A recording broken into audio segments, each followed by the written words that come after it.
A devoted enthusiast of Pokémon unexpectedly finds himself transported to the enchanting realm of Pokémon. Not only does he awaken to a newly acquired system, but he also has a beautiful champion sister from the league, along with a binding lottery system for legendary Pokémon, starting with an initial legendary beast, chosen one Ash. I am leagues ahead of him. The bonded form of Greninja, handed over. My eyes, they hurt. What is happening? I can actually see the Pokémon's attributes and potential. 11 years old and already a parent? What a joke. Chapter 1. Rebirth in the Pokémon world. Lufeng awakens to find himself lying in a hospital bed. A piercing pain coursing through his head, accompanied by a set of memories that do not belong to him. Goodness, I traversed into the Pokémon world. Lufeng takes a deep breath, striving to regain his composure. He begins to explore the foreign memories. Lufeng gasps, nearly tumbling off the bed in shock. I actually have a champion sister.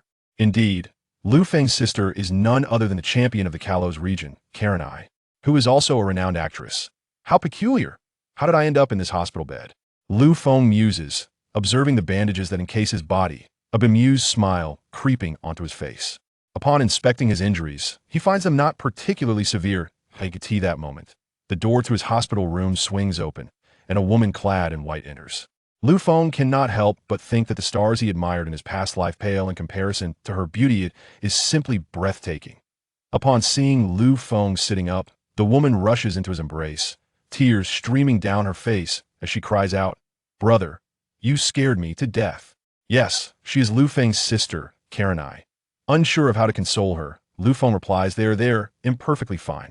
By the way, how did I end up in the hospital? Karenai's sobs gradually subside as she wipes her tears.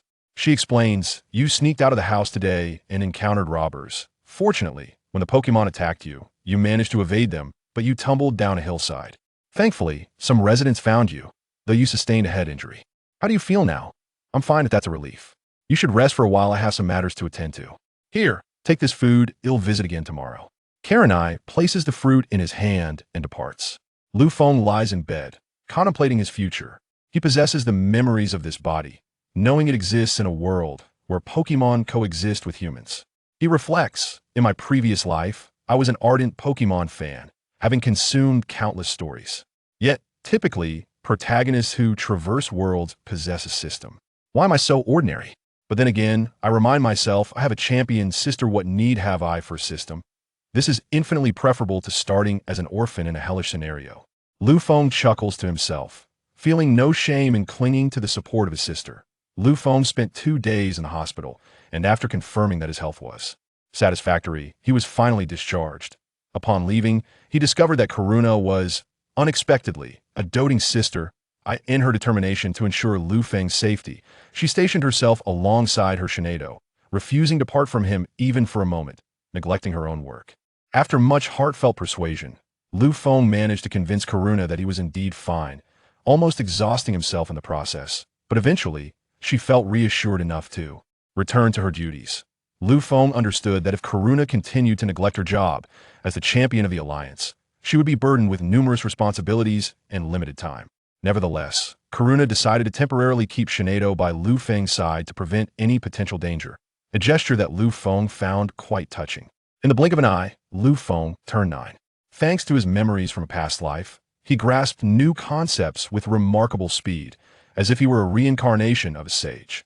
He also discovered the fairy type and proposed a theory that dragon-type moves were entirely ineffective against fairy types, regardless of whether they were physical or special attacks. This theory was later validated, and soon, renowned researchers across the globe recognized the young Lufeng, who was hailed as a rising star in the field of study.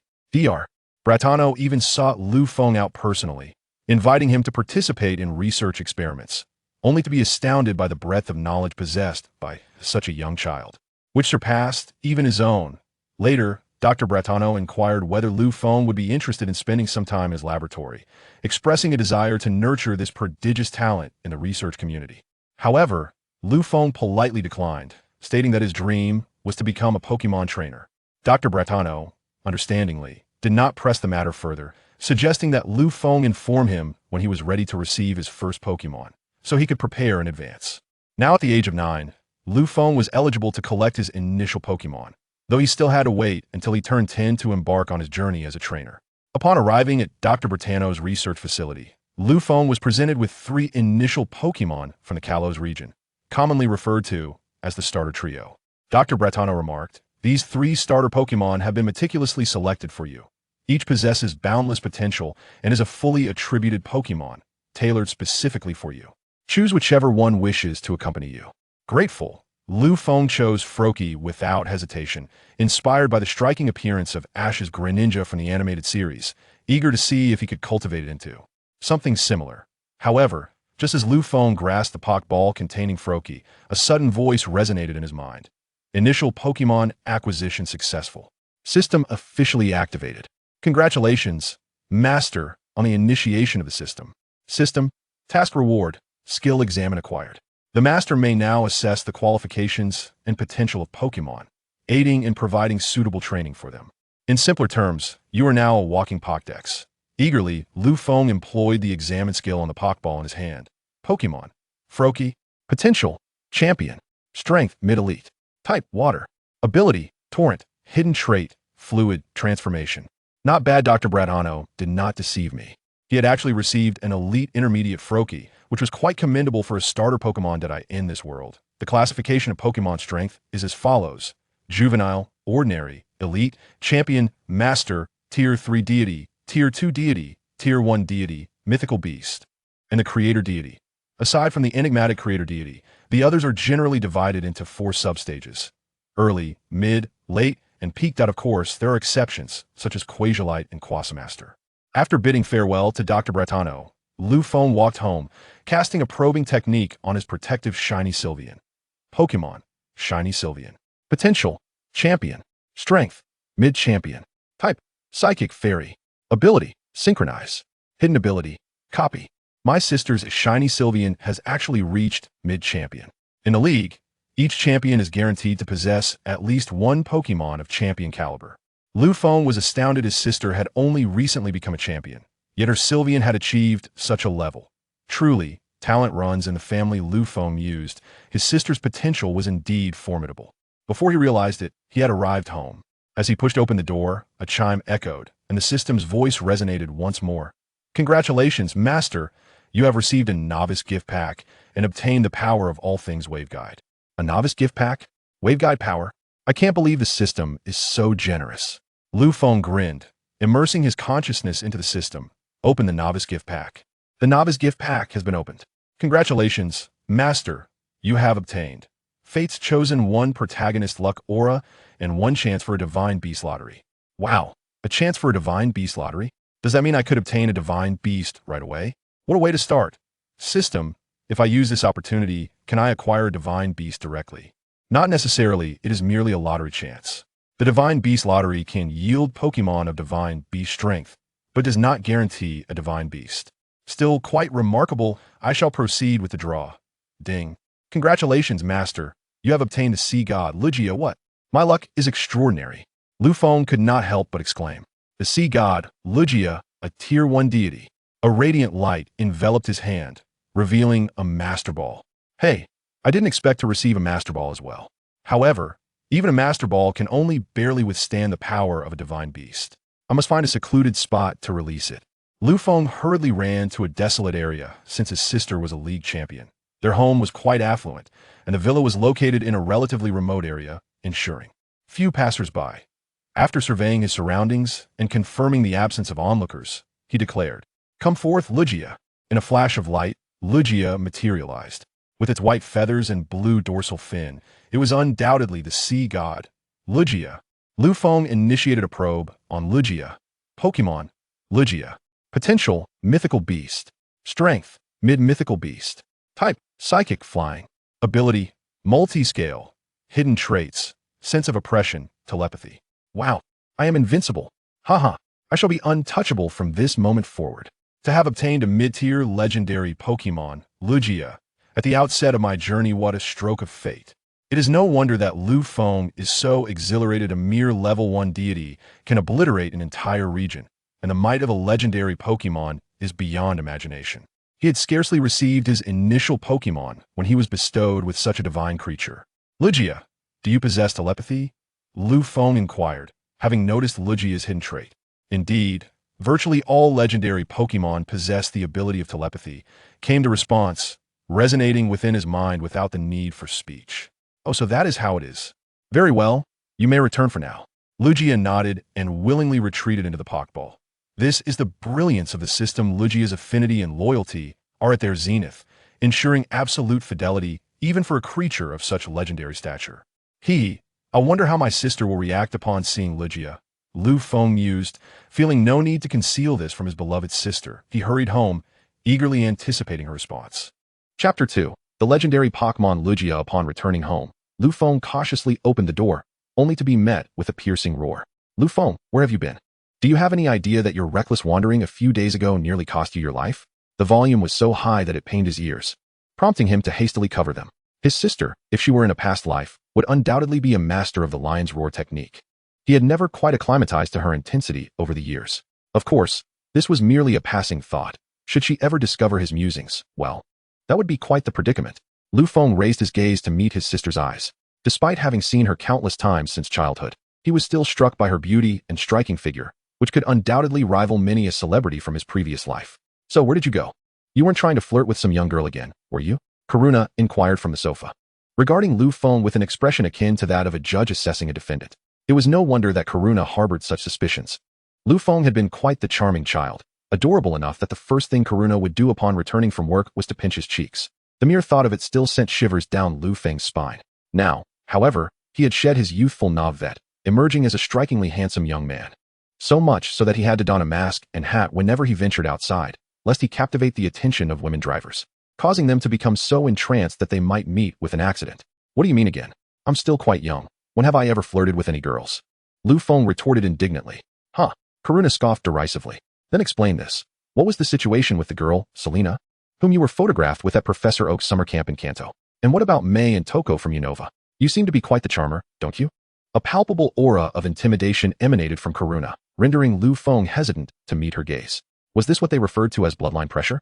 Upon arriving in this world, Lu Feng had set a lofty goal for himself, to emulate the protagonists of his past life, to have a harem of enchanting companions. Yet, he could not fathom why his sister was so averse to him interacting with others, especially given his tender age. What Lu Feng remained oblivious to was the fact that he and Karuna were not biologically related. Their parents, both esteemed archaeologists, shared a bond akin to that of siblings. Upon Karuna's birth, a pact was formed between the two families. If Lu Feng's parents were to have a son, the two families would bind their fates. However, shortly after Lu Feng's birth, tragedy struck during an expedition when a mysterious Pokémon rampaged, resulting in the loss of both families. While sorting through her parents' belongings, Karuna stumbled upon a notebook detailing this very agreement. However, she chose to keep this secret from Lu Feng, assuming the weighty responsibility of caring for the young boy alone. Despite their minor age difference, she had risen to become a champion of the league, owing to her extraordinary talents. Sister, I have a surprise for you, Lu Feng exclaimed, unable to contain his excitement at the mention of the matter. What surprise? Don't change the subject. I was still speaking, Karuna interjected. But Lu Feng had already produced a Master Ball from his hand. Where did you get that Master Ball? My goodness, does it contain a Pokémon? You haven't captured an ordinary Pokémon, have you? No, come with me. Lu Feng pulled Karuna outside. What kind of Pokémon is this that you had to bring me here? Karuna asked, panting heavily. Just wait and see. Come forth, Lugia. Karuna doubted her own hearing, yet it soon became evident that she had not misheard. In a flash of light, a colossal figure materialized before her. With its white wings and blue dorsal fin, the majestic presence of this legendary creature unmistakably identified it as the fabled sea deity, Lugia. How did you manage to capture Lugia? Karuna took a deep breath, striving to regain her composure. A secret. Isn't this surprise grand? My Lugia possesses the strength of a mid-tier legendary Pokémon. For the first time, Karuna felt her intellect was somewhat lacking. The power of a mid-tier legendary could potentially obliterate an entire region. The very thought of such a formidable being left her in awe. So, sister, am I impressive? Indeed. You are truly remarkable, Karuna replied with a wry smile, pondering the extraordinary prowess of her younger brother. By the way, Lugia, do you have a means to protect my sister when I am not around? Lu Feng inquired. His sister worked daily and was often alone, and soon he would embark on his journey as a trainer, necessitating a way to ensure her safety in times of peril. Though his sister was strong, exceptions could always arise. Lugia contemplated for a moment, then plucked a feather from its own body and handed it to Karuna. Through telepathy, it conveyed, I have imbued this feather with a layer of sensing. Should you encounter danger, call my name while holding the feather, and I, along with my master, shall teleport to your side. Additionally, if you keep it on your person, it will protect you once. Should it be attacked, I will sense it. That is reassuring. Thank you, Lugia. Please return now, Lu Feng said, finally alleviating a burden from his heart. Thank you, dear brother. Karuna felt her eyes welling up. Her little brother had grown up, no longer the little shadow he once was. She understood that Lu Feng was genuinely concerned for her well-being. All right, we are family. No need for such sentiments. Lu Feng felt a bit embarrassed. By the way, brother, are you planning to travel? Where are you headed? Or will you remain in Kalos? Karuna asked, secretly hoping Lu Feng would stay in Kalos. After some contemplation, Lu Feng replied, I plan to journey to the Kanto region. Why? Karuna questioned, puzzled. If Lu Feng stayed in Kalos, she could look after him. Why venture so far to Kanto? I wish to hone my skills and do not want to rely on my sister for protection, Lu Feng explained.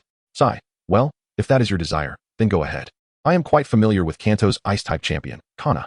Should you encounter any insurmountable issues there, you can seek her assistance, Karuna sighed. Rest assured, sister, I have Lugia. What challenge could possibly be too great? Indeed, with a mid-tier legendary like Lugia by your side, you are unlikely to face any peril. As Karuna gazed up at the sky, a hint of melancholy graced her features, for evening was fast approaching. It was time for her to return home. That night, Lu Feng lay in bed, not that he was disinterested in traveling to Kalos, but rather that the system had bestowed upon him a new mission, to set forth towards the Kanto region. With a reward of 200,000 gold coins and a chance for a non-legendary lottery, he pondered for a moment, surmising that the system intended for him to follow the storyline. Naturally, as a transmigrant well-versed in this world, he felt utterly confident in his ability to navigate whatever challenges lay ahead. The gold coins were significant since the system housed a shop where items could be acquired in exchange for them, not only including Pokémon and items from this world, but also unique abilities from other realms. However, the prices within that shop made Lu Feng's eyes widen with envy. In the blink of an eye, Lu Feng turned 10, marking the day of his departure for adventure. His Greninja, having evolved from the Froakie he had initially received, swiftly struck the nearby stump with a flurry of water shurikens. Indeed, thanks to the system's meticulously arranged training regimen, it had successfully evolved and could now transform into its bonded form, with a remarkable boost in power. Very well, this is where I shall conclude for now.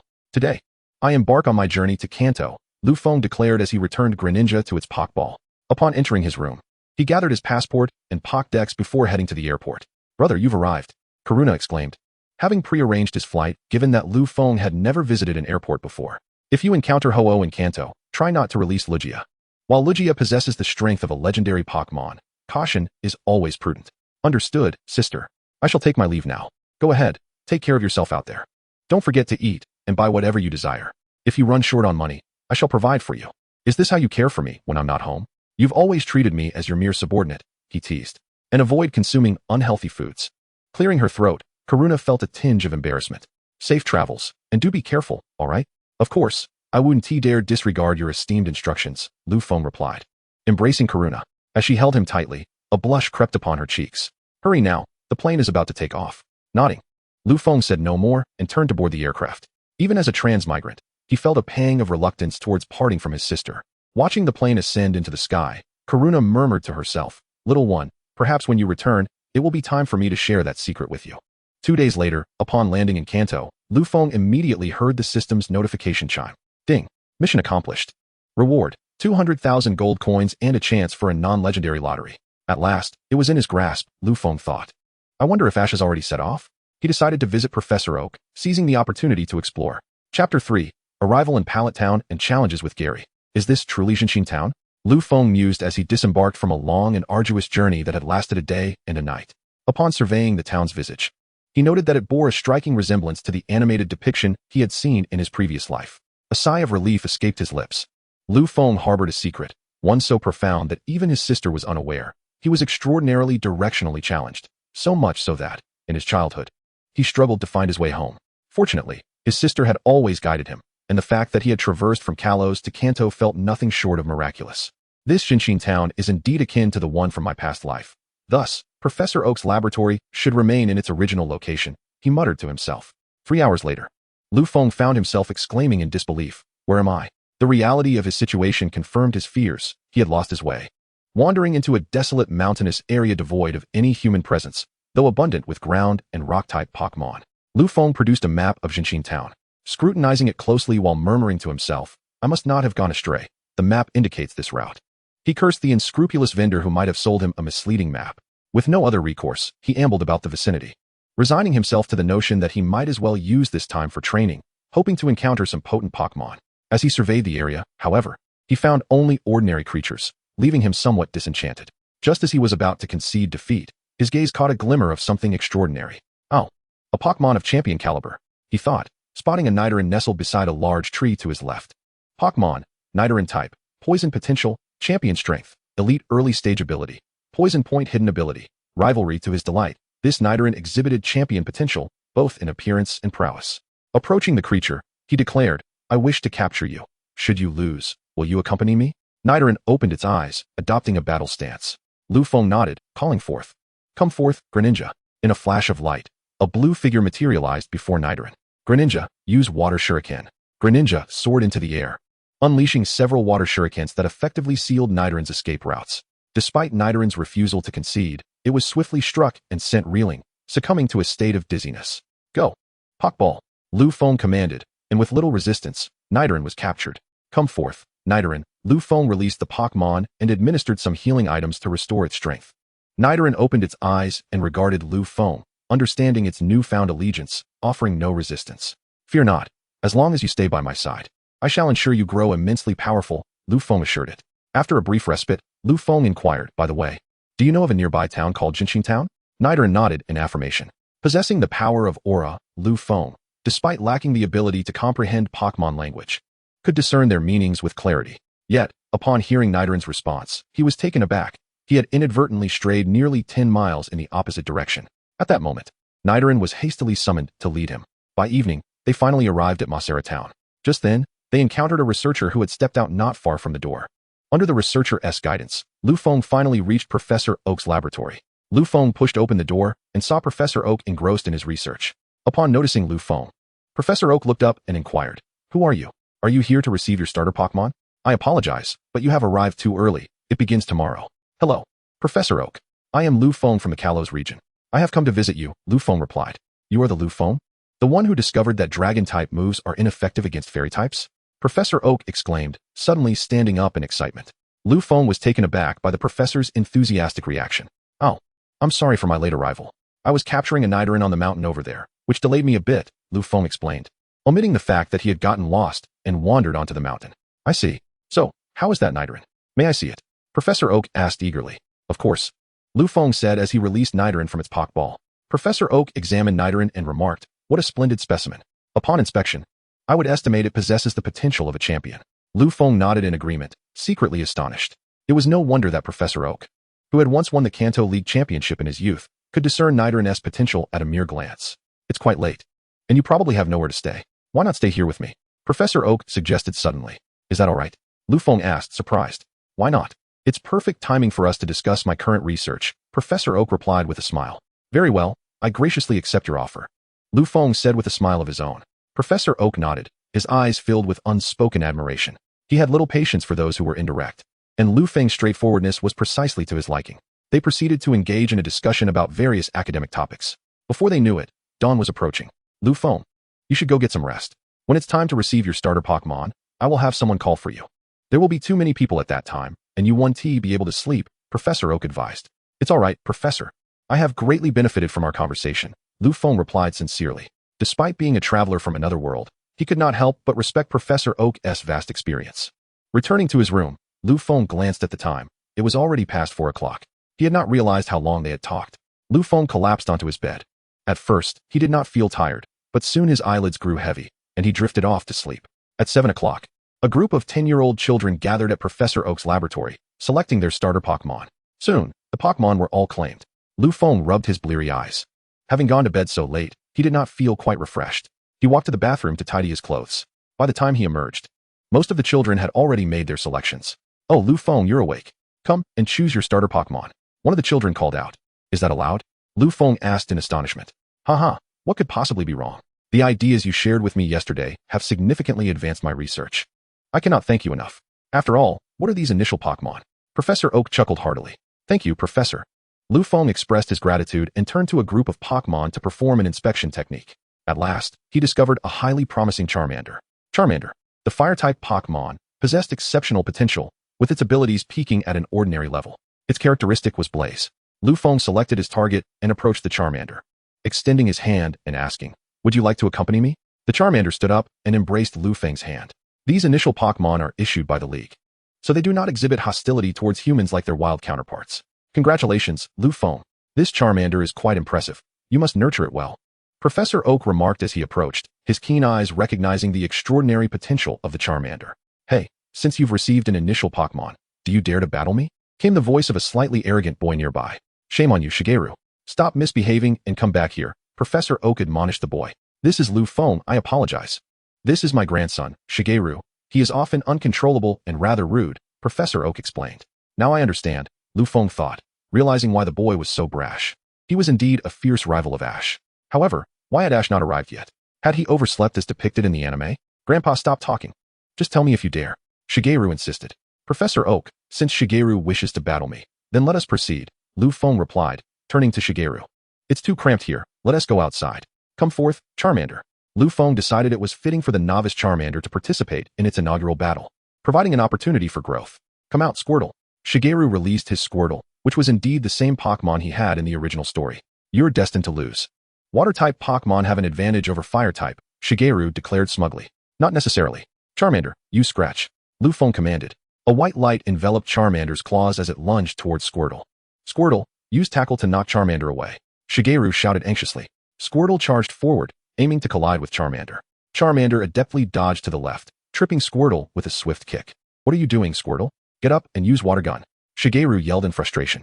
Squirtle scrambled to its feet, unleashing a jet of water towards Charmander. Charmander dashed forward, evading the water gun by veering left, and then struck Squirtle's head with a scratch attack. Charmander, following the command, evaded the water gun and pressed forth, delivering a precise blow to Squirtle's vital area. Squirtle was knocked to the ground, incapacitated by a critical hit. Alright, that's enough. Squirtle is unable to battle. Charmander emerges victorious, Professor Oak, serving as the referee, declared. How could this happen? I refuse to believe it. Xiao Mao felt a twinge of anger. Despite having advantageous attributes, he had still faced defeat. He initially placed some blame on Squirtle, but after a heartfelt conversation, he recognized his own shortcomings and turned to leave. By the way, I recall that your Pokédex is universally applicable, so you 1T require the Kanto Pokédex. Indeed, during my time in the Kalos region, Professor Sycamore upgraded my Pokédex. As they were conversing, a disheveled boy clad in pajamas rushed in from outside. Excuse me, but are there any starter Pokémon left? Chapter 4. The Unique Pikachu, Ash's Challenge. The two turned to see a boy in pajamas standing there. Lu Feng was taken aback. He had only speculated, never expecting that the boy had arrived late to claim his Pikachu. Are you the child from the Hanako family? Professor Oak inquired. Yes, it's me, Professor Oak. Is there any starter Pokémon left? Ash asked anxiously. None left. Why did you arrive so late? Didn't I mention that Pokémon would be distributed at 7 a.m.? Ash blushed, feeling a bit embarrassed, unsure of how to respond. He certainly couldn't admit that he had overslept. Lu Feng stifled a laugh and quickly intervened. Professor, do you have any other Pokémon available? There is one, but it's rather peculiar. Whatever it is, I'll take it as my starter Pokémon. Ash exclaimed joyfully, interrupting Professor Oak. The professor frowned slightly. Being interrupted while speaking was inherently impolite, yet he chose not to reprimand Ash. Follow me. But are you certain you want it as your starter Pokémon? I am certain, Professor Oak. Please, grant it to me. Seeing Ash's enthusiasm, Professor Oak produced a Pokeball adorned with a lightning symbol. Before he could say anything further, the Pokémon inside eagerly leapt out. Wow, it's a Pikachu! Ash cried in delight, scooping up the Pikachu in his arms. Pikachu, do you wish to travel with me? The Pikachu, startled by the sudden embrace, instinctively unleashed a thunderbolt. Fortunately, Lu Feng's quick reflexes allowed him to evade the attack, though Ash and Professor Oak were less fortunate, both ending up with frizzy hair. Ahem. It seems this is the only one left at the lab. However, it is quite unruly, which is why I asked if you were sure you wanted it. Professor Oak said, scratching his head. That's perfectly fine. I believe I can become great friends with it. Ash replied with a smile. Lu Feng smirked, thinking to himself that Ash would undoubtedly take it along on his journeys to other regions. He then cast a probing glance at the Pikachu. Pikachu, the electric-type Pokémon. Potential? Power. Ability, static. Hidden ability? Lu Feng was astonished. What was this potential, power, and ability that had question marks? Confused, he inquired further with the system. The potential and power of this Pokémon are related to its hidden abilities. The strength is ever fluctuating, to put it simply. At its peak, one could cleave even the creator god, while at its nadir, it struggles against the weakest of Pokémon. Such a trait is indeed perplexing. With such instability, who can discern when one will be formidable and when one will be feeble? One might wonder if reaching the pinnacle level only to revert to the first stage upon entering a new region is the underlying mechanism. Professor Oak, May I inquire about this individual? It is only now that Ash notices another person beside Professor Oak. Lu Feng, feeling a surge of irritation towards this oblivious child, thinks to himself, how can you only notice my striking handsomeness now? This is Lu Feng from the Kalos region, despite his youth. He is credited with the discovery of the fairy type, an achievement warranting the title of doctor. However, he prefers to embrace the life of a Pokémon trainer. By the way, like you, he too has set forth on a journey. Does that mean he is quite strong? Ash inquires. Hello, would you be interested in a Pokémon battle? What are you saying? You have never engaged in Pokémon battles and are no match for Lu Feng, comes the retort. Yet, Ash pays no heed. His gaze fixated intently on Lu Feng. Very well, I could use this opportunity to train my Pokémon. Pikachu, go? However, Pikachu remains unresponsive, and Ash has to forcibly drag it into the arena. Go, Nidoran. Lu Feng releases Nidoran, and simultaneously, a system notification chimes in. Ding. System task, defeat the Child of Fortune. Reward, 1 chance for a legendary Pokémon lottery, enhancement of the aura power. Stunned, Lu Feng feels completely numbed. A single chance for a legendary Pokémon lottery means that whatever is drawn will possess the power of a legendary. The non-legendary lottery is of little concern, but enhancing the aura power could elevate him to the status of an aura guardian. Legends speak of great aura guardians who battled solely with their bodies alongside their Pokémon. Now, as Lu Feng gazes at Ash, his eyes blaze with fervor, causing Ash to feel an unsettling chill. Shall we commence? Professor Oak, acting as the referee, instructs both parties to prepare. Begin. Pikachu wait. I haven't given my command yet. Suddenly, Pikachu dashes forward with a quick attack, catching Nidoran off guard and sending it flying. Nidoran, steady yourself. Calm your mind. Don't let its speed distract you. Nidoran rises, striving to regain composure as Pikachu charges again. Nidoran, use Horn Attack. Just charge straight ahead. Pikachu's strength is inferior to yours. Nidoran propels forward, clashing with Pikachu, and though they grapple momentarily, Pikachu ultimately succumbs to the superior strength of Nidoran and is knocked back. Pikachu, you must listen to me. Ash cries out anxiously from the sidelines, yet Pikachu remains indifferent. Now's the chance. Nidoran, use Poison Sting, followed by Horn Attack. Nidoran unleashes a barrage of poison needles, swiftly following up. As Pikachu, unable to evade, is struck by the poison needles and slows down. Nidoran's Horn Attack decisively incapacitates it. Alright, that will be enough. Pikachu, having lost its combat ability, succumbed to defeat, while Nidoran emerged victorious. Professor Oak approached, exclaiming, Pikachu, are you alright? Ash rushed over, cradling Pikachu in his arms. This scene elicited approving nods from both Professor Oak and Lu Feng. It was evident that Ash, unlike Gary, displayed a commendable concern for his Pokémon, prioritizing their well-being even in the face of loss, which demonstrated his genuine affection for them. Rest assured, Pikachu is fine. Professor Oak reassured, administering a healing potion to Pikachu, who soon regained its spirits. You were truly remarkable. I look forward to battling you again next time, Ash said, extending his hand towards Lu Feng. Don't worry, there will be opportunities, Lu Feng replied, shaking Ash's hand with a smile. Well then, I shall take my leave, Professor Oak, Ash announced. Finally, under the watchful eyes of Lu Feng and Professor Oak, Ash used a rope, kindly provided by the professor, to lead Pikachu away. Chapter 5, the legendary Pokémon lottery system, Rayquaza. Well then, Professor Oak, I too must take my leave. Are you departing? By the way, where will you be sending your extra Pokémon? Professor Oak inquired.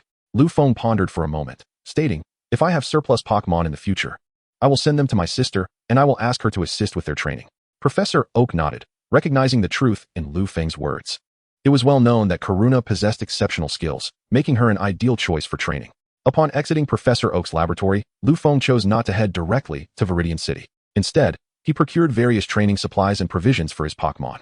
Following Nidoran's lead, he ventured to a desolate mountain. He feared that summoning a powerful legendary Pokémon might cause a commotion, attracting unwanted attention, so this remote location seemed preferable. System, commence the legendary Pokémon lottery. A series of bubbling sounds echoed. Ding. Congratulations, Master, you have acquired Rayquaza, announced the system's prompt. What on earth? Rayquaza? Lu Feng exclaimed, nearly tumbling down the mountain in shock. Rayquaza, renowned as the Sky Dragon, possesses the strength to overpower both Groudon and Kyogre, and is also capable of Mega Evolution, making it a formidable presence among legendary Pokémon. A Master Ball materialized in his hand, and he promptly used the identification technique on Rayquaza. Pokémon, Rayquaza. Type, Dragon. Flying. Potential, Legendary Pokémon. Strength, Pinnacle of Legendary Pokémon. Ability, Airlock. Lu Feng gasped, Pinnacle of Legendary Pokémon. With Mega Evolution, it could rival Arceus. The term alpaca refers to Arceus, as some in his previous life perceived a resemblance, thus earning it the nickname. Never mind, let's summon it and see. Come forth, Rayquaza. In a flash of light, a magnificent black creature appeared before him. Wow, it's a shiny one. Lu Feng exclaimed, shaking his head. Rayquaza, return for now. He realized that Rayquaza's ability had cleared the gloomy weather in the vicinity, and it wouldn't be long before others arrived. As he recalled Rayquaza, Lu Feng suddenly remembered that Ash's battle was likely about to commence. Lu Feng implored Lugia to transport him instantly to his desired location. As fate would have it, upon his arrival, he discovered Ash and Pikachu besieged by a horde of Spearows, with Ash sustaining numerous injuries. Just as Lu Feng was about to intervene, Pikachu's strength surged unexpectedly, repelling the flock with a powerful discharge. Lu Feng swiftly concealed himself in the nearby foliage, inquiring of the system about Pikachu's prowess in this state. The electrical energy Pikachu was manifesting equaled that of Zapdos. Lu Feng marveled at how their unique traits had saved them. Suddenly, an irksome sensation invaded his ears. Startling Lu Feng, to his astonishment, Team Rocket had already been electrocuted away upon his arrival.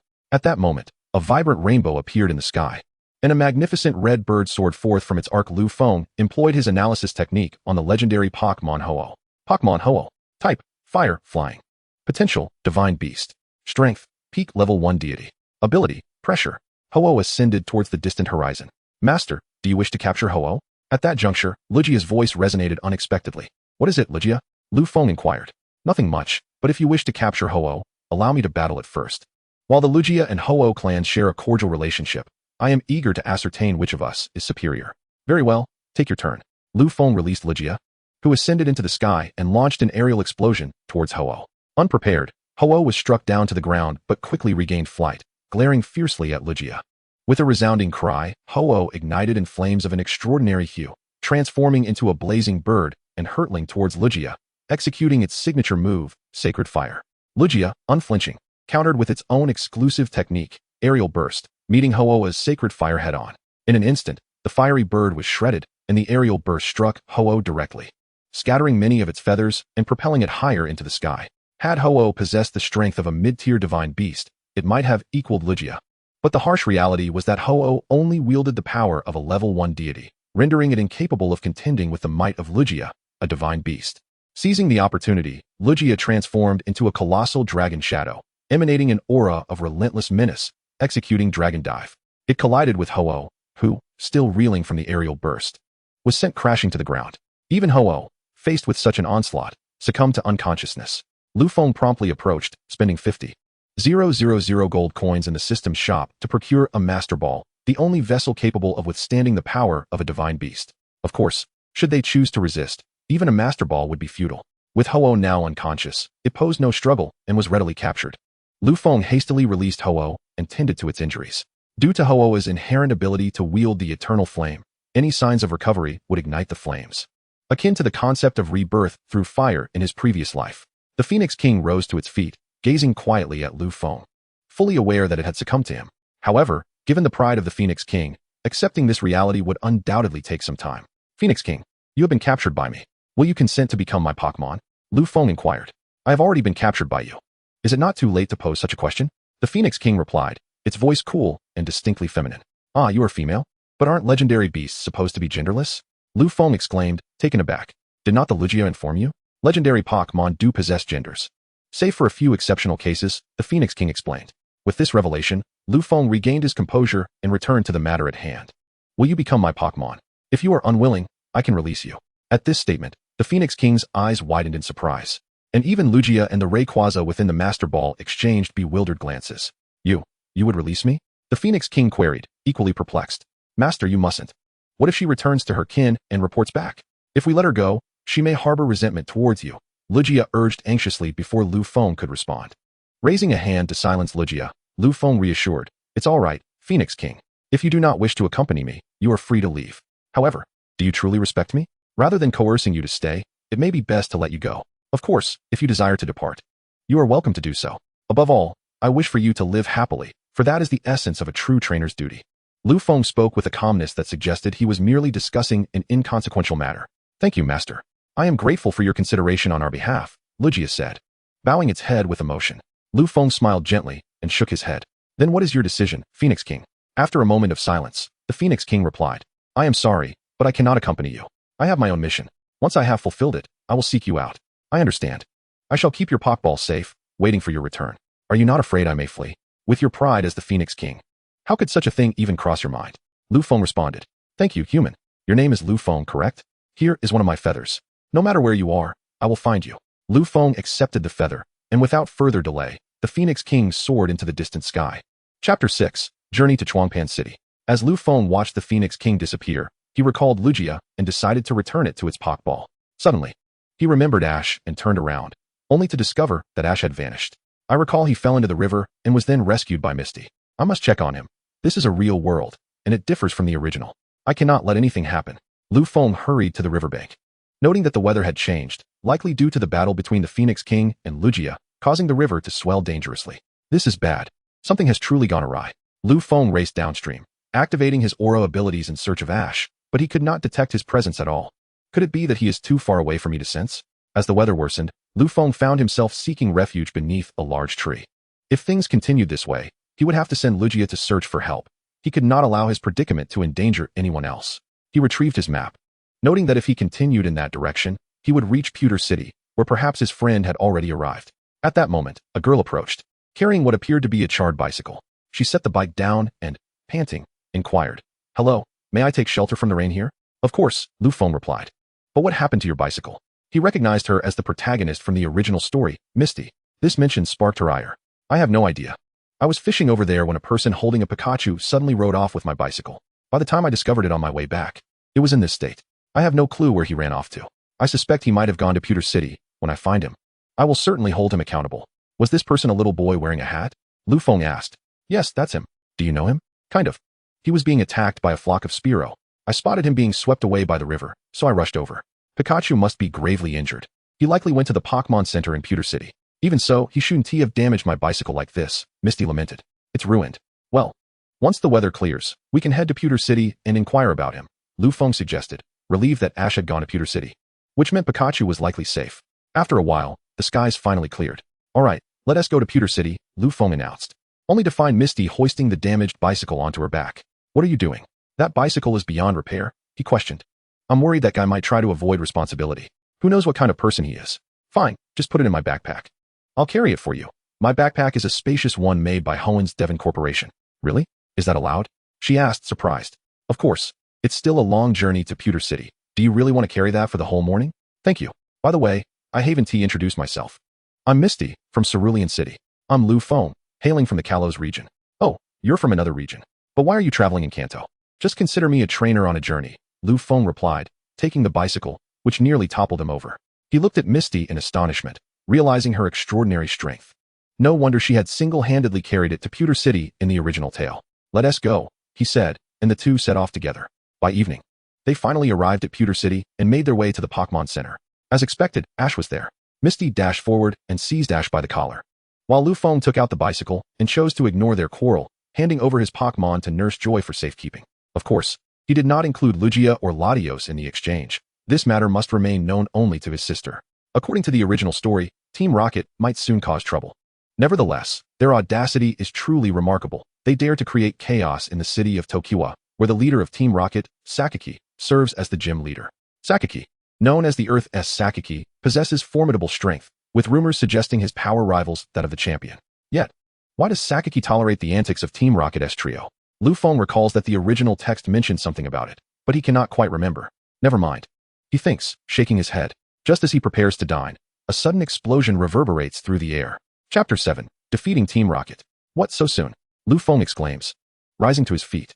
Upon exiting, he witnesses Ash and his companions enveloped in thick smoke. "Be careful, quickly take cover." Lu Feng turns just in time to see a gas grenade hurtling towards him. He swiftly dives aside, narrowly avoiding the impact of the grenade. "Lu Feng, are you alright?" Ash rushes over to help him up. Lu Feng shakes his head, signaling that he is fine. "That is good to hear. Who are you, anyway?" "Since you've sincerely inquired, we shall graciously inform you. To prevent the world from destruction, to safeguard the peace of the world, we embody love and true evil. Charming and delightful antagonists, Jesse, James, we are Team Rocket, traversing the galaxy. A white hole, a bright tomorrow awaits us. That is how it is, meow." Lu Feng can't help but twitch at the corners of his mouth. In his past life, he found these three amusing. Now, they seem like characters escaped from an asylum. "What exactly are you here for?" Ash, too, is unable to suppress the 3 lines of black frustration on his forehead. "After all this talk, do you still not comprehend? Our goal is Pokémon. Arbok, Weezing, go." Arbok and Weezing charge towards them. "Quick, evade," Ash shouts. And they hurriedly take cover, hiding near the Pokémon transfer station, eluding their pursuers. We must quickly transfer the Pokeballs. Nurse Joy swiftly operates the machine to send the Pokeballs to Pewter City. Just then, Team Rocket discovers their hiding place, and Wheezing bursts through the door. Hurry! Use the Pokeballs here. Alright, I understand. Go, Pokeball! Ash declares as he grabs a Pokeball. However, he merely releases a common Pidgey. Arbok merely glares, causing Pidgey to panic and flutter about in terror. This useless creature cannot win. Ash throws several more Pokeballs, but they either release ordinary Pokemon or are empty shells. Misty, unable to bear it any longer, declares, let me take a turn. Go, my secret weapon. She releases a Magikarp, which flops helplessly on the ground, on the verge of flipping over. Come back, Magikarp. Misty quickly retrieves it, realizing that if she doesn't the Magikarp will meet its demise. Are you here just to amuse us? Lufone thinks, sighing deeply. Never mind, I'll handle this. Lufone, don't you have Pokemon that Nurse Joy is looking after? It's fine, I still have one with me. Go, Greninja. Lufone releases Greninja. What is this Pokemon? So cool. It's not even in the Pokédex. Ash held the Pokédex towards Greninja, but found no information within. Aren't you a friend of Lufone? He hails from another region, and it seems this Pokemon belongs to a different area, Misty remarked. What Pokemon is this? James. Given its appearance, it must be from another region. Nevertheless, it appears quite formidable and should be considered a rare Pokemon. Then let us seize it, commanded Jessie. Arbok, Wheezing, go and capture that Pokemon for me. Humph, if you possess such capability, feel free to give it a try, Greninja retorted. Water Shuriken. Greninja conjured several water shurikens from thin air and hurled them at Arbok and Wheezing, sending them flying. They struggled to regain their footing. Arbok, what are you doing? Use Poison Sting. Greninja evaded with Shadow Clone and then executed a critical hit with Night Slash. The real Greninja appeared behind Arbok, striking it where it hurt most, rendering it unable to continue fighting. Wheezing, seeking vengeance for Arbok, unleashed Tackle. Greninja effortlessly countered with Hydro Pump, releasing a powerful jet of water that sent Wheezing soaring before it could make contact. The force of the Hydro Pump continued unabated, striking Team Rocket and propelling them into the sky. What an irritating sensation. Lufone recalled Greninja just as a notification chimed. Ding. Congratulations, Master, on your first victory against Team Rocket. Reward. 60 million coins and 3 chances for item draws. Wow, I didn't expect such generous rewards for defeating them. Though it must be a first-time victory bonus, subsequent victories likely won't yield the same, Lufone mused. Amazing, Lufone, Ash remarked, swallowing hard. Misty nodded, noting that as a novice, Ash missed certain nuances. The recent battle demonstrated not only the might of Lufeng's Pokémon, but also his wealth of combat experience. Thank you for defeating them. Nurse Joy approached to express her gratitude. You're too kind, Nurse Joy. Have all the Pokeballs been relocated? Yes. But I'm afraid if you wish to retrieve your Pokémon, you must go to Pewter City. Pewter City? Perfect. I intend to challenge the gym there. Lufone. Shall we travel together? Certainly, Lufone replied. However, you must apply for a qualification to challenge the gym in advance. Otherwise, when you gather all your badges, you won't be able to participate in the tournament. Rest assured, I registered before your arrival. Oh, you haven't registered yet? We arrived rather late. And shortly after settling in, this place was attacked. I'll apply in Pewter City instead. Given the state of this place, there's no chance to register here. Then it must be done that way. By the way, Lufone, could we linger a bit in Viridian Forest? I wish to attempt capturing a new Pokémon. Of course, let us rest tonight, and tomorrow I'll assist you with that. That would be wonderful. Thank you, Lufone. Now go and rest. You still need to take care of your Pikachu. Oh right, Pikachu. I almost forgot. Observing Ash's frantic demeanor, Lufone shook his head in exasperation and retreated to his room. Chapter 8. Capturing the champion-level Caterpie. The following morning, Lufone and his companions set out toward the Viridian Forest. Ash and Misty engaged in their incessant banter, which left Lufone feeling quite vexed, prompting him to decide that he would part ways with them upon reaching Nibby City to avoid the cacophony of their chatter. Suddenly, Misty let out a shrill scream, startling both Ash and Lufone. What happened? Is there a bug? They inquired, glancing into the nearby bushes where a Caterpie was munching on berries. Lufone sighed, recognizing that all females seemed to have an aversion to insects. Look, it's a Caterpie. How wonderful. I must capture it. Ash exclaimed with excitement. Lufeng's lips twitched. What was there to be thrilled about concerning a Caterpie? Speaking of which, I still have a chance to draw a non-legendary Pokémon. I should use it when the opportunity arises. Go, Pokeball. Lufeng stumbled, nearly losing his balance. Did Ash truly wish to capture a Pokémon without engaging in battle? While not entirely impossible, the odds were certainly slim. To his surprise, the Caterpie offered no resistance and was easily captured. Seriously, this works? Lufeng thought to himself. Ash, elated, danced around in delight as if he had captured a legendary Pokémon. After a while, he handed the Pokeball to Misty, but she, terrified of insects, ran away from Ash. Lufeng, feeling compelled to intervene, interrupted their antics. When lunchtime arrived, Lu Feng realized that accompanying these two was a grave mistake. They had ventured into such a vast forest without provisions. Misty fared better, having brought along some berries and drinks, while Ash had only a few Pokeballs, a Pokédex, and a sleeping bag. Lu Feng couldn't help but wonder how they had even managed to navigate out of the Viridian Forest in the original story. With no other option, Lu Feng retrieved pots, pans, and other kitchen utensils from his spatial backpack, even setting up a natural stove, leaving both of them in sheer astonishment. Lu Feng, are you planning to become a chef? Ash could not resist asking, to which Lu Feng responded with an eye roll. Lu Feng, you can cook? Misty inquired, unable to contain her curiosity. I learned a bit in the past, Lu Feng replied. Oh, Misty nodded, pondering how someone as handsome and capable as Lu Feng could have learned to cook. As she watched him diligently preparing their meal, her cheeks flushed with embarrassment. It is said that a man who works earnestly is the most attractive, and Lu Feng, being naturally handsome, only amplified that notion. Unbeknownst to her, Lu Feng had never formally learned to cook. He had been compelled to do so by his sister, Karuna. In his childhood, her culinary creations were akin to biological weapons. And unable to bear it, he made it his daily task to cook for her, preparing whatever she desired. Over time, however, he developed a genuine fondness for the art of cooking. Some individuals spend their entire lives cooking, producing mediocre dishes. Some are born as exceptional chefs, while others are simply ill-suited for the kitchen. For an ordinary individual, the first attempt at cooking, regardless of its culinary shortcomings, is unlikely to result in dire consequences. However, there are those who can conjure up truly ghastly dishes, much like his sister, Karuna. A promising career as a poison maker would undoubtedly surpass the prospects of being a champion or an actor. When Lu Feng was merely 7 years old, Karuna prepared her very first meal, insisting that he partake. The outcome was that Lu Feng fainted on the spot, requiring a month of medical attention to recover. The mere recollection of that day sends shivers down his spine. Well then, let us release our Pokémon. What Pokémon is that, Lu Feng? Ash inquired during their meal, his curiosity piqued by the impressive performance of Greninja in their recent battle. Misty also lifted her gaze towards Lu Feng, equally intrigued. This Pokémon is called Greninja, the final evolutionary form of the water-type starter Pokémon from the Kalos region. Oh, that explains why I haven't encountered it before. It's from a different region, Ash remarked. Speaking of regions, how many Pokémon from the Kanto region do you even recognize? Misty retorted without hesitation. Misty, are you truly seeking to oppose me? Until you return my bicycle, I shall resist your every action, Ash responded, exasperated. I'm off to train my Pokémon. Please tidy up here, Lu Feng instructed. Absolutely, leave it to us, Ash replied, with Misty nodding in agreement. Lu Feng ventured into the forest with his Pokémon, allowing them to stretch their legs. Now, we shall commence training. I implore each of you not to give up midway. Train diligently, if you follow my guidance. I can assure you that each of you can reach the heights of Greninja. His final words ignited an undeniable fervor within the Pokémon. Their enthusiasm would undoubtedly yield remarkable results in their training. Alright, let me assign your tasks. Nidoran, take this. You must enhance your stamina. While running with weights will be exhausting, the benefits will be substantial. Afterward, rest for a moment before practicing Horn Attack against a rock. This will significantly improve your charging power in the future. Charmander, you won't need weighted running for now, but you must still run.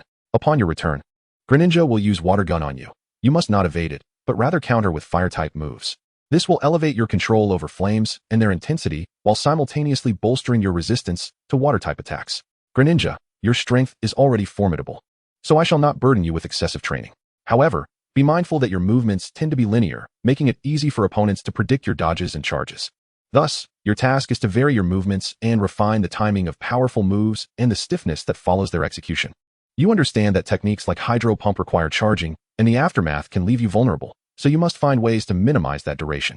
Of course, this will not happen overnight, so do not rush. Alright, everyone, off you go to train. The Pokémon nodded and turned to dash into the forest. Lu Feng, the task you assigned them seems rather burdensome. Ash couldn't help but remark. If I don't do this, how will they ever grow? But Ash, while your concern for the Pokémon is commendable, you cannot expect them to remain weak forever. What difference would that make compared to merely keeping pets? Lu Feng interrupted him. Indeed, Ash. Moreover, each trainer possesses their own unique training methods. You cannot impose your beliefs upon others. Lu Feng will not criticize you as a friend, but should it be someone unfamiliar, conflict may very well arise. Reflect on this, he advised. Misty stepped in to soothe Ash. I shall head into the forest now and return shortly. Lu Feng thought it best to allow Ash some time for contemplation, lest he create further chaos in the future. Lu Feng entered the forest and sought a secluded spot. Previously, he had enhanced his aura power due to a task reward, and now he could even unleash aura spheres, their potency rivaling that of Pokémon at the elite level. However, lacking formal training, he could only detect and launch aura spheres, but could not condense weapons like Lucario and other Pokémon. The aura of creatures within 50 meters was at his disposal, extending Lu Feng's vision to their line of sight. 3 hours later, Lu Feng rose, exhaling deeply. During this time, he had grasped the intricacies of the aura. You have all returned. My apologies for keeping you on guard for so long, Lu Feng said, scratching his head. Yet, the Pokémon were anxiously chattering among themselves. What? They are surrounded by a swarm of Beedrill. Return quickly, Greninja, guide me. There was no choice. Upon their return, the Pokémon had exhausted their strength protecting Lu Feng, leaving only Greninja with some energy remaining. By the time Lu Feng arrived, they had already been encircled. Lu Feng, save us! Misty cried, her voice tinged with panic. Clearly, she was quite frightened by the Beedrill. Greninja, use Shadow Clone and follow up with Water Shuriken. Dozens of Greninja emerged alongside him, and together they unleashed Water Shurikens, scattering the Beedrill behind Ash and the others. You all run ahead. I will cover your retreat. No, Lu Feng, I will assist you. Just go already. Lu Feng thought of giving Ash a piece of his mind. It was hardly the time for added complications. Ash, hurry. Don't be a burden to Lu Feng. Misty couldn't help but tug at Ash's clothing, finally managing to drag him away. While directing Greninja, Lu Feng utilized his aura detection technique, which indeed led him to a particularly formidable Beedrill. Pokémon, Beedrill. Type, Bug, Poison. Potential, Champion. Strength, Early Champion. Ability, Swarm. Hidden ability, Sniper. Origin, Bug type. Astonishingly, it was a champion-level Beedrill, its strength reaching the early champion stage. However, given Greninja's current power, it was not yet a match, and only a bond evolution was possible. Koga Ninja Frog, evolve through bonds. Suddenly, a column of water enveloped Koga Ninja Frog, and as it dissipated, a colossal water shuriken materialized behind it, transforming the appearance of Koga Ninja Frog. Pokémon Koga Ninja Frog in its bond form possesses the attributes of water and dark, with the potential of a champion and mid-level strength. Its ability is Torrent, while its hidden ability is Fluid Transformation. The primordial water source is a special power that only Pokémon of champion level and above can wield. Champion level Pokémon begin to comprehend the primordial power, enhancing their abilities significantly. Level 3 deities fully master this power, allowing their moves to reach terrifying levels of strength. Level 2 deities begin to transmute this primordial power into the power of laws, capable of wielding enough force to devastate cities. Level 1 deities have completely transformed this primordial power into the power of laws, manipulating it at will to plunge regions into crisis. Ultra-mythical beasts gain absolute control over these laws, impacting the entire world and inciting chaos. As for the creator deity, legends say it can effortlessly create or destroy a world, with the fate of the Pokémon realm resting on its whims. Koga Ninja Frog, wielding the Water Shuriken, hurled it toward Beedrill. Although Beedrill attempted to disperse it with a poison jab, the force of the shuriken momentarily stiffened its body. Koga Ninja Frog executed a sneak attack, appearing behind Beedrill and targeting its wings. With its wings injured, Beedrill struggled to maintain flight. Seizing the opportunity, Koga Ninja Frog unleashed a hydro pump, striking Beedrill directly, sending it crashing through several trees before coming to a halt. Lu Feng retrieved a Pokeball to capture Beedrill, urging Koga Ninja Frog to flee as its stamina had reached its limit. Koga Ninja Frog leapt over, scooping Lu Feng into its arms as they fled. But the swarm of Beedrill pursued relentlessly. Jump into the nearby lake, Koga Ninja Frog. Following the command, Koga Ninja Frog dove into the lake, successfully evading the Beedrill. Lu Feng found a suitable spot to come ashore and set up a tent, pondering the whereabouts of Ash and the others. For now, they would have to stay here. He tended to the injuries of both Koga Ninja Frog and Beedrill, the latter offering no resistance due to its capture. By the time he finished, night had fallen, and Lu Feng returned to the tent, collapsing into sleep. Chapter 9. A bizarre transformation of Banjira's eyes. When Lu Feng awoke, the dawn had yet to break. He quietly entered the adjacent tent, finding the Pokémon still slumbering, and stepped back out to avoid disturbing them. He ventured into the forest, seeking a clearing to pause. System, what rewards remain unclaimed? Reporting to the master, you still have 1 chance for a non-mythical draw and 3 chances for item draws. Let us use the non-mythical draw opportunity first. With a whirl, the draw commenced. Ding. Congratulations, master, you have drawn the semi-mythical Banjira. Could it be that I am truly fortunate, or is it the result of the luck aura bestowed upon me by the system? Lu Feng murmured to himself.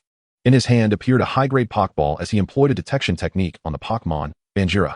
Pokémon, Banjira. Type, Rock, Dark. Potential, Level 3 Divine.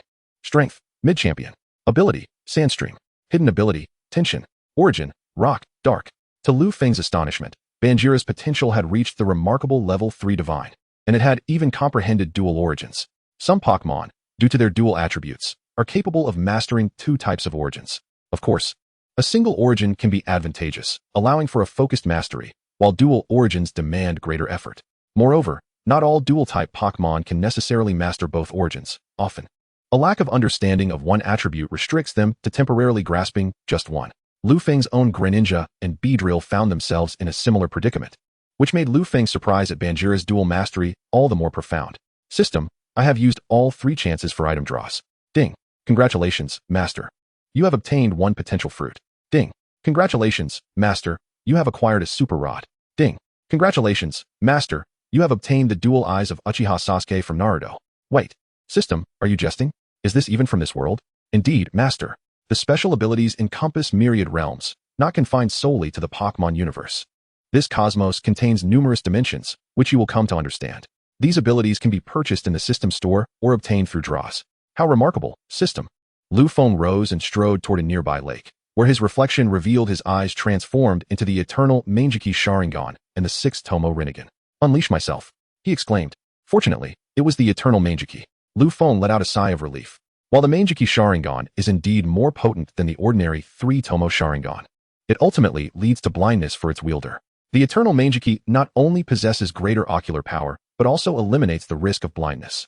Thankfully, my extensive experience with visual techniques in my past life means I can grasp this concept. Unlike many others who might struggle, a peculiar energy coursed through him. Presumably the so-called chakra. I should be able to use Susanoo now, Lu Feng attempted, but there was no response. System, why is that? Reporting to the Master.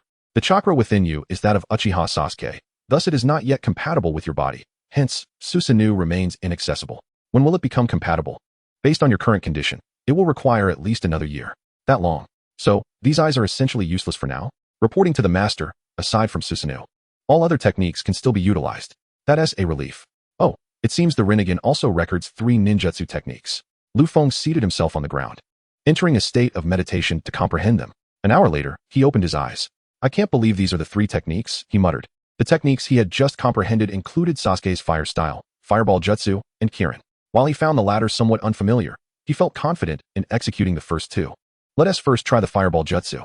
Lu Feng discovered an immense tree, and within him, his chakra began to surge. Radiant bolts of lightning manifested in his hands. Their sound reminiscent of countless birds in unison. With his palm shaped like a blade, he thrust towards the tree, piercing it effortlessly. Such power, System. What level does my technique, the 1,000 birds, attain? Reporting to the Master, your technique has reached the champion level. Very well, I shall proceed with this. Lu Feng expressed his satisfaction. However, he refrained from testing the great fireball and Kirin techniques, fearing that the former might ignite the forest. As for the latter, its impact would obliterate the entire Shokuwa forest. By the classification of Pokémon, what level does Sasuke belong to? Lu Feng inquired with curiosity. Reporting back, Uchiha Sasuke's strength has ascended to that of a divine beast. Such power. If I possess his eyes along with his chakra, does that mean I, too, have the strength of a divine beast? Master, you have not attained the prowess of a divine beast. Only the quantity of your chakra has reached that level. Most of Uchiha Sasuke's strength stems from his sorrow and rage. That is acceptable. At least I need not experience his burdens, Lu Feng mused with a hint of nostalgia. By the way, is there a way to conceal these eyes? Lu Feng asked the System, though he found them quite cool. Their appearance might not be perceived the same way by others. As long as you refrain from activating the chakra within them, they can be hidden. Lu Feng relaxed his body, calming his internal chakra, and his eyes returned to normal. Observing the approaching dawn, he made his way back. Upon returning to the tent, Lu Feng was astonished to find the Pokémon had risen early to train. What is going on?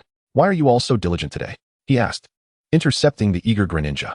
Pointing in a certain direction, Greninja led Lu Feng, who soon realized that Nidorino and Charmeleon had evolved, prompting the other Pokémon to train vigorously in response to the excitement.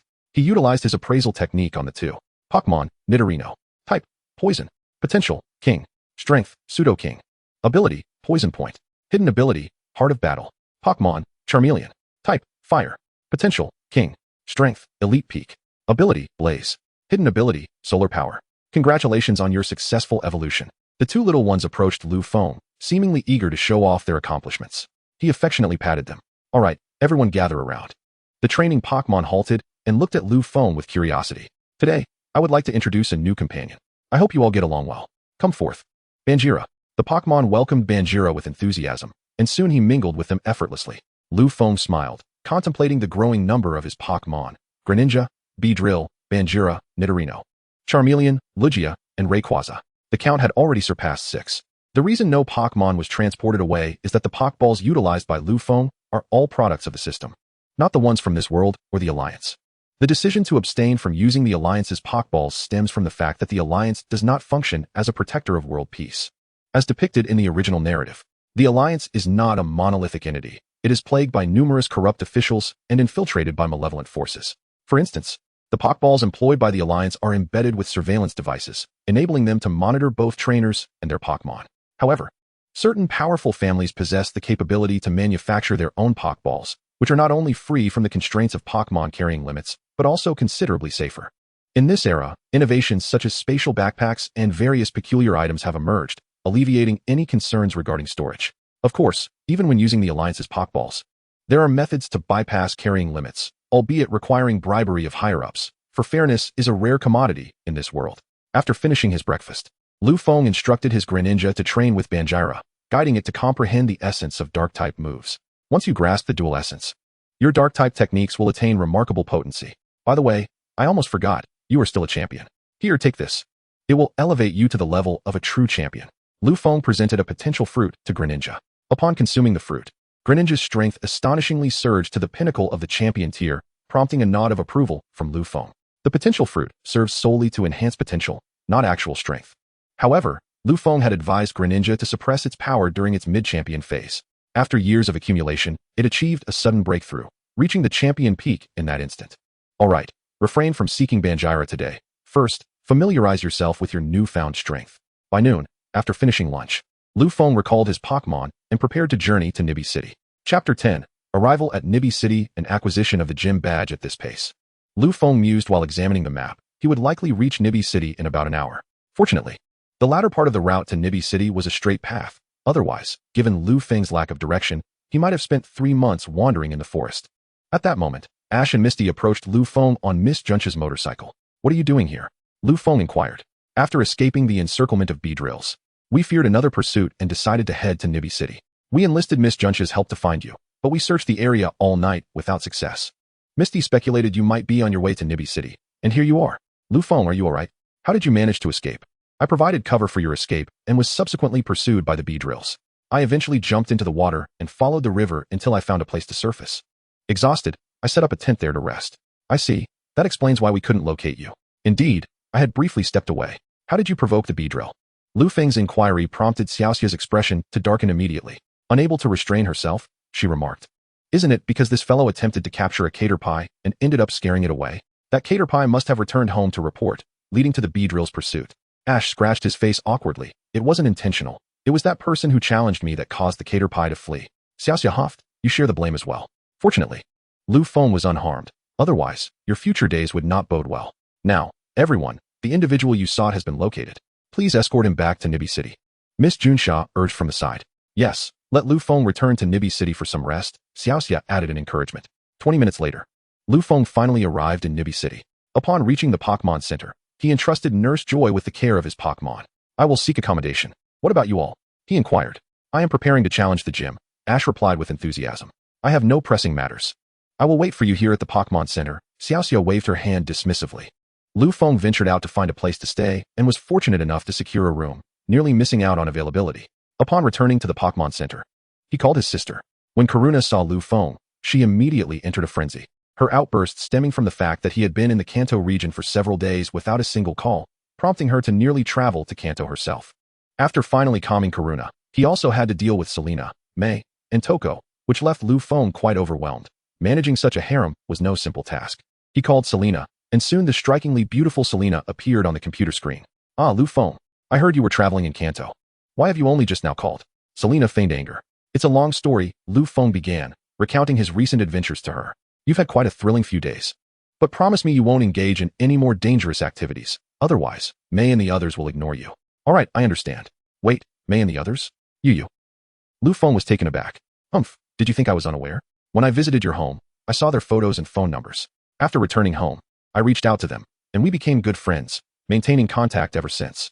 Then you and them. Lu Feng struggled to find words. Do we not know your temperament? If you were forced to choose just one of us, would you comply? Selena retorted angrily. Lu Feng was at a loss for words. Indeed, if he had to choose, he would never forsake any of them. Thus, we must acquiesce to you. For we have the misfortune of being involved with such a fickle-hearted individual, Selena remarked with a fa of calmness. though her heaving chest betrayed her true feelings. However, while I may not interfere, you must not bring back any of those chaotic women. Otherwise, I will truly disregard you, Selena warned Lu Feng with utmost seriousness. Lu Feng promptly agreed, feeling a twinge of gratitude. He never expected her to be so considerate of his feelings. After exchanging a few more words with Selena, who reminded him to rest well, she ended the call.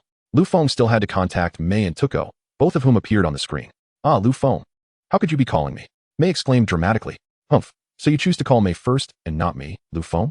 Tuko pouted, visibly displeased.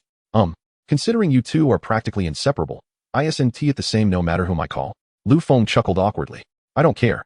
You had better give me a reasonable explanation, or I will not let this go. Tuko pretended to be angry.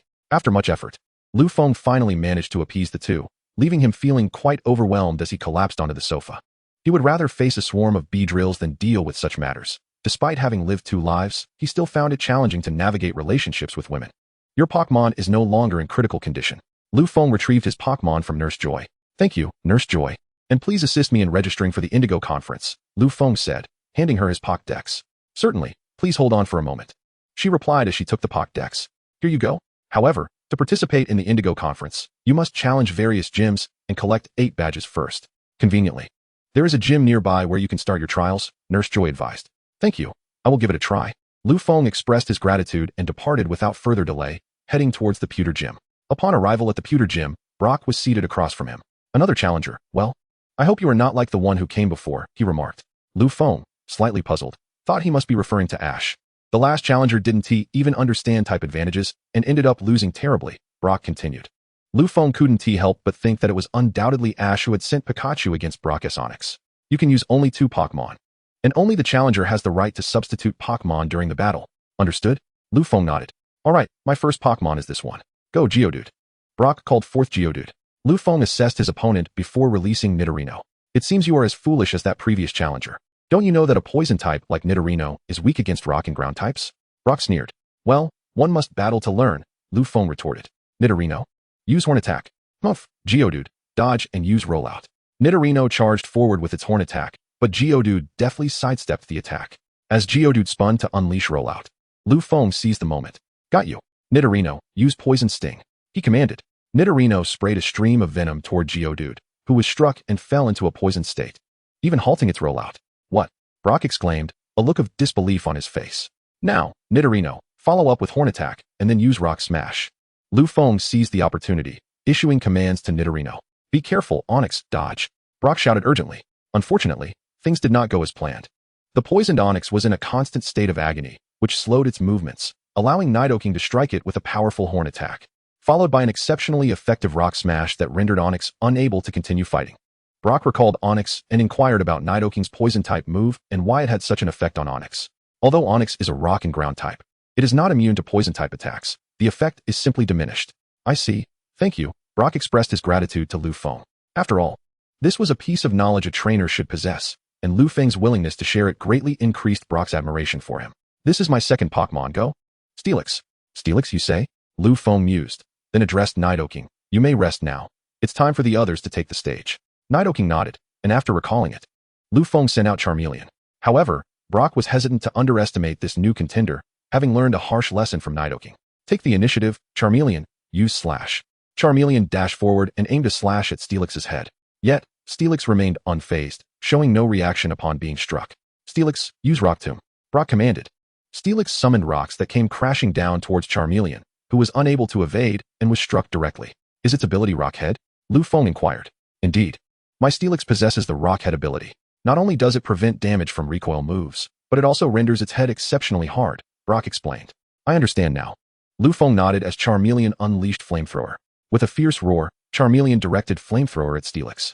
Steelix braced itself with its head and attempted to ensnare Charmeleon. However, Charmeleon was agile enough to evade Steelix's grasp. This is troublesome, Lu Feng sighed, realizing that Brock had exploited Steelix's ability to its fullest, effectively defending against Charmeleon's attacks. Steelix, use Iron Head. Lu Feng shouted urgently. Charmeleon, get out of the way, do not let it hit you. It was no joke, Steelix, with its Rockhead ability, could deliver devastating blows with moves like Iron Head. Lu Feng mused to himself that this Steelix was likely at the pinnacle of elite-level strength. He refrained from using the system, believing that relying on it would hinder his growth. On the battlefield, Steelix relentlessly attacked with Iron Head, forcing Charmeleon to keep dodging. However, Steelix's massive and cumbersome form made it difficult to land a successful hit. Charmeleon, use Fire Spin to trap its movements. Lu Feng commanded. Charmeleon unleashed flames that formed a spiraling vortex, quickly enveloping Steelix. Useless. Steelix, use Sandstorm. Brock chuckled, as if victory was already in his grasp. Take a look first. Lu Feng gestured to him. How could Xiao Gang not believe the extraordinary scene unfolding before his eyes? The move known as Sandstorm radiates outward from the user. When the Onix employed Sandstorm within the fiery vortex, it was instead swept away by the swirling flames, creating a Sandstorm fire vortex that inflicted double damage upon the Onix. Charmeleon, unleash Flamethrower, targeting the Onix's body, Lu Feng urged, observing Charmeleon's intent to attack. Charmeleon nodded, continuously launching Flamethrower from the outside. Onix, rotate and use Iron Tail. Remember to spin in the opposite direction of the vortex, Lu Feng instructed. As Onix suffered relentless assaults, Xiao Gang had no choice but to take a gamble. With a mighty roar, Onix spun in the opposite direction of the vortex to execute Iron Tail, finally breaking through the swirling flames. Now's your chance, Charmeleon. Use Dragon Rage on Onix. Lu Feng exclaimed, seizing the moment. Charmeleon conjured a massive fireball that, while reminiscent of a fire-type move, was in fact a dragon-type attack born from its accumulated rage. Dragon Rage does not deal fixed damage as seen in games. Rather, it is determined by the Pokémon's fury. The more enraged the Pokémon, the greater the power of the move. Having been forced into a defensive position by Onix, Charmeleon's pent-up frustration was now transformed into sheer anger. Charmeleon unleashed Dragon Rage, and the Onix, startled, was blasted away, rendered unable to continue fighting. Well done, Charmeleon. Lu Feng praised, recognizing the little creature's earnest efforts. Congratulations, Lu Feng. Here is the badge from the Nibby Gym. Please accept it. Xiao Gang presented the gym badge. Lu Feng reached out to accept it, expressing his gratitude before returning to the Pokémon Center with Charmeleon. Chapter 11. The Hualon Gym, the weakest gym in Kanto. As Lu Feng prepared to return to the Pokémon Center, he fortuitously encountered Misty. Lu Feng, have you obtained your badge? She inquired. Lu Feng nodded and asked about Ash. Mentioning Ash ignited Misty's frustration. That guy lost in the gym battle and is now off training. I kindly lent him my water-type Pokémon, but he insisted on using Pikachu. I just don't understand what he has thinking. Ah well. He currently has no intention of understanding the type advantages among Pokémon. Perhaps this will teach him a lesson, Lu Feng replied, equally exasperated. By the way, I plan to rest for the night and then head to another city tomorrow. Aren't you traveling with us? Well, my schedule is rather tight. After collecting the badges, I need to return home. Please let Ash know for me, Lu Feng said. All right then, goodbye, Misty said reluctantly as she bid Lu Feng farewell.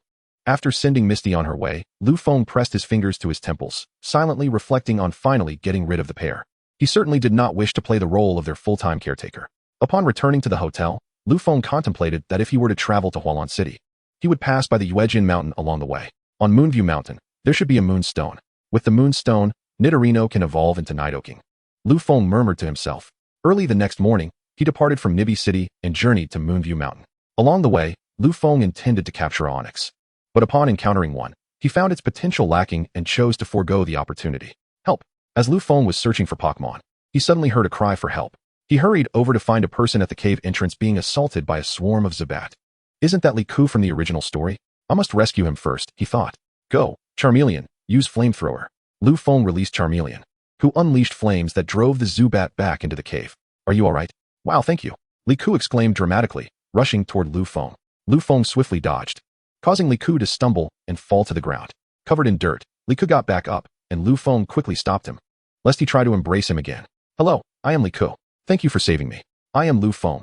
May I ask how you ended up being attacked by Zubat? Well, the cave has been modified to be as bright as day, disrupting the Zubat's habitat. So they are quite hostile to outsiders. Liku replied with a shake of his head and a sigh. I see. Do you know where I might find a Moonstone? Lu Feng inquired. As it happens, I have a Moonstone right here. Allow me to give it to you as a token of gratitude for saving my life, Liku said, pulling a Moonstone from his pocket. Thank you. Lu Feng accepted the Moonstone without hesitation and then summoned Nidorino.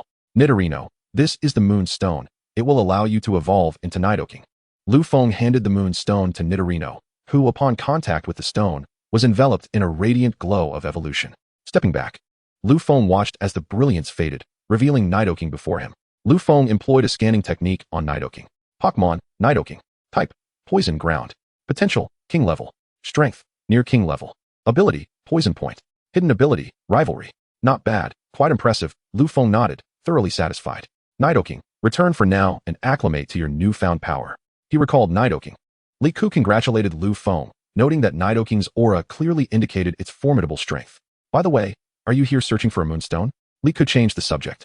Lu Feng feigned confusion, inquiring within his system about the nature of the moonstone. The moonstone is composed of various moonstones, which together form something quite extraordinary. The system replied, "It is a rather peculiar stone. I surmise it may be related to Pokémon spacecraft. Please hold on. I need to go to the nearby Hualan City." Lu Feng interrupted, realizing that if he didn't interject, Li Ku would continue indefinitely. "My apologies. I get rather excited when discussing the moonstone. Allow me to guide you," Li Ku said sheepishly, taking the lead. Inside the cave, rows of lights hung above, illuminating the cavern and dispelling any shadows. Alas, this cavern has been altered by some peculiar individuals, resulting in a disturbance among the Pokémon that thrive in darkness. Sighed Li Ku. Is there truly no one to intervene? Alas, in such circumstances, no one is willing to dismantle it. Lu Feng nodded in agreement, choosing to remain silent as he communicated telepathically with Lugia, asking, "Could you possibly enhance the environment here?" Lugia responded with a thought, indicating that it could. Lu Feng silently nodded and continued forward with Li Ku. After their departure, the air and soil became notably more humid, creating a suitable habitat for Pokémon that prefer such environments. "Very well, if you proceed straight ahead, you will reach Hualan City. Thank you." After bidding farewell to Li Ku, Lu Feng hurried on his way, arriving in Hualan City by noon. He first deposited his Pokémon at the Pokémon Center before seeking out a restaurant. After enjoying lunch, Lu Feng returned to the Pokémon Center to retrieve his Pokémon and inquired about the location of the Hualan Gym. Upon arriving at the gym, he fortuitously caught the performance of the Hualan Sisters aquatic ballet. Left with no choice, Lu Feng had to wait for the show to conclude. After what felt like an eternity, the performance ended. Lu Feng thought the Hualan Sisters were merely average in appearance, leaving him puzzled as to their allure. If others were privy to Lu Feng's thoughts, they would undoubtedly contest him fiercely. With a beautiful sister and 3 lovely girlfriends of his own, such a winner in life would naturally be indifferent to their charms. But what about us? Lu Feng hastily made his way backstage to prevent them from being cornered by reporters, fearing he might lose the opportunity to challenge them. Upon spotting Lu Feng, the Hualan Sisters were momentarily taken aback, followed by an ear-piercing shriek. They then pounced on him like hungry tigers. Startled, Lu Feng found himself encircled before he could regain his composure. "Where did this handsome boy come from? Do you have a girlfriend? What do you think of me? Why ask so many questions? Let us just tie him up and take him back." "Exactly. Handsome boy, how do you want to play? We can accommodate anything you desire." Faced with the Hualan Sisters' rather brazen remarks, Lu Feng shuddered and replied meekly, I'm only 11 years old. And what's wrong with that?" The Hualan Sisters scoffed. "In large families, relationships are often established by the age of 5. If it weren't for our underdevelopment, children would already be running errands." Lu Feng was at a loss for words.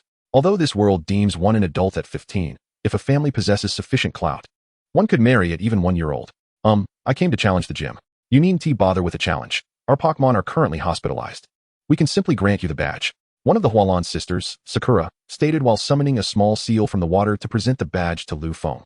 As he accepted the badge, Lu Feng found himself at a loss for words, wondering if this was the allure of being a handsome boy. "Don't you have a single Pokémon?"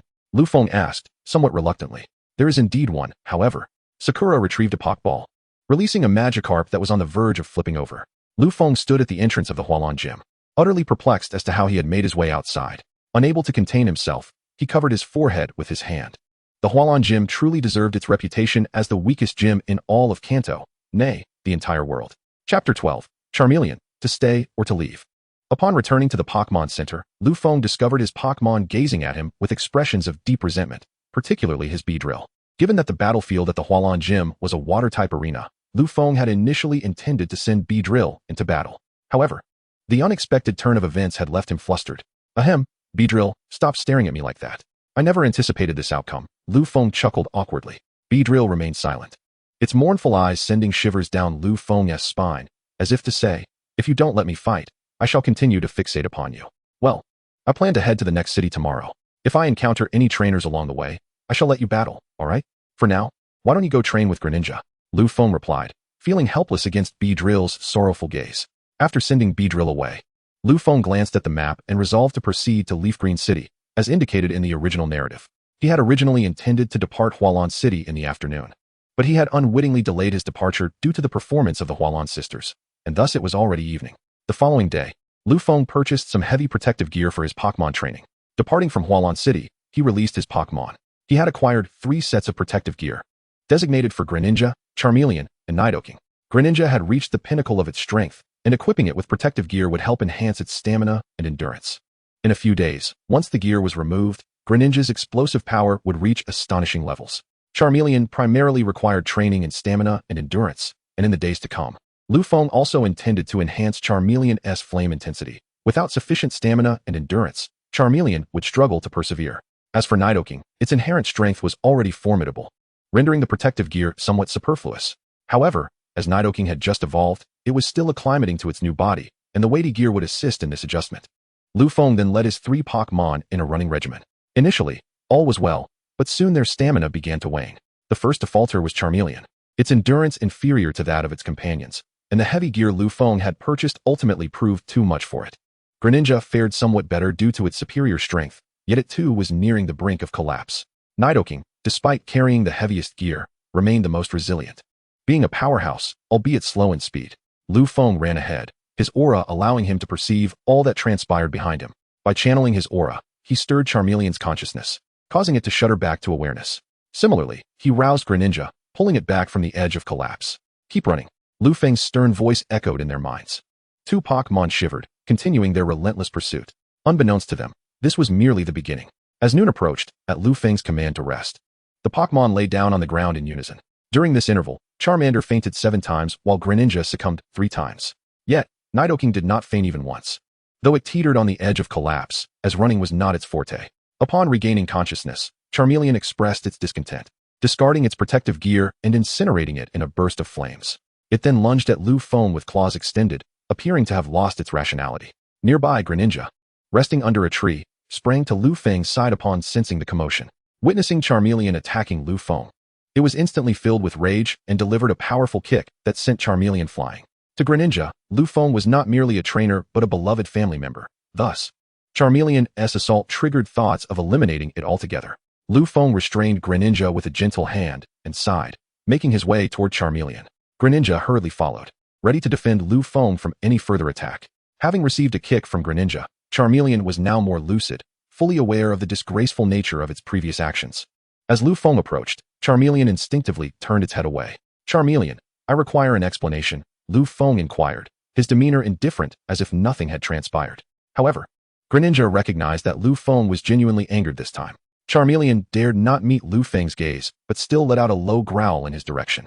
Lufeng, possessing the power of aura, comprehended Charmeleon's words.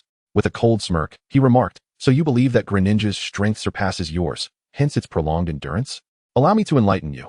Greninja relies solely on physical prowess when running. Its superior stamina stems from a willpower far greater than yours. As for Nidoking, its inherent strength is formidable, rendering protective gear unnecessary. Yet you seem to have overlooked one crucial detail.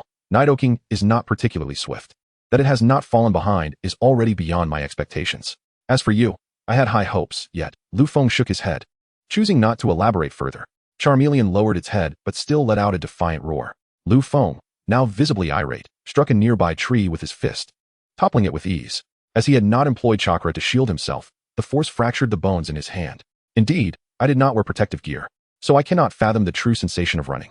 Yet you dared to compare yourself to me, to a physically weaker human.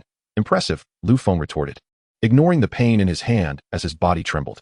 I will show you that my suffering while running is no less than yours. With that, Rayquaza emerged, its presence immediately locking onto Charmeleon.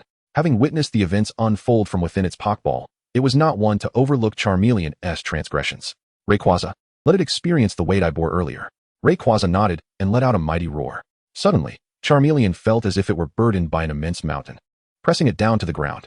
Although Rayquaza lacks the ability to manipulate gravity, its unique characteristics allow it to control atmospheric pressure, thereby achieving an effect akin to gravity control. This is the weight I just experienced, and I did not employ any special powers, relying solely on my physical capabilities. Lufeng's voice resonated within the mind of Charizard. Charizard was struck with astonishment. Lufeng gestured for Rayquaza to cease its control over the atmospheric pressure. With that, Charizard was able to gradually rise to its feet.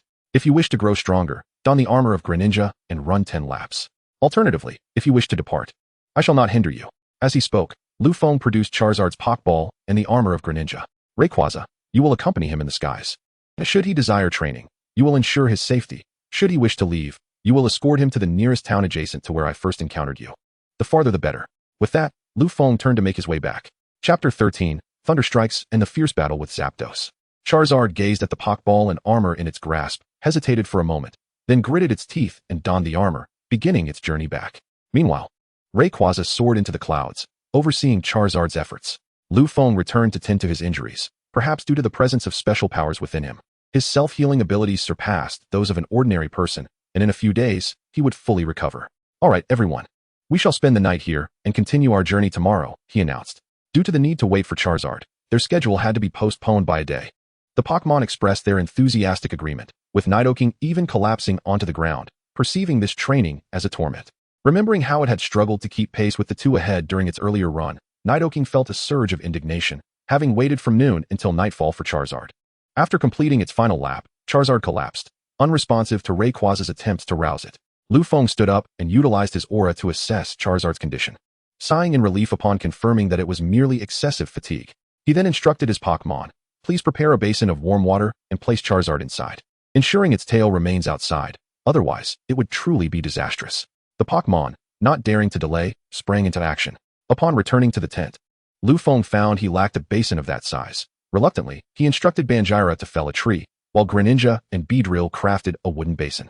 Soon, the preparations were complete, and Lu Feng added a gentle medicinal solution to the warm water, ensuring it would not irritate Charizard's body.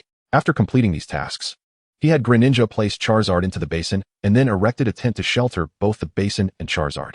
Strangely, as night descended, the sky transformed from a clear expanse to one shrouded in ominous clouds. Lu Feng set up his own tent, making space for his Pokémon. They could not remain confined within their Pokeballs for extended periods. While legendary Pokémon fared better, ordinary Pokémon did not. Alas, Banjira and Nidoking take up too much space. Indeed, with just these two Pokémon, Lu Feng's tent was completely occupied. The other Pokémon had no choice but to squeeze into the tent area near the Charizard. Eventually, Lu Feng and his Greninja were forced outside, as there was simply no space left. As the rain began to fall gently, Lu Feng and Greninja gathered some firewood and hurried to take refuge beneath a nearby tree. Fortunately, the tree was lush and thick, providing sufficient cover from the rain, as long as it didn't pour too heavily. Greninja climbed the tree to rest, while Lu Feng took out his sleeping bag and settled down under the denser foliage to sleep. However, by midnight, the rain intensified, transforming into a torrential downpour. Lu Feng, situated beneath the tree, found himself in quite a predicament and was jolted awake. Damn it, why is it raining at this hour? Lu Feng shouted in frustration. Whether it was due to his presence beneath the tree or perhaps the outburst directed at the heavens, a bolt of lightning suddenly struck, leaving Lu Feng charred and frazzled, his hair standing on end like a wild mane. What on earth is happening? I'm losing my mind. Lu Feng trembled from the shock, even stuttering in his thoughts.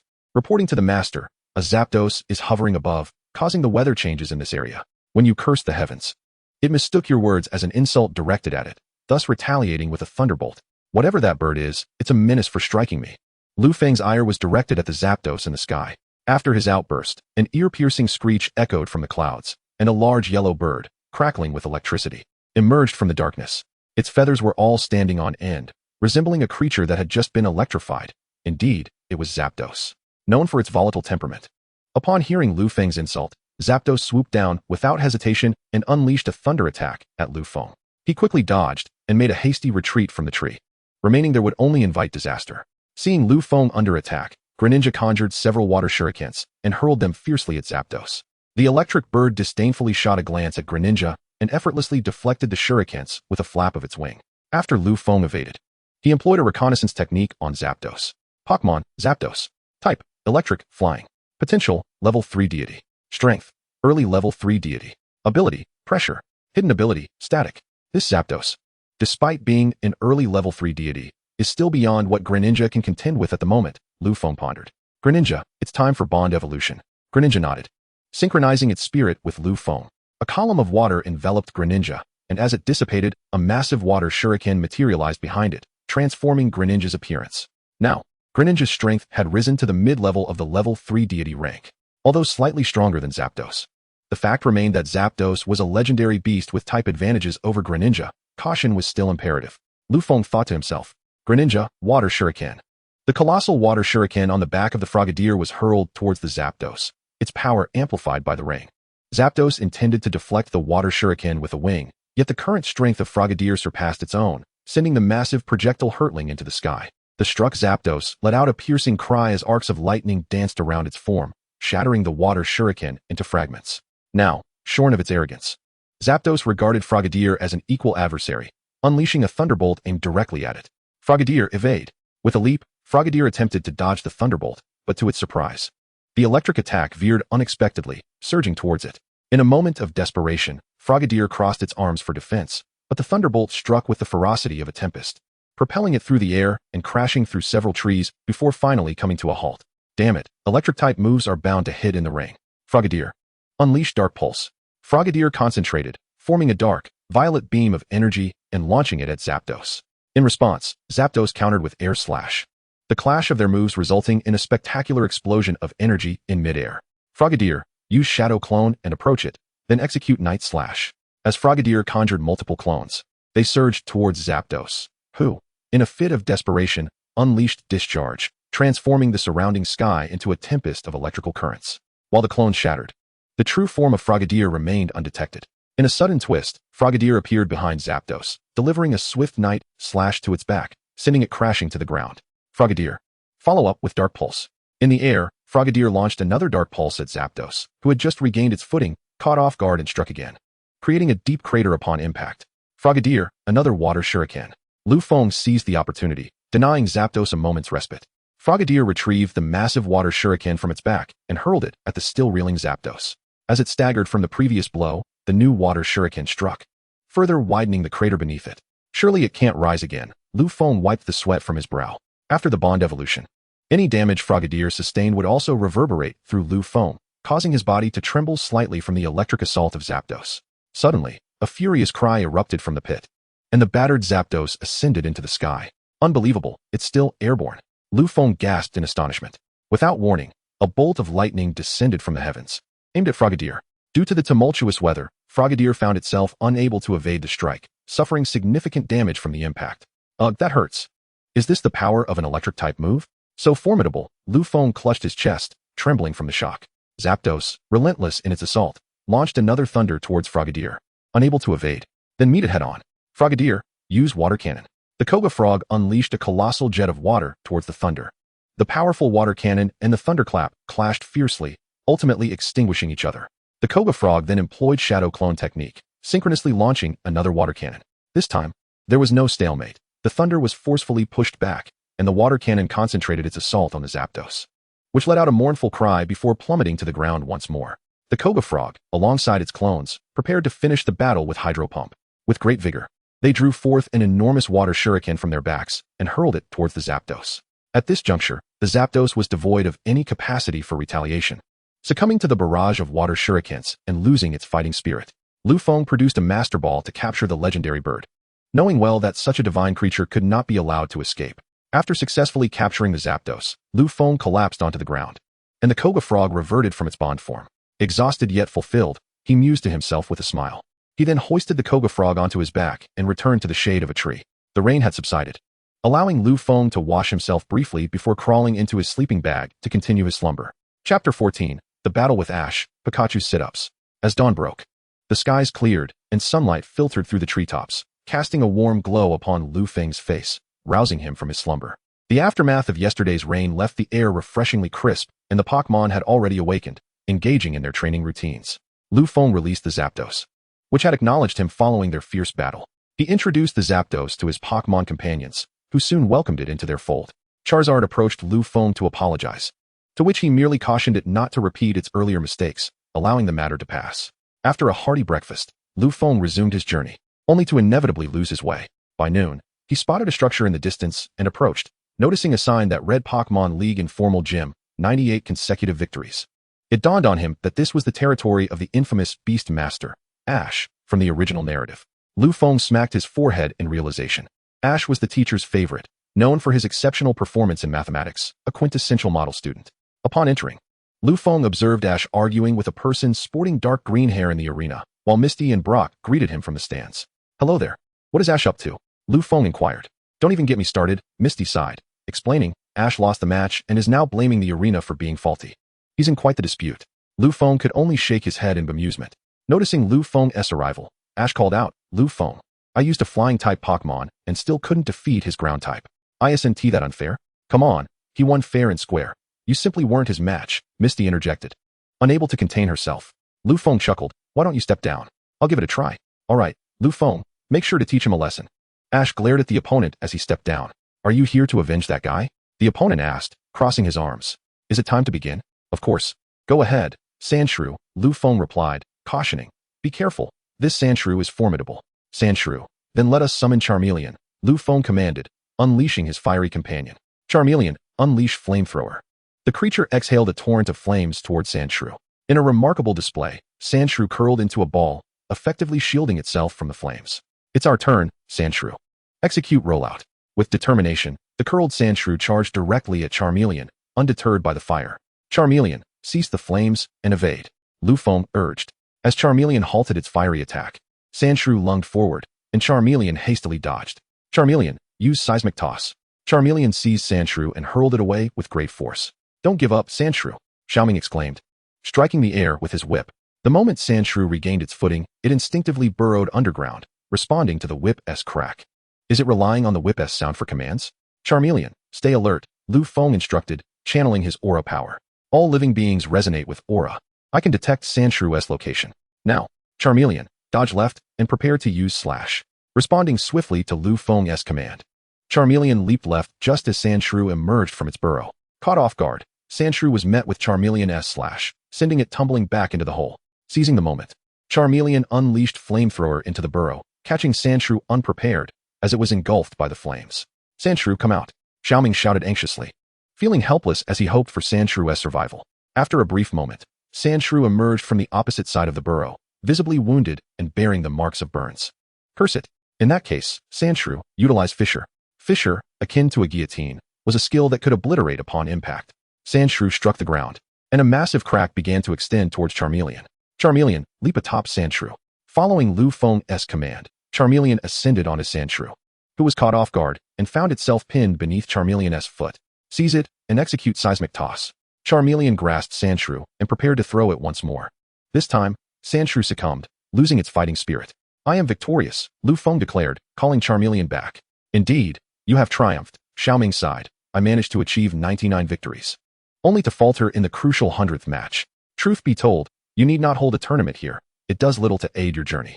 You should venture out and gather combat experience, Lu Feng kindly advised.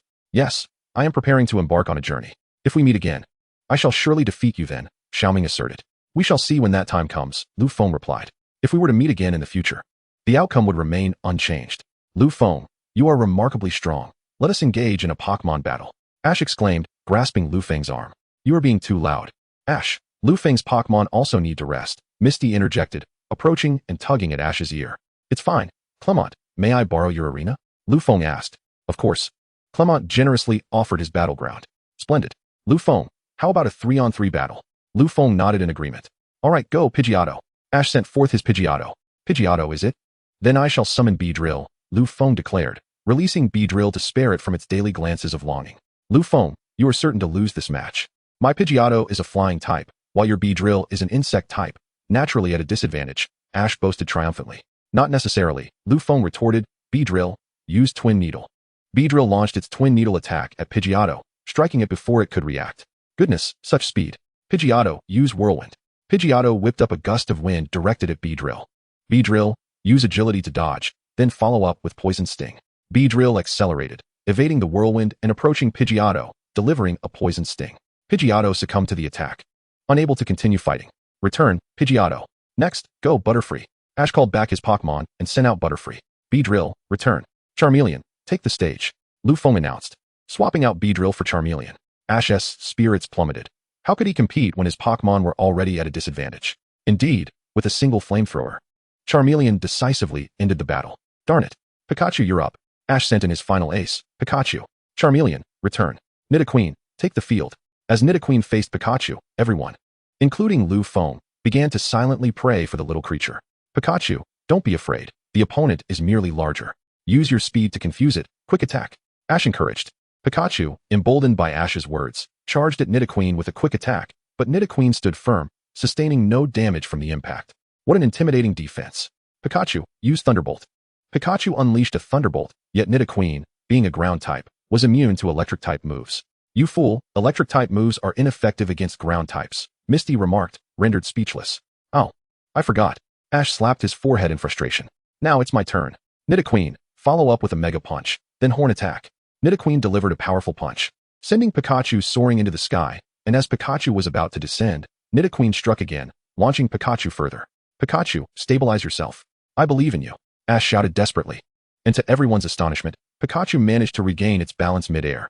Lufeng couldn't help but smirk. This was what the world referred to as Ash's moment of brilliance.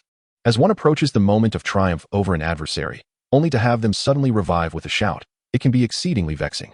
Nidoking unleashed a tremor, stomping the ground, causing the entire arena to quiver. The seismic assault proved overwhelmingly effective against Pikachu, who collapsed to the ground. Pikachu, rise. Do not concede defeat. Astonishingly, Pikachu managed to stand once more, its power surging. Lufeng's lips twitched in frustration as he commanded, Nidoking, use Earthquake. I refuse to believe it can withstand that. His expression darkened. Ultimately, Earthquake proved effective, and Pikachu finally succumbed to defeat. Lufeng let out a sigh of relief. Had even Earthquake failed, he would have been at a loss for words. He bid farewell to Ash and the others, eager to leave the scene. Chapter 15, Yudo Shindai. After parting ways with Ash, Lufeng ventured into a forest where a school known as the Pokémon research class resided. It was rumored that graduation would exempt one from challenging gyms across the land, granting access to the Pokémon League. Puzzled, Lufeng scratched his head, feeling somewhat at a loss. Today marked his 7th day in the forest.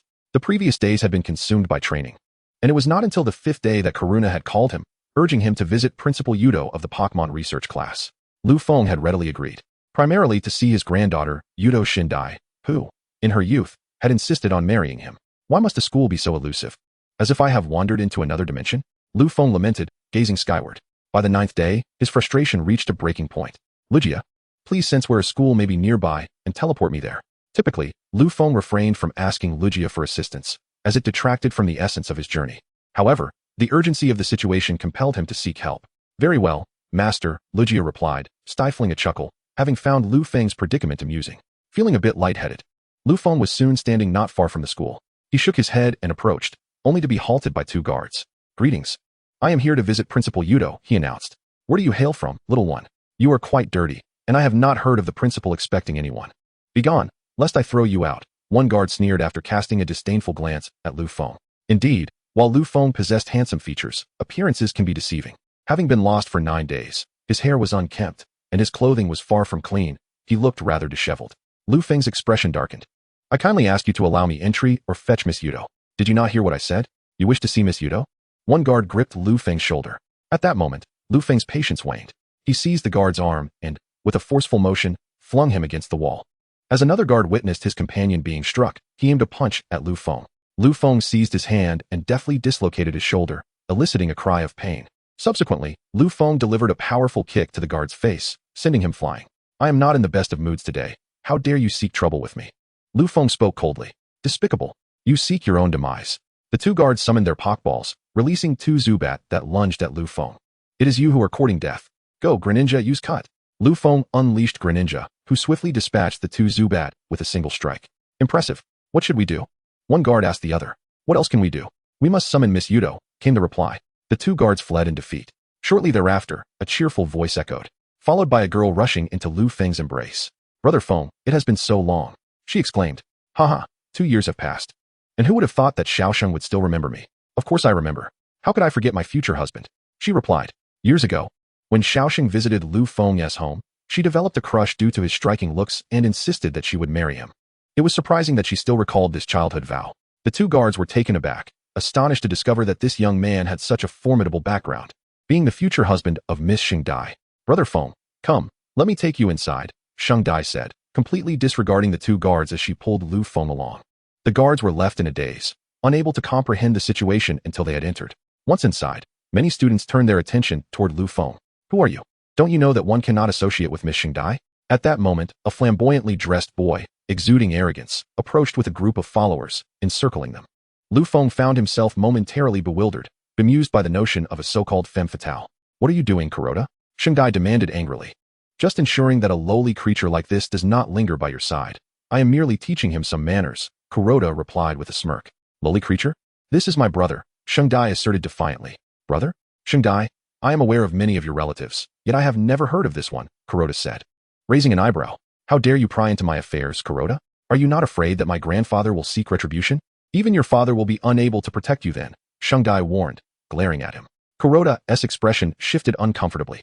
Indeed, the Kuroda family held considerable power in Kanto, with the head of the family being a member of the alliance. However, the Yudo family was equally formidable, and few could rival them within the alliance. Kuroda recognized this, but was consumed by jealousy at seeing Sheng Dai defend Lu Feng so fervently, which clouded his judgment. Humph, do you dare to engage in a Pokémon battle with me?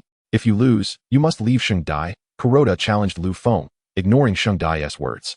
Apologies, but I have matters to discuss with Principal Yudo, so I shall not indulge you, Lu Feng replied nonchalantly, taking Sheng Dai's hand and walking further inside. The provocations from his adversary stirred an undeniable impatience within him. Had it not been for the concern of causing unnecessary trouble for Sheng Dai, he would have likely resorted to violence by now. I suspect you lack the courage, Kuroda sneered. It is not that I lack courage, but rather that you are unworthy, Lu Feng retorted, halting his steps to face Kuroda. How dare you? Gyarados, come forth and eliminate him. Kuroda's veins bulged with fury as he summoned a massive Gyarados. The creature opened its cavernous maw and lunged at Lu Feng.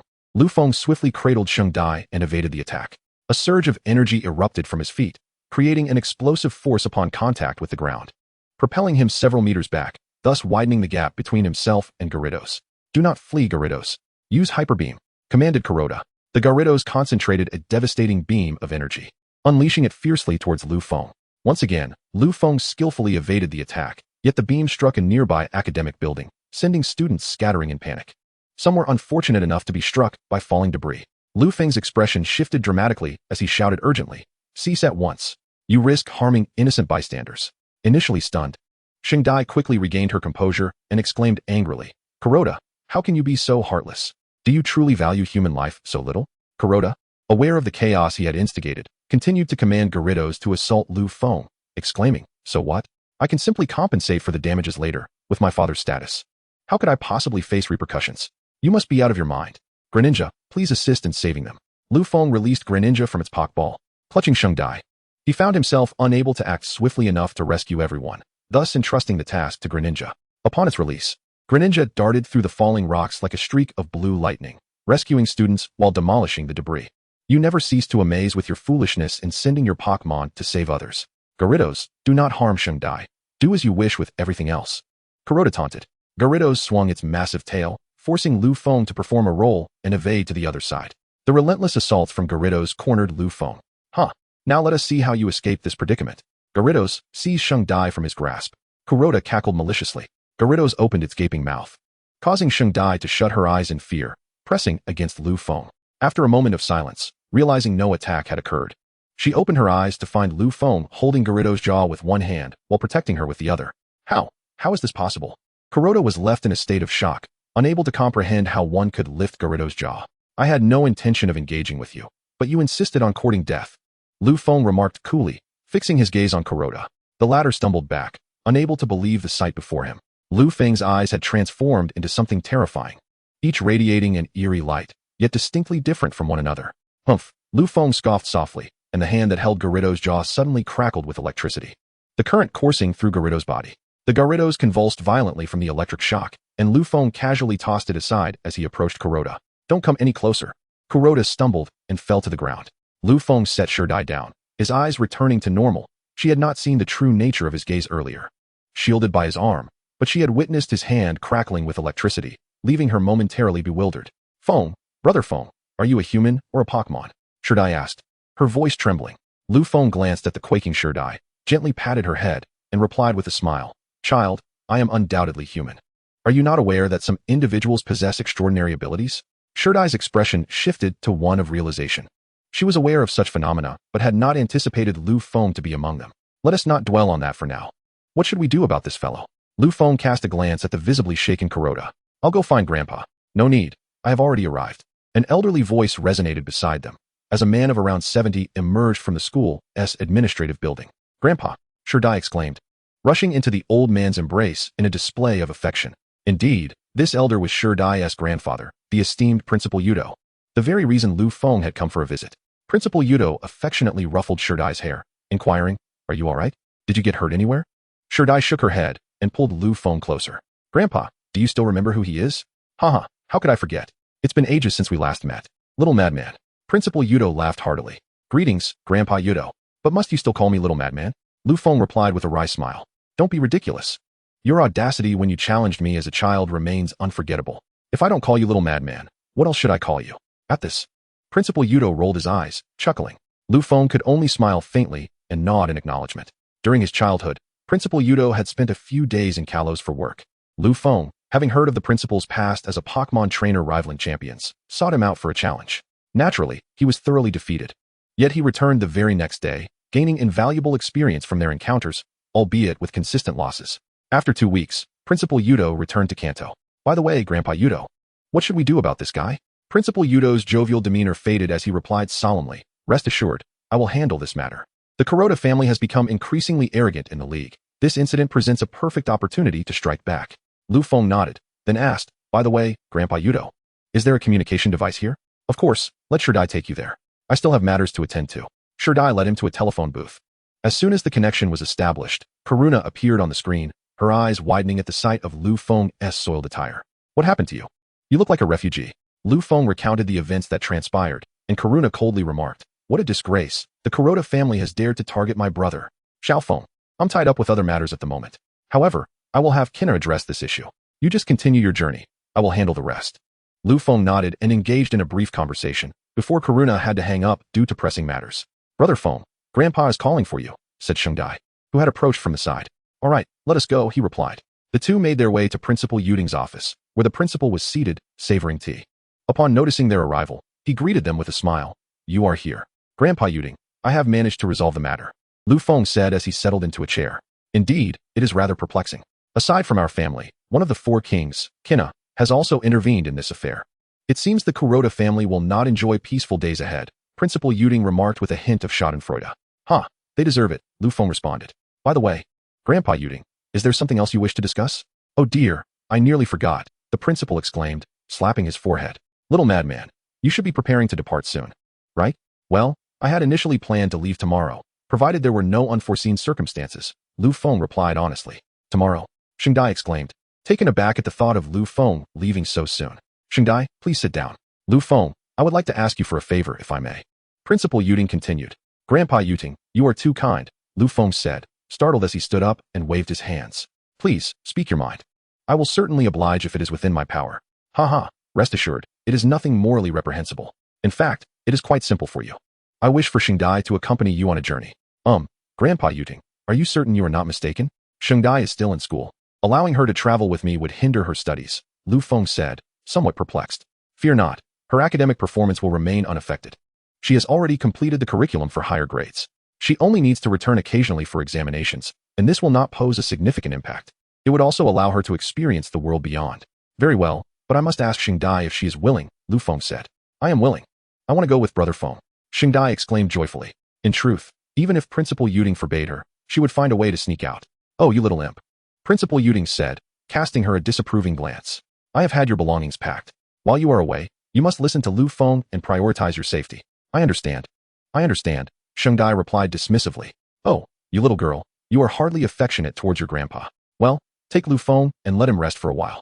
Principal Yuding sighed in resignation. Then, Shengdai eagerly pulled Lu Feng out of the room. Chapter 17, Arrival at White Cape. The next day, Principal Yuding personally bid farewell to the two, offering Shengdai yet another round of admonitions, clearly still harboring some concerns. He pulled Lu Feng aside, ensuring Shengdai could not see, and suddenly seized Lu Feng by the collar, pushing him against the wall. This unexpected action startled Lu Feng. Principal Yuding spoke sternly, little madman. It is evident that Shengdai holds affection for you. I have permitted her to travel with you, but should you dare to mistreat her, I shall not let you off easily. Do you understand? Lu Feng found himself momentarily bewildered. The old man was warning him. With a wry smile, he said, Grandfather Yuding, you're overthinking this. I'm only 11. What do you think I can do? Principal Yuding, observing Lu Feng's stiff expression, let out a cold laugh and replied, you must be curious as to how I know this.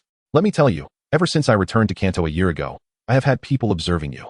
Lu Feng was somewhat taken aback. Indeed, he had often felt as though someone was following him during that time, but he had lacked the abilities to confirm it. Merely sensing it vaguely, coupled with Karen IS protection, he eventually concluded that perhaps he was simply being overly suspicious. Humph, don't be surprised. To be frank, I never intended for Side-Eye to accompany you. However, that girl is quite fond of you, and I do not wish to see her heartbroken. Even if others have something to say, I prefer not to interfere with her choices. I only hope you treat her well, Principal Yuding said solemnly. Rest assured, Grandfather Yuding. If I treat Side-Eye poorly, you need not intervene. I will come to apologize and accept any punishment you deem fit, Lu Feng said earnestly. Your words put my mind at ease. It's getting late. Hurry along now, lest Side-Eye grows anxious waiting, Principal Yuding said, patting Lu Feng on the shoulder with a smile. Returning to Side-Eye, she inquired, what did Grandpa say to you just now? Lu Feng replied, oh, nothing much. He just told me to take good care of you, and that you should be my wife. Now, let us go. If we don't hurry, it will be dark soon. Stop joking. Let us go. This is my first trip, and I'm super excited. Side-Eye exclaimed, her enthusiasm palpable. As they chatted and made their way, they soon arrived at a fork in the road, one that Lu Feng was quite familiar with. In the original story, Ash and his companions had taken a wrong turn here, wasting much time before reaching the town of Leaf. However, had he not gotten lost, he would not have encountered the Kanto starters. One might say that foolishness has its own fortune. Side-Eye, do you know the way to White Cape? Lu Feng asked. Of course. Sometimes our school takes us there for fun. There's a lighthouse with a rather peculiar person living inside who often dresses up as a puppet. He seems to be a Pokémon researcher named Jinghui, Side-Eye explained. Which of these paths leads there? Lu Feng inquired. Both paths can take us there, but the left one is rougher and longer. Our school usually takes the right one, as it's passable by vehicle and easier to navigate, Side-Eye replied. Alright. Then we shall take the right path. Considering the time, we should walk a bit further before having lunch, Lu Feng said. Sounds good. There's a small river up ahead. Let us rest there, Side-Eye suggested. Without waiting for Lu Feng's response, she hopped ahead with glee. Lu Feng shook his head in amusement and hurried after her. This girl was likely just thrilled by her first adventure. As they chased each other, they quickly reached the small river Side-Eye had mentioned, its waters clear enough for cooking. Lu Feng set out his cooking utensils, leaving Side-Eye astonished, prompting her to ask a question reminiscent of something Ash had once said, which earned her an exasperated eye roll from Lu Feng. By the way, Sonda, what did you bring with you this time? Lu Feng casually inquired while preparing dinner. Well, aside from some clothes and a tent, I also brought drinks and some snacks. And, wait, are you saying that aside from the essentials, you only packed some snacks? Lu Feng stumbled slightly. Not quite. Although I am still young. A woman must always adorn herself. I also brought some cosmetics, Sonda replied, somewhat shyly. I didn't bring any money either. It's unreasonable for a woman to spend while out and about. Sonda playfully winked. Upon hearing this, Lu Feng nearly dropped the pot in his hand, his mouth twitching in disbelief. What absurd logic. Men truly are perplexing. Once dinner was ready, the two began to eat. Sonda praised Lu Feng's cooking extravagantly, consuming over 70% of the meal, leaving Lu Feng feeling unsatisfied. Resigned, he had to prepare a little more for himself. After the meal, Sonda offered to help Lu Feng with the dishes, not wanting him to perceive her as merely a spoiled young lady. Once the cleanup was complete, they resumed their journey and, after 10 days, finally arrived at the White Cape. Thankfully, Sonda was familiar with the area. Otherwise, they would have wasted considerable time. Wow. We finally made it. Feng Go, it's the ocean. Sonda exclaimed, running along the shore. Sonda, go enjoy yourself for a bit, but don't wander too far. Lu Feng called out to her, hoping she would heed his warning. Lu Feng then set up the tent and rested inside. In terms of time, Lu Feng was ahead of Ash, but according to the original story, Ash's arrival coincided with the appearance of the giant Dragonite, so he could only await Ash's arrival. Chapter 18. The Arrival of the Giant Dragonite. Little did he expect that this wait would stretch nearly a month. During this time, Sonda repeatedly asked Lu Feng why they had not yet set off. While the ocean view was delightful, anyone would go mad after nearly a month of gazing at it. Lu Feng consistently used the training of Pokémon as an excuse, although he was beginning to feel the strain himself. When Sonda returned from a stroll along the beach, excitedly recounting how she had seen someone battling a large claw crab with a stick, Lu Feng was moved to tears, wishing he could embrace Ash and weep. Oh dear. I have waited here for nearly a month. He urged Sonda to lead the way, and after a short distance, they spotted Ash and his companions heading towards the lighthouse. Ash, from afar, called out to Lu Feng, startling Brock and Misty beside him. Lu Feng approached and greeted them warmly. When it was Brock's turn to greet Sonda, he took her hand, employing the same tactics as in the original story. Sonda swiftly withdrew her hand, disdainfully declaring, I'm sorry, but I'm not interested in those with darker skin. Her words left Brock utterly stunned. Lu Feng struggled to contain his laughter, saying, You haven't eaten yet, have you? I've prepared some food over there. Would you like to join me? That sounds wonderful. Misty cheered. Lu Feng led the way, and soon they arrived at the spot where they had set up their tent. As they sat down to eat, Lu Feng and Sonda were left speechless in astonishment. Upon learning of Ash and his companion's arrival, Lu Feng prepared an abundance of dishes, only to be astonished that they consumed every morsel, leaving none for himself or Xingdai. Good heavens, he mused, even a famished soul reincarnated would not exhibit such voracity. I am utterly full, Ash exclaimed as he set down his bowl. By the way, Ash, how long has it been since you last ate? Lu Feng could not restrain his curiosity. When he discovered that Ash and his group had subsisted on nothing but bread for 10 days, his eyes nearly bulged in disbelief. How could one survive on that alone for such a period? He shook his head in disbelief. Where are you headed next? Ash replied. We plan to visit the lighthouse over there and check on the giant crab I left with Professor Oak. By the way, Lu Feng, aren't you coming along? I shall join you shortly. You may go ahead, Lu Feng responded. All right then, we will head over first. Ash nodded and waved to Lu Feng as the three made their way toward the lighthouse. Brother Feng, why aren't we joining them? Shengdai inquired, recalling Lu Feng's earlier mention of visiting the lighthouse during a leisurely moment. Well, I trained quite late last night, and now all I desire is a brief respite. Lu Feng replied, turning away and entering the tent, where he promptly collapsed, evidently exhausted from the previous night's exertions. Shengdai returned to her own tent, having also suffered from a lack of sleep due to the late-night training. Time passed swiftly, and soon it was evening when a thunderous noise jolted Lu Feng awake. Startled, he donned his clothes and rushed outside, with Shengdai following suit. What is happening? Shengdai asked, rubbing her sleepy eyes. Lu Feng shook his head and gazed towards the lighthouse, where an enormous creature loomed over the ocean. However, the fog obscured its true form. In the sky, three dark figures appeared to be hurled away. Likely members of Team Rocket who had provoked this colossal being. We must leave quickly, Lu Feng muttered. Yet, to his astonishment, the giant creature did not depart, but instead swung its massive arm towards the shore, sending debris flying. What on earth? Why isn't he it left, and is now attacking? Lu Feng pondered, bewildered. It appeared that this world only bore resemblance to the original narrative. Lu Feng's involvement had introduced numerous uncertainties. Brother Feng, what is that creature? Shengdai clung to Lu Feng's arm, her voice trembling with fear as she beheld such an enormous monstrosity for the first time. It is a Pokémon, Lu Feng explained. And you are quite familiar with it. That is a Dragonite. What? Shengdai exclaimed incredulously.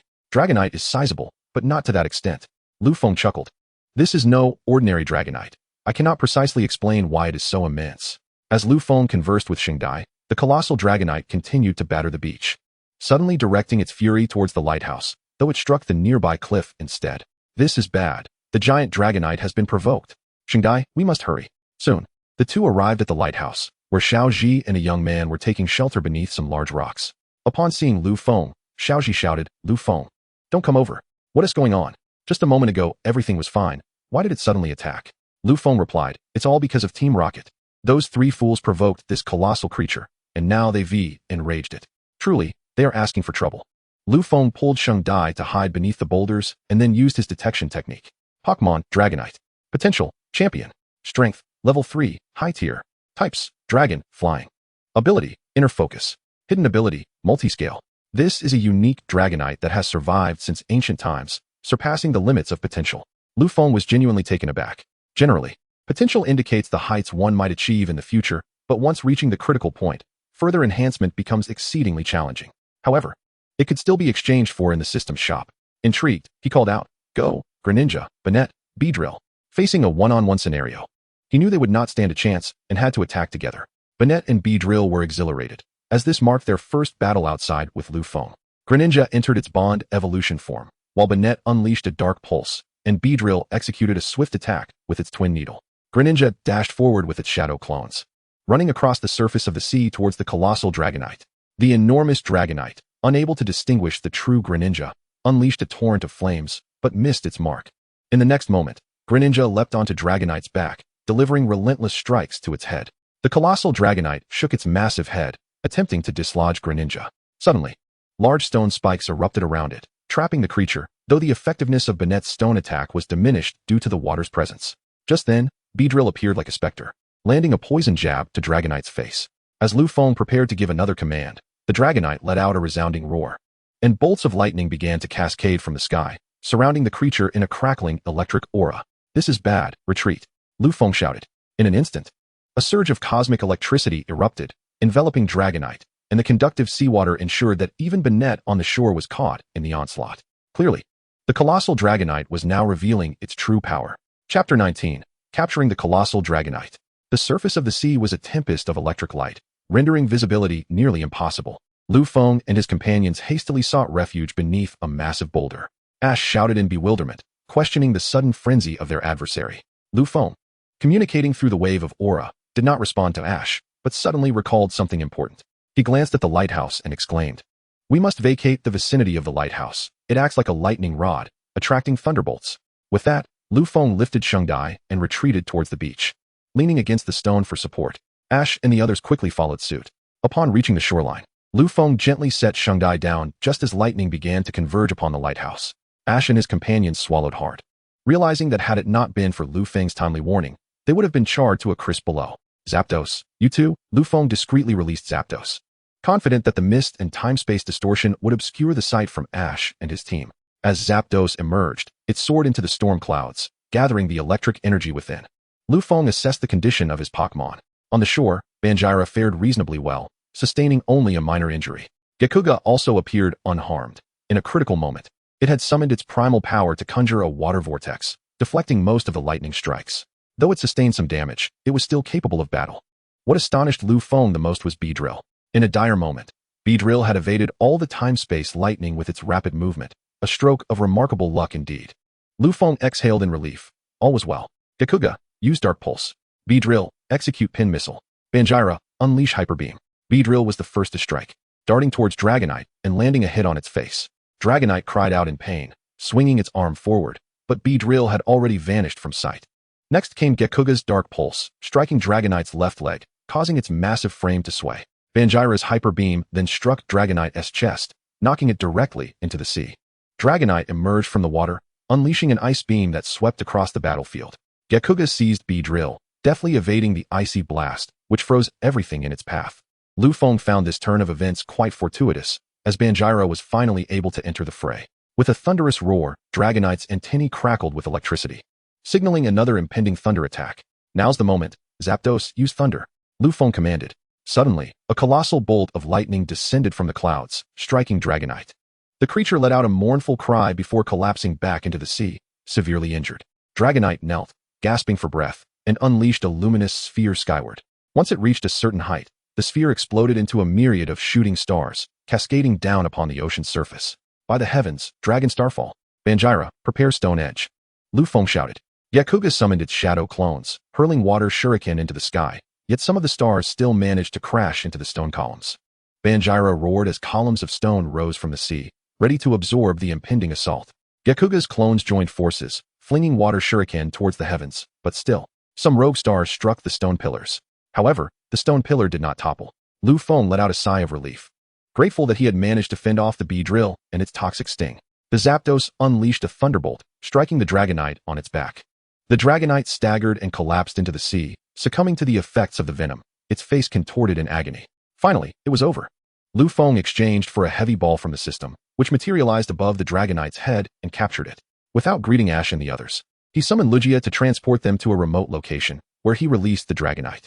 From the outset, Shengdai was aware that Lu Feng was engaged in battle with it. Yet witnessing such a massive Dragonite up close left him astonished. The two hurriedly worked to cure the Dragonite of its poisoning. After a while, the Dragonite awakened, leveraging its formidable recovery abilities. Aware of its capture, it made no attempt to resist, recognizing that it had been defeated through sheer strength. Yet, Lu Feng was troubled. The Dragonite's colossal size made it inconvenient to transport. Ding! You have completed the hidden task of capturing the gigantic Dragonite and earned a shrinking potion. At that moment, the system's notification chimed. Lu Feng's eyes brightened. With the shrinking potion, the situation could be managed more easily. He produced a vial of the potion and administered it to the Dragonite. To Shengdai's astonishment, the Dragonite's form began to shrink rapidly. Though it remained larger than an ordinary Dragonite, it was now far more manageable. The Dragonite, upon witnessing its diminished size, expressed gratitude by embracing Lu Feng. Its immense stature had deterred other Pokémon from approaching, even impairing its ability to fly, which explained why it had refrained from taking to the skies during battle. Lu Feng comforted the Dragonite and returned it to its Pokeball. Chapter 20, Arrival in Withered Leaf City. As night fell, Lu Feng declared, "Let us rest here for the night." Shortly thereafter, while he was setting up the tent, dark clouds suddenly gathered in the sky, signaling an impending downpour. What is happening? Just a moment ago, the weather was fine, Lu Feng muttered, perplexed. Master, it seems that your battle with the Dragonite has affected the surrounding weather, Lugia remarked. Would you like me to disperse those clouds? Never mind. The current weather changes are already unusual. Suddenly clearing the skies might attract the League's attention.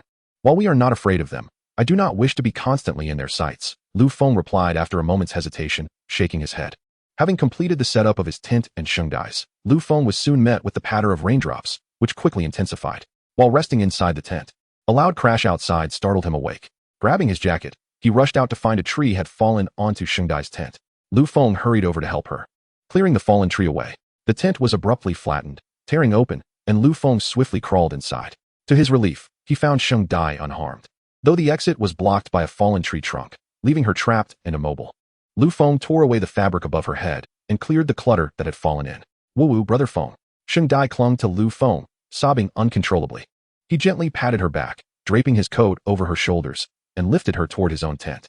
Once inside, he carefully set Sheng Dai down, noticing her injured leg. He disregarded the rainwater soaking his clothes and retrieved some medicine and bandages from his backpack to administer first aid.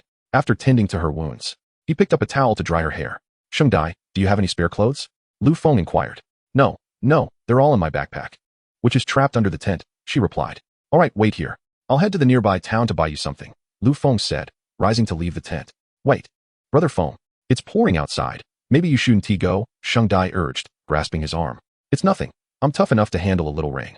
Besides, I can't let my little Sheng Dai wear wet clothes, Lu Feng chuckled, stepping out into the downpour. Inside the tent, Sheng Dai anxiously awaited his return, her heart racing with the sound of the rain outside. After what felt like an eternity, Lu Feng had not yet reappeared, prompting her to search for him. As she stood and pulled back the tent flap, she saw Lu Feng rushing back in. Here, she quickly handed him a towel as he entered. Ugh, I'm exhausted. Thankfully, the door wasn't closed, he exclaimed, handing her his backpack. Sheng Dai, you should change quickly. You'll catch a chill in those wet clothes. Lu Feng turned to the side of the tent to change, spreading out the bedding afterward. He faced away from Sheng Dai and asked, have you changed yet? Yes. You can turn around now, she replied. When Lu Feng turned back, he found Sheng Dai in her pajamas. You should come and lie down. I've prepared the bedding for you, he encouraged her. Sheng Dai hesitated, a hint of crimson blooming on her cheeks. The earlier events had been quite terrifying. And after a deep breath, as if making a significant decision, she asked, I'm feeling a bit cold. Could you hold me while I sleep? Lu Feng stared at her in bewilderment, his mind momentarily blank. Seeing his astonishment, Sheng Dai chuckled softly, stepping closer and planting a kiss on his lips. Lu Feng's eyes widened in shock, his hands frozen midair, unsure of where to place them. Despite his youthful appearance, Lu Feng had lived a full life in his previous existence, and the primal instincts within him were difficult to suppress. Thus, an intense night unfolded. The priority is survival. I said nothing. The next morning, Lu Feng awoke early, playfully shaking the bedding. Sheng Dai, rise and shine. The sun is already up. Only her small head peeked out from the covers, clearly indicating she was without clothes. Please step outside. I'll be up shortly, she called out. Lu Feng chuckled heartily, choosing to refrain from mocking her further as he turned and exited. When Sheng Dai emerged, the two swiftly finished their breakfast and continued their journey towards Leafy City. By noon, they finally arrived at their destination. Chapter 21. Challenge at the Leafy Gym. Lu Feng and Sheng Dai stepped into Leafy City, where the sun was now high in the sky. Lu Feng decided to first visit the Pokémon Center to rest a while, postponing the gym challenge for the moment. Upon entering the center, he instructed Sheng Dai to find a seat while he took their Pokémon to Nurse Joy for a checkup. He then returned to her side with some food. Brother Feng, when do you plan to challenge the gym? Sheng Dai inquired between bites. Once we are well fed and refreshed. Why the rush this time? Lu Feng replied. Not at all. I merely wanted to give you a heads up. On my way here, I overheard others mention that the gym leader here is particularly tough. So, exercise caution, Sheng Dai cautioned. Just then, a trainer burst through the door, cradling a Pidgey that looked as though it had been scorched. See, that's why we must be careful, Sheng Dai pointed out, gesturing towards the trainer's Pidgey. Rest assured. Although the gym leader is indeed formidable, Lu Feng remarked, having noticed the injuries on the Pidgey, estimating that it would take at least 10 days to recover. After resting for a while longer, the time grew late. Retrieving their Pokémon from Nurse Joy, the duo made their way to the Leafy Gym. Before long, they arrived, and upon pushing the door open, they were met by a man and a woman clad in flashy leather jackets, their hair styled in bizarre, ostentatious fashions. Seeing them, Sheng Dai instinctively hid behind Lu Feng, who furrowed his brow at the sight. He wondered how this gym could still be operational. Hello, is the gym leader present? I am here to challenge the gym, he stated, maintaining a semblance of politeness despite his distaste for their appearance. The two youths exchanged knowing smirks, one of them calling out, Boss, we have another brave soul who doesn't fear death. From within emerged a towering figure nearly 2 meters tall, his muscular arms bulging with strength. I am the gym leader, Maki. Who dares to challenge the gym? He asked. Greetings, gym leader Maki. I am Lu Feng. Here to challenge you, Lu Feng replied. Oh, it's you. Hello there, little one, Maki said, raising a hand to pat Lu Feng's head. Lu Feng frowned, lifting his arm to block Maki's hand. Gym leader Maki, my name is Lu Feng, not little one. Please remember that. Furthermore, do you not realize that it is quite impolite to touch someone's head without permission? With a firm shake of his arm, he freed himself from Maki's grasp, causing Maki to stagger back in astonishment. The seemingly delicate youth possessed considerable strength. Good lad, Very well. This match will be one-on-one. With the first Pokémon to faint declared the loser. How does that sound? Maki proposed. Lu Feng nodded in agreement, signaling his readiness. For him, the most crucial aspect was to acquire the badge and leave this place as soon as possible. Very well, let us proceed. Raichu. March released Raichu. Raichu in that case. Nidoking, go forth. Lu Feng pondered for a moment, but ultimately decided to summon Nidoking. Initially, he had intended to use Charizard. Yet his aversion toward March compelled him to hasten the conclusion of the battle. How could it be Nidoking? March frowned, realizing that this meant Raichu's electric-type moves would be rendered ineffective, significantly diminishing his strength. Nidoking, use Poison Jab. Lu Feng paid no heed to March's thoughts, commanding Nidoking to launch its attack. Nidoking charged forward, striking Raichu with its poisonous horn. Raichu, evade and use Charge Beam. Raichu leaped back just in time to avoid Nidoking's Poison Jab, gathering energy in its hands to launch a Charge Beam at Nidoking. Nidoking countered with a heavy slam, swatting the Charge Beam aside with its powerful arm. Nidoking, use Earth Power. Nidoking stomped fiercely on the ground, causing a fissure to erupt, sending Raichu flying and inflicting considerable damage. Raichu, get up quickly. March shouted anxiously from the sidelines. Raichu stood unsteadily. Raichu, rush in and use Iron Tail. Raichu extended its tail, transforming it into an iron appendage, darting to Nidoking's side and delivering a powerful swing. Nidoking, caught off guard, staggered from the blow. Seizing the opportunity, Raichu quickly retreated. You think you can hit and run? Nidoking, use Poison Jab. Lu Feng chuckled. Nidoking turned and struck with its poisonous horn, catching Raichu off guard and landing a direct hit. Raichu used Dig. Seeing Nidoking poised to attack again, March hastily shouted. Lu Feng, with a bemused expression, remarked, you intend to use Dig in front of Nidoking? Do you believe Nidoking is unaware of ground-type moves? Oh no, Raichu quickly emerged. March suddenly realized, having acted hastily in a moment of crisis. But it was too late. Nidoking unleashed an earthquake. The ground trembled violently as Raichu, buried beneath, suffered severe damage and was rendered unable to continue fighting. Raichu. March stepped forward to retrieve Raichu. Lu Feng also recalled Nidoking, inquiring, I have one. May I receive my badge now? March waved his hand, signaling a subordinate to bring forth the gym badge, which he handed to Lu Feng. Lu Feng accepted the badge and promptly departed the Leaf Gym with Shanghai. Chapter 22, The Sinking of the SS, and, having acquired the badge, Lu Feng exited the Leaf Gym, the sunlight warming his skin, prompting him to stretch languidly. Noticing this, Shanghai remarked playfully, what's the matter? Brother Feng, are you tired? Not quite tired, just taking a moment to relax after obtaining the badge. After all, I am not made of iron and can certainly feel fatigue. Lu Feng gently patted Shanghai's head. Hee, but that gym leader was truly insufferable, calling you a little one and wanting to pat your head. I can't fathom how the Alliance permits such a person to be a gym leader. Shanghai chuckled mischievously. Yet the thought of March still irked her. Alas, there is little that can be done. Although the Alliance is formidable, it cannot extend its care to every corner. Furthermore, the Alliance itself is not a monolith. I cannot fathom how many corrupt officials lurk within, engaging in clandestine schemes. My grandfather has spoken of this, yet he can only strive to restrain a few individuals. It is a lamentable situation, Saint Dai remarked. Now, let us refrain from dwelling on such matters. As long as the people within the Alliance do not provoke me, I shall not take action against them. After all, under the governance of the Alliance, this world remains relatively peaceful. Should we carelessly incite the Alliance, the malevolent forces in various regions would undoubtedly rise, plunging us into true chaos. By the way, Brother Feng, are we leaving Leafless City now? Saint Dai inquired. Perhaps we should linger for a few days. We need to rest. We cannot perpetually dwell in the wilderness. Additionally, we must replenish our supplies. Your tent was crushed, was it not? And our provisions, such as food and fruits, are dwindling, Lu Feng mused, counting on his fingers the items that required replenishment. Upon returning to the Pokémon Center, Lu Feng compiled a list of necessary purchases. Since he also needed to reassure Karuna and the others, he sent Saint Dai on an errand. When Saint Dai returned, she found Lu Feng seated on the sofa, drenched in sweat, which prompted a smile from her. Why are you so exhausted? Ah, it is those few who are so demanding, incessantly asking me whom I favor the most. What am I to say? Lu Feng replied with a wry smile. Oh, Brother Feng, among us, whom do you truly favor? Saint Dai asked playfully. Lu Feng's expression stiffened as he seized Saint Dai and began to tickle her under her arms. Do you think I am not suffering enough? Little girl? Brother Feng, haha, I admit my fault truly. Saint Dai pleaded for mercy as she squirmed in his embrace. After a brief bout of tickling, Lu Feng finally relented.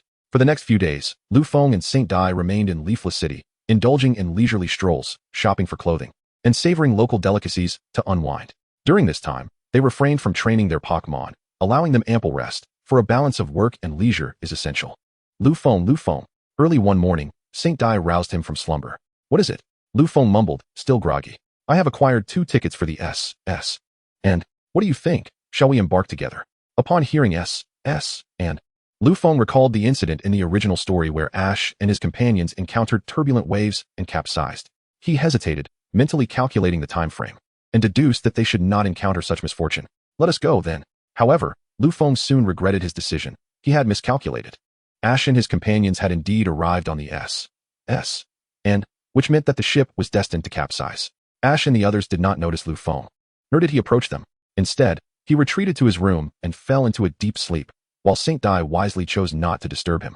Lu Feng was unaware of how long he slept until the sound of explosions jolted him awake. He quickly realized that the surrounding rooms were vacant. Explosions echoed from the venue of the banquet. What is happening? Lu Feng shook his head to clear his mind and made his way toward the source of the commotion. As Lu Feng stepped into the banquet, a flash of lightning charged towards him. He deftly sidestepped, only to discover a multitude of individuals clad in peculiar attire. Without a doubt, these were members of Team Rocket. Ash and his companions, upon spotting Lu Feng, urgently called out, Lu Feng, what are you doing here? Come over quickly. What is happening? Lu Feng scratched his head, a bit bewildered, as he was still not fully awake. Ash relayed the entire situation to Lu Feng, who gradually grasped the essence of the predicament. Who do you think you are, acting as if we don't exist? One of the Team Rocket members, unable to tolerate Lu Feng's nonchalance, exclaimed, Oh, were you here just now? My apologies, I truly did not see you, Lu Feng replied earnestly. However, his demeanor only infuriated the Team Rocket members further. They unleashed their Pokémon, launching a barrage of attacks at Lu Feng. In response, Lu Feng summoned Greninja, Beedrill, and Charmeleon to defend himself. Aside from Charmeleon struggling slightly, the other 2 Pokémon dominated their opponents. Once Greninja and Beedrill dispatched their foes, they rushed to aid Charmeleon. And together, the trio thoroughly vanquished the remaining adversaries. Is there anyone else? Lu Feng inquired coolly. The Team Rocket members, now too intimidated to respond, recalled their Pokémon and prepared to retreat. Isn't it a tad late to be thinking of leaving? Lu Feng waved his hand, and his 3 Pokémon surged forward, subduing the Team Rocket members. You can handle these individuals. I shall return to my slumber, he declared, recalling his Pokémon and turning to depart. Wait a moment. Brother Feng, a colossal wave has risen outside the SS and is on the verge of capsizing, shouted Saint Dai, witnessing Lu Feng's unfazed demeanor. Lu Feng felt a surge of exasperation at the prospect of sleep evading him at such a time. Just as Saint Dai finished speaking, the entire ship began to sway violently, ultimately capsizing and descending slowly into the depths of the ocean. The few individuals in the cabin felt themselves tossed about. Their world turned upside down. After a while, they regained their composure. What about the others on the ship? Lu Feng inquired. Everyone else has boarded the lifeboats. But we were intercepted by Team Rocket and couldn't escape, Ash explained. Lu Feng turned to Saint Dai, aware that her decision to forego the lifeboat was due to him. A wave of regret washed over him. Why was he so inclined to sleep at such a critical moment? While it would be easy for Lu Feng to rescue Saint Dai, doing so would expose the secret of his legendary Pokémon. Given Ash's carefree nature, it was likely that the entire Kanto region would soon know of Lu Feng's extraordinary companion. For now, he had to contemplate an escape plan. Chapter 23, Arrival at Blue Plush. Given the current circumstances, the entire ship must have capsized, and we must reach the lower deck to have any chance of escape. Ash, what are you doing? Lu Feng queried as he noticed Ash and the others rummaging through the water for something. Upon approaching, he discovered it was the Team Rocket trio. It's because of you that we missed the lifeboat, Ash exclaimed angrily as they pulled them aboard. Well, you can't blame us. We didn't stop you, Musashi retorted. The two engaged in a heated argument, while Brock and the others hastily intervened to mediate. After some deliberation, they finally reached a consensus. After much effort, they finally arrived at the engine room beneath the ship. Lu Feng, how do we get out? After taking a moment to rest, Xiaoji inquired. Lu Feng gazed at the deck for a while before replying. Xiaoji, do you possess any fire-type or water-type Pokémon? Yes, I have a Charmander and a Squirtle. Xiaoji answered. Very well. Have your Charmander burn through the deck to let the water in. Then, tie a rope to your water-type Pokémon and escape to the surface along with the current, Lu Feng instructed. Suddenly, he recalled that Xiao Gang was the rock-type gym leader and quickly asked, what about you two? I don't have one, but Xiao Xia has 2 water-type Pokémon. So I'm not worried, Xiao Gang replied. Alright, Xiaoji, let us get to work. Lu Feng intentionally bypassed mentioning Team Rocket, reasoning that those two would likely sink to the ocean floor without consequence. After all, good people seldom thrive, while miscreants often endure. Soon, Xiaoji's Charmander had burned through the deck, allowing the seawater to surge in. I'll protect you. Just hold on tight, Lu Feng said as he released his Greninja. He turned to Sheng Dai, who nodded and promptly clung to Lu Feng. Lu Feng signaled to Greninja, which understood and plunged into the water with both of them. Meanwhile, Xiao Ji and the others hurriedly released their water-type Pokémon to escape. With the assistance of their Pokémon, they finally emerged at the ocean's surface. Floating on the water was a broken piece of the SS's deck. Lu Feng surveyed the area, spotted a larger piece of deck, and jumped onto it. Followed by Xiao Ji and the others. Sheng Dai, are you alright? Lu Feng asked. Sheng Dai shook her head. I'm fine. After their narrow escape, no one paid much attention to Sheng Dai's condition. Lu Feng, we managed to escape, but what do we do now? Xiao Ji asked, gazing at the boundless sea around them. Lu Feng pondered for a moment before responding. The SS and set sail from Leaf City, so we must be close. I can have Greninja take me there to seek help. However, Greninja can only carry 2 people at most, so you all should wait here. Lu Feng, are you abandoning us? Xiao Ji exclaimed, panic evident in his voice. Xiao Xia, unable to tolerate his reaction, punched him on the head. You fool. Lu Feng's plan is actually more perilous. We have no idea which direction Leaf City is in. If Lu Feng is fortunate enough to find it, we will be saved. But if he gets lost at sea, both he and Sheng Dai could meet their doom. Do you understand? I'm sorry. I didn't think that through, Xiao Ji replied, suddenly awakened to the gravity of the situation after Xiao Xia's reprimand. Enough delay, we must set off quickly. Lu Feng lifted Sheng Dai and leaped into the sea, with Greninja swiftly grasping Lu Feng and swimming in a determined direction. After half an hour of swimming toward a secluded area, Lu Feng released Lugia, who concealed its presence and carried Lu Feng and Sheng Dai high into the clouds. Brother Feng, why didn't you release Lugia earlier? It would have saved us from soaking in the water for so long, complained Sheng Dai. I had no choice. If I had unleashed Lugia in front of them, the entire Kanto region would know within a day, and we would be inundated with troubles. Lu Feng replied with a hint of helplessness. Though we are not afraid of them, you wouldn't want to attract their attention, would you? Master, you needn't worry about that. Lugia interjected suddenly. What do you mean? Lu Feng asked, somewhat puzzled. Legendary Pokémon with psychic abilities possess the power to erase memories. Thus, if I erase their memories, they won't know anything at all, explained Lugia. Silence enveloped the group, a heavy stillness. Lu Feng recalled how, in the original story, Mewtwo had erased the memories of Ash and others before leaving, a detail he had forgotten. He then chided, why didn't you mention this sooner? You didn't ask, Master. Lugia replied, looking rather aggrieved. Alright, we can't blame Lugia for this. Besides, it is indeed Brother Feng who didn't inquire, Sheng Dai said with a smile. Exactly. It was the Master who failed to ask, Lugia chimed in. Fine, my fault, Lu Feng conceded, raising his hands in surrender. Now, Lugia, please take us to Blue Purity City. Are we not returning to Leaf City? Sheng Dai inquired. This place is closer to Blue Purity City, so we shall head there directly, Lu Feng stated. With a swift use of teleportation, Lugia transported Lu Feng and Sheng Dai to a small alley in Blue Purity City, returning to its Pokeball shortly thereafter. After a brief moment, Lu Feng found Miss Junsha and requested her to arrange a rescue operation. Miss Junsha promptly turned to organize a rescue team. Brother Feng, what shall we do now? Asked Sheng Dai. Having narrowly escaped danger, Lu Feng replied, naturally. We should take some time to rest. Brother Feng, I've noticed you've become rather lazy recently, Sheng Dai remarked, somewhat exasperated. Haha, perhaps it's because I've been too tense lately. However, we cannot neglect to enjoy ourselves here. This is a renowned resort city. Lu Feng stretched lazily, acknowledging the fatigue that had been weighing on him. Let us first book a room and then head to the beach for some fun. Come on. Chapter 24. The venomous jellyfish of life. Blue Purity City truly deserves its reputation as a vacation paradise.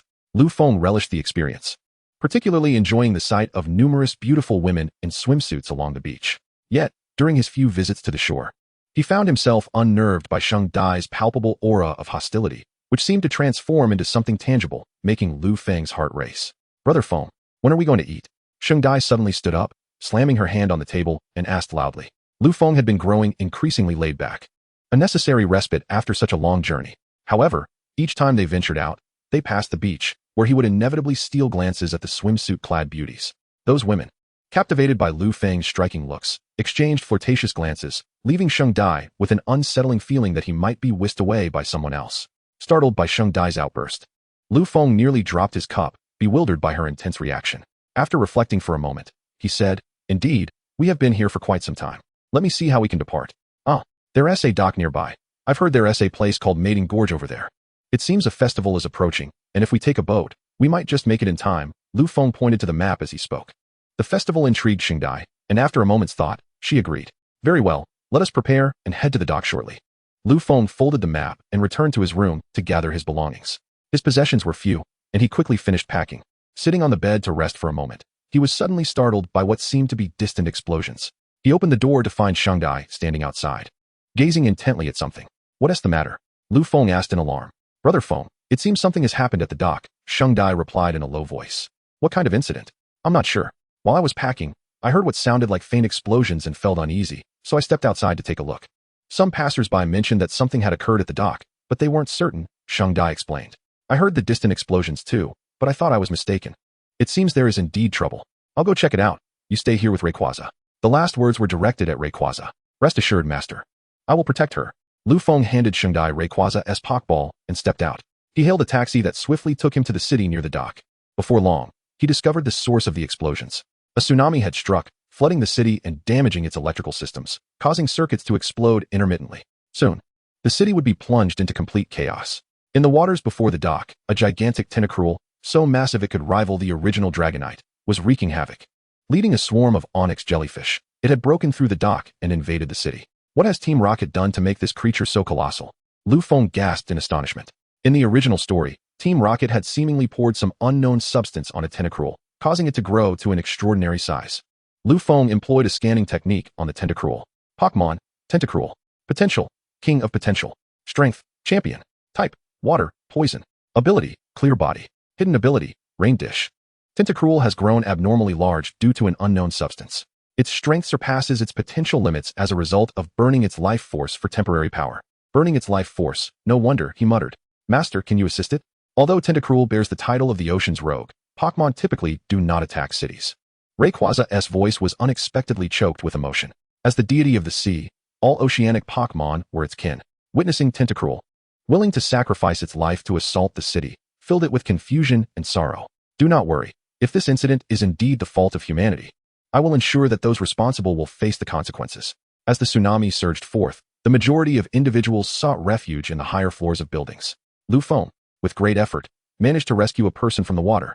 Upon reviving him, he inquired about the circumstances, only to learn that a restaurant had been established in the habitat of the venomous jellyfish, thereby disrupting their environment and forcing the jellyfish to flee. Some had even been captured and sold by human traffickers. Taking a deep breath, Lu Feng felt a genuine surge of anger. Chapter 25, The Arrival of Kona and DUI. Lu Feng hastily inhaled deeply, striving to suppress his burgeoning fury. He could not afford to lose his composure. First, he needed to devise a plan to thwart the venomous and agate jellyfish. He released his Pokémon to assist in locating those in peril. However, upon sighting the dilapidated building ahead, Lu Feng's brow furrowed. Previously, they had retrieved individuals from the water, but this building was teeming with refugees. And the agate jellyfish had also noticed them, surging towards the structure. Although there were some Pokémon trainers on the upper floors, they were evidently no match for the agate jellyfish swarm. Lu Feng cast a glance towards the direction of the venomous jellyfish. If it decided to intervene, the survival rate within that building would plummet. Fortunately, the venomous jellyfish seemed disinterested in this situation. Lu Feng's gaze shifted, spotting Ash's Pikachu along with other Pokémon working in concert to deter the venomous jellyfish. Those fellows still had their uses, he mused with a smile. Gakuga and Beedrill. Ascend and drive away the agate jellyfish, then usher the people down from the upper floors. That building will soon become unsafe. Deciding to split their efforts, Lu Feng resolved to take two separate paths. For reasons unknown, the venomous jellyfish suddenly extended all its tentacles, sweeping through the buildings, demolishing their upper halves. The Pokémon attempting to restrain the venomous jellyfish were also sent flying. Lu Feng, preoccupied with rescue efforts, found himself momentarily oblivious to the chaos unleashed by the jellyfish. The creature pressed forward, reaching the building where Ash was located, which also housed numerous refugees. This is bad. There's no time. Lu Feng contemplated calling upon Zapdos to engage, when suddenly a figure descended swiftly from the sky. Dragonite, Dragon Pulse. The silhouette unleashed a beam of light, successfully intercepting the tentacles of the venomous jellyfish. The figure landed gracefully. It was a Dragonite bearing a cloaked man, unmistakably the Dragon-type Elite Four member, DY. Lapras, Ice Beam. A melodious female voice rang out from the sea. An ice beam encased the tentacles supporting the venomous jellyfish, temporarily immobilizing it. The figure on the water's surface soon reached the shore, revealing a Lapras, whose trainer, a woman with striking red hair, was none other than Kona, the Ice-type Elite Four member. Lu Feng was taken aback by the unexpected arrival of the Elite Four, pondering that they had not appeared in the original narrative. He murmured to himself, contemplating the implications of their presence. This is a genuine world, where not all events unfold in identical fashion. Moreover, the intervention of Lu Feng has altered the course of this realm, rendering it fraught with uncertainties. What is happening? I have received a message from the Alliance stating that a significant incident has occurred here, urging me to arrive promptly. And what of this colossal toxic spiker jellyfish? Its size is evidently abnormal, Kina inquired of Du. I am equally perplexed. I had originally intended to journey to Chengdu, but the Alliance dispatched a message instructing me to hasten here without divulging any details. Du replied with a wry smile. Regardless of the circumstances, we must first subdue this toxic spiker jellyfish, exclaimed Kina. How is this possible? The jellyfish's aura has intensified significantly, Kina remarked in astonishment, observing the creature. Let us not dwell on that for now. Its prowess has likely ascended to at least the champion level, or perhaps even the realm of divine beasts. Kina, let us join forces and see if we can defeat it. Dragonite, Thunderbolt. Du stated gravely. Indeed, Du was correct. The toxic spiker jellyfish had further ignited its life force, elevating its power to the third-tier deity level. However, such strength was at the cost of its vitality, rendering it considerably weaker than a typical third-tier deity. Gudra, Water Gun. Kina commanded, launching an offensive. The two Pokémon, united in their efforts, could only barely withstand the onslaught of the toxic spiker jellyfish. One Pokémon attacked head-on while the other provided cover. This is quite a predicament. With just the two of us, we can barely hold our ground against it. Oh, watch out. Kina cried out in alarm as the jellyfish unexpectedly turned its attention away from Dragonite and Gudra, instead sweeping its tentacles toward the buildings. Greninja, use Dark Pulse. Lu Feng interjected. Greninja lunged forward, unleashing a dark pulse that deflected the jellyfish's tentacles. Is that a Greninja from the Kalos region? Du asked uncertainly. Indeed. It is a Greninja, Kina affirmed. Lu Feng stepped forward, greeting the two champions. We shall discuss matters later. First, let us subdue the toxic spiker jellyfish. Kina and Du nodded, each directing their Pokémon to mount an assault. Gudra, use Salt Water. Dragonite, employ Thunder Punch. Greninja, execute Water Shuriken. Leading the charge, Dragonite struck the toxic spiker jellyfish with electrified fists, causing it to stagger and fall into a state of paralysis, a most fortuitous turn of events. Greninja and Gudra then focused their efforts on the jellyfish's supportive tentacles, launching a combined attack that left the creature unsteady, collapsing into the water. Seeing the toxic spiker jellyfish falter, the surrounding agate jellyfish retaliated by spewing corrosive fluid toward the trio. The toxic spiker jellyfish regained its composure, deploying numerous tentacles to seal off the escape routes of the three. Kina and Du found themselves at a loss. Gritting his teeth, Kina instructed Gudra, use Mystical Shield. Gudra unleashed a radiant glow that enveloped Dragonite and Greninja. The Mystical Shield would protect the Pokémon from entering a compromised state, a necessary measure under such dire circumstances. No need for that. The Koga Ninja Frog, having been engaged in battle for quite some time, was prepared to unleash its full power. A water vortex formed around it, lifting the solution of the onyx jellyfish into the air and deflecting the tentacles of the toxic spikes jellyfish. The Koga Ninja Frog underwent a transformation, its aura intensifying significantly. What is happening? Does the Koga Ninja Frog possess such strength? Dewey was left astounded. Kona remarked, I can't comprehend this. You needn't ask me any further. Koga Ninja Frog. Execute the Iato Slash. Two blades of light materialized in the Koga Ninja Frog's hands, swiftly darting towards the toxic spikes jellyfish in a cross-shaped assault. Koga Ninja Frog. Follow up with the water cannon after the surprise attack. The toxic spikes jellyfish, regaining its composure, launched a water cannon but failed to strike the Koga Ninja Frog. Instead, the Koga Ninja Frog appeared behind it, delivering a critical strike before unleashing a water cannon, the immense force destabilizing the toxic spikes jellyfish. In retaliation, it extended a tentacle to deliver a toxic strike, sending the Koga Ninja Frog flying. It crashed into a building, but fortunately, it had previously utilized a mysterious protective shield, or the impact might have resulted in poisoning. The toxic spikes jellyfish, turning around, unleashed a water cannon that brought the entire structure crashing down. I implore you to assist me. Lu Feng implored Kona and Dewey. They nodded in agreement. Dewey commanded the Dragonite to extract the Koga Ninja Frog from the rubble, relieved that it had used its primal energy to mitigate most of the attack. Otherwise, it could have been troublesome. Dragonite continuously bombarded the opponent with ice shards. Although Ice Shard was not an exceedingly powerful move, its rapid execution proved to be an effective distraction. Dragonite, employ Dragon Rush. The Dragonite locked its gaze on the toxic spikes jellyfish and charged towards it with astounding speed. The toxic spikes jellyfish had been focused on the Dragonair and was momentarily taken aback by the sudden assault. Koga Ninja Frog, utilize your primal energy for Shadow Clone. Then unleash Water Shuriken. The Koga Ninja Frog summoned numerous clones, all hurling water shurikens, their power amplified by the primal energy, becoming terrifyingly formidable. An explosive sound erupted as the toxic spikes jellyfish thrashed in the water, struggling, yet ultimately failing to rise. Lu Feng exhaled a sigh of relief. The battle was finally concluded. Chapter 26, Dealing with Aftermath. The toxic spikes jellyfish continued to writhe, and Kona and Dewey remained vigilant, fearing a final counterattack. Lu Feng, however, felt reassured, having previously detected through his probing technique that the jellyfish's stamina had reached its limit. Yet, He soon widened his eyes in disbelief as the toxic spikes jellyfish slowly began to rise again, seemingly intent on burning the last remnants of its vitality. Interrupted. Koga Ninja Frog. Lu Feng shouted vehemently, if allowed to continue channeling its remaining life force. The toxic spikes jellyfish's power could potentially ascend to the level of a second-tier deity, but it would likely perish before achieving such a breakthrough due to its depleted vitality. Thus, this could be seen as a form of mercy. Meanwhile, Kona and Dewey, hearing Lu Feng's command, sprang into action. 3 Pokémon combining their efforts to thwart the toxic spikes jellyfish. Yet the venomous jellyfish stood defiantly, causing concern among the onlookers. What should we do? Must we eliminate it? Datu inquired. No, this predicament is not the fault of the jellyfish. It is entirely due to the transgressions of humans, Lu Feng hastily replied. He then recounted the unfolding events as succinctly as possible. Both Kina and Datu wore grave expressions. Ultimately, the venomous jellyfish was the principal victim. However, if they did not intervene, the entire city might be reduced to ruins. Yet acting against the jellyfish would be profoundly unjust. Venomous jellyfish, please return. A voice suddenly called from atop the building. Lu Feng's vision sharpened, revealing a young girl, Xiaoxia. Venomous jellyfish, I implore you, return. She cried out with all her might. Lu Feng and his companions instructed their Pokémon to withdraw, focusing their gaze on the jellyfish. At that moment, the jellyfish grew calm. Fixating on the small yet courageous girl, it could sense Xiaoxia's spirit and her genuine remorse. Venomous jellyfish, please. The humans have recognized their faults and will no longer encroach upon your home. Therefore, I beseech you, return, Xiaoxia cried vehemently. The jellyfish regarded Xiaoxia for a long time, remaining unresponsive. Seizing the opportunity, Lu Feng approached the site of the ruined restaurant and commanded his Greninja to unleash water jets, further demolishing what was already in shambles. The tremendous noise caused the jellyfish to turn, witnessing the Greninja reduce the remnants of the restaurant to even greater ruin, leaving it momentarily stunned. Venomous jellyfish. The humans have paid dearly for the destruction of your habitat.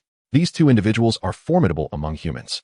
They will clear these ruins within 3 days and establish a protected area to ensure your peace, Lu Feng earnestly proposed. Kina and Datu quickly affirmed their commitment to restoring the jellyfish's habitat and setting up the sanctuary within the stipulated time. After a prolonged silence, the venomous jellyfish scrutinized Lu Feng, then glanced at the sobbing Xiaoxia, before finally nodding vigorously and departing with the anemone jellyfish. However, it had expended too much vitality, and its remaining time seemed limited. Gentlemen, I hope you will expedite the establishment of the sanctuary and prevent such occurrences in the future, Lu Feng stated gravely.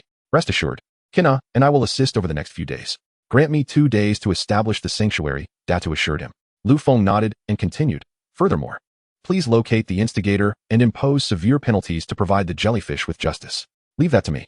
The oversight has been excessive. We must rectify this situation, Kina declared with indignation. I shall entrust this matter to you both. I must take my leave now, Lu Feng said, preparing to depart. Wait a moment. What is your name?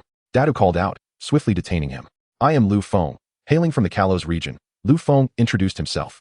Upon hearing his name, Kina's eyes widened, and he grasped Lu Feng's arm, asking, Are you Lu Feng? Is your sister Karuna? Ah, yes, Lu Feng replied. Kona. My sister suggested that I could seek your assistance if needed. Are you well acquainted with her? Lu Feng inquired. Kona released Lu Feng and chuckled, not just acquainted. She traveled to the Kanto region years ago, and by chance, we met and journeyed together. Later, she even invited me to Kalos, where I came to know you. You must have been around 3 years old at that time, so it is no wonder you do not remember me. Lu Feng was taken aback. He had crossed over at the age of 4 or 5, hence his unclear recollections of events prior to that. Kona, what should I call you? What do you mean by Kona? Just like when you were little, call me Sister Kona. Kona shot him a playful glare. Sister Kona, Lu Feng complied obediently, which brought her a sense of delight. Kona, you two know each other. The sideline Duji could no longer contain himself. Indeed, this is Lu Feng, hailing from the Kalos region. You must have heard of his sister, the fairy champion, Karuna. Only then did Kona remember there was another person present and hurriedly made the introduction. I didn't expect you to be the brother of the fairy champion Karuna. It's a pleasure to meet you. The fairy champion is certainly someone the Yulong family would prefer to avoid, given that the fairy type's immunity to dragon type attacks is a characteristic that would make them want to weep under the covers.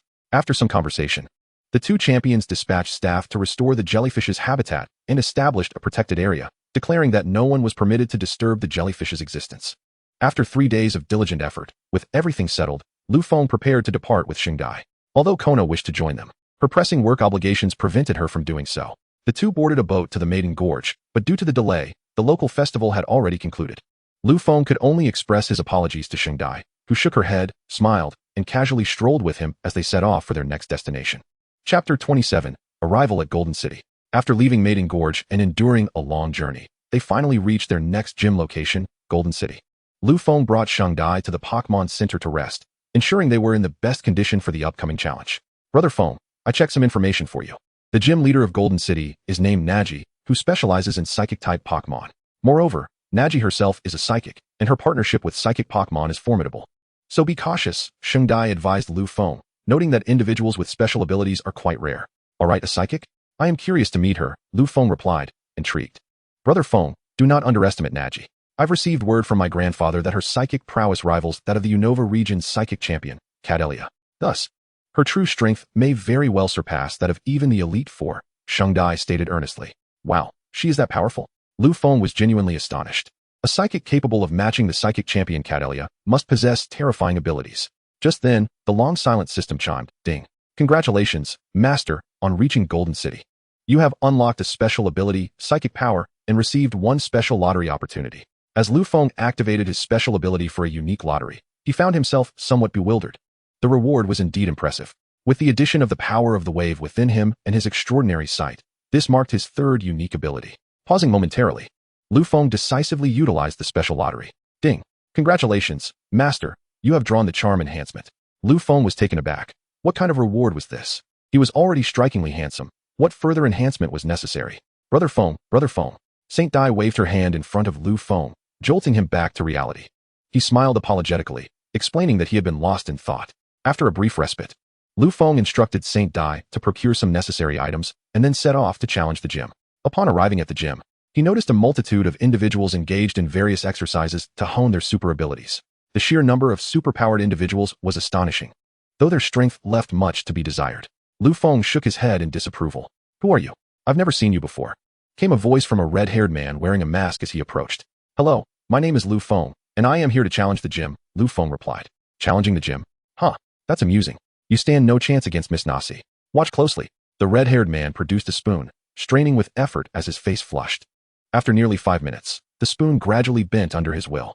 Gasping for breath, he proclaimed, see, this is super ability.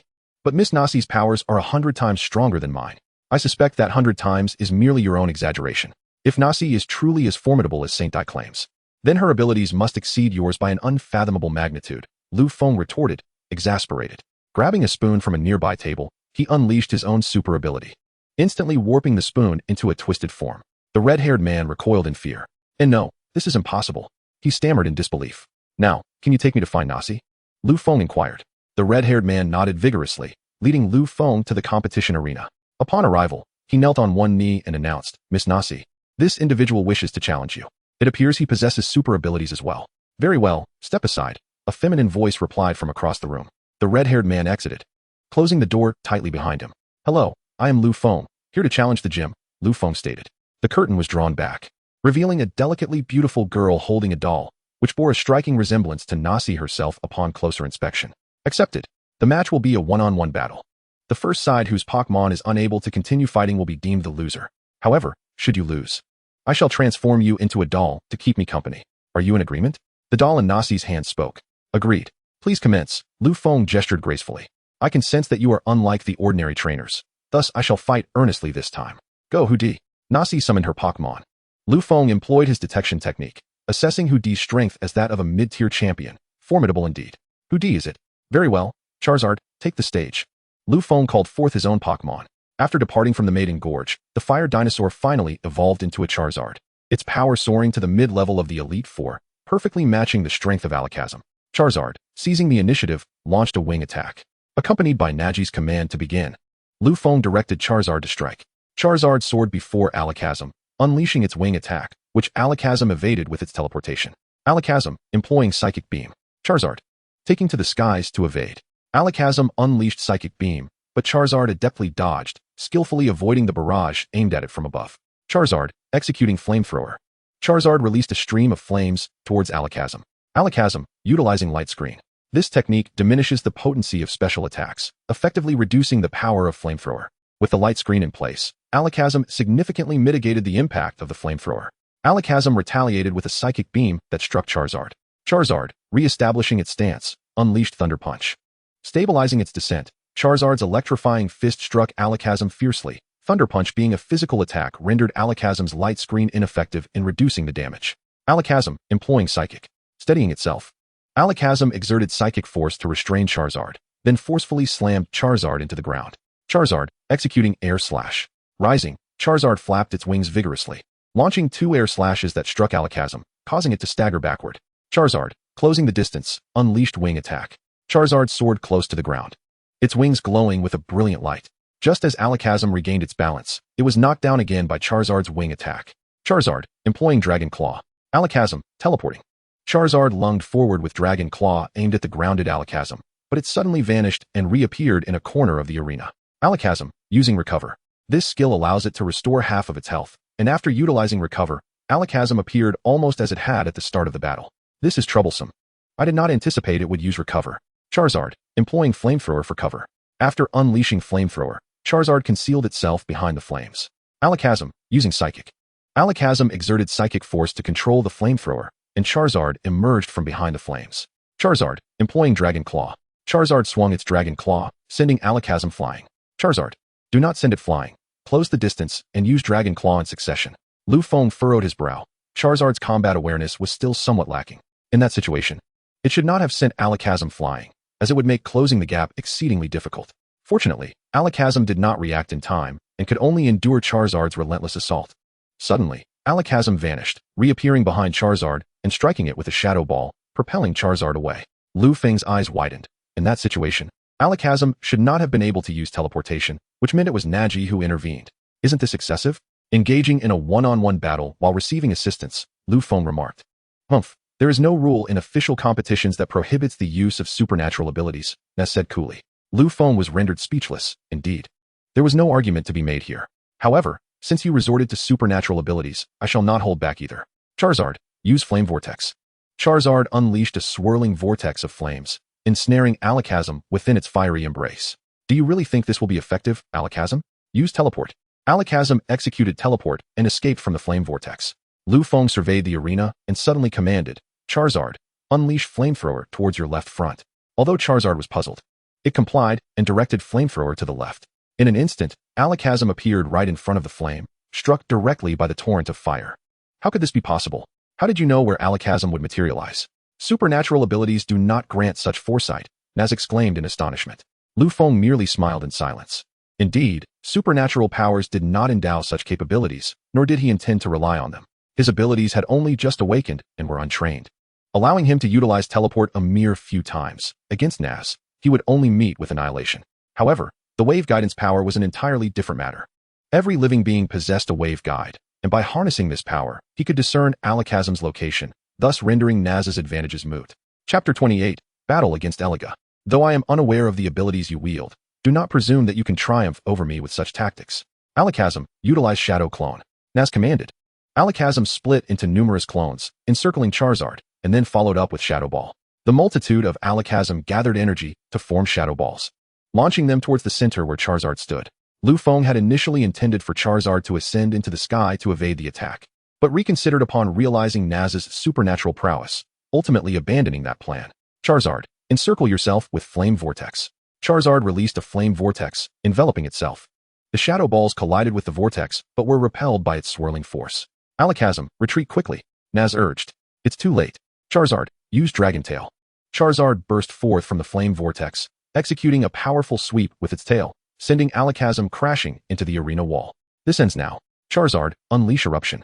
Charizard emitted a conflagration in the shape of a large character, suddenly pinning Alakazam against the wall, rendering it unable to evade. Naz intended to use her supernatural abilities to rescue Alakazam, but Lu Feng suppressed her with his wave guiding force, leaving her helpless as she watched Alakazam being consumed by the fiery eruption.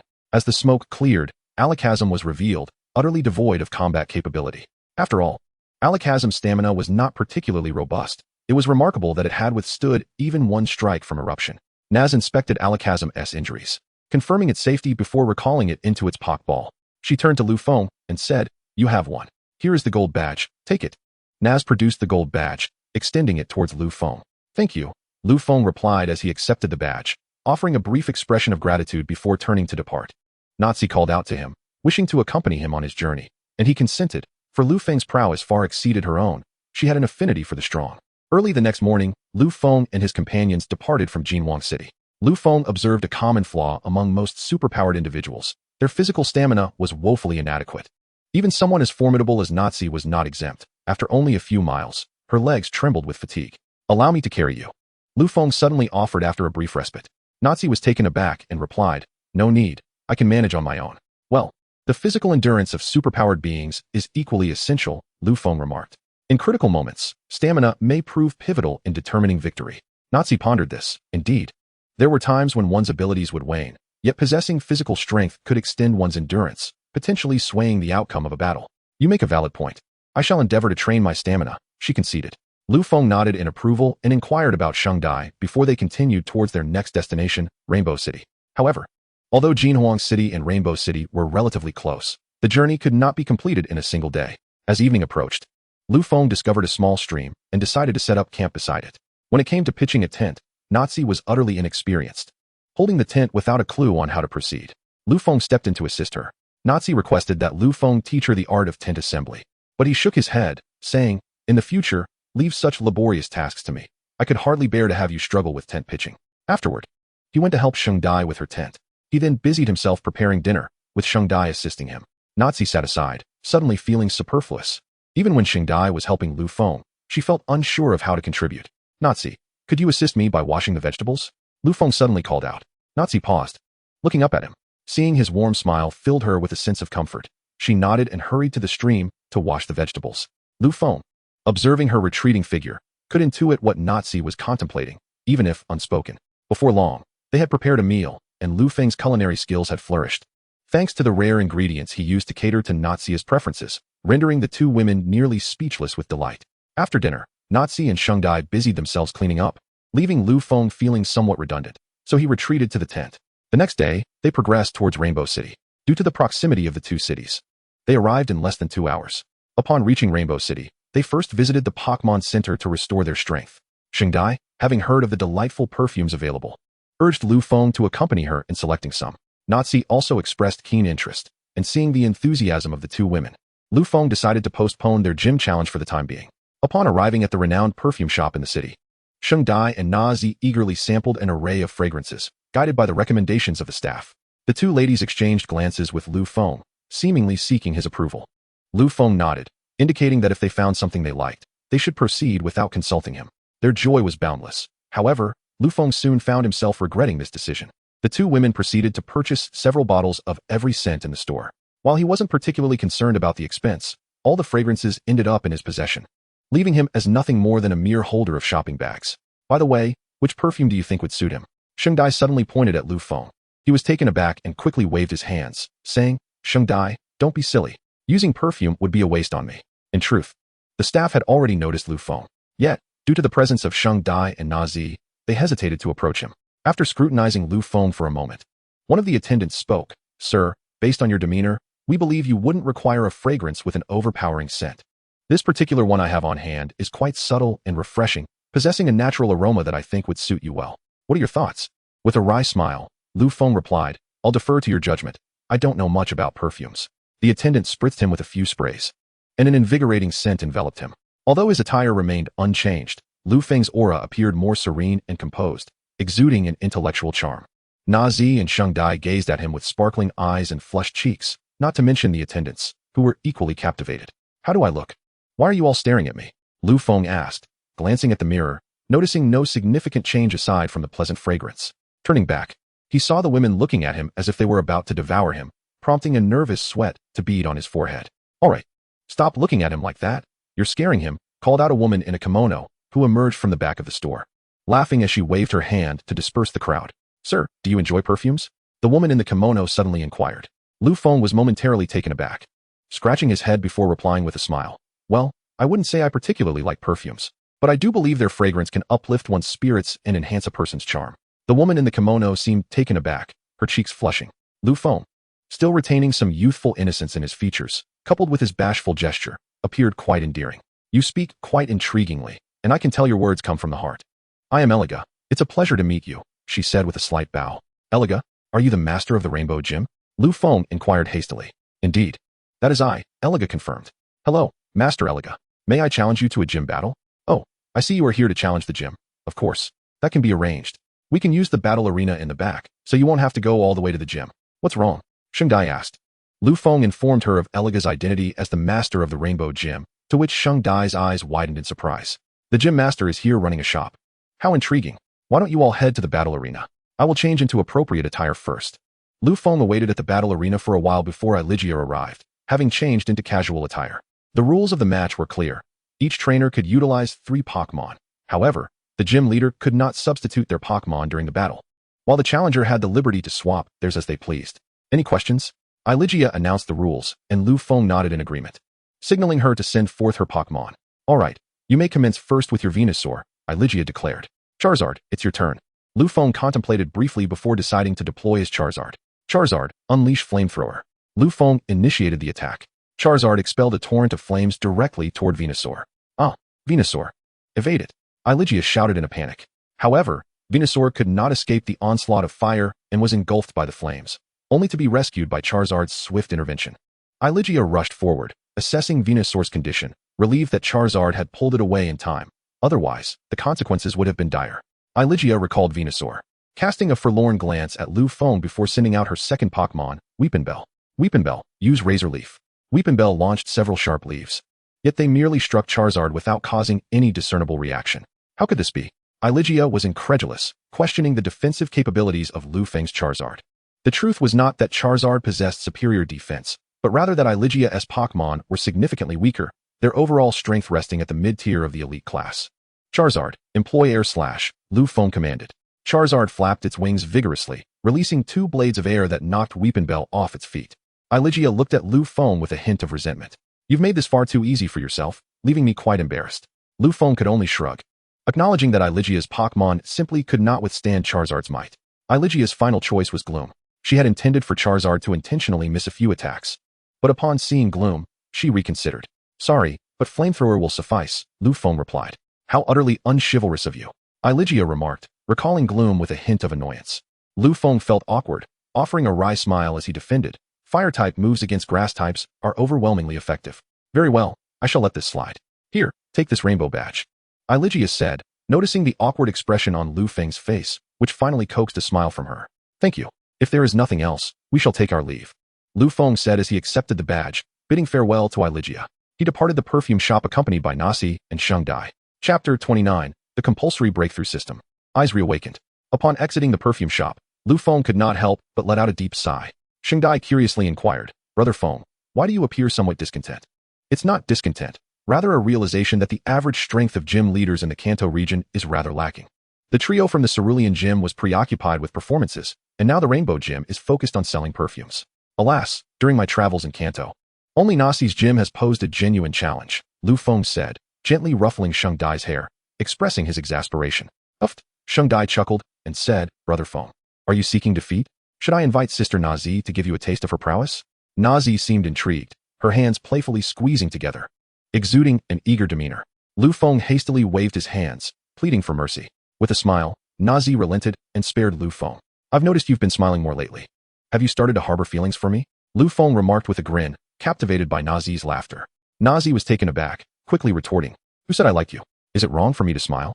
The feelings Nazi held for Lu Feng were a mystery, even to herself.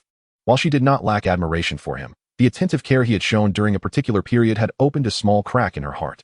Nevertheless, Lu Feng's pursuit of her affection would be a long and arduous journey. Understanding Nazi's shyness, Lu Feng wisely chose to tread lightly. The group continued their travels and arrived at a place known as Breeder Street. Lu Feng recalled from the original story that there was a remarkable breeder named Xiao Shui, who seemed to hold numerous titles, although he could not quite remember the specifics. Since they were already here, they might as well explore. As the trio ventured into Breeder Street, they soon realized that it would be more aptly named Makeup Artist Street. Numerous establishments catered to the cosmetic needs of Pokémon. Yet Lu Feng found the results of such transformations rather amusing, leaving him unable to offer any compliments. Brother Feng, are you sure we haven't taken a wrong turn? Sheng Dai inquired, unable to suppress her curiosity. She had heard of Breeder Street, but the sight before her was bewildering. Indeed, they were in the correct location. Yet Lu Feng was equally dumbfounded. He scrutinized the map repeatedly, confirming they had not erred. Ah, Lu Feng, this shop appears relatively normal, Nazi remarked, pulling Lu Feng's attention to a store slightly ahead on the left. Yes, while not large, it does seem more conventional, Sheng Dai concurred. Then let us go inside. Lu Feng decided, approaching the store when he overheard raised voices from within. Sir, are you being unreasonable? How am I supposed to massage a mook? An irate woman exclaimed. I don't care how you do it. The result is what matters. Or are you discriminating against mook? A slovenly man's voice retorted. Sir, you are being excessive. Excessive? What of it? Let me tell you, if you don't comply today, I will publicly declare that this breeder discriminates against mook. The woman, though furious, found herself at a loss for a solution. How about this? If you give me a massage, we can let this matter slide. If you make me comfortable, everything on this street will be yours, the man suggested, his tone dripping with sleaziness. Brother Feng, those people inside are detestable. Can't you teach him a lesson? Sheng Dai fumed, with Nazi nodding in agreement. Initially, she had thought Lu Feng's actions were quite terrible, but compared to this man, he seemed a paragon of virtue. If Lu Feng were aware of Nazi's thoughts, he might feel despondent enough to contemplate jumping off a building. Am I truly so vile that I can be compared to such a scoundrel? Lu Feng pondered. He nodded resolutely, pushed open the door, and stepped inside. Is the shop owner present? I would like to request your assistance in providing massages for my Pokémon. The two individuals inside naturally noticed Lu Feng. The rather disreputable man responded, I'm sorry, but we are closing for the day. Please come back another time. Lu Feng, with a hint of indifference, replied. You are not the shop owner, so on what grounds do you declare it closed? Kid, are you looking for trouble? When I say the shop is closed, it is closed. Do you understand? The man glared menacingly. Ignoring him, Lu Feng turned to the woman and said, You must be the owner. Could you assist in giving my Pokémon a massage? The woman, momentarily startled, quickly realized Lu Feng was coming to her aid. Of course. Please, come in. She eagerly responded. Kid, do you think I don't exist? How about this? If you let me have some fun with the two lovely ladies behind you, I might let you go, he leered, having finally noticed the presence of Nasi and Sheng Dai behind Lu Feng. Lu Feng's expression turned icy. This man was clearly courting disaster. Well then, you might as well be prepared to meet your end, he retorted. With a swift motion, he executed a spinning kick that connected squarely with the man's chin, sending him sprawling. Seeing his master attacked, the stinky mud Pokémon lunged at Lu Feng. But he deftly dodged and summoned Charizard to subdue the aggressor. The man, now on the ground, clutched his stomach and screamed, You'll regret this. My father is the mayor of this town. Just wait. He'll have you all arrested, and then I'll show you how I treat your women. Lu Feng's eyes glimmered with a crimson hue, and he felt a surge of power. The system had evidently sealed this ability, and it was rare for him to access it. Warning. Warning. The host has forcibly broken the seal due to anger. Please retract immediately, or the system will impose penalties. The once silent system now chimed ominously. Silence. I am your master. On what grounds can you punish me? Lu Feng roared internally. To his surprise, the system fell silent. In his current state of fury, black flames suddenly ignited in his hand, racing towards the man's head. Master, do you truly intend to kill him? A soft voice echoed in his mind, different from the usual cold mechanical tone. Lu Feng paused, sensing an unfamiliar clarity wash over him. Although this person is repugnant, his crimes do not warrant death. Furthermore, you have always refrained from taking lives. Do not act impulsively. Considering his connections, it could lead to complications, the voice advised. Shaking his head, Lu Feng kicked the man away. Roll away, and do not let me see you again. The man, initially intimidated by Lu Feng, now fled in a panic. Feng, Brother Feng, are you alright? The three women were equally startled. It's nothing, I apologize for the fright. I simply detest what that man said. Lu Feng managed a strained smile. Miss Xiaoxue, may I sit for a moment? Ah, of course. Please, take a seat. She replied hurriedly, forgetting to inquire how Lu Feng knew her name.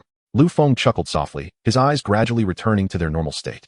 Thank you all so much, otherwise I would be at a loss, Xiaoxue expressed with a deep bow to the crowd. No need for thanks. By the way, Xiaoxue, what are your plans? Lu Feng inquired. Sighing, Xiaoxue replied, That fellow's father is the mayor here. I must take my leave for now. I can help you deal with that troublemaker. But if I leave this place, he will likely find various ways to harass you. Even if you have already vacated this city, Lu Feng stated. What can we do? Is there truly no solution? Xiaoxue asked anxiously. Lu Feng, why not let her accompany us? Ness suddenly suggested. Lu Feng was momentarily taken aback, while Sheng Dai widened his eyes in surprise. What does it matter? Naz responded nonchalantly. Indeed, this fellow has quite a few women around him, but at least he is sincere with each one, so there is no need to worry about him being taken away. It is more likely he will be the one to take others. Sheng Dai was left bewildered, wondering if this young man truly was that type. Meanwhile, Xiaoxue's face flushed crimson as she grasped Naz's implication. Sheng Dai, could you call your sister Kana and have her handle this matter? Lu Feng instructed Sheng Dai. Obediently, Sheng Dai went to make the call. Miss Xiaoxue, please take care of your shop first. We will depart tomorrow once everything is settled, Lu Feng said. All right, Xiaoxue agreed. After leaving the massage parlor, Lu Feng found a hotel to stay at. Upon entering his room, he could not resist collapsing onto the bed and swiftly fell asleep. Chapter 30. Lu Feng and the system's identity when Lu Feng awoke. It was already past 3 o'clock. He stretched and hesitated before calling out to the system, yet received no response. System, I know you can hear me. Let us converse. You wish to know my identity, do you not? The system finally spoke. Lu Feng nodded. Rest assured, I harbor no ill intentions toward you. The system was actually left behind by you long ago. I merely reside within it. The system transformed into a melodious female voice. What do you mean by that? Clarify what you left behind, Lu Feng urgently inquired. To be precise, prior to your reincarnation, the former you arrived in this Pokémon world, intrigued by the creatures here. You collected information about this world, synthesized it, and created this system, the system explained. Isn't this my first time reincarnating? Who was I before, and why did I reincarnate? Lu Feng was bewildered. If we were to phrase it in a manner you could comprehend, describing your former self as divine would be apartment. As for why you chose to reincarnate, the system hesitated. You found existence rather dull and wished for a more exhilarating life. Thus, you connected your original world, Earth, to this realm using divine power, altering the reincarnation rules of Earth, and subsequently reincarnated there. It is akin to a celestial being wandering through the mortal realm. However, before your reincarnation, you left the system in the Pokémon world, and at a designated time, it would transport you back to Earth to facilitate your crossing. I was once a deity, yet the ability to connect two worlds seems somewhat extravagant, Lu Feng remarked, unable to restrain his disbelief. Even Arceus, the god of creation, lacks such prowess, does he not? Ordinary deities are indeed incapable of such feats, came the response, but you remain the sovereign of that realm, endowed with dominion over it. As this world lacks a world master, you possess the capacity to bridge the two realms. Isn't Arceus the world master? Lu Feng retorted. According to your definition, Arceus may be regarded as a deity, yet he is not the sovereign of the world. A world master wields the essence of the world, commanding its formidable powers and governing it. This entity exists above the deities. Arceus, thus, does not possess mastery over the world. I see, Lu Feng sighed, but why then? Can the system bestow upon me these eyes, which are not of this world? His confusion deepened. That realm also lacks a world master. Yet the system once accompanied you there. Any world you have visited and expressed interest in gathering information about has been integrated within the system. However, you did not establish a connection with that realm upon your return, as the system solely retains the experiences you have genuinely engaged with in this Pokémon world. Understood. One last query. Who are you? Lu Feng inquired solemnly. I had thought you would refrain from asking. In your previous life, you were my master. From the moment you rescued me, I have held deep admiration for you. However, the you of that life was rather oblivious to romance. A stark contrast to your current self. Lu Feng's mouth fell agape in astonishment. Oblivious to romance? I was a man in my past life. How can one claim otherwise? My master, I cannot converse with you at all times within the system. I can only awaken briefly during situations akin to today. However, my endurance is nearing its limit. What transpired for you to merge with the system? Lu Feng pondered. What shall I call you? I cannot merely refer to you as the system, he quickly asked. Just as in your previous life, you may call me Xiaoming, she replied. Farewell, my master. After that, no further sound came from her. The system remained in a dormant state. Lu Feng rubbed his temples, overwhelmed by the torrent of information flooding his mind. The revelation of once being a deity and a world master left him in a haze, yet all he truly desired was to lead a laid-back life and pursue Nashi. By morning, Xiaoxue had successfully sold the shop and acquired all necessary items at an impressive speed. The group continued their journey, with Xiaoxue still somewhat reserved. However, under the warmth of Shengdai's enthusiasm, they soon bonded seamlessly. Sister Xiaoxue, is this six-tailed creature your Pokémon? Shengdai inquired. Indeed, it has helped me secure numerous championships. Xiaoxue replied proudly. Wow, that is incredible. Brother Feng, I too wish to have a Pokémon, Shengdai exclaimed, tugging at Lu Feng. Lu Feng hesitated. Realizing that while everyone else had Pokémon, Shengdai did not. After a moment's thought, he retrieved an egg from his backpack and handed it to her. Brother Feng, what kind of Pokémon egg is this? Shengdai asked curiously. This is a Dragonair egg. Take it, Lu Feng smiled warmly. As the mini-dragon was presented, Saint Dai planted a quick kiss on Lu Feng's cheek before blushing and scampering away. Lu Feng touched his cheek and chuckled to himself. It is worth mentioning that this mini-dragon egg was exchanged in the system prior to their journey to the White Cape. However, having since acquired a formidable Dragonite, Lu Feng had no further use for the mini-dragon egg, making it a perfect gift for Saint Dai. As the group strolled along the main road, a wild abalone suddenly leaped out from the bushes, startling everyone. Brother Feng, it seems this abalone is eager for a battle, Saint Dai remarked, observing the creature's spirited demeanor. In that case, let us indulge it, Lu Feng decided, calling upon his Nidoking to face the opponent. Upon recognizing its challenger, Abalong charged forth, unleashing a series of punches. Nidoking, use Mega Punch, Lu Feng commanded. Nidoking delivered a powerful punch, sending Abalong soaring. The creature executed a somersault to regain its balance and retaliated with a Mega Punch of its own. Interesting. Nidoking, employ double kick. Lu Feng instructed. Nidoking leaped high, evading Abalon's mega punch and landed a decisive double kick, incapacitating the opponent. Splendid, splendid indeed. A burly man emerged from the bushes, introducing himself as Shandu. Your Nidoking is impressive. How about we make a trade? I can assure you that I will train it to become a champion of the fighting tournament. Lu Feng's expression hardened as he replied, I'm afraid my Pokémon is not a mere tool for exchange. Shandu paused momentarily before persisting. With its potential, staying by your side will only lead to mediocrity. It could reach its pinnacle with me. As its trainer, you should consider its best interests. Lu Feng found himself amused by the man's audacity. So, you believe that being with you is the right choice? Precisely.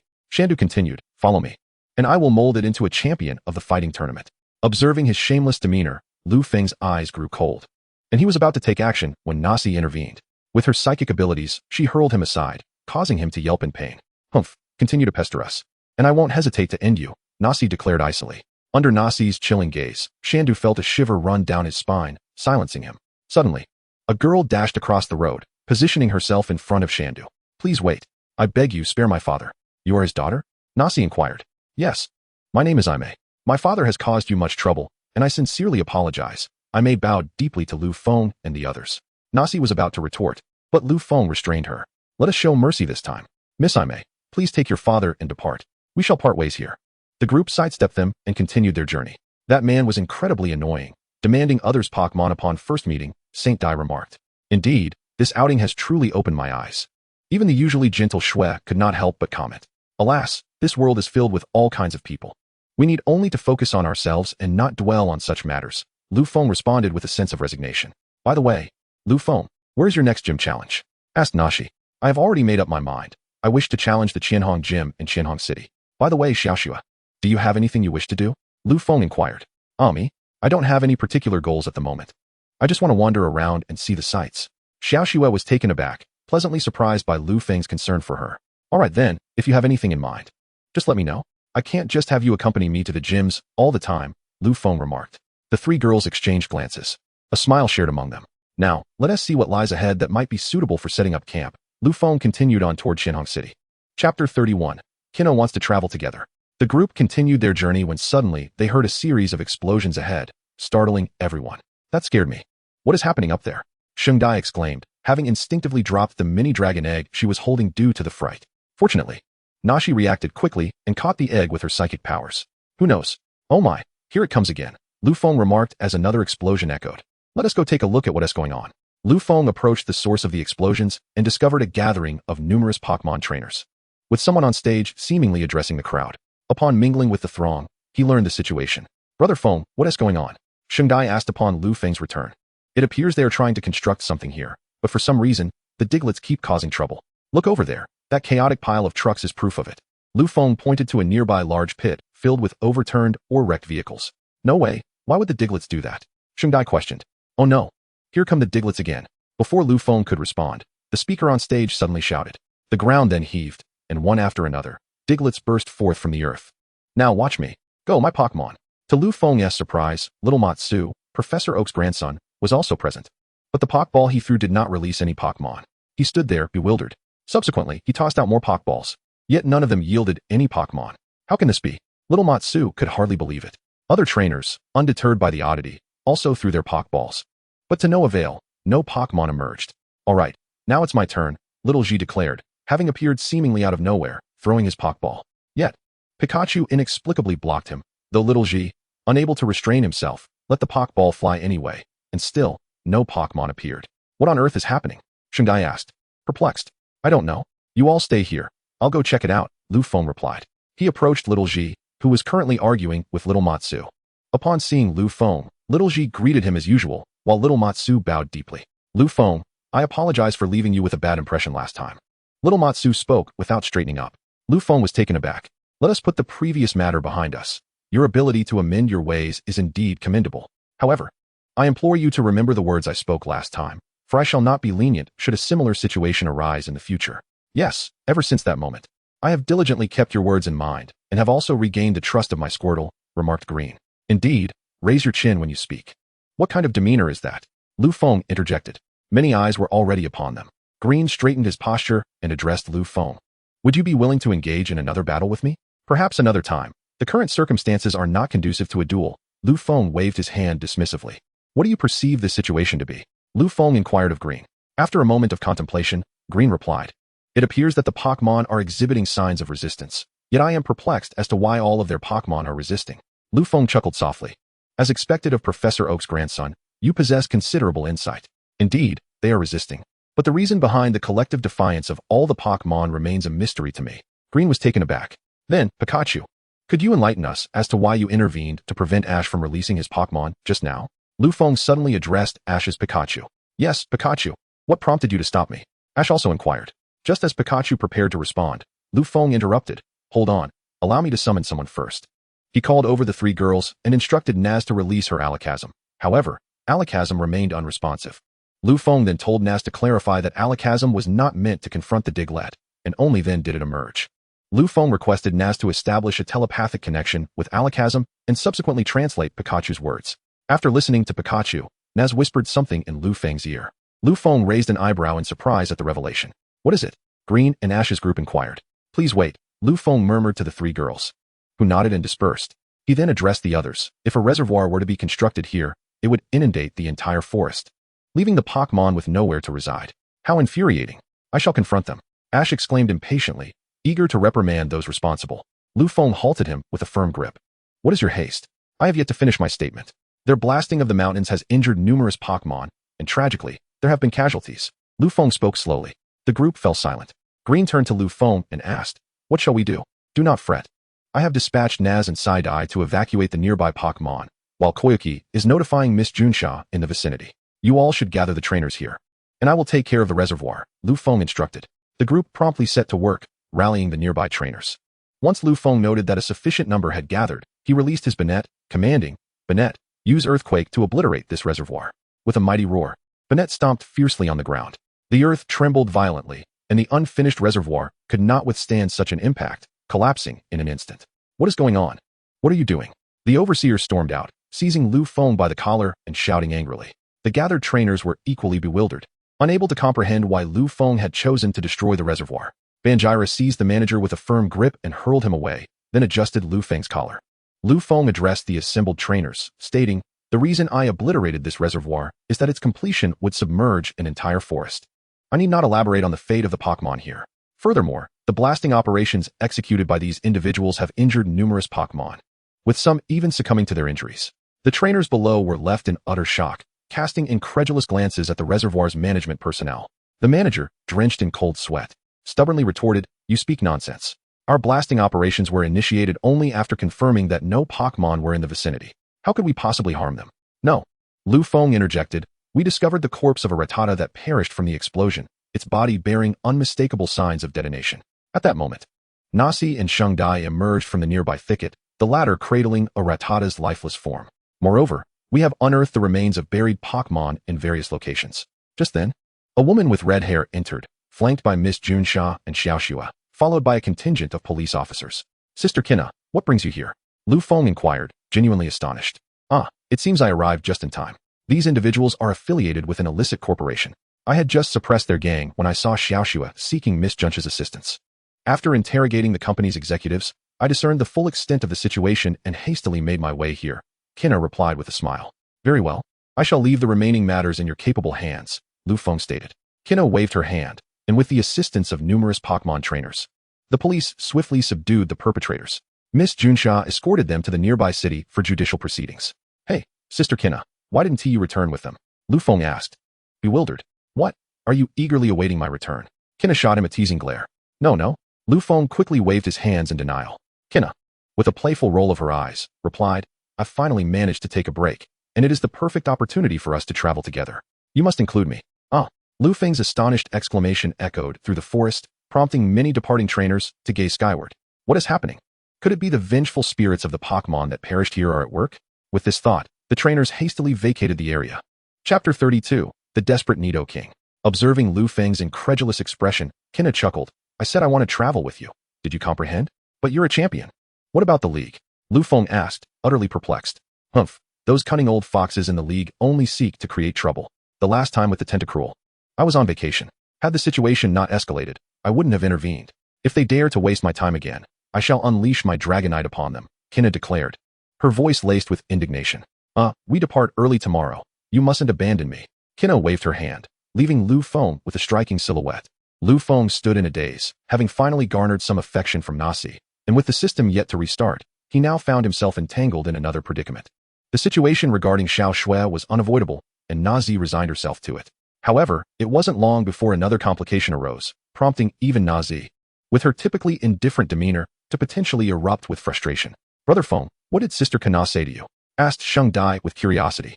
Lu Feng chuckled softly, revealing that Kana intended to join the journey as well. As anticipated, although Sheng Dai had mentally prepared herself, she still stormed off in a huff. Surprisingly, Nazi remained remarkably calm, turning to leave. Yet Lu Feng couldn't shake a sense of foreboding as he glanced at Xiao Shui.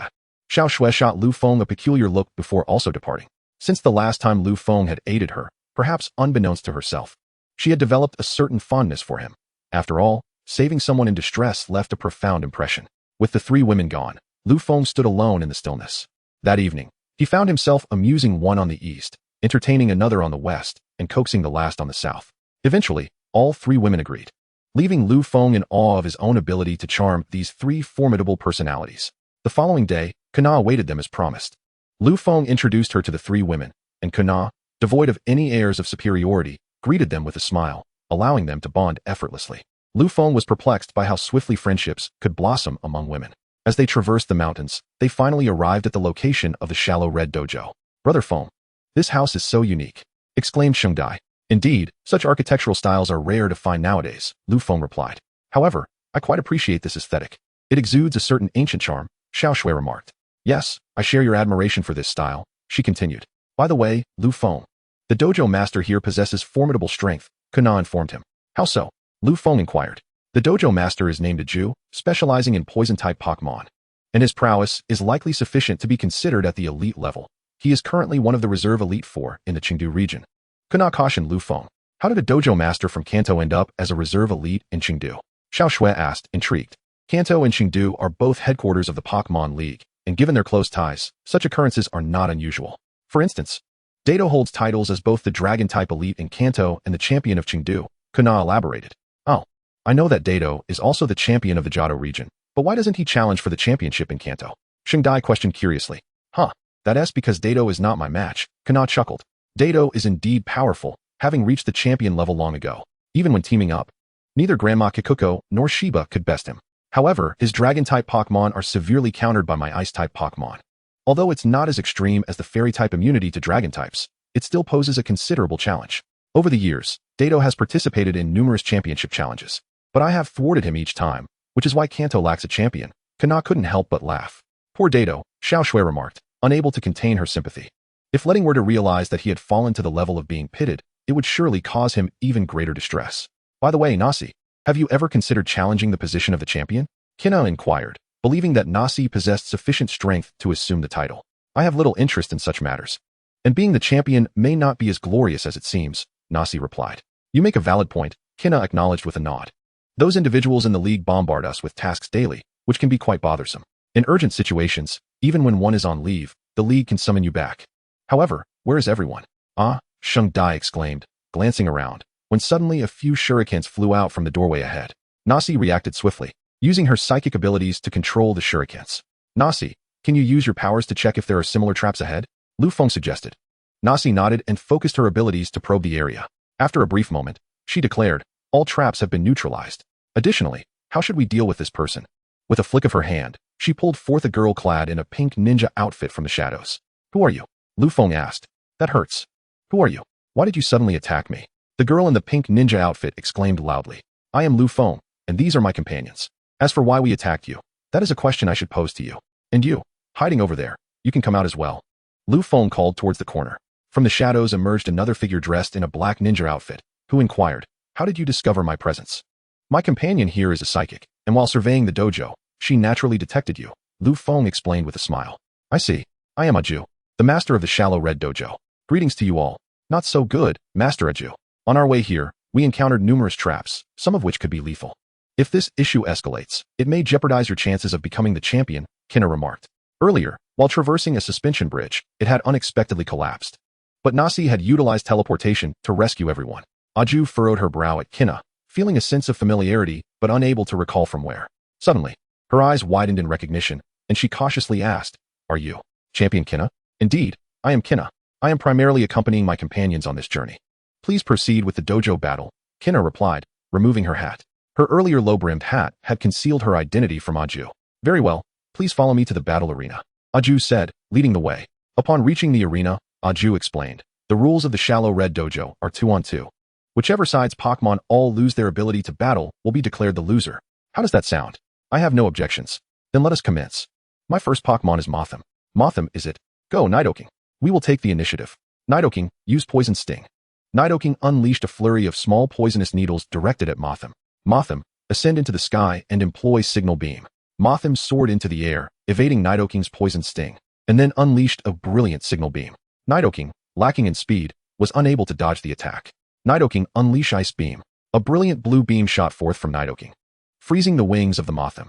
Unable to fly, Mothim fell to the ground. Now, Nidoking, use Earthquake. With a powerful stomp, the battlefield trembled violently, inflicting significant damage on Mothim, rendering it unable to continue fighting. "Your Nidoking truly is formidable," Aju remarked as he withdrew Mothim, clearly impressed. "You flatter me, Gym Leader Aju. I wish to challenge your true powerhouse Pokémon," Lu Feng suddenly declared.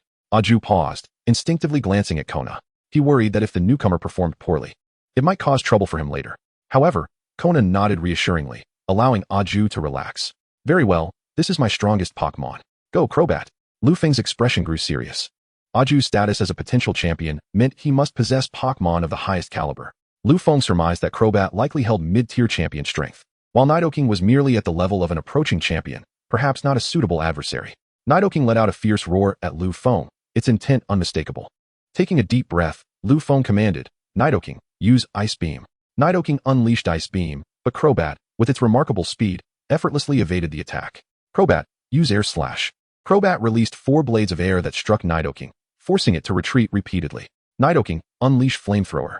A torrent of flames surged toward Crobat. "Crobat, employ Aerial Ace." Crobat's 4 wings glimmered, slicing through the flames and swiftly closing the distance to Nidoking, delivering simultaneous blows with all 4 wings. Nidoking seized Crobat, attempting to execute a powerful move, but as it began to falter, it steadied itself, gripping Crobat's wings. A close-range explosion struck Crobat, sending it flying and inflicting considerable damage. Who would have thought Nidoking could perform so admirably? Aju mused, noting that it seemed to fall short of true champion status. For a Pokémon below the champion level to inflict such damage on Crobat is truly impressive. Lu Feng nodded, casting a worried glance at Nidoking.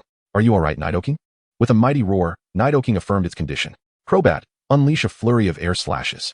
Crobat concentrated, summoning numerous blades of air that assaulted Nidoking, leaving it unable to defend against the barrage. "This attack will conclude the battle. Crobat, use Psychic." Lu Feng realized the gravity of the situation. Psychic was a formidable move against Nidoking, a poison-type Pokémon. Crobat charged forward rapidly, but astonishingly, Nidoking regained its focus and launched a punch. "It's futile. Even if Nidoking is alert, it cannot withstand this strike." Aju exclaimed, disbelief etched on his face. To his astonishment, Nidoking blocked the attack, its aura surging with newfound strength. Although it did not surpass Crobat, the gap had significantly narrowed. Could it be? Nidoking has broken through its limits. Lu Feng exclaimed in delight. The previous assault surprisingly enabled Nidoking to breach that barrier and enter the realm of the Elite Four. Zubat, even if it overcomes the Elite Four, its stamina is already nearing its limits. "Change your move, use Aerial Ace." Aoji shouted. "Nidoking, give it your all in a final charge." Lu Feng decided to go all out. Both Pokémon altered their techniques. Zubat, with its superior speed, struck first with its 4 wings against Nidoking, enduring excruciating pain. Nidoking forced itself to collide with Zubat, and both Pokémon were sent flying backward. After a moment, neither Pokémon managed to rise. Both had lost their fighting capabilities. Chapter 33, The Battle with Augia. Truly impressive, Augia couldn't help but exclaim. "You're too kind. I also didn't expect Nidoking to fight so fiercely." Lu Feng replied with a wry smile, returning Nidoking to its Pokeball. "Well, this battle has proven your worth. Here is the pink badge. Congratulations." Augia presented the badge. Lu Feng accepted it with gratitude and began to leave, but Augia hurriedly stopped him, awkwardly inquiring, Elite Four Kona, does this trap issue have significant repercussions?" Kona paused, understanding Augia's concerns, and replied, "I'm not entirely certain. However, during my last visit to the headquarters, I recall numerous Pokémon trainers lodging complaints about the Light Pink Gym. The League has been preoccupied with Team Rocket's affairs and hasn't addressed the Light Pink Gym yet. I can find time to speak on your behalf. It should have some effect." "Ah, I appreciate it, Elite Four Kona. I have some matters to attend to, so I won't see you all off. Take care. Aoji bowed to Kona and turned back to the gym.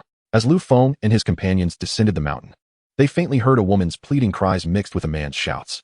If they hadn't known the context, they might have misinterpreted the situation. Brother Feng, where do you plan to challenge the next gym? Shengdai asked. Lu Feng pondered for a moment and asked Kona, Sister Kona, are there any particularly strong gyms in Kanto? Well, you still need 2 badges, right? I would recommend challenging the Red Lotus Gym on Red Lotus Island and the Evergreen Gym in SHB City.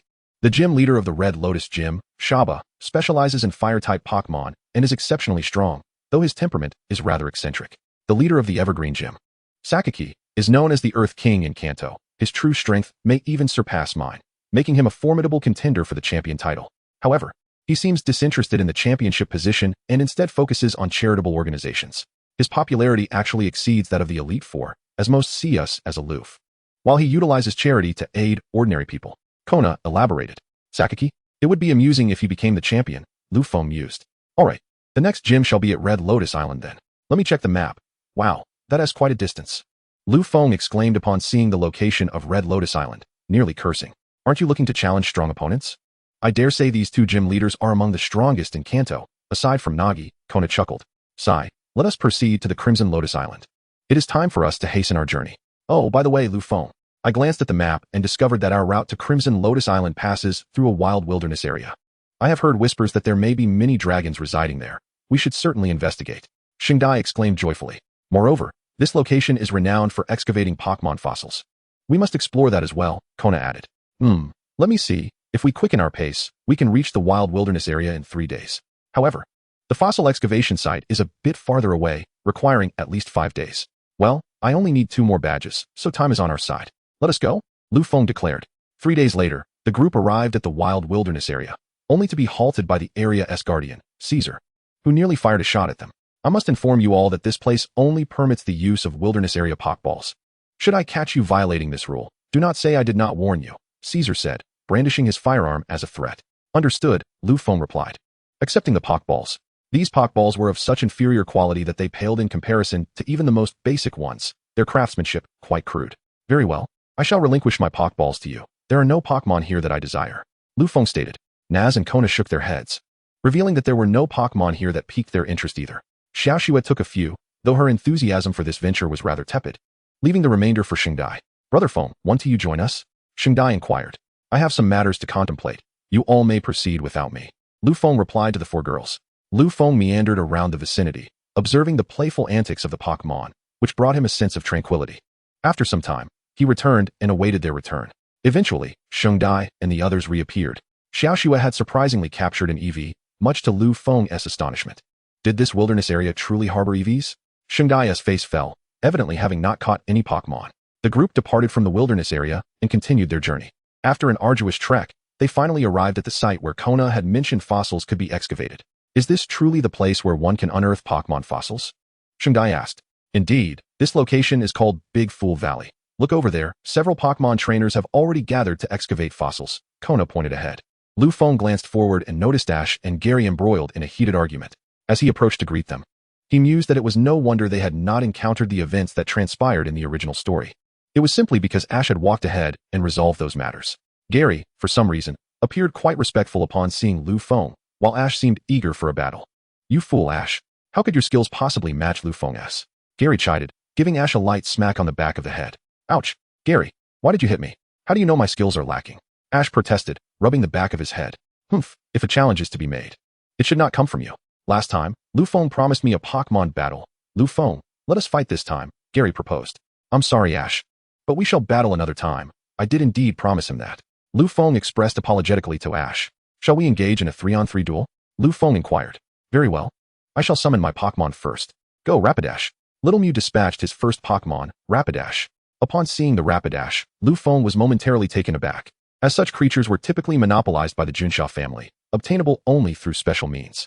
It was quite surprising that Professor Oak had been so generous to his grandson, facilitating the acquisition of a Rapidash. Now, I shall send forth my Charizard to the fray. Lu Feng called upon his Charizard to confront the challenge. I shall take the initiative. Rapidash, use quick attack. Little Mew commanded. Rapidash surged forward with astonishing speed, colliding with Charizard and forcing it to stagger backward. Seizing the opportunity, Charizard grasped Rapidash and soared into the sky, executing a powerful throw that sent Rapidash plummeting back to the ground. Rapidash utilized Thunderfang to assault Charizard's wings. Rapidash's fangs crackled with electricity as it lunged at Charizard. Your strategy is commendable, yet it appears you are ensnaring yourself, Lu Feng remarked. Charizard, unleash Fire Punch. Charizard deftly evaded and struck Rapidash with a flaming fist, rendering it unable to continue the battle. Impressive Charizard. However, Brother Feng, what do you mean by ensnaring oneself? Little Mew, having recalled Rapidash, hesitated before sending out his next Pokémon. I comprehend your intent behind having Rapidash employ Thunderfang. However, you miscalculated. Charizard's agility in the sky is unparalleled. Even though your Rapidash is swift, landing a hit on Charizard's aerial form proves quite challenging. Ah, I see. Thank you for your insight. My next Pokémon is Umbreon. Go. Little Mew summoned Umbreon. Oh, Umbreon. It seems my research has proliferated even to Kanto, Lu Feng noted. Indeed, this Umbreon evolved through the method you devised, and it is remarkably powerful, Little Mew replied. Umbreon, use Shadow Ball. Umbreon unleashed a dark purple sphere aimed at Charizard. Charizard, counter with Flamethrower. Charizard expelled flames to nullify the Shadow Ball. Close the distance and employ Dragon Claw. Charizard dove swiftly, narrowing the gap between them and executing a Dragon Claw that sent Umbreon reeling. Umbreon, quickly rise. Use Dark Pulse. Little Mew urged. Charizard, charge in and use Steel Wing. Charizard's wings gleamed as it transformed into a formidable Steel Wing, slicing through the Dark Pulse and continuing its assault on Umbreon. Now's the time. Use Blast Burn. Charizard capitalized on Umbreon's momentary stiffness, delivering a fierce point-blank Blast Burn, reminiscent of the battle tactics employed against Nidoqueen in the Shallow Red Gym. Umbreon, rise. Little Mew implored, determined. Unleash Hyper Beam. Umbreon launched a Hyper Beam, hurtling toward Charizard like a meteor. Impressive resilience, enduring such a close-range Blast Burn. Truly a testament to Umbreon's formidable defenses, Lu Feng acknowledged. Charizard, brace yourself and respond with Earth Throw. Charizard was propelled into the sky by the Moon Spirit, and after considerable effort, he managed to defuse the super impact. Seizing the Moon Spirit, he executed a powerful throw, sending it crashing to the ground with remarkable effect. After assessing the Moon Spirit's injuries and confirming it was relatively unscathed, Xiao Mao returned it to its Pokeball. Indeed, Feng, you are formidable. This is my last Pokémon. Go Blastoise. Blastoise. Its evolution is impressively swift, Feng remarked. Return, Charizard, and go Tyranitar. Lu Feng decided to send Tyranitar into battle. A Pokémon that had not fought in quite some time. Does the desert tyrant Tyranitar even have the precision of a sharpshooter? Xiao Mao questioned. But he refused to concede. Blastoise, use Hydro Pump. Tyranitar, counter with Stone Edge. The ground before Tyranitar erupted with stone pillars, effectively blocking the Hydro Pump. Curse it. Since long-range attacks are futile, let South engage in close combat. Blastoise, use Hydro Cannon. Blastoise surged forward with astonishing speed, akin to a missile, charging directly at Tyranitar. Xiao Mao, you are still too naive, Lu Feng retorted. Tyranitar, unleash Focus Punch. Tyranitar withstood the attack, retaliating with a punch that sent Blastoise soaring into the heavens. For the final blow, Hyper Beam. Tyranitar concentrated a formidable energy beam, striking down Blastoise from the sky, who then plummeted to the ground, rendered unable to continue fighting. Chapter 34, Capturing the Fossil Aerodactyl. I concede, Xiao Mao said, dejectedly lowering his head. Your Pokémon are not weak. It's merely that you have some issues with command and lost your composure during battle, Lu Feng advised as he recalled Tyranitar. Yes, my grandfather has said the same. You are impressive. You identified my flaws in just one battle. I shall strive to improve, Xiao Mao responded. Continue excavating fossils. I will rest at the inn over there. Lu Feng waved at Xiao Mao, but was halted by Ash. Lu Feng, let us battle again. My Pokémon have just fought and lack stamina. Perhaps another time. Lu Feng casually offered an excuse and departed. Brother Feng, what is the purpose of these excavated Pokémon fossils? Aren't they merely petrified stones? Asked Xingdai. Fossils allow experts to comprehend the living habits of extinct Pokémon. I am not entirely clear on the specifics, but I have heard that finding a complete Pokémon fossil can lead to the resurrection of the Pokémon. Currently, it seems that only the Devon Corporation in the Hoenn region can facilitate this revival, Lu Feng explained. Reviving Pokémon that have turned to fossils? How is that possible? Xingdai inquired, astonished. I do not fully understand the underlying principles, but it appears to be true. After resting for a while, the group was suddenly startled by a deafening explosion. What is happening? How can there be an explosion? Xiao Shui exclaimed, having never encountered such a situation, her composure faltering. Stay here. I will investigate. Lu Feng stood up resolutely. Xiao Feng, I will accompany you. Kina insisted. No need. You and Nashi protect Xiao Shui and the others. I can handle this, Lu Feng assured them. Lu Feng stepped out of his door and noticed a crowd of people rushing towards a billowing plume of smoke. Without hesitation, he followed suit. Upon arrival, He found a throng encircling a pile of rubble. Among them was Xiao Mao. Spotting Lu Feng, Xiao Mao hurriedly approached him, exclaiming, "Lu Feng, quick, save Xiao Ji, he is trapped beneath." "All right, do not fret, I shall rescue him at once. Come forth, Nidoking, and clear away these stones." Lu Feng summoned Nidoking to remove the debris. "Help, help." A faint voice emerged from beneath the rubble, as if something were attempting to push its way up. Suddenly, a massive figure erupted from below, toppling Nidoking and soaring into the sky. Lu Feng's eyes widened as he recognized the creature. It was a fossilized pterodactyl. Clutching Xiao Ji in its talons, this fossilized pterodactyl possesses strength formidable enough to rival that of a champion, Lu Feng muttered to himself. Just then, Xiao Ji's Charmeleon emerged from the pit, defiantly challenging the pterodactyl. However, the pterodactyl paid it no mind, inciting Charmeleon to leap about in frustration, ultimately evolving into a Charizard in a fit of rage. To evolve out of sheer anger, what a spectacle. Lu Feng couldn't help but chuckle. The Charizard ascended into the sky, pursuing the pterodactyl and unleashing torrents of flames, yet failing to scorch its target. Instead, Xiao Ji suffered multiple burns. This is dire. If Charizard does not defeat the pterodactyl soon, Xiao Ji may perish in the flames. Lu Feng commanded, "Charizard, go forth." Charizard took to the skies, blocking the pterodactyl's path. Seeing Charizard obstruct its flight, the pterodactyl veered upwards, while Charizard attempted to give chase, only to be attacked by Xiao Ji's Charizard. "Goodness, Charizard, what are you doing causing a ruckus at this moment?" Lu Feng was exasperated with Xiao Ji's Charizard, yet it paid no heed. Emboldened by its recent evolution and eager to challenge any foe, be it the pterodactyl or its fellow Charizard. This recklessness only added to Lu Feng's agitation. "Charizard, focus. First deal with it using Dragon Tail." Charizard had been waiting for Lu Feng's command, and now unleashed a powerful Dragon Tail, striking Xiao Ji's Charizard down towards the ground. As Xiao Ji's Charizard neared the ground, it miraculously regained its balance, unleashing a fiery breath towards Lu Feng's Charizard. Lu Feng commanded, "Disable its combat capabilities with a powerful strike." He realized that lingering in battle could lead to Xiao Ji's demise at the hands of the pterodactyl. Charizard descended rapidly, evading the torrent of flames, and executed a decisive strike that landed squarely on the Charizard's vital points, rendering it incapacitated. Lu Feng scanned for the pterodactyl, spotting it perched upon a rocky cliff, one claw pinning down Xiao Ji, preparing to feast. Upon noticing Lu Feng's Charizard approach, the pterodactyl hesitated, launching a primal force attack, which was deftly dodged by Charizard. It then ascended with Xiao Ji in its grasp. "Charizard, refrain from using flames. Employ Dragon Claw instead. Look for an opportunity to rescue Xiao Ji," Lu Feng shouted. In the sky, Charizard confronted Aerodactyl. Seizing the moment when Aerodactyl was momentarily distracted, Charizard struck with its claws, causing Aerodactyl to wince in pain and instinctively release Ash. Charizard swiftly caught him and returned him safely.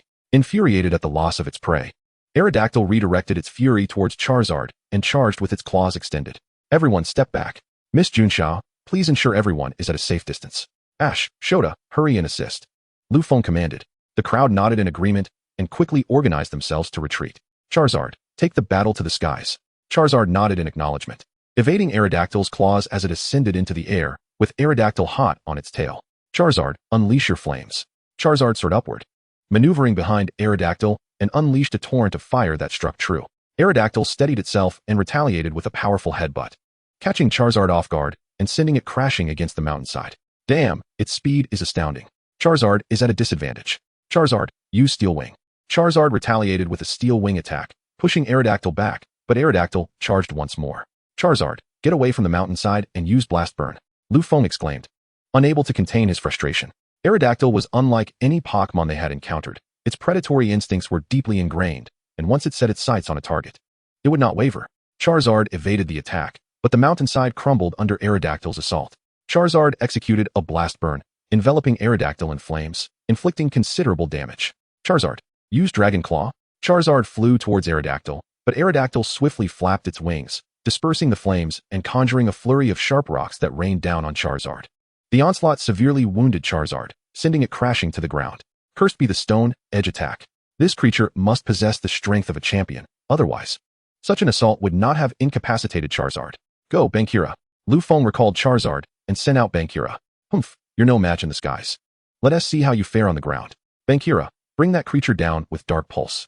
Bankira unleashed a violet-black beam, but Aerodactyl countered with Stone Edge. Now that you're grounded, it's time to settle this. Bankira, use Dynamic Punch. Bankira landed a punch on Aerodactyl's head, sending dust swirling around them. Aerodactyl, disoriented, began to thrash about wildly. After being struck by Dynamic Punch, it's bound to be confused. Besides, Bankura is at the mid-champion level. It stands no chance against it. And who says Pokémon battles must adhere to conventional rules? Bankura, unleash your Oblivion Beam to defeat it. Bankura concentrated and fired the Oblivion Beam, pinning Aerodactyl firmly against the mountainside. Lu Feng tossed a Pokeball, successfully capturing Aerodactyl. Lacking any spare Pokeballs, he could only throw a standard Pokeball, but fortune smiled upon him as it too was successful. Chapter 35, Transforming Aerodactyl's Nature. Congratulations on capturing such a formidable Aerodactyl, remarked Shigeru as he approached to offer his congratulations. Alas, I am uncertain whether taming it is the right course of action. I can only attempt to alter its inherent nature. Should I fail, I would hesitate to utilize its fierce temperament, Lu Feng replied, shaking his head. Indeed. You raise a valid point. This creature is excessively ferocious. During its recent battle with Charizard, there were numerous moments when I feared Charizard would be torn to shreds. It was as if it were hunting, Shigeru said, breaking into a cold sweat at the mere thought of Aerodactyl. Well, who can predict what the future holds? What of Ash? Lu Feng inquired. That fellow is over there, tending to his Charizard. Shigeru pointed in Ash's direction. At that moment, Charizard had awakened but paid no heed to Ash, instead resting on a rock. Ash, how are you? Lu Feng approached to ask. Before Ash could respond, Charizard opened its eyes and unleashed a torrent of flames towards Lu Feng, which was intercepted by Lu Feng's Gengar. With a furious roar, Gengar retaliated with a powerful punch that sent Charizard flying, but Lu Feng quickly intervened to prevent further confrontation. Ash, if you wish to master Charizard, I suggest you reflect upon your own shortcomings, Lu Feng advised. I can definitely master Charizard. Charizard, calm down and cease your attacks, Ash interjected, positioning himself in front of Charizard in an attempt to shield it. However, Charizard forcefully shoved him aside and launched a fiery punch towards Lu Feng. Gengar attempted to block the attack but was halted by Lu Feng, resulting in Charizard's fiery assault striking Lu Feng instead, sending him crashing against a rock. Having reached his limit, Gengar unleashed a devastating attack that rendered Charizard unable to continue fighting, yet Gengar remained unwilling to relent. Gengar, return, Lu Feng commanded. Gengar hesitated for a moment before reluctantly returning, rushing to assist Lu Feng. All right, I understand your desire to protect me. Allow me to handle the rest. You should take a moment to rest, Lu Feng said as he recalled Gengar. Only then did Shigeru realize the gravity of the situation. Hurrying to support Lu Feng and witnessing the charred remnants of his shirt and severe burns on his chest. I didn't mean to. Lu Feng, I am truly sorry, Ash exclaimed, panicking and unsure of how to proceed. If you cannot master Charizard, then perhaps you should leave it with Professor Oak, where it would pose no danger to those around. However, if you manage to earn Charizard's trust, that would be ideal, for its strength is formidable. That said, I've said my piece, the choice is yours. Shigeru, could you assist me in returning? Lu Feng requested as he departed with Shigeru's aid. You certainly go to great lengths, Shigeru remarked during their journey back. Did you perceive my acting to be so lacking? Lu Feng asked, astonished. It is not a matter of acting. It is rather perplexing that you, with a Gengar by your side for protection, would choose to take a punch from Charizard, Shigeru replied. Shigeru, having grown up alongside Ash. What kind of person do you believe he is? Lu Feng pondered aloud. His nature is not inherently bad. He harbors a genuine concern for others, especially for Pokémon. However, he can be rather hot-blooded and singular in his thoughts, often disregarding the opinions of others, except when he is truly intent on something, at which point he may consider their suggestions.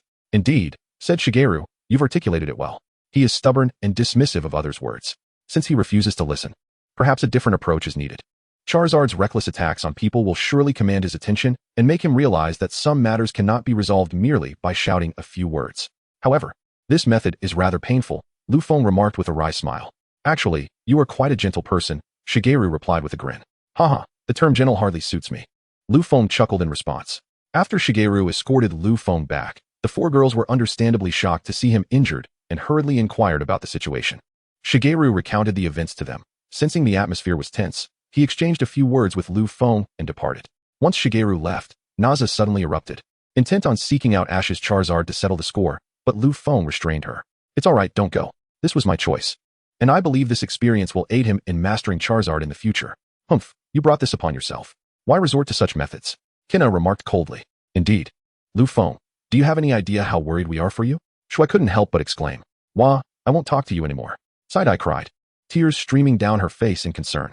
Lu Feng gently comforted Side-Eye, refraining from countering the girl's admonishments.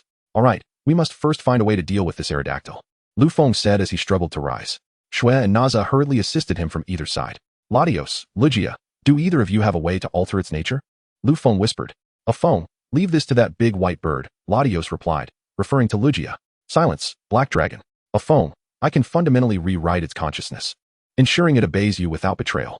It can be said that I will employ my unique abilities to assist in changing its character, Lugia stated. Is it really that simple? Shui exclaimed in surprise. Not exactly. I will forcibly alter Aerodactyl's consciousness using my psychic powers. It 1TB is easy at the champion level, Lugia explained. Well, that is still quite impressive. Thank you, Lugia. Alright. Ouch, that really hurts. Lu Feng inadvertently touched the burned area, gasping in pain. Humph. Rest here for a while to prevent you from causing more trouble, Naza remarked coolly. Lu Feng could only respond with a bitter smile, knowing that only a fool would argue at this point. Chapter 36. Challenge to Shaba. Lu Feng recuperated for several days due to his burn injuries. During this time, he insisted that he could gradually recover while on the road, but the four girls firmly rejected his notion, leaving him no choice but to comply and patiently restore his health. Sigh, this has delayed us quite a bit, Lu Feng sighed heavily. He took out a map to check the location of Red Lotus Island, and let out another sigh. Come on, Xiaofeng, don't be disheartened. I know a shortcut, Kina said. However, the map does not indicate any shortcuts. Lu Feng examined it again, but still could not discern any path. Do not fret. Honglian Island lies in this vicinity, surrounded by the sea. We can traverse the waters using our Pokémon, significantly shortening our journey, Kina remarked, pointing at the map. That is feasible, yet I possess no Pokémon capable of crossing the sea. My Greninja is barely large enough to carry me, Lu Feng replied. Fool, while you lack such a Pokémon, I do. Although I am the Ice-type champion, I do have Water-type Pokémon. Come forth, Dragonite and White Sea Lion, Kina retorted, casting a sidelong glance at Lu Feng as she summoned her Pokémon. Now we should be able to make it in time, Lu Feng said. Yes, I, Lu Feng, and Naz, shall ride on Dragonite, while Sheng Dai and Xiao Xue, you will ride on the White Sea Lion, Kina declared as she mounted Dragonite first. There were no objections from the others. Consequently, Lu Feng and his companions utilized their Pokémon to navigate the waters towards Honglian Island. By the time they reached a safe, deserted island for dinner and the night, Lu Feng had captured a Dragonite with champion potential, which had also reached the initial stage of champion strength, almost leading to a tussle with a swarm of Dragonites. With the addition of his Dragonite, Lu Feng rode atop it, guiding the four women toward Honglian Island. With over a month remaining until the grand competition commenced, the group finally arrived at Honglian Island. Xiaofeng, the hot springs here are splendid. Let us find a good inn, enjoy the hot springs, and challenge the gym the next day. What do you think? Kina suggested. Since we are here, it would be a shame not to indulge. After such a long journey, I too wish to relax, Lu Feng conceded. The group located an inn, but Lu Feng appeared somewhat displeased. What troubles you, Lu Feng? Kina inquired, stifling a laugh. I specifically reserved the entire hot spring. Why must we bathe separately? Lu Feng protested with a disgruntled expression. Huh, do you wish to bathe with us? Kina scoffed, while the others vehemently opposed the idea, deeming it far too embarrassing. Lu Feng had no choice but to acquiesce, patiently waiting for them to finish before he entered. The following day, under Kina's guidance, Lu Feng found himself before Xiaobo. Ah, what brings the illustrious champion Kina to my humble abode? Xiaobo greeted. Master Xiaobo, I have come to challenge your gym alongside my friends, Kina announced. Humph. My gym has transformed into a tourist attraction. What gym remains? Xiaobo scoffed. Nevertheless, who is the challenger? I am curious to see who has managed to entice Kina. Greetings, Master Xiaobo. I am Lu Feng, hailing from the Kalos region, Lu Feng said, offering a slight bow. Follow me. I must inform you that you have but one opportunity to challenge. Should you lose, do not return to bother me, even if you are Kina's boyfriend, Xiaobo remarked. Kina's cheeks flushed slightly as she glanced at Lu Feng, quickly diverting her gaze to conceal her embarrassment. The group arrived at the battlefield, which was quite peculiar. Constructed upon molten rock and secured by only a few chains. The rules of the match stipulate a 3-on-3 format, whereby the defeat of any Pokémon from a team results in the loss for that team. Do you understand? Xiaobo inquired. Absolutely, Gym Leader Xiaobo. But I wish to challenge your true powerhouse Pokémon, Lu Feng responded. Xiaobo was taken aback and asked why. If my sole intention were to acquire a badge, I could easily challenge any gym. However, I have heard from Sister Kana that you are a renowned fire-type Pokémon trainer from Kanto, possessing formidable strength. Which is why I have journeyed so far to face you, Lu Feng declared. Xiaobo burst into hearty laughter, saying, well, you certainly know how to provoke my interest. Young man, for your audacity, even if you were to lose, I would grant you the badge. He then released his first Pokémon, a Ninetales. Ninetales is it? Let us go, Beedrill. Lu Feng called forth his Beedrill. Beedrill? You must be joking. Xiaobo stumbled momentarily before regaining his composure. Very well, Beedrill. Take the initiative and use Twin Needle. Beedrill darted forward like a streak of yellow lightning, landing a Twin Needle strike on Ninetales' face. Ninetales, unleash Flamethrower. Ninetales shook its head and directed a flamethrower at Beedrill, but the latter deftly evaded the attack. Not bad, Ninetales, now use Fire Spin. Ninetales enveloped itself in flames, charging towards Beedrill. After dodging, Beedrill found itself faced with an even faster Ninetales that continued to close in. Beedrill utilized Toxic to poison it. Beedrill expelled a stream of venom, but Ninetales' speed rendered the attack ineffective. Then proceed with Toxic Spikes. Beedrill scattered Toxic Spikes across the battlefield, causing Ninetales to suddenly slow down and succumb to poison. Good thinking. I initially believed your intention was solely to use Toxic, but instead, you cleverly allowed my Ninetales to lower its guard, granting you the opportunity to deploy Toxic Spikes. Ninetales, don't delay, use Telekinesis. Beedrill, use Quick Attack followed by Poison Jab. Ninetales emanated waves of psychic energy, attempting telekinesis but failing to hit Beedrill. Subsequently, Beedrill reappeared above Ninetales like a flash of yellow lightning, landing a poison jab on its side. Ninetales, employ Iron Tail. Shabo commanded at last. Ninetales glimmered with a radiant white light, delivering a powerful strike that sent Beedrill flying. However, Ninetales collapsed due to its poison state. Lu Feng furrowed his brow. The Iron Tail executed by Ninetales was immensely powerful, and with all Ninetales combined, its might was truly terrifying. If Beedrill were merely at the elite level, it would have likely been obliterated in an instant. Nonetheless, Beedrill sustained considerable damage. Chapter 37. Fierce Battle. I never anticipated you could defeat my Ninetales. However, you must be cautious in the next round, for my next Pokémon is this one. Go, Super Iron Tyrannosaurus. Shabo summoned his Super Iron Tyrannosaurus. Super Iron Tyrannosaurus? I was expecting either a Steel Tyrannosaurus or a Wind Speed Dog. Lu Feng mused. Very well. Beedrill, return. Go, Fossil Aerodactyl. He switched out Beedrill for the Fossil Aerodactyl. Oh, a Fossil Aerodactyl. How rare. Shabo exclaimed in astonishment. Fossil Aerodactyl, I implore you, use Stone Edge. Tiny, sharp rocks surrounded the Fossil Pterosaur, hurtling towards the Iron Tyrannosaurus. In a frenzy, the Iron Tyrannosaurus unleashed a barrage of attacks, swiftly swinging its arms to shatter the incoming projectiles. However, after obliterating all the rocks, it staggered slightly. The persistent poisonous thorns were quite bothersome. A swift resolution was imperative. The Iron Tyrannosaurus summoned a rock blockade, hurling stones at the Fossil Pterosaur, which effortlessly evaded them. The Fossil Pterosaur then executed a Dragon Claw attack, descending rapidly to strike the Iron Tyrannosaurus. Yet, the Iron Tyrannosaurus countered with a powerful arm block. With a mighty swing, it successfully parried the Fossil Pterosaur's claws, prompting Lu Feng to encourage further aggression. The Fossil Pterosaur relentlessly slashed with its claws, but all were thwarted by the Iron Tyrannosaurus. Frustrated, the Fossil Pterosaur employed Iron Head. As its claws were deflected yet again, it charged with Iron Head, striking the Iron Tyrannosaurus squarely in the chest, causing it to stumble backward. The Fossil Pterosaur then called upon primal forces, summoning rocks to bombard the Iron Tyrannosaurus. Unable to maintain its balance, the Iron Tyrannosaurus crossed its arms to mitigate the damage as best as it could. Next, the Fossil Pterosaur utilized Wing Attack, soaring forward with a fierce strike that overturned the already unsteady Iron Tyrannosaurus. Infuriated, the Iron Tyrannosaurus rose to its feet to unleash a Spike Attack, conjuring sharp rocks that struck the Fossil Pterosaur, who, caught off guard, plummeted towards the lava below. Quickly, Fossil Pterosaur, ascend and avoid the lava, Lu Feng urged. Regaining composure, the Fossil Pterosaur grasped a supporting iron chain with its hind claws and soared back into the air. All right, Fossil Pterosaur, unleash Flamethrower. It exhaled a torrent of flames towards the Iron Tyrannosaurus, which retaliated with a powerful arm strike, dispersing the fire. However, the Iron Tyrannosaurus soon found itself confronted by the Fossil Pterosaur, who had gathered its strength for a devastating charge. Not good, it's the ultimate impact, exclaimed Shabo in alarm. The Iron Tyrannosaurus conjured a massive rock, and as the Fossil Pterosaur collided with it, the rock was launched, sending both Pokémon flying back and crashing against the stone wall, incapacitating them both. I never expected you to defeat my Iron Tyrannosaurus, Shabo remarked as he recalled it. I also did not anticipate that the gym leader possessed an Iron Tyrannosaurus. I had assumed it would be a Steel Tyrannosaurus or a Fast Wind Dog, Lu Feng responded. My primary Pokémon is Kinna, as I mentioned. However, it matters little. Had you arrived earlier, I would have been forced to battle you in that manner. But now, things are different. Come forth, Pyroke, Shabo called towards the lava.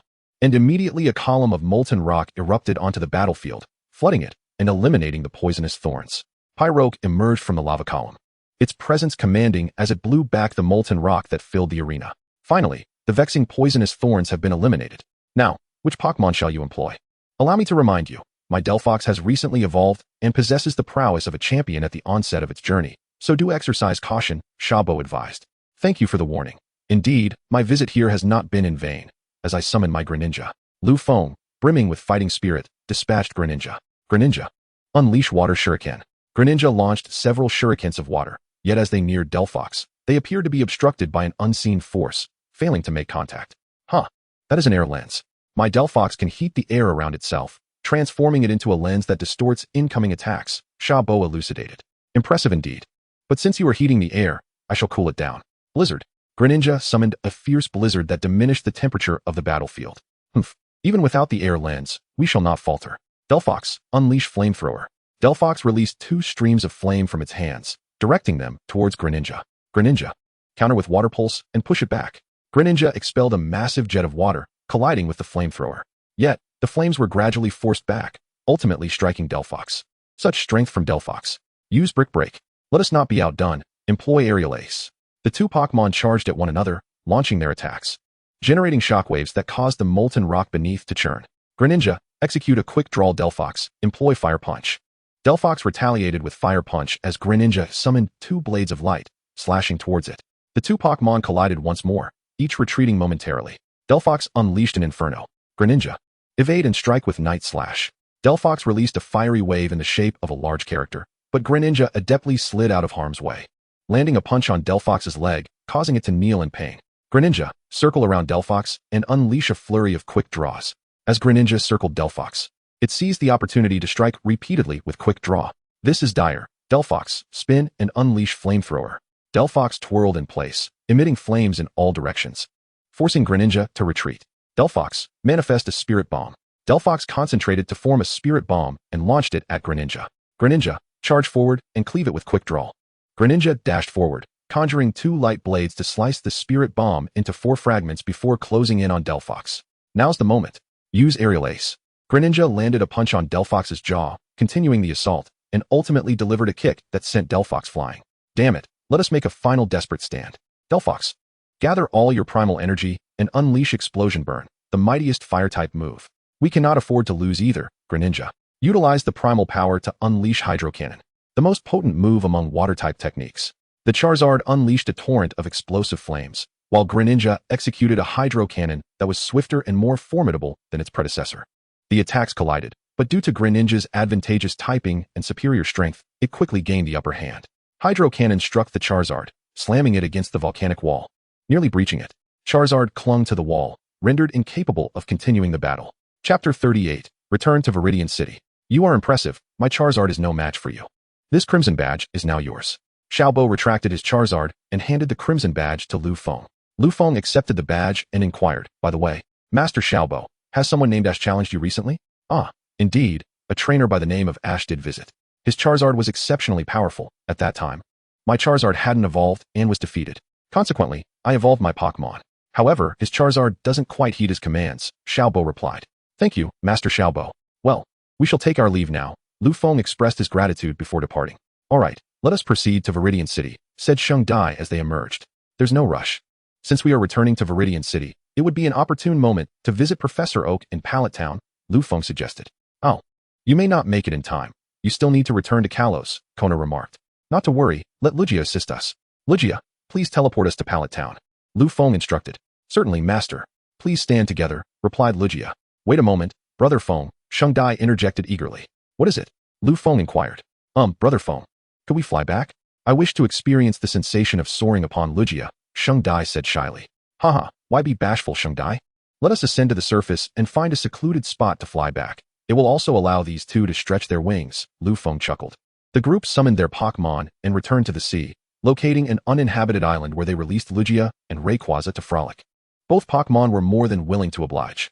All right, Rayquaza, you shall carry me. You can ride upon Lugia, but be mindful, Rayquaza's temperament is rather exuberant. And I fear you may not be able to handle it, Lu Feng cautioned.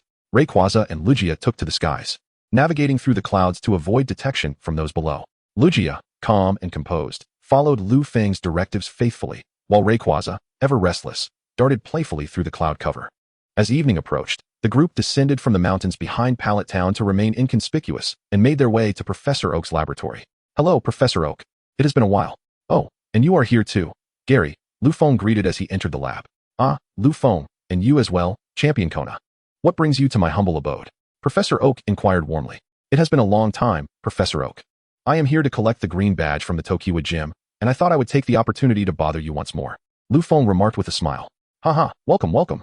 My grandson has also changed quite a bit thanks to you. Please, stay for dinner tonight. I would like to discuss some matters with you. Professor Oak chuckled heartily. Thank you for your hospitality, Lu Feng replied, bowing slightly. Not at all. Please, have a seat. I will prepare rooms for you, Professor Oak said as he ascended the stairs. Brother Feng, ladies, please take a seat. Shigeru quickly stood up to offer his place, inadvertently uttering a rather embarrassing remark that made the women blush. Please enjoy some tea, Shigeru said, bustling about to pour tea. Suddenly, Lu Feng's expression changed. He felt 4 hands gripping him at his waist, twisting painfully. Gasping for breath, he could only watch as the 4 women nonchalantly withdrew their hands and sipped their tea. Lu Feng felt a wave of despair wash over him. Was this their form of revenge? However, was this method of retaliation something women naturally mastered? Professor Oak warmly entertained Lu Feng and his companions. After their meal, Lu Feng encouraged the 4 women to rest while he engaged in discussion with Professor Oak. Lu Feng, I hear you plan to challenge the Tokiwa gym. You must be cautious. Shigeru was defeated by the gym leader, Sakaki. According to Shigeru, Sakaki unleashed a Pokémon that isn't even recorded in the Pokédex, possessing extraordinary strength. Shigeru's Nidoking and Arcanine were no match for it. Indeed, at that moment, my Pokémon stood no chance. The moves that Pokémon executed were indicative of a psychic type, and stating that we had no capacity to retaliate is an understatement. Shigeru interjected. A psychic type, could it be? Lu Feng's heart raced. It must be. It can only be that one. A legendary Pokémon created by humans utilizing the eyelashes of Mewtwo, Lu Feng exclaimed. Lu Feng, what is the matter? Professor Oak inquired, noticing Lu Feng trembling with excitement. Nothing, just overwhelmed with excitement. If Sakaki is truly that formidable, then I am all the more determined to challenge him. Lu Feng proclaimed enthusiastically. Haha, splendid. As long as one possesses this drive, they can overcome anything. Shigeru, at times, is too rational, which diminishes his fervor. Professor Oak praised. By the way, Lu Feng, after you challenge Sakaki, you should return to Kalos, correct? Professor Oak asked. Yes. I will return to prepare for the upcoming tournament, Lu Feng replied. Tonight, I must trouble you again. I have several questions regarding Eevee's evolution that I do not quite understand. I would like to ask you to accompany me to the laboratory, Professor Oak said. Of course. Professor Oak, please lead the way. Shall Shigeru join us as well? Lu Feng suggested. Ah, can I? Shigeru scratched his head in uncertainty. Come on. It would be perfect for me to help you think of ways to enhance your Moonlight Pokémon, Lu Feng encouraged, nudging Shigeru to follow Professor Oak. The next day, Lu Feng rose early, bidding farewell to the 4 women and Professor Oak. Shigeru drove them to Tokiwa City. Shigeru, aren't you staying behind? Lu Feng asked as they disembarked. Well, I plan to make the most of the remaining time to continue my training. After the tournament, I intend to challenge Sakaki once more and strive to defeat him. Shigeru replied. Very well, I wish you success, Lu Feng remarked, silently adding that perhaps he would not have another opportunity, as it seemed that Mewtwo would soon depart from Sakaki. You too, Feng-go. I hope you can defeat it, Xiao Mao said, waving to the crowd before driving away in his sports car. Lu Feng turned and pushed open the door to the dojo, where he would encounter the most formidable gym leader he had met thus far. Chapter 39. Challenge to Sakaki. Lu Feng entered the dojo and halted the group of trainers behind him. You all wait outside. I shall enter alone. Although puzzled, they nodded in agreement. Ah, a new challenger has arrived. Let me see what kind of Pokémon trainer you are. Sakaki emerged from the adjacent room. Had Lu Feng not known him to be the leader of Team Rocket, he might have been deceived by Sakaki's feigned affability. Greetings, Gym Leader Sakaki. I am Lu Feng from the Kalos region, here to obtain my final badge, Lu Feng said, offering a slight bow. I see. Then let us engage in a 3-on-3 battle, Sakaki proposed. Certainly, Gym Leader Sakaki, but I hope you will employ your true main Pokémon, Lu Feng replied. Sakaki paused, perplexed. Why? Did you not come to obtain a badge? Why request that I use my strongest Pokémon? If it were merely a badge I sought, I could have gone to any gym. I have come to challenge you and hone my skills, having heard of your esteemed reputation. A friend of mine fell to you in battle and spoke of a particularly special Pokémon in your possession, one of great strength. I hope to witness it in action, Lu Feng explained. Ah, you must be referring to that challenger, Xiao Mao, from a few days ago. Very well. Let us engage in an all-out battle. You are well aware of the dojo's rules, so I shall refrain from further elaboration, Sakaki acknowledged. Indeed. Now, Gym Leader Sakaki, please send forth your Pokémon. Lu Feng gestured graciously. Alright, this is my first Pokémon. Go, Nidoking. Sakaki dispatched Nidoking and cautioned Lu Feng, be wary. This Nidoking is my ace, possessing the strength of a champion in its early stages. Sakaki admired Lu Feng for challenging his main Pokémon, which is why he readily acquiesced to his request, even contemplating whether he could recruit Lu Feng into Team Rocket. Thank you for the warning. Let us go, Tyranitar. Lu Feng called forth his Tyranitar. Desert Tyrant Tyranitar. I did not expect you to possess a pseudo-legendary Pokémon. Truly impressive. However, I shall not yield. Nidoking. Use Earth Power. Nidoking stomped fiercely, causing a fissure to erupt in the ground that spread towards Tyranitar. Tyranitar, counter with Earthquake. Lu Feng commanded. Tyranitar stomped its foot, and the ground trembled, halting the advancing fissure. Nidoking unleashed Dragon Tail. Sakaki ordered, as Nidoking swung its robust tail to strike Tyranitar. Tyranitar blocked the attack with its arm, then seized Nidoking's tail, flinging it away. Tyranitar utilized Stone Edge. Lu Feng directed. Banjira summoned several colossal stone pillars, launching Nidoking into the air once more.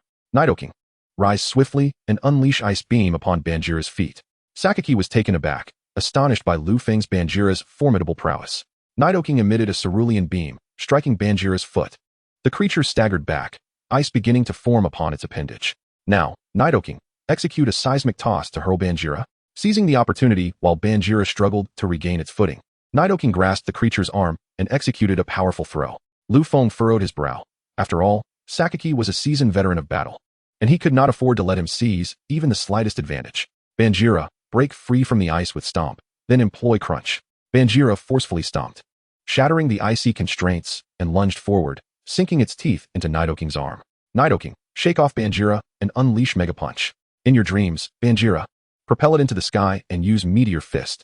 With a sudden surge of strength, Banjira bit down on Nidoking's arm and hurled it skyward, following up with a Meteor Fist that struck Nidoking squarely in the chest. The impact sent Nidoking skimming across the ground before it could recover from its ascent. Impressive. Sakaki couldn't help but exclaim. The young trainer before him exhibited a timing mastery that was beyond the capabilities of ordinary trainers. Nidoking, rise quickly and unleash Oblivion Beam. Given Nidoking's remaining stamina, it was clear that enduring another powerful move was out of the question, leading Sakaki to gamble everything on this last effort. Banjira, we too shall unleash Oblivion Beam. Both Pokémon unleashed their beams, which collided and entered a stalemate. Banjira, push it back. Suddenly, the beam emanating from Banjira thickened, overpowering Nidoking. Despite its desperate attempts to resist, Nidoking could not escape the fate of being struck by the Oblivion Beam. Nidoking, return. Lu Feng interjected. I must admit, your Banjira is truly remarkable. I have confidence that even a typical semi-legendary Pokémon would struggle against my Nidoking. Yet your Banjira seems to possess the strength of a champion, Sakaki remarked. Indeed, Banjira is currently in a mid-champion state, Lu Feng replied. I see now. I sensed that Banjira was holding back during our earlier battle. It appears to be a level above Nidoking. You must be cautious from here on. Go forth, Beedrill. Sakaki sent forth Beedrill. Lu Feng, this Beedrill has been my companion since childhood, now reaching the initial stage of a level 3 deity. What strategies do you have left? Sakaki mused, increasingly eager to recruit Lu Feng into Team Rocket. Even his 4 subordinates were no match for Lu Feng. The key was Lu Feng's youth. He had vast potential for growth, and who could predict how far he might ascend in the future? Impressive, Lu Feng remarked. Sakaki's strength was undeniable, and if it came to a true confrontation, even the Elite Four or champions from various regions might struggle to defeat him. Banjira, return. Go forth, Greninja. Lu Feng called upon Greninja to take the stage. In the Kalos region, the Greninja, with its formidable presence, seemed to surpass the earlier encountered Banette in strength. Yet remained no match for my Beedrill, remarked Sakaki with a chuckle. How will we know unless we try? Greninja, use Blade of the Crescent. Lu Feng shrugged nonchalantly.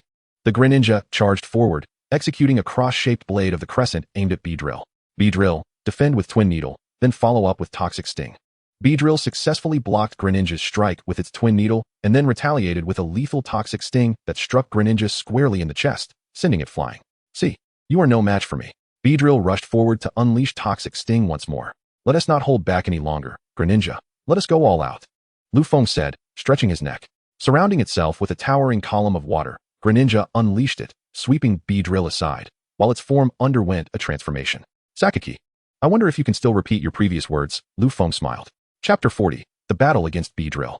Sakaki stared in a daze at the Greninja before him, now acutely aware that it had reached the 3rd-tier divine level, possibly even surpassing his Beedrill. What is happening?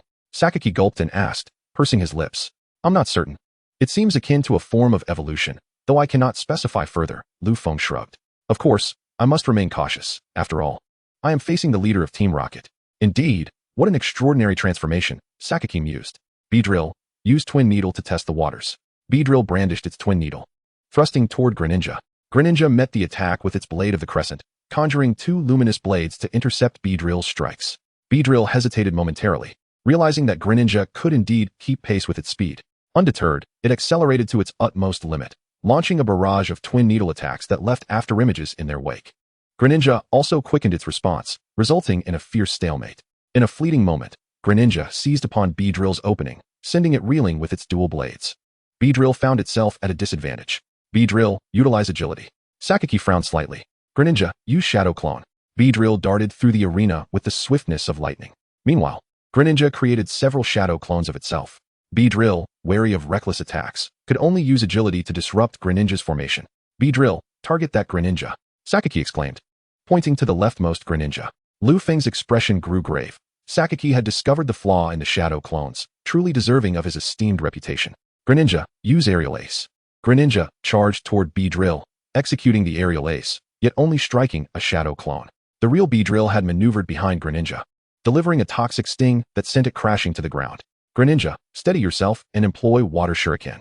As the Greninja regained composure, it landed gracefully, supporting itself with its hands. After executing a series of backflips, it unleashed a Water Shuriken. The projectile hurtled forward with remarkable speed, striking the Beedrill, which could not evade in time. The Beedrill retaliated by scattering toxic spikes across the battlefield.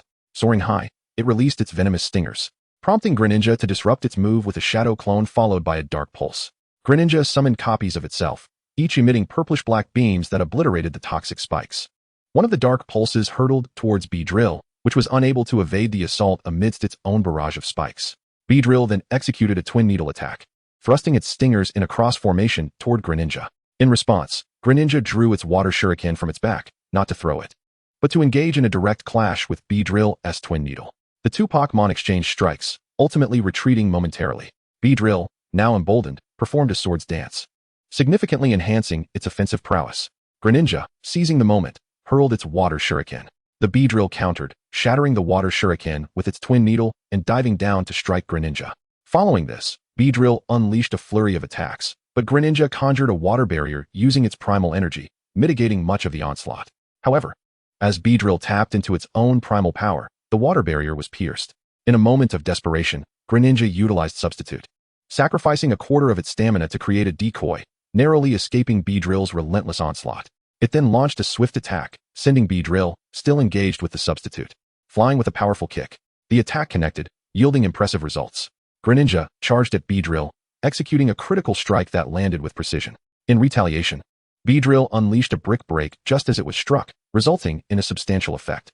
Both Pokémon were sent reeling from the impact. Sanki's expression turned grave. Lu Feng's performance had exceeded his expectations. It was evident that Lu Feng's Greninja possessed a slight edge over his Beedrill, and had it not been for Lu Feng's youth, which rendered his tactical awareness somewhat lacking, he would likely have been defeated by now.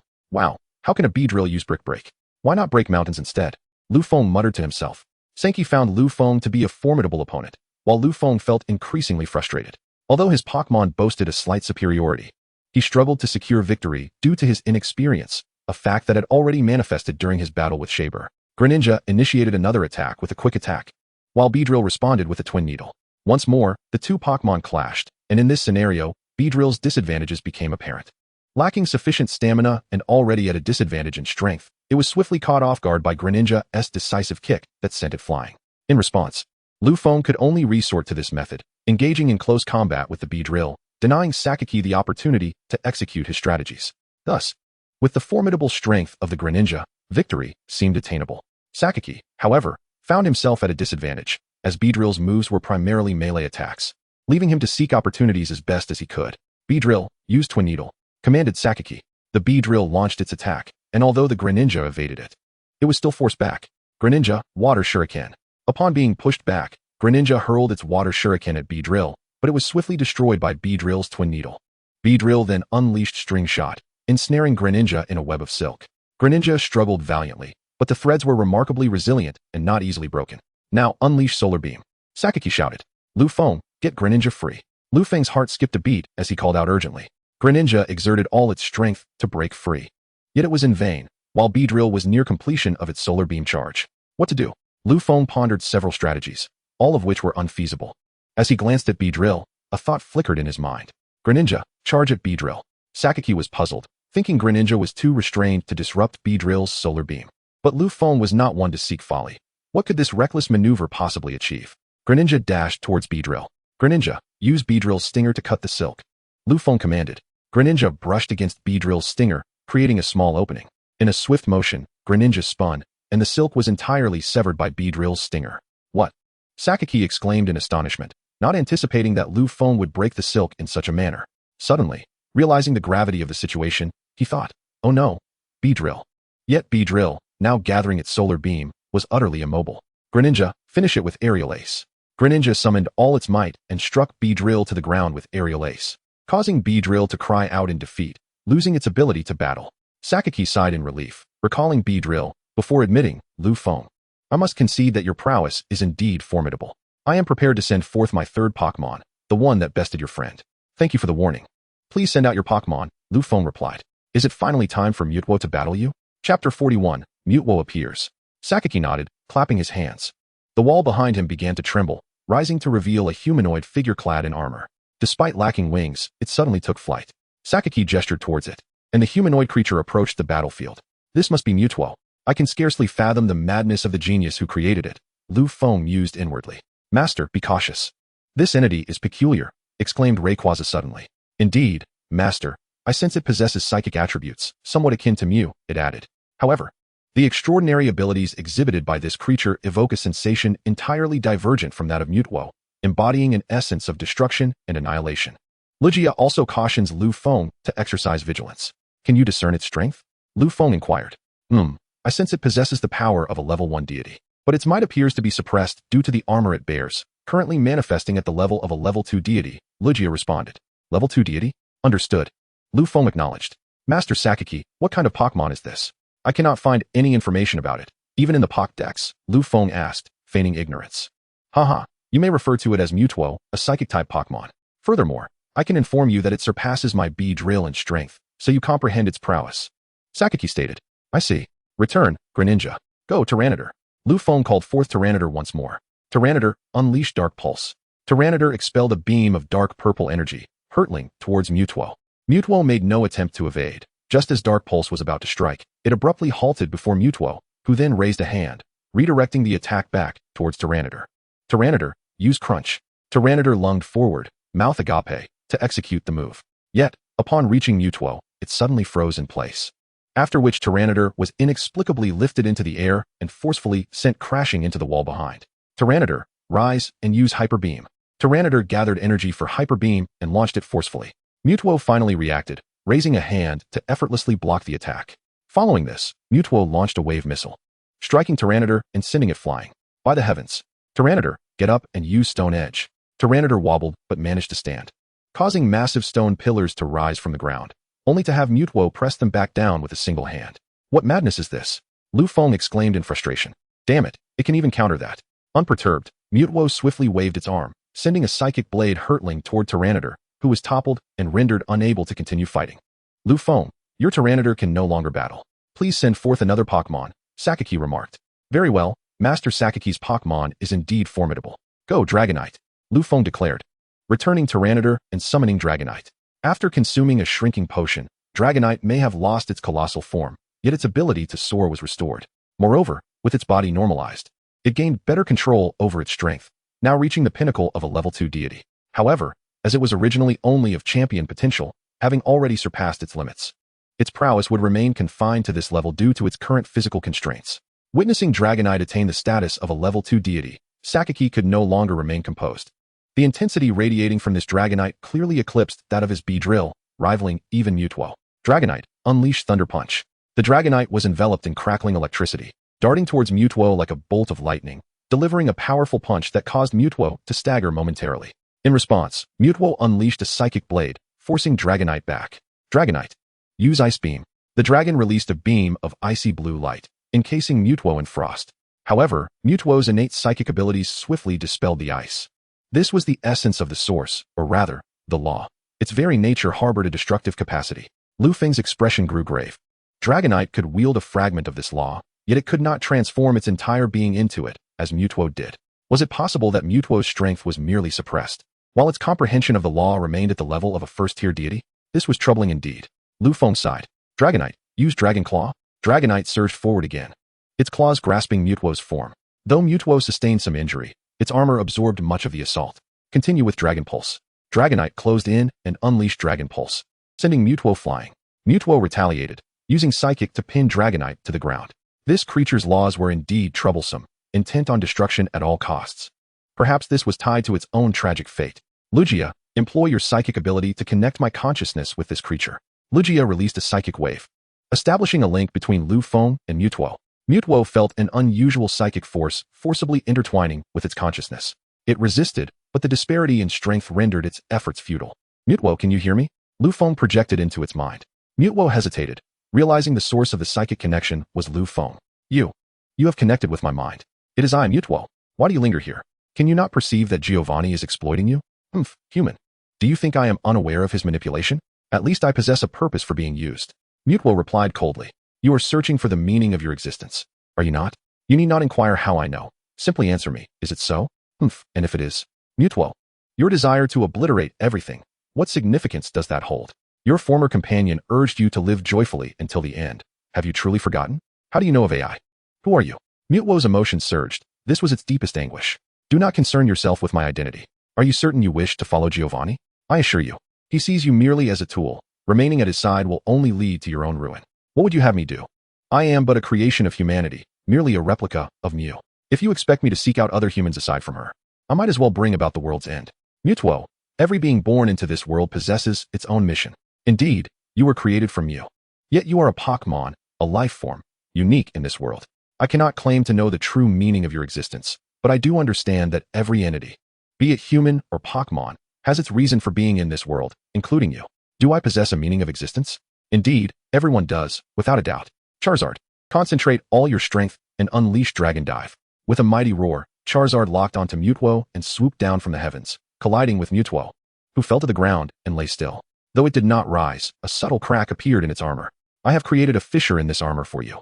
Seize the opportunity to escape and seek the meaning of your existence. What is your name? I am Lu Feng. Perhaps we will meet again in the future. Upon uttering these words, Lu Feng severed the connection. Lu Feng, perhaps. Mewtwo pondered silently within its mind. Chapter 42, preparing to return to Kalos. What has transpired? Sakaki, typically composed, was now unsettled. Just moments ago, there had been a back-and-forth exchange of attacks, but after Charizard delivered a devastating Dragon Dive, Mewtwo fell silent. Could there be a malfunction with the device? Sakaki murmured, waving his hand towards the inner chamber, from which two individuals emerged to carry Mewtwo inside. What a formidable Charizard. You have triumphed. Here is the green badge of the Tokiwa Gym. Accept it. After attending to Mewtwo's situation, Sakaki approached with a warm demeanor, expertly controlling his emotions.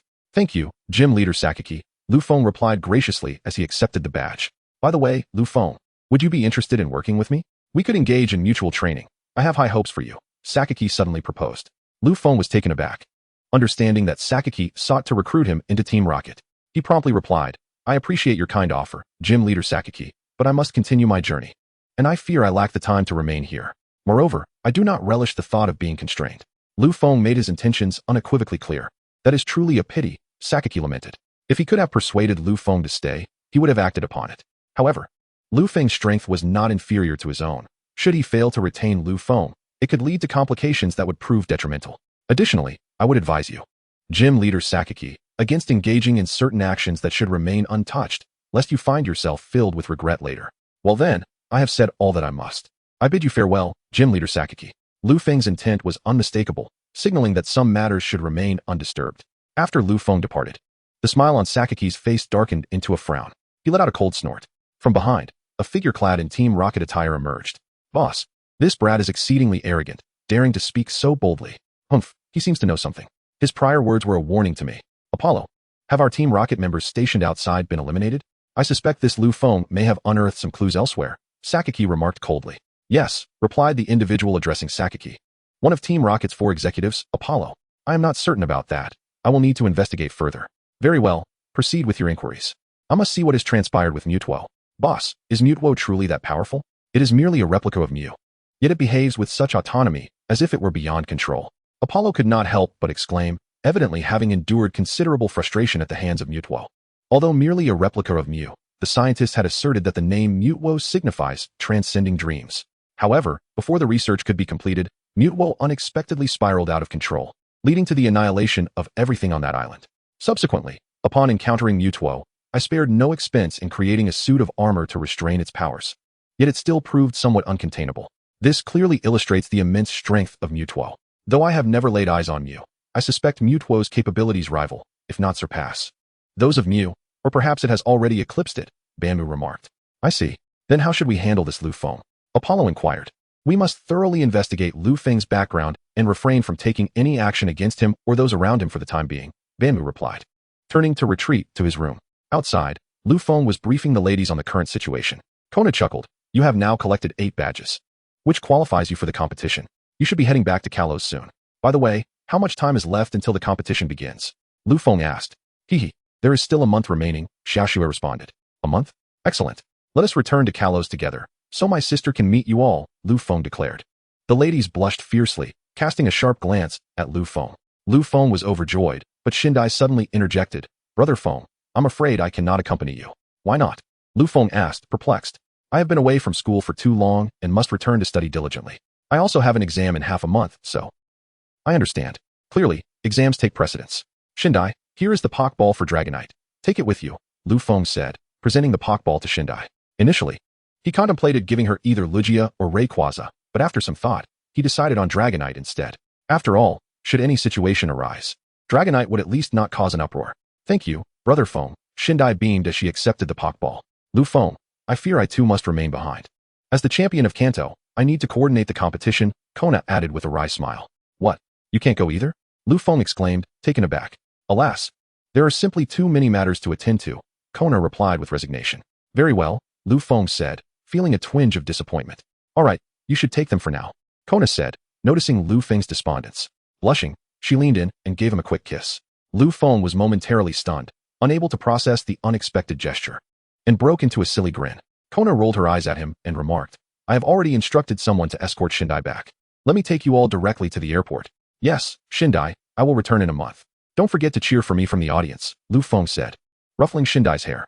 One by one, the ladies bid farewell to Shindai, departing amidst her lingering gaze. Upon arriving at the airport, Kona promptly booked a private plane to transport Lu Feng and the others back. After bidding farewell to Kona, they boarded the aircraft, preparing for their journey back to Kalos. Chapter 43. Returned to Kalos a few days later, the group arrived in Kalos. As soon as Xiaoxue and Naji disembarked from the plane, they curiously surveyed their surroundings, for it was their first visit to Kalos. Lu Feng, there are so many Pokémon here that I've never seen before, exclaimed Xiaoxue. Indeed, each region boasts its own unique Pokémon, much like how Kanto has creatures that are absent in Kalos, Lu Feng replied. Naji remained mostly silent during the journey, mentally rehearsing how to converse with Lu Feng's sister when the moment arrived. By the way, Lu Feng, where is your home? Xiaoxue inquired. My home is in Mier City, in a town adjacent to it. I intended to land at the airport in Mier City, but alas, it was overcrowded, so we had to settle for this location. Lu Feng lamented. I see. Since it's not far from Mier City, let us walk there, Xiaoxue suggested. That won't be necessary. We can wait here for a bit. I've already informed my sister of our arrival, and she will come to pick us up, Lu Feng explained. All right then. It's a good opportunity for us to rest, Xiaoxue agreed. Unbeknownst to Xiaoxue, a certain individual was resting in place due to a lack of direction toward Mier City. Fearing the two girls would discover his inability to find his way home, which would surely be quite embarrassing for him. Approximately 20 minutes later, Karuna arrived by car. Upon stepping out, she embraced Lu Feng warmly and greeted the two girls. Spotting Naji, she released Lu Feng and took Naji's hand, saying, You must be Naji, hello. I'm Karuna. Naji, somewhat flustered, quickly helped Karuna steady herself, unsure of what to say. Naji responded softly, nervously clutching the hem of her clothing. All right, let us get in the car. We can talk more at home, Karuna said, ushering Naji and Xiaoxue inside before turning to Lu Feng. They soon arrived in Mier City. Upon entering the house, Shinado had already prepared tea. Seeing Shinado, Lu Feng joyfully embraced her. Shinado, it's been so long. How have you been? Shinado gently patted Lu Feng's back. In Lu Feng's childhood, when Karuna was too busy to care for him, Shinado had taken on that role, making her akin to an older sister in his eyes. Welcome, Xiaoxue and Nazi. Make yourselves comfortable. Lu Feng, you have collected 8 badges. And with only a month until the tournament, you must not let your guard down. After a brief rest, let us battle so I can assess your current skills. Karuna instructed. All right, Lu Feng agreed, knowing that having such a formidable trainer as an opponent would greatly benefit him. Naji, Xiaoxue, since it's your first visit, I don't have much to offer you. Please accept these 2 Pokémon as a token of our meeting, Karuna said, producing 2 Pokeballs. Xiaoxue, I'm not sure which Pokémon you prefer, but here is an EV. I hope you like it. Thank you, Sister Karuna, Xiaoxue replied, her cheeks flushed with gratitude. Kaluo nodded and then addressed Nasi. Nasi, I recall you are the gym trainer of the Golden Path Gym. This is a Metagross. I hope you will cherish it. If Kaluo's earlier presentation of an EV had not astonished Lu Feng, the revelation of this Metagross nearly took his breath away. His sister had indeed produced a Metagross, a Pokémon of semi-divine status. Remarkably, Kaluo herself did not possess a Metagross, but chose to gift one to Nasi. "Thank you, sister," Nasi said. Her cheeks flushed as she accepted the Pokémon. "Well then, you both take a moment to rest while Lu Feng and I head to the battle arena. Come on." Xiaofeng. The two made their way to the battleground, where Kaluo positioned herself opposite Lu Feng and declared, "All right, let us engage in a one-on-one battle. Go, Shinado." "Very well, Greninja. Let's have a long-awaited duel with Shinado." Greninja, use Blade of Light. Greninja summoned 2 blades of light and struck toward Shinado. Without any explicit commands from Kaluo, Shinado elegantly evaded the attack. Lu Feng's expression turned grave. It was not that Kaluo had failed to issue commands, but rather, their synergy allowed them to communicate volumes with a mere glance. Greninja, employ a critical hit. Greninja launched a critical strike at Shinado, yet once again, Shinado deftly dodged. Xiaofeng. Greninja has significantly strengthened. It is nearly at the peak of champion-level strength. However, do not forget, my Shinado has also reached the pinnacle of champion-level power, so be cautious. Shinado, unleash Lunar Explosion. Shinado concentrated and released a radiant pink sphere towards Greninja, who could not evade the attack and staggered back. Greninja, use Water Shuriken. Greninja hurled several shurikens of water at Shinado. Shinado, activate Half Reflect. A luminous shield formed around Shinado, successfully blocking all the water shurikens. Now's the moment. Greninja, use Aerial Ace. Just as Shinado was defending against the water shurikens, Greninja suddenly appeared behind Shinado, landing a hit on her back with Aerial Ace. Impressive. Shinado, turn around and use Leaf Storm. Shinado pivoted and launched a barrage of leaves, striking Greninja effectively. This could be troublesome. Greninja, Bond Evolution. Upon evolving, Greninja's strength surged dramatically, overpowering Shinado in an instant. Greninja, unleash Water Shuriken. Greninja released a massive Water Shuriken, which transformed into a streak of blue light, striking Shinado before she could react. This is the power of a level 3 deity. I never expected you to strengthen so much during your journey, Xiaofeng. You have truly surprised me. Kaluo's expression grew serious as she recognized Lu Feng's power was now comparable to that of the Elite Four, even standing a chance against champions. Such rapid growth left Kaluo astounded. Xiaofeng, I must admit, you are remarkably strong now, but I too shall give my utmost effort, Kaluo declared. She then revealed a peculiar necklace from within her attire, adorned with a gem radiating a unique luminescence. Lu Feng was taken aback, pondering, could it be? As Karuna held the necklace, she exclaimed loudly. The gem on the necklace radiated a brilliant light, resonating with the necklace adorning Shinado. A luminous glow enveloped Shinado, and as the light dissipated, her form transformed, her power surging dramatically. Lu Feng, feeling a slight dryness in his throat, remarked to Karuna, "Sister, this is rather excessive. Have you really resorted to Mega Evolution? Did you not also employ your so-called Bond Evolution? Therefore, I am not breaking any rules," she retorted playfully, winking. "By the way, my Mega Shinado currently possesses the strength of a level 3 divine Pokémon. You are formidable," Lu Feng acknowledged, but before he could finish his sentence, his Greninja succumbed to the might of the Mega Shinado. "Sister, as expected of you, I have a long way to go," he admitted, retracting his Greninja as they both returned to their room. Chapter 44, The Contest. Tyrant Lu Feng. In the ensuing days, Lu Feng enjoyed a leisurely existence, with Karuna assisting in training, leading to a noticeable enhancement in the strength of his Pokémon, much to his delight. However, today marked the end of his fortunate days. In the living room, besides Nasi, Xiaoxue, and Karuna, several beautiful girls had joined. Among them were local Kalos resident Serena, along with Mei and Toko from Unova. The atmosphere in the room became somewhat peculiar. Lu Feng sat upright on the sofa, his back straight, hands resting on his knees, glancing sideways intermittently and quickly averting his gaze before being noticed, adopting an air of solemnity. "Hello, you must be Sister Nasi and Sister Xiaoxue. Karuna mentioned you both to me before. Thank you for taking care of Lu Feng and Kanto." Serena finally broke the silence, greeting Nasi and Xiaoxue first. Nasi and Xiaoxue returned the greeting with smiles, but shot a pointed glance at Lu Feng, suggesting, "Are you not going to explain the presence of these 3 beautiful girls?" Lu Feng shivered, lowering his head and refraining from furtive glances. "By the way, Lu Feng, when does the Pokémon League competition in Kanto commence?" Mei inquired. "Well, it's in about 10 days, Lu Feng calculated and replied. "Then we can cheer for you, right, Toko?" Mei said, wrapping her arms around Toko. Toko, with a resigned expression, extricated herself from Mei's embrace, stating, "Yes, we actually came to support you." "Haha, thank you. I'll have Kana arrange a few VIP seats for you," Lu Feng said with a smile. "That would be splendid," Mei exclaimed, her excitement palpable. "Lu Feng, among us, who do you think is the most beautiful?" Mei asked, stirring the pot with her provocative question. Upon hearing this, not only Nasi and Xiaoxue, but even Karuna leaned in, eager to hear his response. Lu Feng thought, "If I don't say Karuna is the most beautiful, I'm doomed. Oh, I kneel before you all. Is that not enough? Please, spare me. Lu Feng could not help but wish to crawl under the covers and weep. After a bout of laughter, the girls finally relented and let Lu Feng off the hook.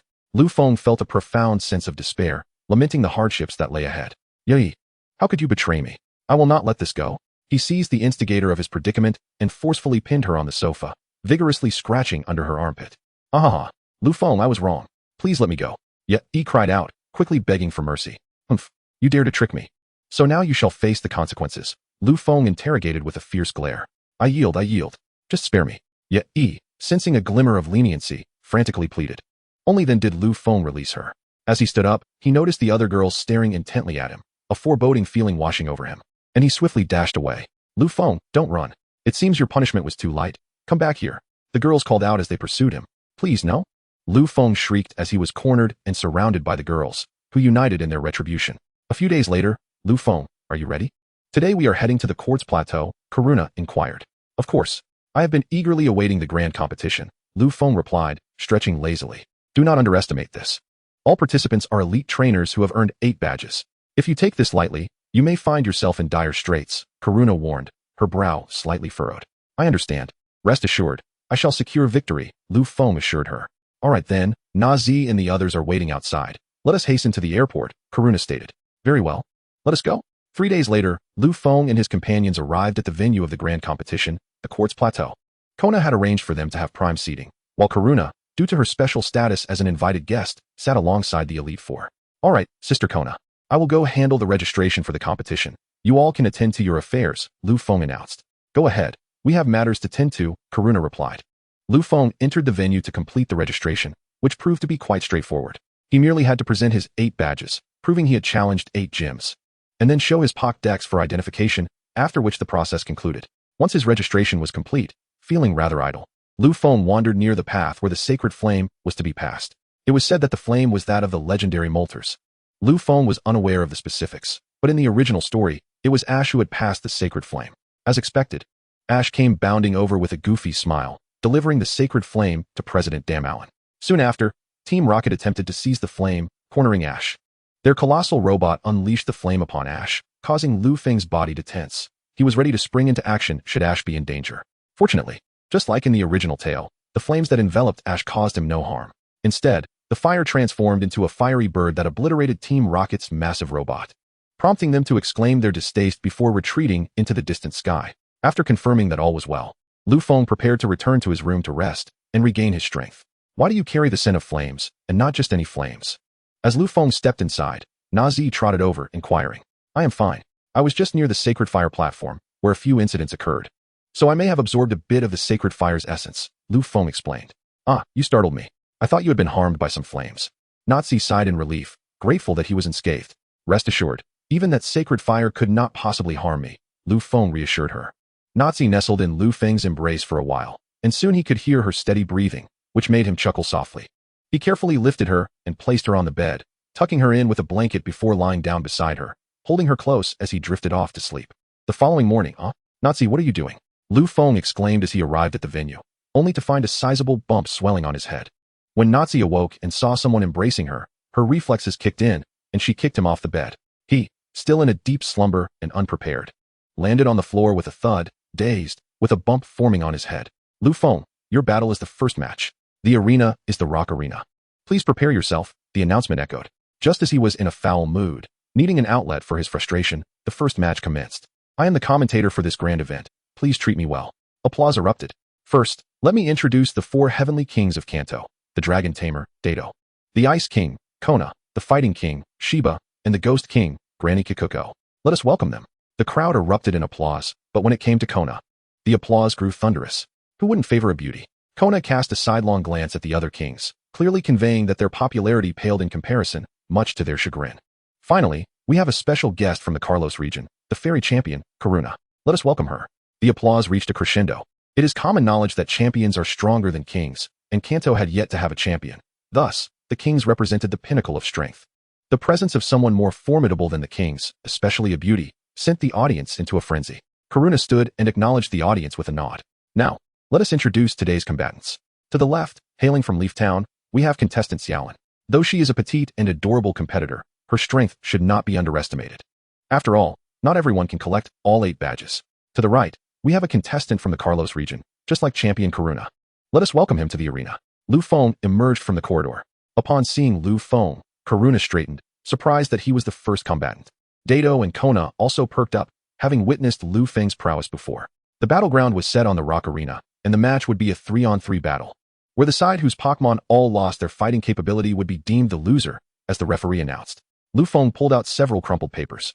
The previous night, uncertain about which Pokémon to send into battle, he had deliberated and decided to consult with his Pokémon, ultimately opting for a lottery system to determine who would participate. A few crumpled pieces of paper swirled in Lu Feng's hands for a moment before he selected one, opening it to reveal a peculiar expression on his face. Go, Sand King. Opposite him, the Sand King was already released. Alright. We see that contestant Shaolin has sent out the Sand King. But wait, why hasn't contestant Lu Feng deployed his Pokémon?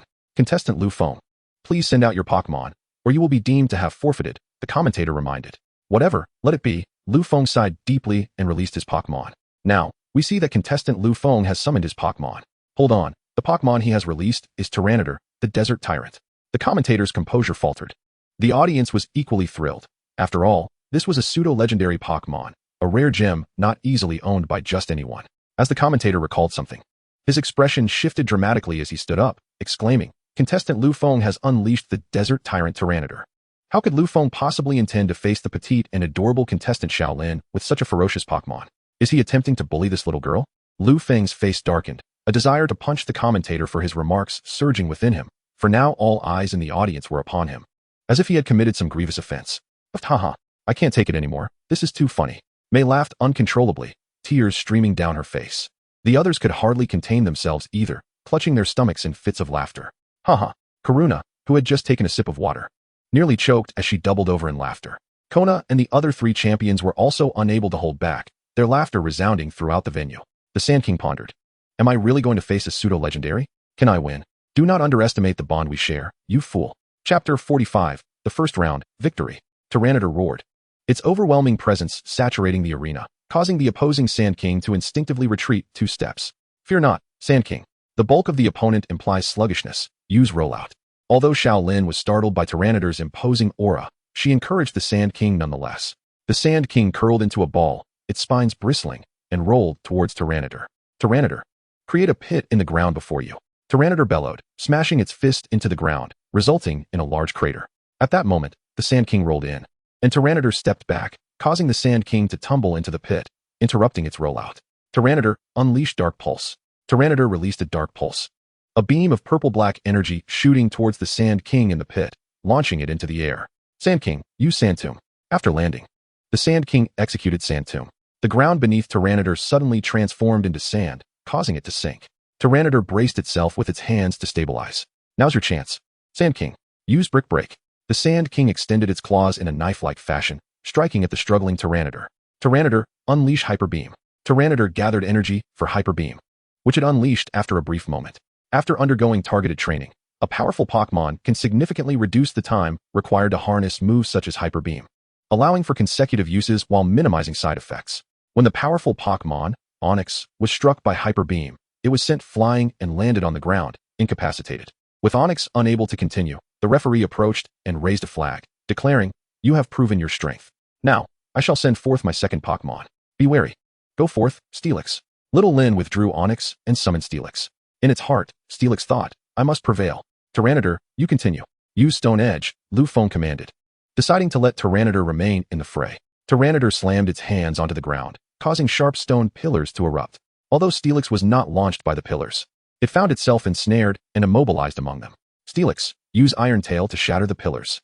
Steelix executed an Iron Tail, smashing the stone columns that constrained it, and then directed its tail towards Tyranitar. Tyranitar, employ superpower. Tyranitar seized Steelix's swinging tail, exerting its strength to hurl Steelix away.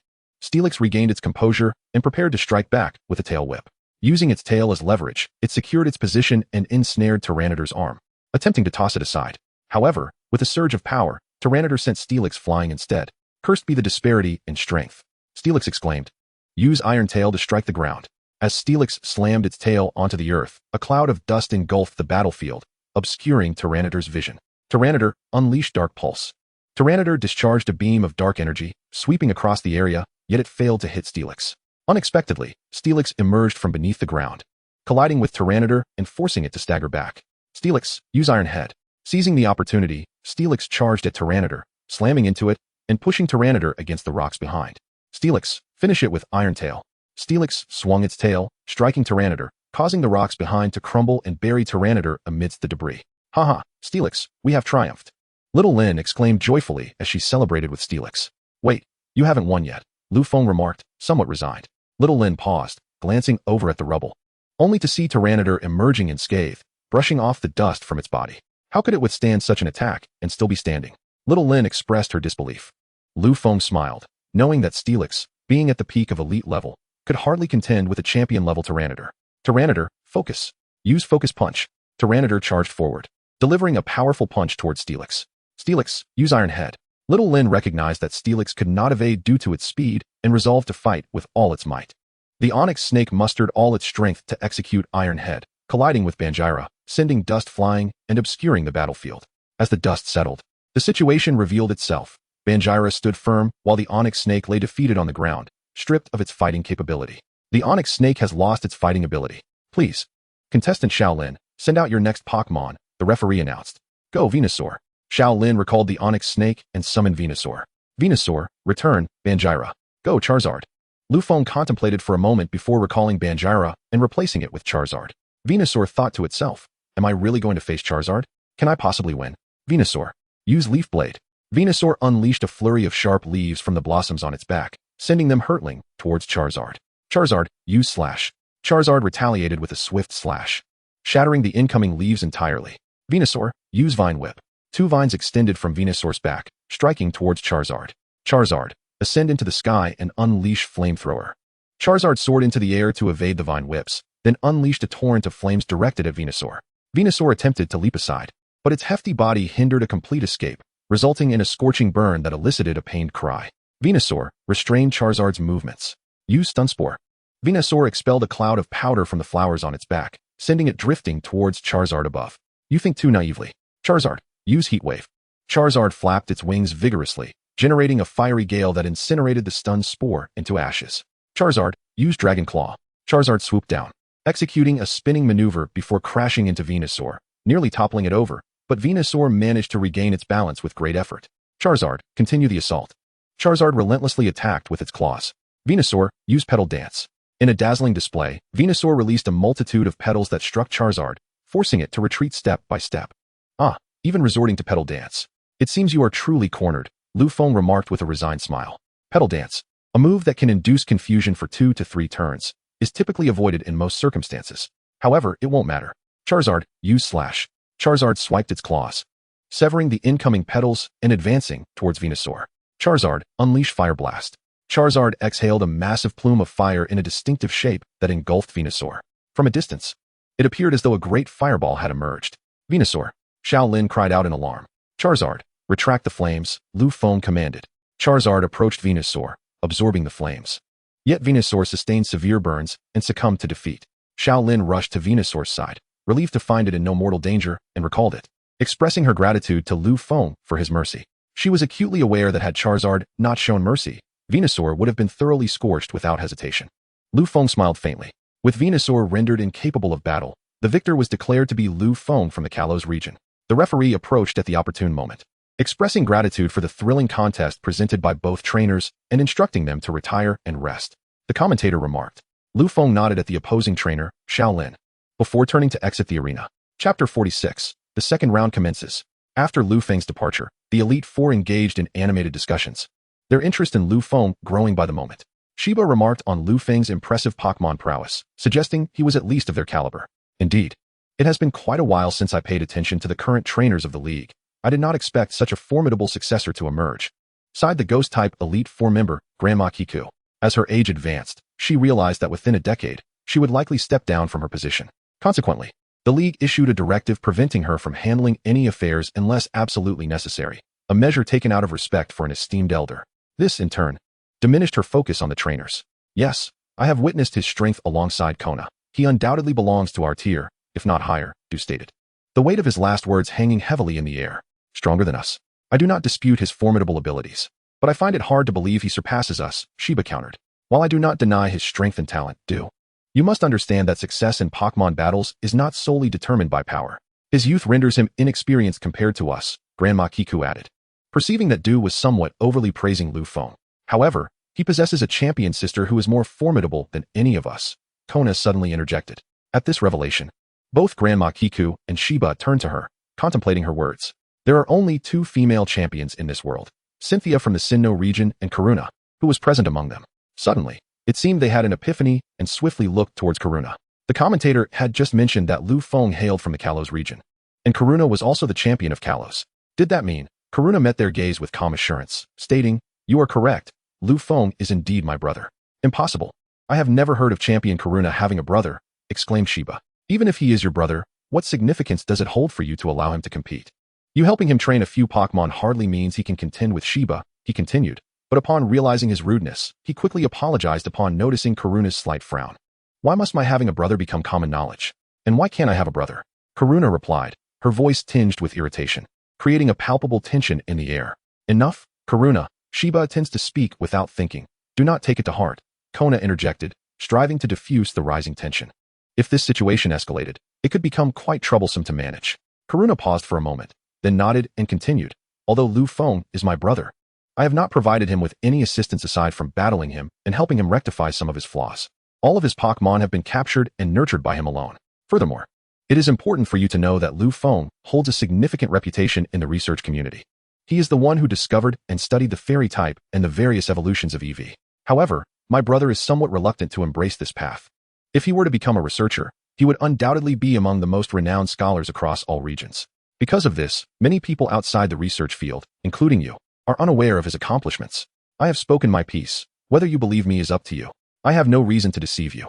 Now, I must take my leave. Until we meet again." With that, Karuna turned and departed, feeling a sense of indignation. "If you think my brother is merely living off my success, then allow me to reveal just how remarkable he truly is." The few champions behind her were left in a daze, struggling to comprehend her words, particularly Dato and Kona, who were astonished to learn that Lu Feng not only possessed great strength, but also held a pivotal role in the research community. Yet, they understood that given Karuna's status, there was no need for her to fabricate such claims, and Lu Feng's standing in the research field, if true, could easily be verified. However, Lu Feng was oblivious to these discussions and was currently the target of playful teasing from a group of women. For instance, Mei was lounging on the couch, clutching her stomach as she laughed, unable to articulate her thoughts upon seeing Lu Feng, while Xiao Xue and Toko did not laugh as uproariously as Mei. They too were doubled over in laughter, and even the typically reserved Nasi could not contain her joy. Suddenly, a series of knocks echoed from outside. Lu Feng had no choice but to leave Mei and rush to the door, where he found Side-Eye standing cheerfully outside. Upon seeing Lu Feng, she beamed. "Long time no see, Brother Feng." Lu Feng welcomed Side-Eye inside and, recalling something, asked, "Side-Eye, have you finished your school exams?" "Of course. I just completed them, otherwise I would have come to find you during the first round," Side-Eye replied as she settled onto the couch. "It's all right, it's not too late. There's still the second round," Lu Feng reassured her. "Yes, let us give our best in the upcoming matches," Side-Eye encouraged. The following day, Lu Feng reviewed the information for today's event. The battleground was a water-themed arena, and he pondered which Pokémon to deploy as the time to enter drew near. "Now, let us welcome the contestant from Hualan City, Jiangping." As Jiangping stepped onto the battle platform, the announcer continued, and to the right, hailing from the Kalos region, we have the Tyrant. Let us welcome him. "Tyrant, Tyrant." The audience cheered. "Why are they calling me Tyrant?" Lu Feng sighed as he took the stage. This battle would take place in a water arena, where the match would conclude when all Pokémon on one side lost their ability to fight. "Let the match begin," the referee declared. "Go, Masquerain." Jiangping sent forth his Pokémon. "Go, Beedrill." Lu Feng countered. "Masquerain, use Bubble Beam." Masquerain unleashed a torrent of bubbles towards Beedrill. "Beedrill, use Agility." The Beedrill darted through the foam with remarkable speed, evading every bubble in its path. The Masquerain, determined to immobilize its foe, unleashed an Ice Beam. The Ice Blue Beam shot forth, yet it missed the Beedrill, whose velocity was astonishingly swift. "Curse you, Masquerain. Use Blizzard. Let us see how you evade this," commanded its trainer. A blizzard enveloped the battlefield, wreaking havoc and significantly affecting the Beedrill. "Now is the moment, Froakie. Utilize Ice Beam." The Beedrill, unable to dodge in time, was struck and frozen, landing atop a floating board on the water's surface. Masquerain, execute a waterfall. The Masquerain leaped onto the board and, with a powerful waterfall, sent the ice-encased Beedrill plunging into the water. "Break free from the ice, Beedrill." Just as it was about to submerge, the Beedrill strained against the icy encasement. shattering it and soaring into the sky. How is it possible for you to withstand both Blizzard and Ice Beam and still continue to fight? Jiang Ping could hardly believe his eyes. Beedrill, unleash Twin Needle. Masquerain, counter with Power-Up Punch. The two Pokémon collided. Yet it was evident that Masquerain's strength paled in comparison to Beedrill's, as it was swiftly knocked into the water. Masquerain, use Scald. The Masquerain leaped from the water onto the floating board, spewing forth scalding hot water at Beedrill. Beedrill, finish this battle with Solar Beam. Beedrill began to gather energy for the Solar Beam. Solar Beam requires time to absorb sunlight. You won't have enough time. Jiang Ping asserted. Just watch. Beedrill, fire Solar Beam. The Solar Beam shot forth, piercing through the scalding water with a resounding crash, striking Masquerain and sending it, along with the board, into the depths. When Masquerain resurfaced, it was evident it had lost its fighting capability. Return, Masquerain. However, Jiang Ping inquired, why was your Beedrill able to gather Solar Beam so quickly? My Beedrill has undergone specialized training in this area, allowing it to launch Solar Beam with such swiftness, Lu Feng explained. I see, thank you. Now, this is my second Pokémon. Go forth, Kingler. Lu Feng's second Pokémon is Kingler. In that case, I shall send out Gyarados. Chapter 47, the second round, concluded. Upon seeing Kingler enter the fray, Lu Feng hesitated momentarily before deciding to send out Gyarados. Kingler, use Crabhammer. Kingler dove into the water, swinging its massive claws in an attempt to strike Gyarados with its Crabhammer. Gyarados, be careful not to get caught in its pincers. Use Dragon Tail to strike the water's surface. Lu Feng shouted. Generally, a Kingler's claw possesses a force of 10,000 horsepower, and being caught would be quite painful. Gyarados struck the water with its tail, creating a massive splash. Kingler's claw penetrated the water curtain, yet it could not locate Gyarados and began to scan the area. Gyarados, use Dragon Pulse. The Gyarados emerged from the depths, unleashing a dragon wave that struck the Kingler, causing it to stumble before its cumbersome form led it to tumble back into the water. Within the aquatic arena, Kingler engaged in a fierce struggle, executing Crabhammer. Though its massive claws moved with newfound speed underwater, Gyarados proved swifter still, evading every blow from Crabhammer. Seizing the moment, Gyarados launched a Dragon Tail, delivering a powerful strike as Kingler momentarily retracted its claws. In response, Kingler fortified its defenses with Harden, absorbing the impact of Gyarados' attack, which merely sent it breaching the surface, sustaining only minor injuries. Undeterred, Kingler retaliated with Bubble Beam, enveloping Gyarados in a flurry of bubbles, leaving no escape route. Yet, Gyarados swiftly countered by invoking Dragon Dance, swirling its body to enhance its attack and speed while stirring the surrounding waters to deflect the Bubble Beam entirely. Kingler, refusing to relent, unleashed Ice Beam, freezing the water's surface and temporarily trapping Gyarados beneath the ice. In a bold maneuver, Gyarados utilized Iron Tail to shatter the ice, but as it broke the surface, Kingler seized the opportunity, its massive pincers clamping down on Gyarados with ferocity, eliciting a painful cry as Gyarados struggled to break free. Lu Feng shook his head in resignation.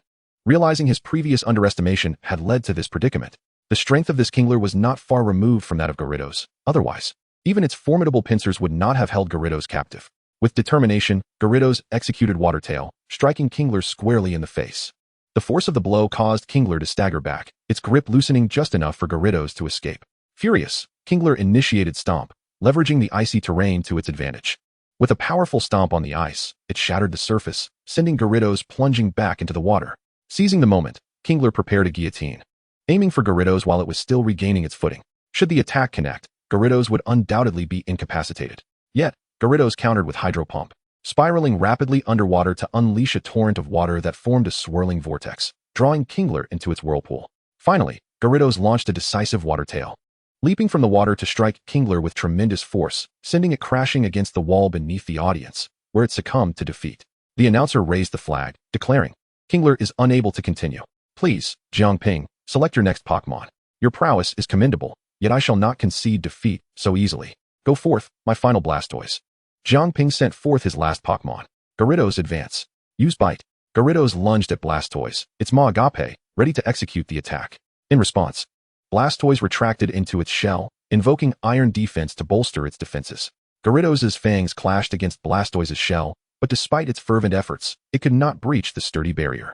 Blastoise, unleash Hydro Pump. Blastoise directed a powerful jet of water into Gyarados' mouth, causing it to release Blastoise and cough violently. Now, Blastoise, utilize Head Smash. Blastoise leapt from its floating platform, executing a forceful head smash that sent Gyarados tumbling into the water. Seizing the moment, Blastoise fired another Hydro Pump, striking Gyarados, who was still reeling from the previous assault, inflicting considerable damage. Gyarados, regain your composure and use Dragon Dance. Gyarados shook its massive head and finally steadied itself. enhancing its attack and speed. Blastoise employ Surf. Blastoise rode a colossal wave, propelling it towards Gyarados. Gyarados, execute Waterfall. Gyarados swung its powerful tail, slicing through the wave like a razor, causing Blastoise to plummet into the depths. Such a formidable waterfall. How can it possess such immense power? Jiang Ping questioned, momentarily taken aback. Because my Gyarados has enhanced its strength with 2 successive dragon dances, Lu Feng casually explained. I see now. I had completely forgotten. Blastoise, fire the cannon beam. Blastoise unleashed 2 beams of energy from the water, but Gyarados, bolstered by its enhanced speed, deftly dodged the attack. Gyarados, utilize Aqua Tail. Blastoise, respond with Meteor Fist. Jiang Ping had no choice but to confront the attack head-on, as Gyarados' speed rendered evasion virtually impossible. Gyarados swung its massive tail, executing Aqua Tail, while Blastoise retaliated with Meteor Fist. In a brief clash, Gyarados' Aqua Tail sent Blastoise soaring out of the water. Blastoise employ Rapid Spin. The airborne Blastoise quickly retracted into its shell, spinning rapidly, and collided with Gyarados. Gyarados, having just executed Aqua Tail, found itself momentarily rigid and was struck head-on, creating a sizable crater in the water below. Clearly, Gyarados lacks experience in battle. It must now fight with all its might. Gyarados, unleash Hyper Beam. Blastoise, we shall give it our all as well. Use Hyper Beam. Both Gyarados and Blastoise simultaneously released Hyper Beam, resulting in a tremendous explosion as the beams collided, scattering the water's surface and engulfing both Pokémon in the ensuing chaos. The mist dissipated, and the surface of the water gradually returned to tranquility, with all eyes fixated on it, awaiting the outcome of the battle. Suddenly, ripples began to form on the placid surface as the battered Gyarados emerged, its powerful tail coiling around the now incapacitated Blastoise, gently placing it on a floating platform. Blastoise is unable to continue battling. The victor is contestant Lu Feng, announced the referee. Chapter 48. The fossil Pidgeot that shocked the arena upon its entrance. We extend our gratitude to both participants for delivering such an exhilarating battle. Please take the time to rest, the commentator proclaimed as he rose from his seat. After Lu Feng exited the arena, he unexpectedly encountered Ash and his companions. Ash rushed over, exclaiming, Lu Feng, it's been a while. I watched your match just now. You were incredible. Thank you. Have you finished your match? Lu Feng inquired. Yes, I won as well. Perhaps we will face each other as rivals, Ash replied. You'd better not entertain such thoughts, Misty interjected from the side. Why not? Ash questioned. Because if you encounter Lu Feng, you will undoubtedly lose, Misty stated candidly. That is not true. Even if I battle Lu Feng, I will certainly win, Ash retorted immediately. However, even Brock did not seem to have high hopes for Ash, which left him utterly frustrated. Well, there is still plenty of time. Shall I assist you with some specialized training? Lu Feng suggested with a smile. Really? Of course. Let us hurry, Ash exclaimed joyfully, grabbing Lu Feng and racing towards the outdoor battlefield, to which Lu Feng resignedly followed. The following day, Lu Feng reviewed the details of the upcoming match. The battle would take place in an icy arena against a girl named She from Rainbow City, whose style was characterized by a methodical approach. Now, we commence the third round of the icy arena battle. First, on the left, we have a young lady from Rainbow City, She. Let us welcome her. The applause thundered through the arena. And on the right, hailing from the Kalos region, we have the tyrant Lu Feng. Let us also extend a warm welcome to him. Once again, our tyrant faces a petite and charming young lady. We hope he refrains from intimidating her, the commentator quipped unexpectedly. The audience, predictably, followed the commentator's lead, casting curious glances at Lu Feng. The battle would utilize 3 Pokémon, with the match concluding when one side's Pokémon were all rendered unable to continue. Let the battle begin, the referee declared. Tyrant, please go easy on me, she said with a smile. Miss, I assure you, I am not a tyrant. I have a name. I am Lu Feng, not Tyrant Lu Feng, Lu Feng replied, nearly in tears. Very well, Mr. Tyrant Lu Feng, please show mercy, she chuckled. All right, let us get started. Lu Feng wearily waved his hand. Here comes my first Pokémon, Lickilicky. Go. She sent out her Pokémon. Go, Nidoking. Lu Feng countered. Oh, facing Lickilicky, our tyrant has chosen a Pokémon with a disadvantage. Could it be that our tyrant has developed a sense of compassion and intends to allow she a fair chance? The commentator remarked. Lu Feng took a deep breath, repeating the action several times before finally suppressing his urge to strike. Nidoking, use Horn Attack. Nidoking charged swiftly towards Missy, who responded with Psychic. With a powerful mental force, Missy seized control of Nidoking, launching it into the air before crashing it down onto the icy surface. This is bad. Lu Feng cursed himself for allowing the commentator to cloud his judgment. Missy, use Ice Beam. Nidoking, unleash Flamethrower. An icy blue beam shot forth from Missy as Nidoking unleashed a torrent of searing flames. The two opposing forces collided, resulting in an explosion that sent both Nidoking and Missy reeling backward. Nidoking, use Poison Jab. Seizing the opportunity amidst the lingering smoke, Nidoking lunged forward, striking Missy and sending her flying. Regaining her footing, Missy employed Calm Mind to bolster her special attack and special defense. Nidoking, use Earth Power. With a powerful stomp, a fissure erupted on the icy surface, extending towards Missy, who was unfortunately swallowed by the crack. Missy used telekinesis to escape, utilizing her psychic abilities. Missy extricated herself from the chasm, gently descending back to the ground. Nidoking unleashed Sludge Bomb. Nidoking expelled a torrent of venom, aiming to engulf Missy.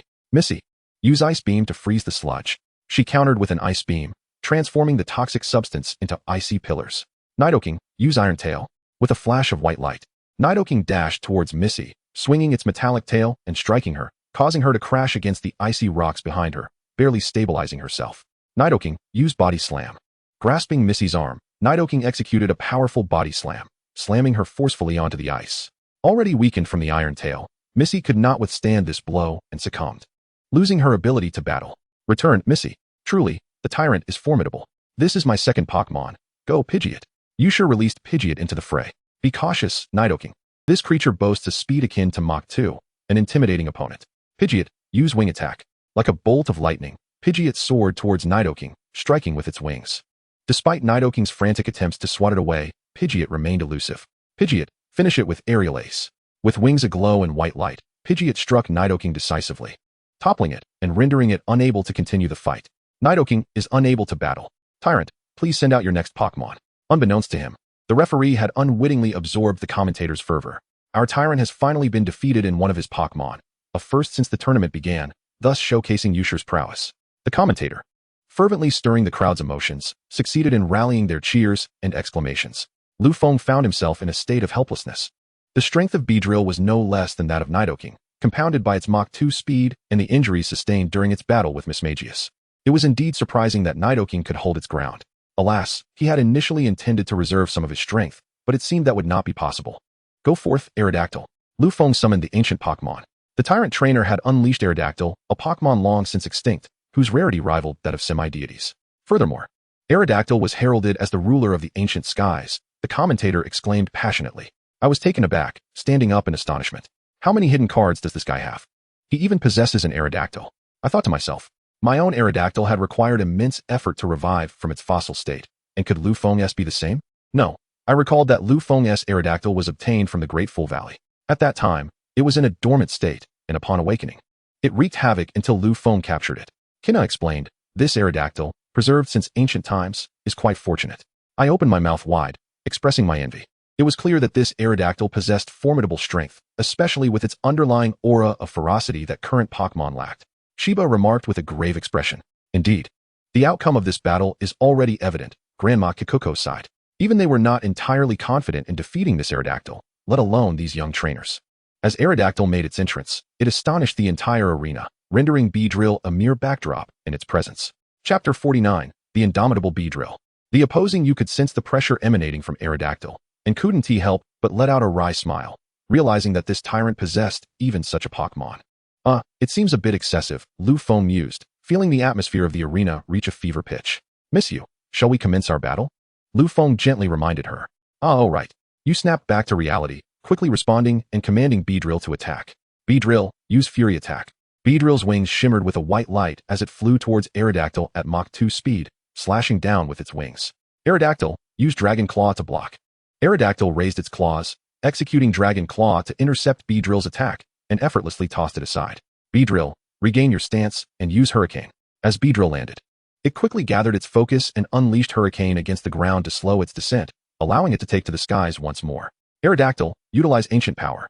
Aerodactyl summoned rocks to hurl at Beedrill. Beedrill, swiftly dodge with Quick Attack. Beedrill was remarkably fast, evading the rocks unleashed by Aerodactyl's Ancient Power without sustaining any injury. Beedrill, use Feather Dance. A torrent of feathers cascaded from Beedrill, landing upon Aerodactyl and significantly diminishing its attack power. Beedrill, execute a Spin Attack. Aerodactyl, counter with Iron Head. Beedrill spun mid-air, employing its Spin Attack, while Aerodactyl countered with Iron Head to meet the challenge head-on. Two Pokémon collided with one another, and Pidgeot was sent flying 8 meters before regaining its balance, while Aerodactyl remained steadfast in its original position, showing no signs of retreat. How could it not be due to Feather Dance that its attack power was diminished? How could such formidable strength still exist? Xiao was taken aback. My Aerodactyl possesses considerable offensive power. Even if you employed Feather Dance to lower its attack, your Pidgeot could not withstand it, Lu Feng remarked. Pidgeot. Use Feather Dance once more. Pidgeot scattered a multitude of feathers once again. Some moves are effective only once. A second application may not yield the same results. Aerodactyl. Unleash Flamethrower. Aerodactyl expelled a torrent of searing flames, incinerating the incoming feathers to ashes. Damn it. Pidgeot. Use Heat Wave. Pidgeot unleashed a wave of scorching wind that struck Aerodactyl.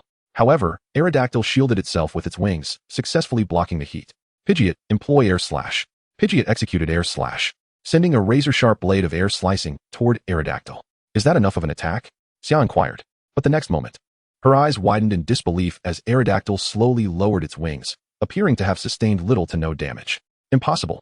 How could such an attack leave it unscathed? Lu Feng chuckled softly. Of course, it's impossible to be entirely unharmed. However, the damage was so minimal that it is practically negligible. Aerodactyl, use Stone Edge.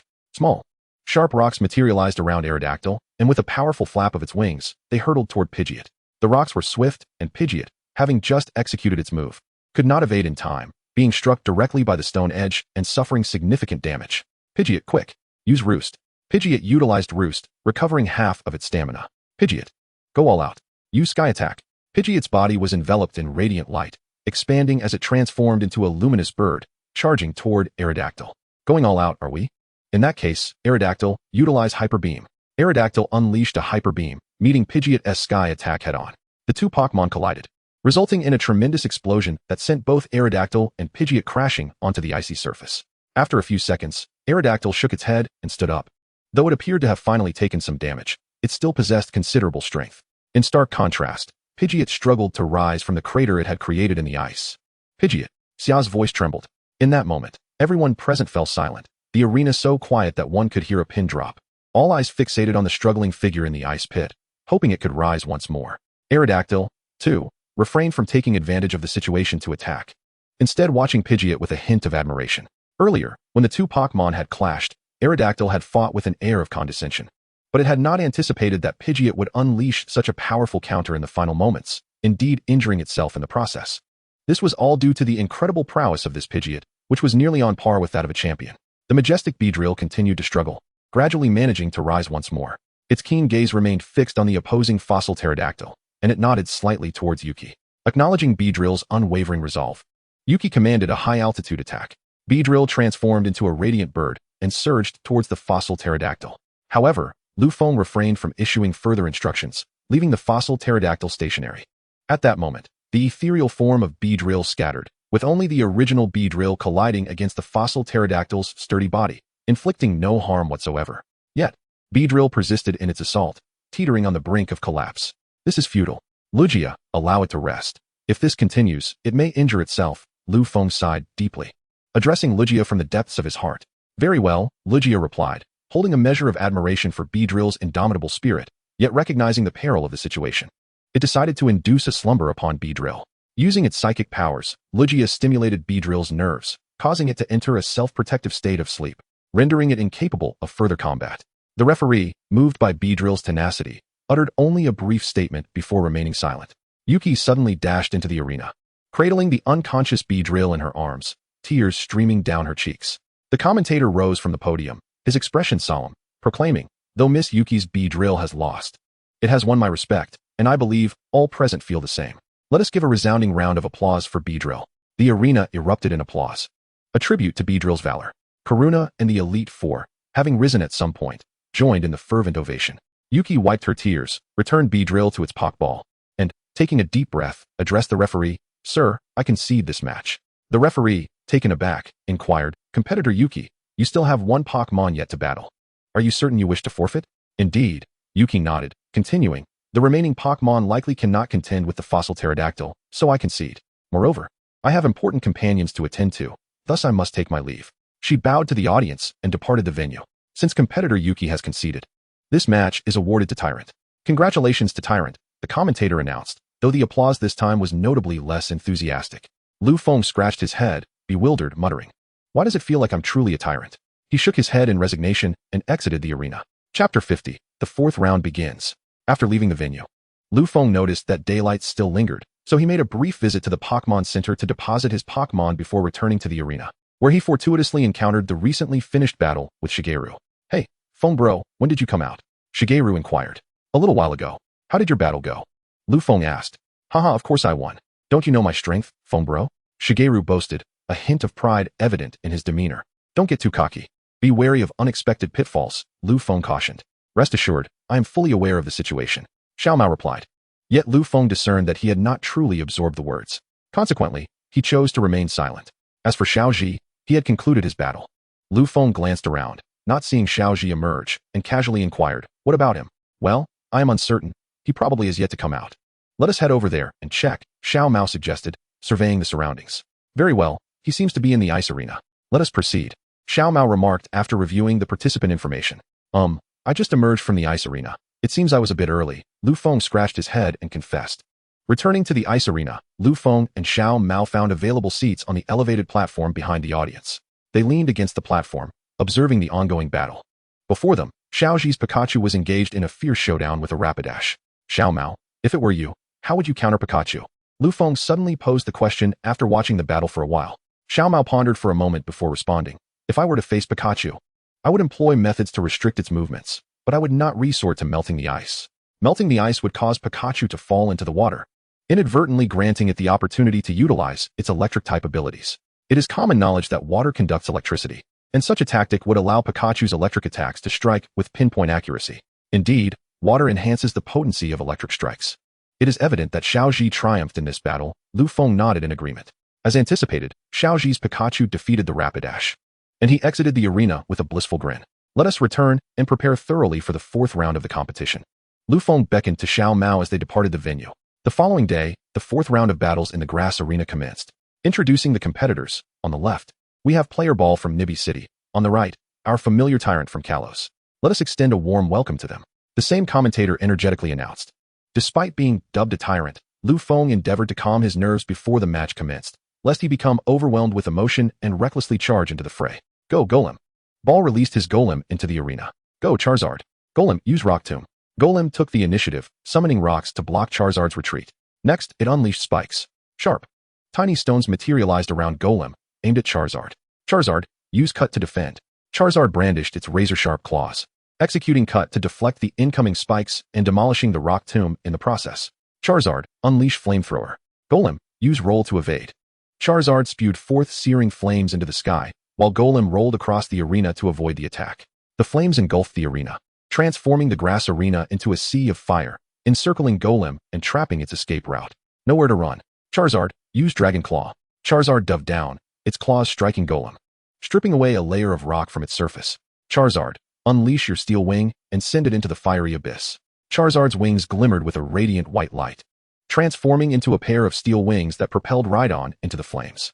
Enveloped by the inferno, Rhydon succumbed to a state of burn. Rhydon, utilize Earthquake to alter the terrain. Charizard, ascend into the sky swiftly. As Rhydon unleashed its Earthquake, the entire arena trembled, fissures emerging in the ground, stones heaving upwards, and the flames extinguishing, transforming the battleground from a grassy field to a fiery sea and now to a chaotic rocky landscape. Charizard employed Steel Wing once more, charging at Rhydon. Rhydon, invoking Fake Courage, struck with a powerful punch, astonishingly blocking Charizard's Steel Wing. Oh, I didn't expect Fake Courage to be utilized. It seems my fiery strategy isn't flawless after all, Lu Feng murmured to himself. The move Fake Courage amplifies power when in a state of burn or poison, but does not alleviate the abnormal status. Hence Lu Feng's remark about the imperfection of his fiery tactic. Charizard, execute Dragon Claw. While Rhydon was engaged in blocking Charizard's Steel Wing, Charizard swiftly changed tactics, landing a direct hit with Dragon Claw. Rhydon, initiate Explosion. Lu Feng instinctively shuddered, realizing the impending danger. Rhydon, struck by Dragon Claw, unleashed an explosion, enveloping the arena in a cloud of smoke, leaving everyone, including Lu Feng and his opponent Ball, in confusion. As the smoke gradually dissipated, all eyes were fixed on the battlefield, revealing a massive crater at its center, a result of Rhydon's explosion. Huff. The commentator inhaled sharply. We witnessed the extraordinary power of Rhydon's explosion, creating such a vast pit. It is certain that Rhydon has lost its fighting capability. Yet, look, Charizard still stands. The commentator gasped in astonishment. In the center of the crater, as anticipated, Rhydon was rendered unable to battle, while Charizard was safeguarded by an energy shield, untouched by the devastation of the explosion. Wow, I never anticipated that Charizard had mastered Protect. Even I was unaware, truly remarkable. Lu Feng exhaled in relief. Indeed, the energy shield enveloping Charizard was Protect, which allowed it to evade the explosion's wrath. The commentator expressed the thoughts of the audience, marveling at Charizard's unexpected use of Protect at such a critical moment. Chapter 51, Round 4, Victory. I never expected your Charizard would employ Protect. This truly was a miscalculation. Ball remarked, shaking his head as he returned Rhydon. I say, do you believe me when I say I had no idea my Charizard had learned Protect? Lufone shrugged, offering a wry smile. I believe you, Ball replied. Indeed, who would have anticipated that Charizard had acquired Protect and would use it at such a pivotal juncture? This is my second Pokémon. Go forth, Raichu. Ball released Raichu into the arena. Charizard, continue your valiant effort. Lufone pondered for a moment. The Charizard had sustained minimal damage, and he resolved to allow it to continue the battle. Raichu unleashed Thunderbolt. Raichu discharged a brilliant bolt of yellow lightning that surged directly towards Charizard. In response, Charizard countered with Flamethrower, releasing a torrent of searing flames that collided with the Thunderbolt, resulting in a spectacular explosion. Although Charizard was caught in the blast, it emerged unscathed. Raichu utilized Swift. With a flick of its long tail, Raichu launched a flurry of yellow stars at incredible speed. Charizard, without receiving a command to evade, opted instead to employ Dragon Claw to shatter the incoming stars, then charged towards Raichu. Raichu, dig underground to evade. Raichu burrowed into the earth, narrowly avoiding Charizard's Dragon Claw. Raichu used Iron Tail. Raichu suddenly erupted from the ground directly behind Charizard, its tail shimmering with a white glow, striking the unsuspecting Charizard and causing it to stumble forward before regaining its balance. When it turned to face Raichu, it found that Raichu had once again vanished underground. Haha, now you're in a bind. Raichu, we're down Charizard with this method. Use Thunder Punch. Ball's voice rang out with glee as he issued the command. Raichu emerged from the ground behind Charizard, its fist crackling with electricity as it hurled itself at Charizard. Charizard, defend with Steel Wing. Charizard transformed its wings into steel wings, successfully blocking Raichu's Thunder Punch. What? You figured out my attack pattern? Ball exclaimed in astonishment. There's no secret to it. Oftentimes, a single tactic suffices. Repeating it may not only yield no results, but could also lead to one's downfall. Lufone shrugged nonchalantly. Charizard, counter with Iron Tail. Charizard swung its tail, sending Raichu tumbling back into the hole. Now, Charizard, unleash Flamethrower into the hole. Charizard directed a Flamethrower at the hole, scorching the ground surrounding it and causing cracks to form, flames erupting from the fissures. In a dramatic turn of events, Raichu emerged from another hole, creating a spectacular scene. Raichu, use Volt Tackle. Surrounding itself with crackling electricity, Raichu charged at Charizard. Charizard, meet it with Fire Punch. Charizard's fist ignited with flames as it struck forward, colliding with Raichu's Volt Tackle. Raichu was pushed back approximately 8 meters before halting, while Charizard only staggered back a couple of steps. However, Charizard's expression was unusual, with faint currents of electricity dancing across its body. Is that static electricity? Lufone remarked in surprise. Raichu's ability, Static, could cause paralysis to those who made contact with it. Raichu, if it falls into a state of paralysis, even if it can still move, its speed will be diminished. Seize this opportunity to bring it down. Use Thunder. Raichu glimmered with brilliant electricity as a strike of lightning, swift as a sword, surged toward Charizard. Charizard, unleash Dragon Claw to shatter it. What? Ball was taken aback. He had anticipated that Lufone would direct Charizard to use Protect or Flamethrower to counter Thunder, but he never expected such a reckless approach. Charizard's claws expanded dramatically, and with a fierce grip, they caught Thunder, subsequently tearing it apart with a violent split. Yet, even after dismantling Thunder, Charizard remained unsatisfied, ferociously swiping its claws to send Raichu flying out of the arena. Raichu, struck with such force, immediately lost its combat capability. Incredible. We witnessed Charizard's sheer might as it effortlessly tore through Thunder and delivered a crushing blow to Raichu. The commentator was beside himself with excitement. Indeed, the phrase too powerful perfectly encapsulated Charizard's final performance. Return, Raichu. Next, I call upon my third Pokémon. Go, Ducklet. Ball released Ducklet into the fray. Return, Charizard, go. Tyranitar. Charizard was no longer fit for battle, prompting Lufone to decisively switch it out. It is Tyranitar, the majestic ruler of the desert. It has entered the battlefield once more. Let us cheer for it. The commentator exclaimed. Alas, it is Tyranitar. This time, there is no hope. Ducklet. Even if we face defeat, we shall give it our all. Use Hydro Pump. Ball steeled himself, encouraging Ducklet to launch an assault. Ducklet, unleash Hydro Pump. Twin jets of searing flames erupted from the cannons on Ducklet's arms, spiraling towards Tyranitar in a crisscross pattern. Tyranitar, block it. Tyranitar raised its arms defensively, successfully shielding against the Hydro Pump. What? Ducklet, intensify the flames. Ball was momentarily stunned, astonished by how easily Tyranitar had deflected the attack. Ducklet amplified its flames. The fire blazed even more ferociously, yet it could not penetrate Tyranitar's defenses. Suddenly, Tyranitar roared, swinging its arms with force, dispersing the flames entirely. Tyranitar, unleash Dark Pulse. Tyranitar released a beam of purplish-black energy, striking Ducklet and forcing it to stagger back a couple of steps. Ducklet, invoke Sunny Weather. Ducklet called forth Sunny Weather, dispersing the clouds above and bathing the arena in scorching sunlight. Tyranitar, engage in close combat. Use Crunch. Realizing that Tyranitar aimed to trap Ducklet, Lufone commanded an attack to prevent it from utilizing its moves. Tyranitar charged forward, jaws wide open, aiming for Ducklet. Ducklet, employ Flame Punch. Ducklet's arm ignited in flames as it landed a punch on Tyranitar's face. Although the damage was minimal, it was a significant insult, igniting Tyranitar's fury. It retaliated by blocking Ducklet's flame punch with its fist, and then clamped down with Crunch on Ducklet's shoulder, causing it to cry out in pain and struggle. Ducklet, quickly find a way to shake off Tyranitar. Tyranitar, no need for Ducklet to escape. Use Superpower to send it flying. Tyranitar gathered its strength and unleashed a powerful punch to Ducklet's abdomen, sending it hurtling away until it crashed against a sizable rock, finally coming to a halt. The Duckbull Flame Dragon rose, harnessing the power of Solar Flare. As it stood, the creature began to gather sunlight, an endeavor expedited by the clear skies of the day. Leaving Banjira unable to intervene in time, Banjira unleashed the destructive beam. Banjira commenced the concentration of the destructive beam, showcasing the advantages of its formidable strength. With the assistance of the sunny weather, the Duckbull Flame Dragon, having gathered energy swiftly, launched the solar flare in just over 3 seconds.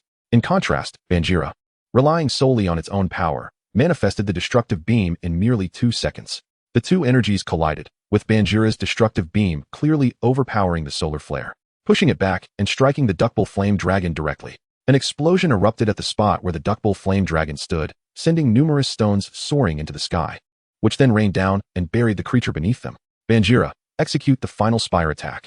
With a powerful blow of its arms against the ground, massive stone pillars erupted, advancing toward the Duckbull Flame Dragon. The pillars launched the creature into the air, and upon landing, it succumbed to its inability to continue fighting. Chapter 52. Ash disappeared. The Duckbull Flame Dragon is unable to battle, thus the victor is Banjira, announced the referee. As expected of the Desert Tyrant, its strength is indeed formidable, the commentator proclaimed. Lufone withdrew Banjira, remaining in the arena not to depart, but to witness Xiao Mao's battle. True to the original tale, Xiao Mao fell short in the 4th round, lamentably defeated. After Xiao Mao exited the arena, Lufone chose not to console him.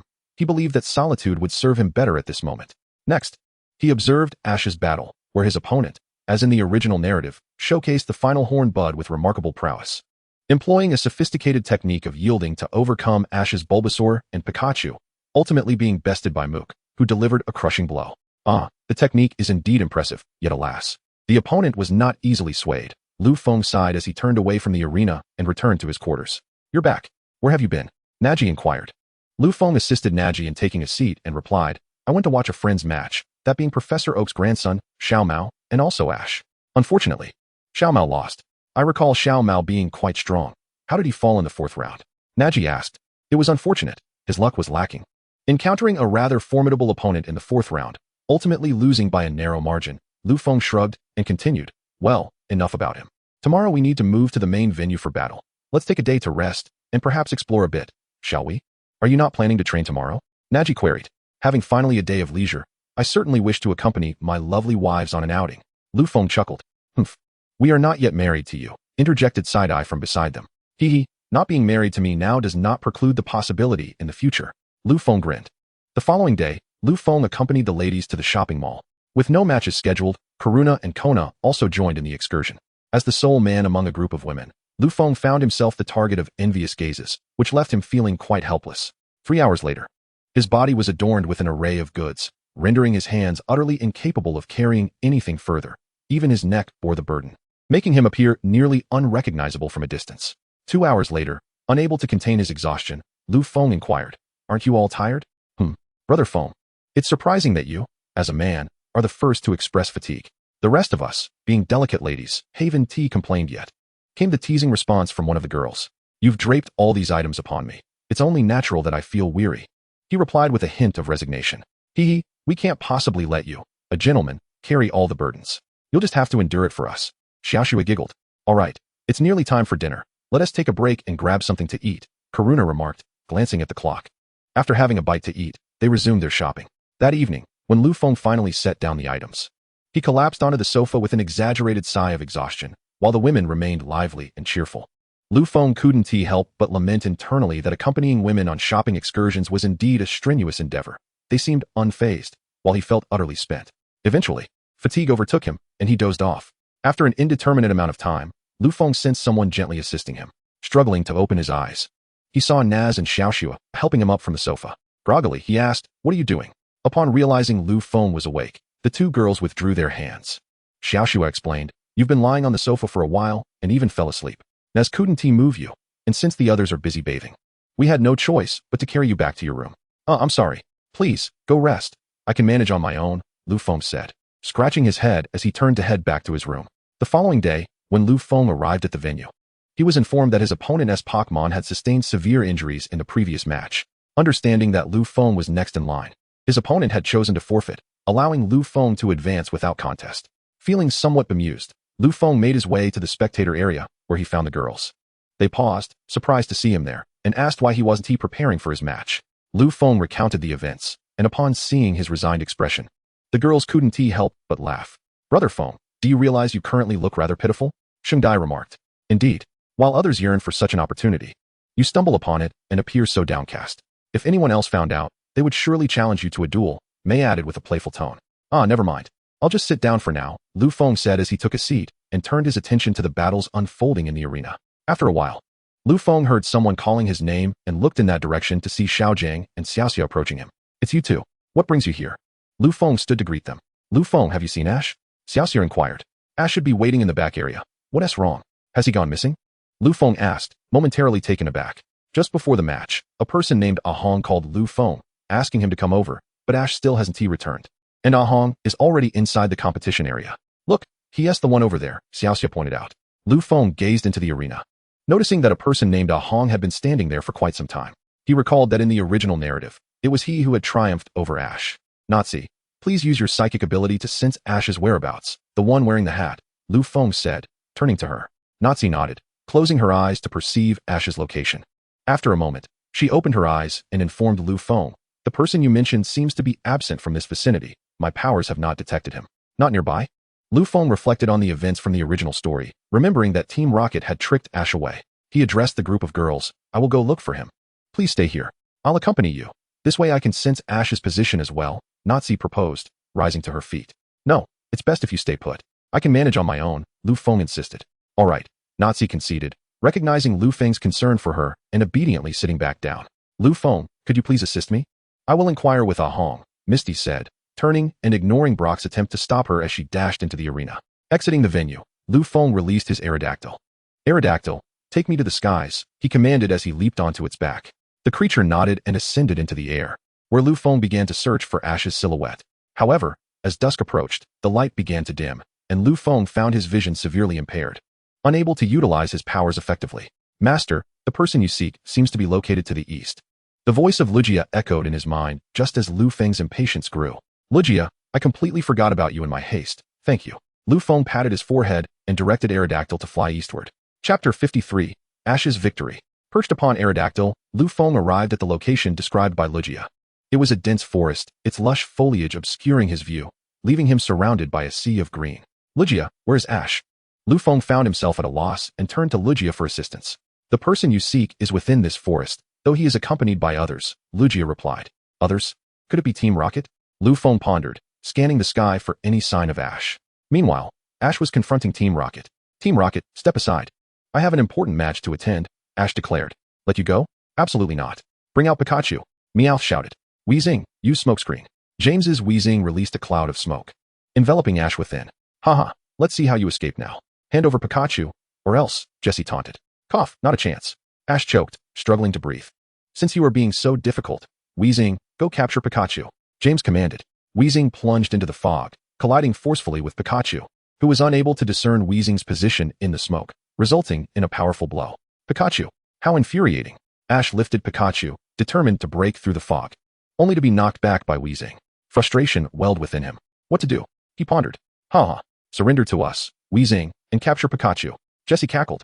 Just as Weezing prepared to charge into the mist, a voice resonated from the sky. "Aerodactyl, intercept Weezing and disperse the fog." A colossal figure descended, swatting Weezing away and flapping its wings to clear the haze.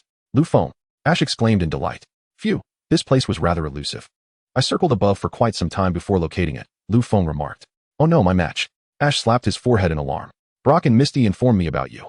Hurry, I'll hold them off. Lu Feng urged. Thank you. Ash hastily mounted Team Rocket's bicycle and sped towards the arena. Now, it's your turn to face me, Lu Feng declared, casting a glance back at Team Rocket. Hey, who are you? What do you want? Jesse demanded. Have you forgotten? He's the one who was with the kids in Pewter City, James reminded.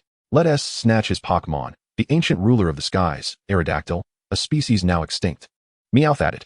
Is this Pokémon powerful? Jesse inquired. Incredibly potent and exceptionally rare, even rarer than legendary Pokémon, Meowth replied. Then let's take it. Jesse and James commanded. Grimer and Weezing launched their assault on Aerodactyl. Huh. If you think you can, then come and try, Lu Feng chuckled, instructing Aerodactyl to attack. Aerodactyl flapped its wings, sending Grimer and Weezing flying. Unbelievable. Grimer, use Poison Sting. James shouted. Weezing, deploy Mudshot. Grimer unleashed a barrage of tiny poison needles, while Weezing expelled a torrent of mud towards Aerodactyl. Humph. Aerodactyl, use Spike Cannon. Lu Feng commanded. Sharp rocks materialized around Aerodactyl, obliterating the incoming projectiles and rendering Grimer and Weezing incapable of battle. How can it be so strong? James gasped in disbelief. Well then, hey. Jesse hurled two spherical objects at Lu Feng. Aerodactyl, use Protect. Aerodactyl conjured an energy shield, enveloping Lu Feng within. The two spheres landed atop the shield, releasing a thick cloud of smoke. Smoke bomb, Lu Feng remarked softly. As the smoke dissipated, Team Rocket had vanished, likely in pursuit of Ash. They've tricked us. They're probably chasing after Ash, Lu Feng thought. Aerodactyl, fly towards the arena. He commanded, climbing onto Aerodactyl's back as it soared into the sky, searching for Ash's figure. Darn it, the match is about to begin. Ash pedaled furiously on the bicycle. Suddenly, a mechanical claw descended from the sky, seizing the bicycle and lifting it into the air. Ah, Team Rocket, it's you again, Ash exclaimed. Where's Lu Feng? He glanced upward at Team Rocket. Humph. We barely managed to shake off that guy, Musashi scoffed. Oh, are you certain? Lu Feng's voice echoed from a distance. Ash and Team Rocket turned to see Lu Feng soaring through the sky on a pterodactyl. What?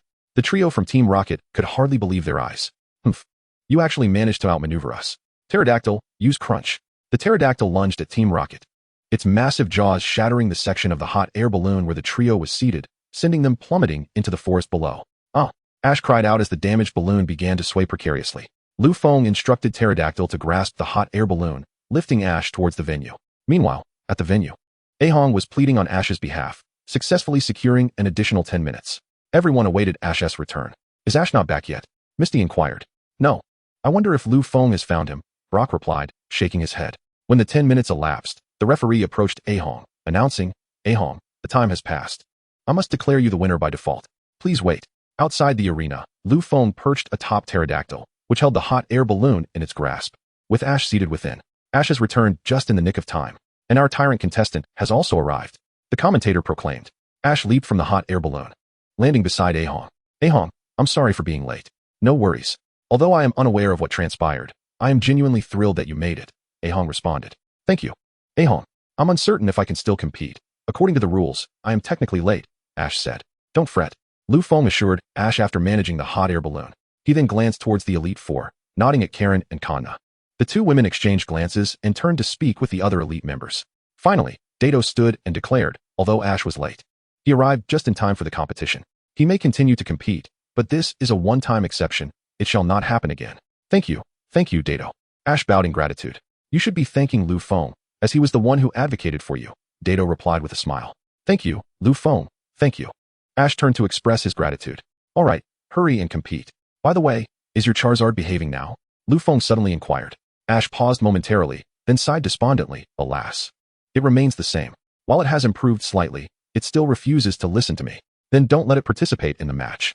Although its strength is formidable, disobedience could lead to your defeat, Lu Feng advised. Understood, I will remember that. Thank you, Lu Feng, Ash replied. Now go compete. Lu Feng departed the arena and took a seat among the audience, joining the girls. Is that the person you were looking for? Nashi asked once Lu Feng settled down. Indeed, I am quite fatigued, Lu Feng remarked, stretching his limbs. That opponent of yours is quite commendable. Before your return, he was ready to declare that little Ash had lost. It was only through Ahong's intercession with the referee that we awaited your arrival, Xiao Shui explained. Is that so? Ash must be fortunate to have such an adversary, Lu Feng replied. Indeed, they have commenced. Let us observe the match, 2Z suggested. Lu Feng ceased his chatter. In the original narrative, Ash's Pokémon had become entangled with Team Rocket, resulting in a significant depletion of stamina. Ultimately, he called upon Charizard, who, rather disobediently, lay in the center of the arena and dozed off, leading to Ash's defeat. Many lamented that Ash's loss was particularly unjust and regrettable. However, with Lu Feng's involvement this time, Ash might not necessarily meet the same fate. After an intense battle, Ash triumphantly defeated Ahang's Pikachu with Mook, successfully advancing in the competition. Chapter 54, The Battle Against Ash, Part 1, Squirtle, Kingler, Charizard. Indeed, victory is within reach. Now we shall see how far you can progress. Ash, Lu Feng murmured to himself. I never anticipated that your friend would be so entertaining in battle, Selena remarked. Entertaining? Selena, how can one find amusement in someone capturing a Mook? May asked, her eyes wide with disbelief. Let us not disparage Mook, after all. It aided Ash in securing victory, Lu Feng replied with a hint of exasperation. Yet, the mere thought of Mook's form sends shivers down my spine, May said, crossing her arms. Ah, you, Lu Feng lightly poked May's forehead, shaking his head in resignation. Very well, let us return. Supporting Nashi, Lu Feng led the group of ladies away from the venue. What surprised Lu Feng next was Ash, invigorated as if fueled by a surge of adrenaline, triumphing over every obstacle and miraculously advancing to the finals. Lu Feng had never envisioned Ash reaching this stage, yet his final opponent was none other than himself, which left Lu Feng feeling particularly helpless. What troubles you? Selena inquired, noticing Lu Feng's pensive demeanor. Nothing of great consequence. I simply did not anticipate Ash advancing this far. Becoming my adversary in this grand competition, Lu Feng confessed. Do your best. Tomorrow marks the final match, May encouraged Lu Feng. Rest assured, I shall secure victory. I need to step outside for a moment to clear my mind, Lu Feng said, rising and walking towards the exit. Wait, Xiao Shui began to follow, but was stopped by Tuzi. Xiao Shui turned back, puzzled. Let him have a moment of solitude. Tomorrow his opponent will be a friend, and he is likely feeling the weight of that, Tuzi advised, shaking her head. In truth, Lu Feng had not overthought his battle against Ash. He merely sought to attend to other matters. Arriving at a secluded lakeside, Lu Feng retrieved the feather that Ho-Oh had bestowed upon him long ago. Ho-Oh, if you can hear my voice, I implore you to manifest here, Lu Feng spoke to the feather. After a considerable interval, a fiery figure appeared in the sky, revealing Ho-Oh. The majestic Ho-Oh descended from the sky, landing gracefully beside Lu Feng. Lu Feng, it has been a while. What brings you to seek my counsel? It inquired. I apologize for the intrusion, but I have a personal matter I wish to entrust to you, Lu Feng replied, channeling his thoughts directly into Ho-Oh's consciousness with the aid of Lugia's abilities. Ho-Oh closed its eyes to absorb the information conveyed by Lu Feng. After a moment, it opened its eyes and said, your request is indeed intriguing. Very well, I shall assist you. Thank you, Lu Feng responded solemnly. There's no need for gratitude. However, are you certain of your success? Ho-Oh asked. Alas, I cannot say for certain, but I must try, Lu Feng shrugged, expressing his uncertainty. Very well, I take my leave. Ho-Oh noted, recognizing Lu Feng's predicament and choosing not to linger on the matter as it soared skyward. The following day, Lu Feng prepared minimally and, accompanied by the women, made his way to the battleground. Now, we shall commence the final battle. Who will emerge victorious in this grand tournament? The announcer proclaimed. First, let us welcome our competitors, from Pallet Town, Trainer Ash, and from the Kalos region, the Tyrant. Let us give them a warm welcome. Upon hearing this, Lu Feng and Ash stepped onto the battlefield from the waiting area. Ash, I never imagined you would be my final opponent, Lu Feng remarked, a hint of resignation in his voice. Who would have thought that a mere nudge would propel me to the finals? Ash replied, brimming with excitement. Let us get started. Ash exclaimed eagerly. The arena was set as a water-themed battlefield, with each trainer utilizing 6 Pokémon.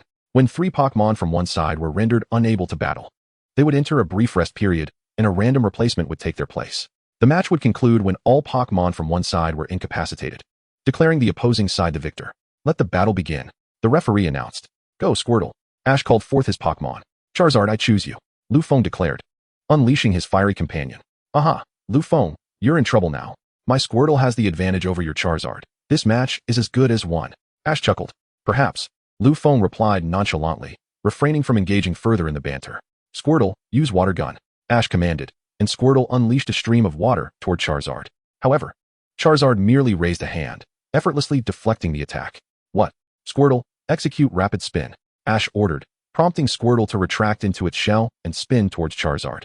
Charizard, use Steel Wing, Lu Feng countered, transforming Charizard's wings into hardened blades, which repelled Squirtle's attack. Charizard, unleash Flamethrower, Lu Feng commanded, and a torrent of searing flames enveloped Squirtle. Charizard, press the advantage and use Slash, Lu Feng urged, as Charizard closed in and struck Squirtle, sending it crashing into the water. Curse it, Squirtle.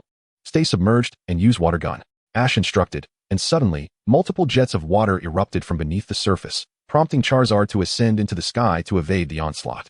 Lufone, Squirtle is underwater. Your Charizard cannot dive down. Ash taunted.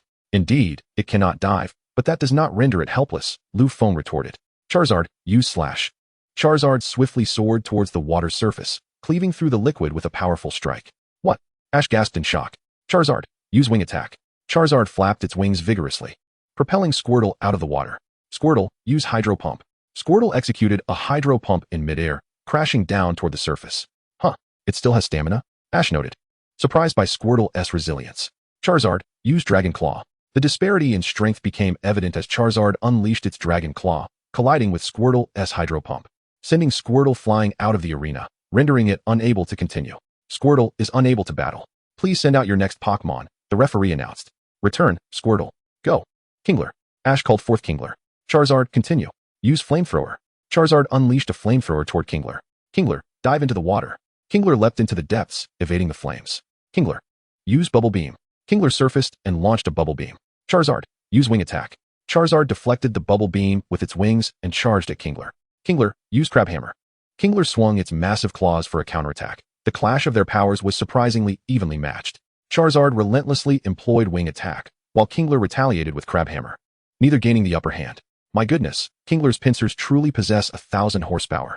Even though it lacks the strength of Charizard, it still holds its ground. Lufone exclaimed in admiration. Kingler, use Cut. Kingler switched tactics, attempting to grasp Charizard's wings with its pincers. Charizard, use Iron Wing. Charizard's wings transformed into iron, remaining unscathed despite being clutched by Kingler. Kingler, use Crab Hammer with the other claw. Charizard, use Fire Punch.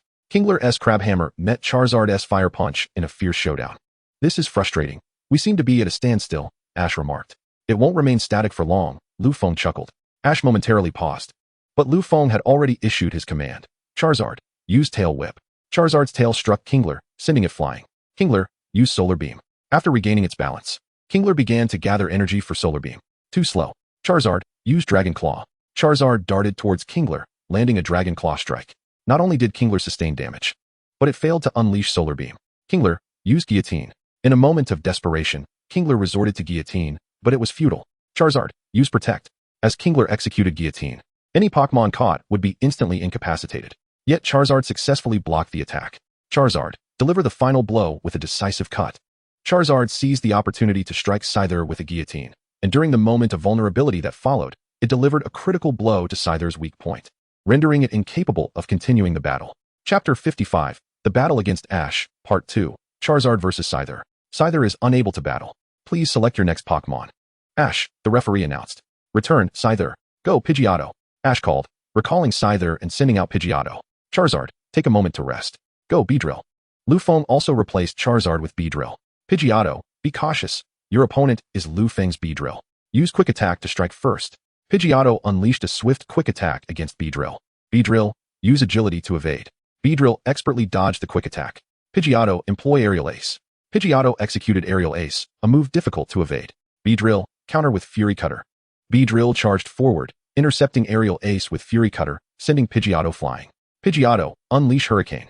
Pidgeotto flapped its wings vigorously, conjuring a fierce wind that pushed Beedrill back several meters. Beedrill, retaliate with Poison Sting.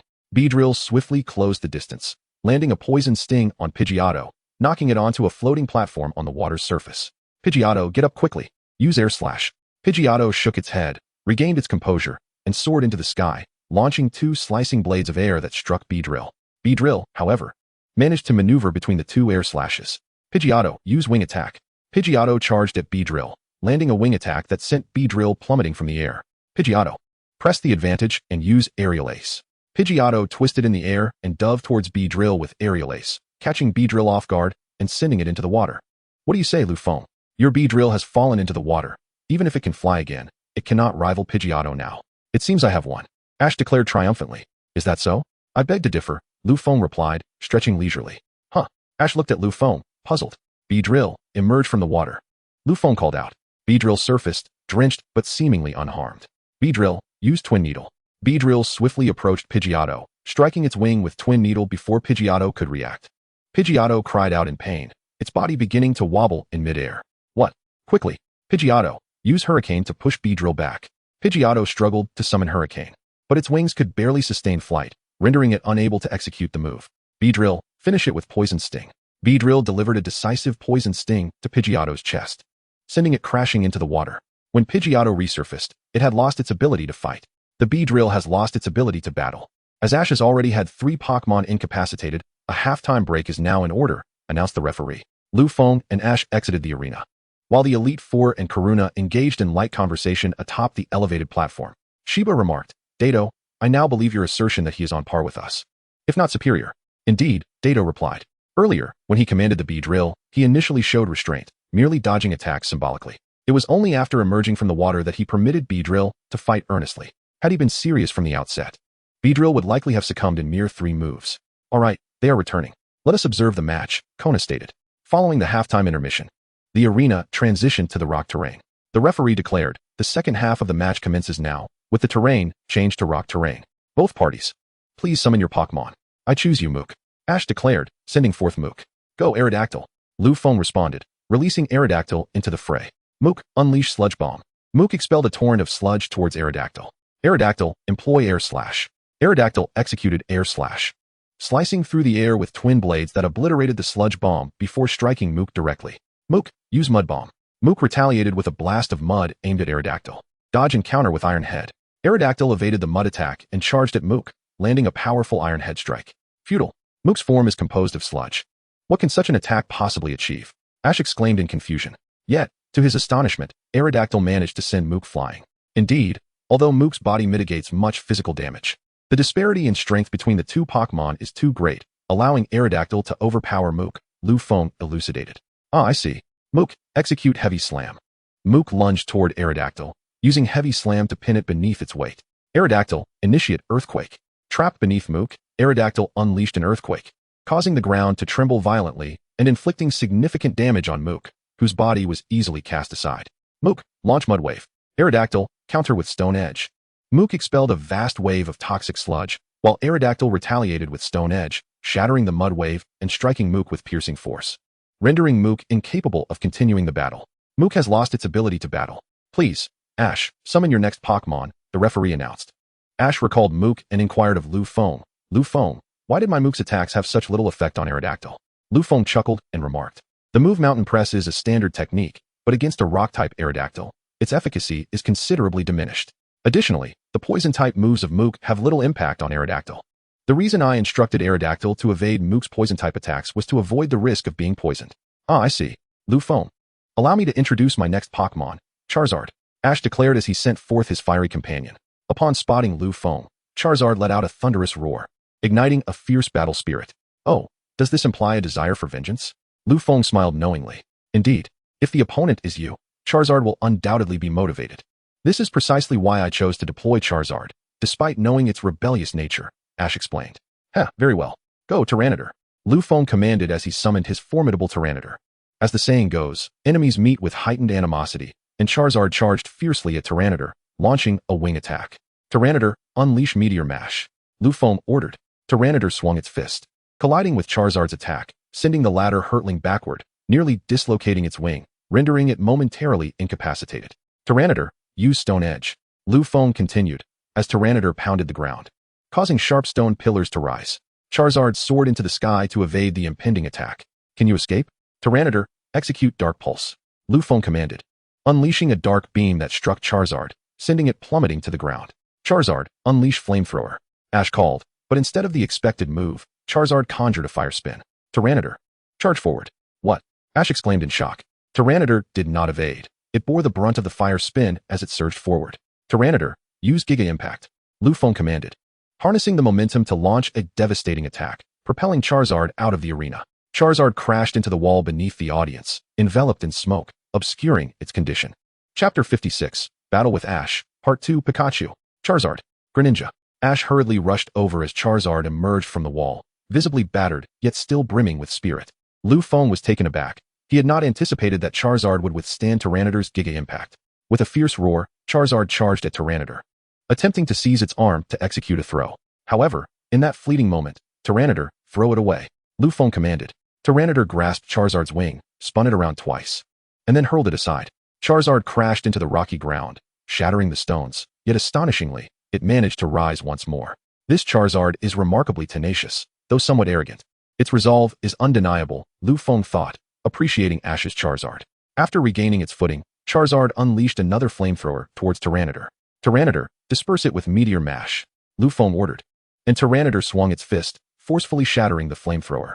As Charizard observed that Gengar had dispersed its flames, it momentarily paused before soaring into the sky and diving down towards Gengar, aiming to strike with its wing attack. Gengar, however, seized Charizard's wing with a firm grip. Realizing the precariousness of its situation, Charizard attempted to retreat, but its wing remained firmly ensnared by Gengar. Gengar unleashed its signature move, Shadow Ball. After a brief moment of concentration, Gengar fired the Shadow Ball, propelling Charizard into the air. As Charizard descended, Gengar executed Spikes. Just as Charizard was about to touch down, the Spikes attack sent it hurtling once more into the sky. Having endured the dual onslaught of Shadow Ball and Spikes, even Charizard could not withstand the assault and succumbed. Losing its fighting capability, the Charizard has been rendered unable to battle. Please, Trainer Ash, select your final Pokémon, announced the referee. Pikachu, it's you, Ash declared, sending forth his faithful companion.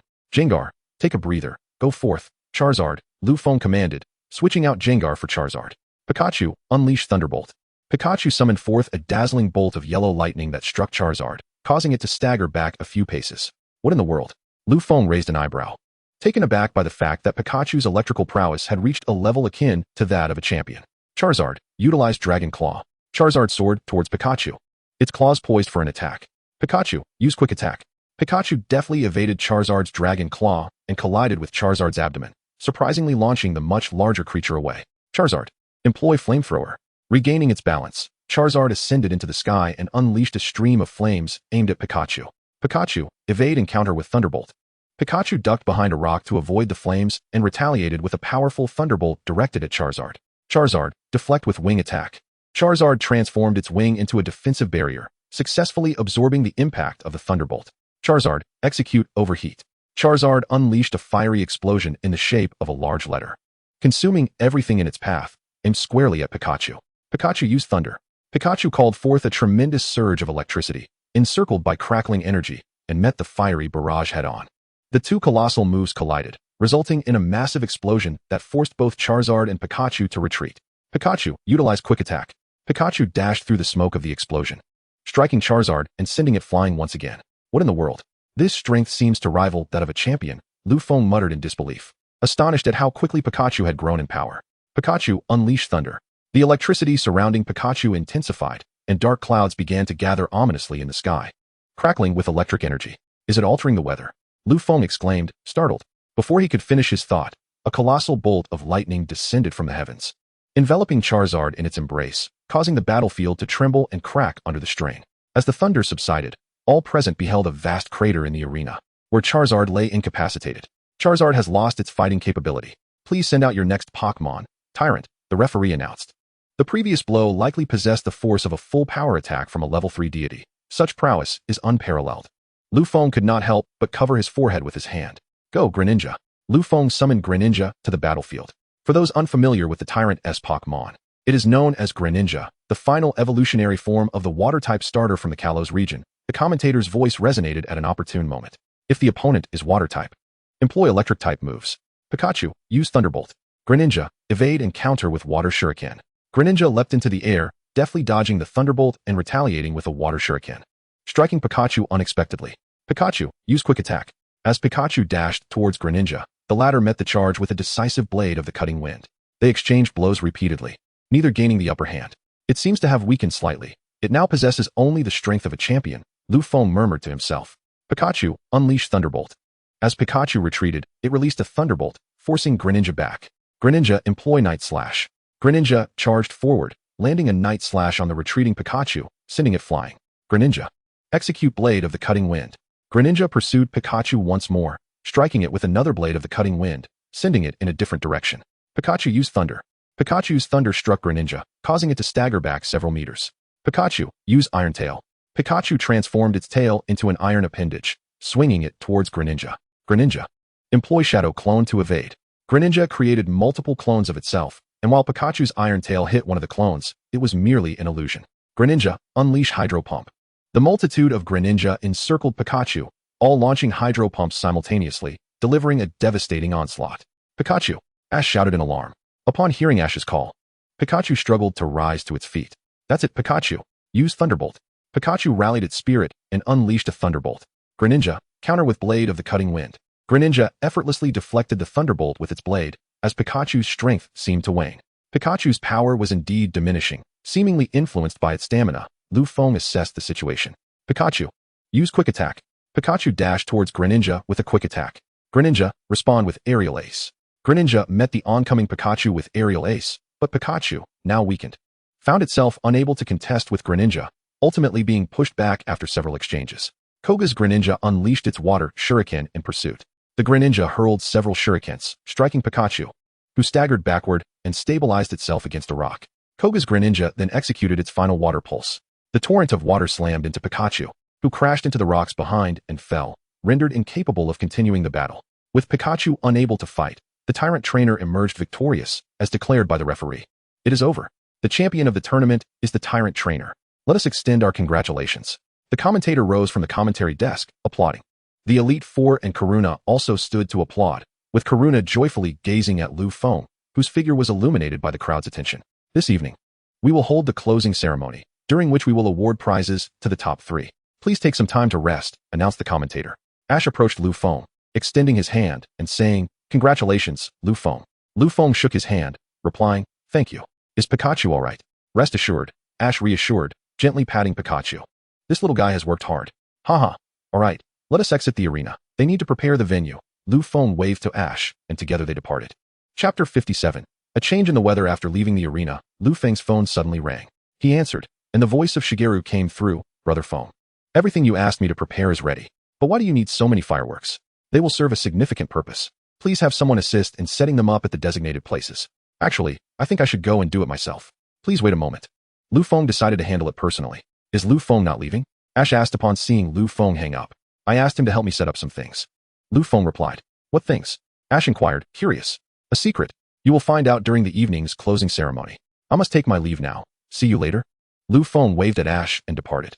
Arriving at Shigeru's location, Lu Feng saw the fireworks laid out and rolled up his sleeves to set them up himself.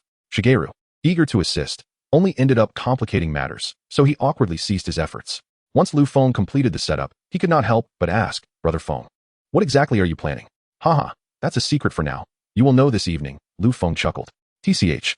Shigeru clicked his tongue, about to say something when suddenly an explosion echoed from outside, startling both of them. "What on earth?" Shigeru exclaimed, noticing the smoke billowing from the explosion. "I don't know. Let us go check it out." Lu Feng shook his head and headed with Shigeru toward the source of the commotion. Those despicable Team Rocket. Here they are causing trouble again. At the sight of the explosion, Ash and a person named Ahong were confronting Team Rocket. "Humph. Last time we failed to capture Pikachu due to that Lu Feng meddling. This time, he is not here. Let us see who can help you," Musashi scoffed. "So what? Even if Lu Feng is absent, Ahong and I are more than capable of dealing with you," Ash declared. "It is merely the addition of another mischievous child. What difference can 2 impish figures make?" Meowth remarked. "Oh, what if we were to add 2 more? A voice tinged with playful curiosity echoed. The crowd turned their gaze towards the source, where 2 young boys approached them. "Lu Feng and Xiao Mao, what brings you here?" Ash exclaimed with delight. "We were nearby, and came over upon hearing the explosion," Lu Feng replied. With a hint of exasperation, Lu Feng glanced at Team Rocket and quipped, "You truly are a nuisance. Haven't you learned your lesson from last time?" Team Rocket fell silent upon seeing Lu Feng. After hearing his words, Musashi retorted defiantly. "Last time was merely a moment of carelessness. This time, we shall defeat you. Go, Arbok. Weezing, attack." "Apologies, but I am rather preoccupied today. Come forth, Charizard." Lu Feng summoned Charizard. "I shall assist as well. Go, Rapidash." Xiao Mao unleashed Rapidash. "Ahong, let your Raichu out." "Go, Pikachu." Ash sent forth Pikachu. "Understood, Raichu go." Ahong released Raichu, which, like Pikachu, was also an electric-type Pokémon. Rapidash, use Quick Attack on Arbok. Charizard, unleashed Dragon Claw. Rapidash surged forward with astounding speed, catching Arbok off guard and sending it flying. Meanwhile, Charizard executed Dragon Claw, striking Weezing back. Pikachu, Raichu, unleashed Thunderbolt. Ash's Pikachu and Ahong's Raichu discharged a combined Thunderbolt, the twin bolts of electricity merging and amplifying their power, incapacitating both Arbok and Weezing. "How infuriating. Meowth, you go." Musashi tossed Meowth into the fray. "Ah, very well. Behold my frenzied clawing." Meowth hesitated momentarily before reluctantly charging forward. "Lu Feng, let us perform a double attack." Xiao Mao proposed to Lu Feng. "Certainly." Charizard, unleash Flamethrower. Rapidash, let us also unleash Flamethrower. The two streams of fire merged, striking Meowth and subsequently hitting Team Rocket, propelling them into the sky. Honestly, all they do is cause trouble day in and day out, Lu Feng sighed. Lu Feng, we are grateful for your timely arrival. By the way, Lu Feng, this is Ahong, Ash introduced. Greetings, I am Lu Feng. Lu Feng extended his hand toward Ahong. Hello, I am Ahong. It is a pleasure to meet you. Ahong shook his hand in return. Well then, since all is well, I shall return to my tasks. Lu Feng bid farewell to the group and departed. As night fell, Lu Feng stood upon the podium, receiving the championship trophy from President Damalanki. The subsequent closing ceremony felt somewhat tedious to him. The Pokémon League is drawing to a close. Let us commence the closing ceremony. Huh, what is happening in the sky? The commentator noticed the unusual phenomenon above and couldn't help but exclaim. The crowd looked up to see the sky behaving strangely. The clouds parted at an unnatural speed, revealing a tapestry of stars, twinkling like a celestial river suspended in the night sky. A resounding roar of a dragon echoed through the air, followed by the sudden emergence of a dark silhouette amidst the lingering clouds. Could it be Rayquaza? Indeed, it is the sky dragon Rayquaza. The commentator exclaimed in disbelief. The gathered crowd was left in sheer astonishment. Rayquaza, the legendary Pokémon of the Hoenn region, typically soars within the ozone layer and is rarely glimpsed by human eyes. Yet here it was, gracing the Kanto region and manifesting before all. What on earth could be happening? But the peculiarity did not cease. A rainbow unexpectedly materialized in the sky. Yes, a rainbow beneath the night sky. A melodic cry followed, and a fiery figure, radiating a spectrum of colors, soared from the opposite end of the rainbow. It was Ho-Oh. The commentator shouted in exhilaration. Suddenly, whirlwinds began to swirl in the sky, lifting water from an unknown source, shimmering in harmony with the countless stars above. Each droplet sparkled with brilliance, reminiscent of a galactic river, as a white figure emerged from the vortex. My heavens! It is Lugia. Is a transformation of fate upon us? Why have 3 legendary Pokémon descended upon this place? The commentator, now numb with astonishment, muttered to himself. His words echoed the collective thoughts of everyone present. The Elite Four and Karen remained silent, with Karen aware that Lu Feng possessed Lugia, yet baffled by Ho-Oh's sudden appearance. Lu Feng too was taken aback. He had merely summoned Ho-Oh, yet Rayquaza and Lugia had also chosen to join this spectacle. Chapter 58, System Reboot, A Confession to NASA. Hey, Rayquaza, what is the meaning of this commotion? Lu Feng quietly inquired, aware that even from the heavens, Rayquaza could hear him. Hee, Alphone. We certainly understand your intentions, but we felt that just Ho-Oh alone would not suffice to command the atmosphere. Thus we decided to make our presence known as well. Rayquaza communicated telepathically. You startled me. I thought you had some ulterior motive, Lu Feng replied, rubbing his temples. Rayquaza descended from the sky, and the attendees quickly cleared a space. It landed behind Lu Feng, gently nudging him with its large head. Hey, Rayquaza, what are you doing? Lu Feng pushed against Rayquaza's head. You still need to speak your heart. Be brave and go forth, Rayquaza encouraged. I still feel a bit shy, Lu Feng admitted, a hint of embarrassment in his voice. Fear not. I shall first quiet the crowd, Rayquaza proclaimed, soaring into the sky and unleashing a mighty roar, its draconic authority silencing the previously raucous assembly. Once the venue hushed, Lu Feng glanced at NASA, seated in the VIP section, the tenderness in his gaze unmistakable. High above, Lugia used its psychic powers to bring the microphone before the commentator to Lu Feng's hands. Taking the microphone, Lu Feng paused before speaking. My apologies to everyone. I had initially planned to express my feelings to my beloved during the closing ceremony. However, the unexpected arrival of 3 legendary Pokémon has truly taken me by surprise. Yet, this is perhaps for the best. In the presence of the entire audience, the League, the Elite Four, the Champion, and the legendary Pokémon, I wish to first extend my sincerest apologies to my beloved. No one is aware of the current situation. Even the League is uncertain about how to proceed. Then, Lu Feng's voice resonated again. I have 7 beloved individuals, each one of them a paragon of virtue and grace. Some may claim I am too fickle in matters of the heart, and I do not dispute this. However, I wish to convey that my affection for them is genuine and heartfelt. Though I may lack the right to declare this, I am sincerely devoted to them. Yet, I have caused her pain. The women turned their gazes toward Nasi, fully cognizant of whom Lu Feng spoke. They understood that while Nasi had accepted Lu Feng, the wounds inflicted upon her were profound, creating an invisible barrier that even she might not perceive. My beloved is named Nasi, a trainer from the Golden Gym. Perhaps her name is familiar to you, and I shall not elaborate further. It was revealed that on the eve of the system's suspension, Lu Feng had succumbed to temptation, committing an act that deeply wounded Nasi. This incident had caused her immense sorrow, leading her to confide in Karuna and the others, and even seek medical assistance. Ultimately, she recognized that while she harbored feelings for Lu Feng, she had yet to forgive him. I can swear before the divine beast that my feelings for Nasi are genuine. I may not possess eloquence, my words often clumsy, but my affection for you is earnest and profound." At that moment, the three legendary beasts suddenly let out a resounding cry, and from the scales of the sky splitter, a single scale floated into the midst of the trio. The unexpected commotion startled everyone, drawing curious eyes toward the divine beings. The phoenix unleashed its sacred flames, enveloping the scale in a peculiar blaze. When the flames dissipated, the scale had transformed into the nascent form of a ring. The phoenix conjured its sacred flames once more, this time weaving delicate strands of fire that danced upon the surface of the ring, seemingly carving intricate designs. After several minutes, a pair of wing patterns emerged on the ring's surface, its exterior adopting the same extraordinary hue as the sacred flames. The phoenix and Lugia each plucked a feather from their bodies. As the two feathers encircled one another, they gradually fused into a gem resembling a diamond. The gemstone was embedded within the ring, and Lugia summoned droplets of water to cascade into the gem, which resonated with the sound of flowing water. Subsequently, Lugia channeled its psychic energy into the gemstone, causing it to shift to a delicate pink hue. The entire ring exhibited an extraordinary coloration, eschewing the conventional purity of white, instead radiating a majestic aura befitting a phoenix. The gem atop the ring contained the water-based power harnessed by Lugia, along with its innate psychic abilities. As the ring fell into Lu Feng's hands, a profound silence enveloped the crowd. They were utterly astonished. The three legendary beasts had indeed collaborated to create a ring for Lu Feng.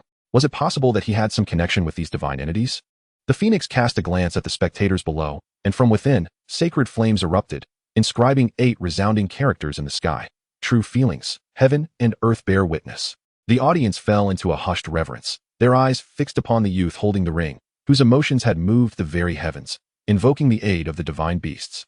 This reflects the thoughts of those present at the venue. "Naz, what about you?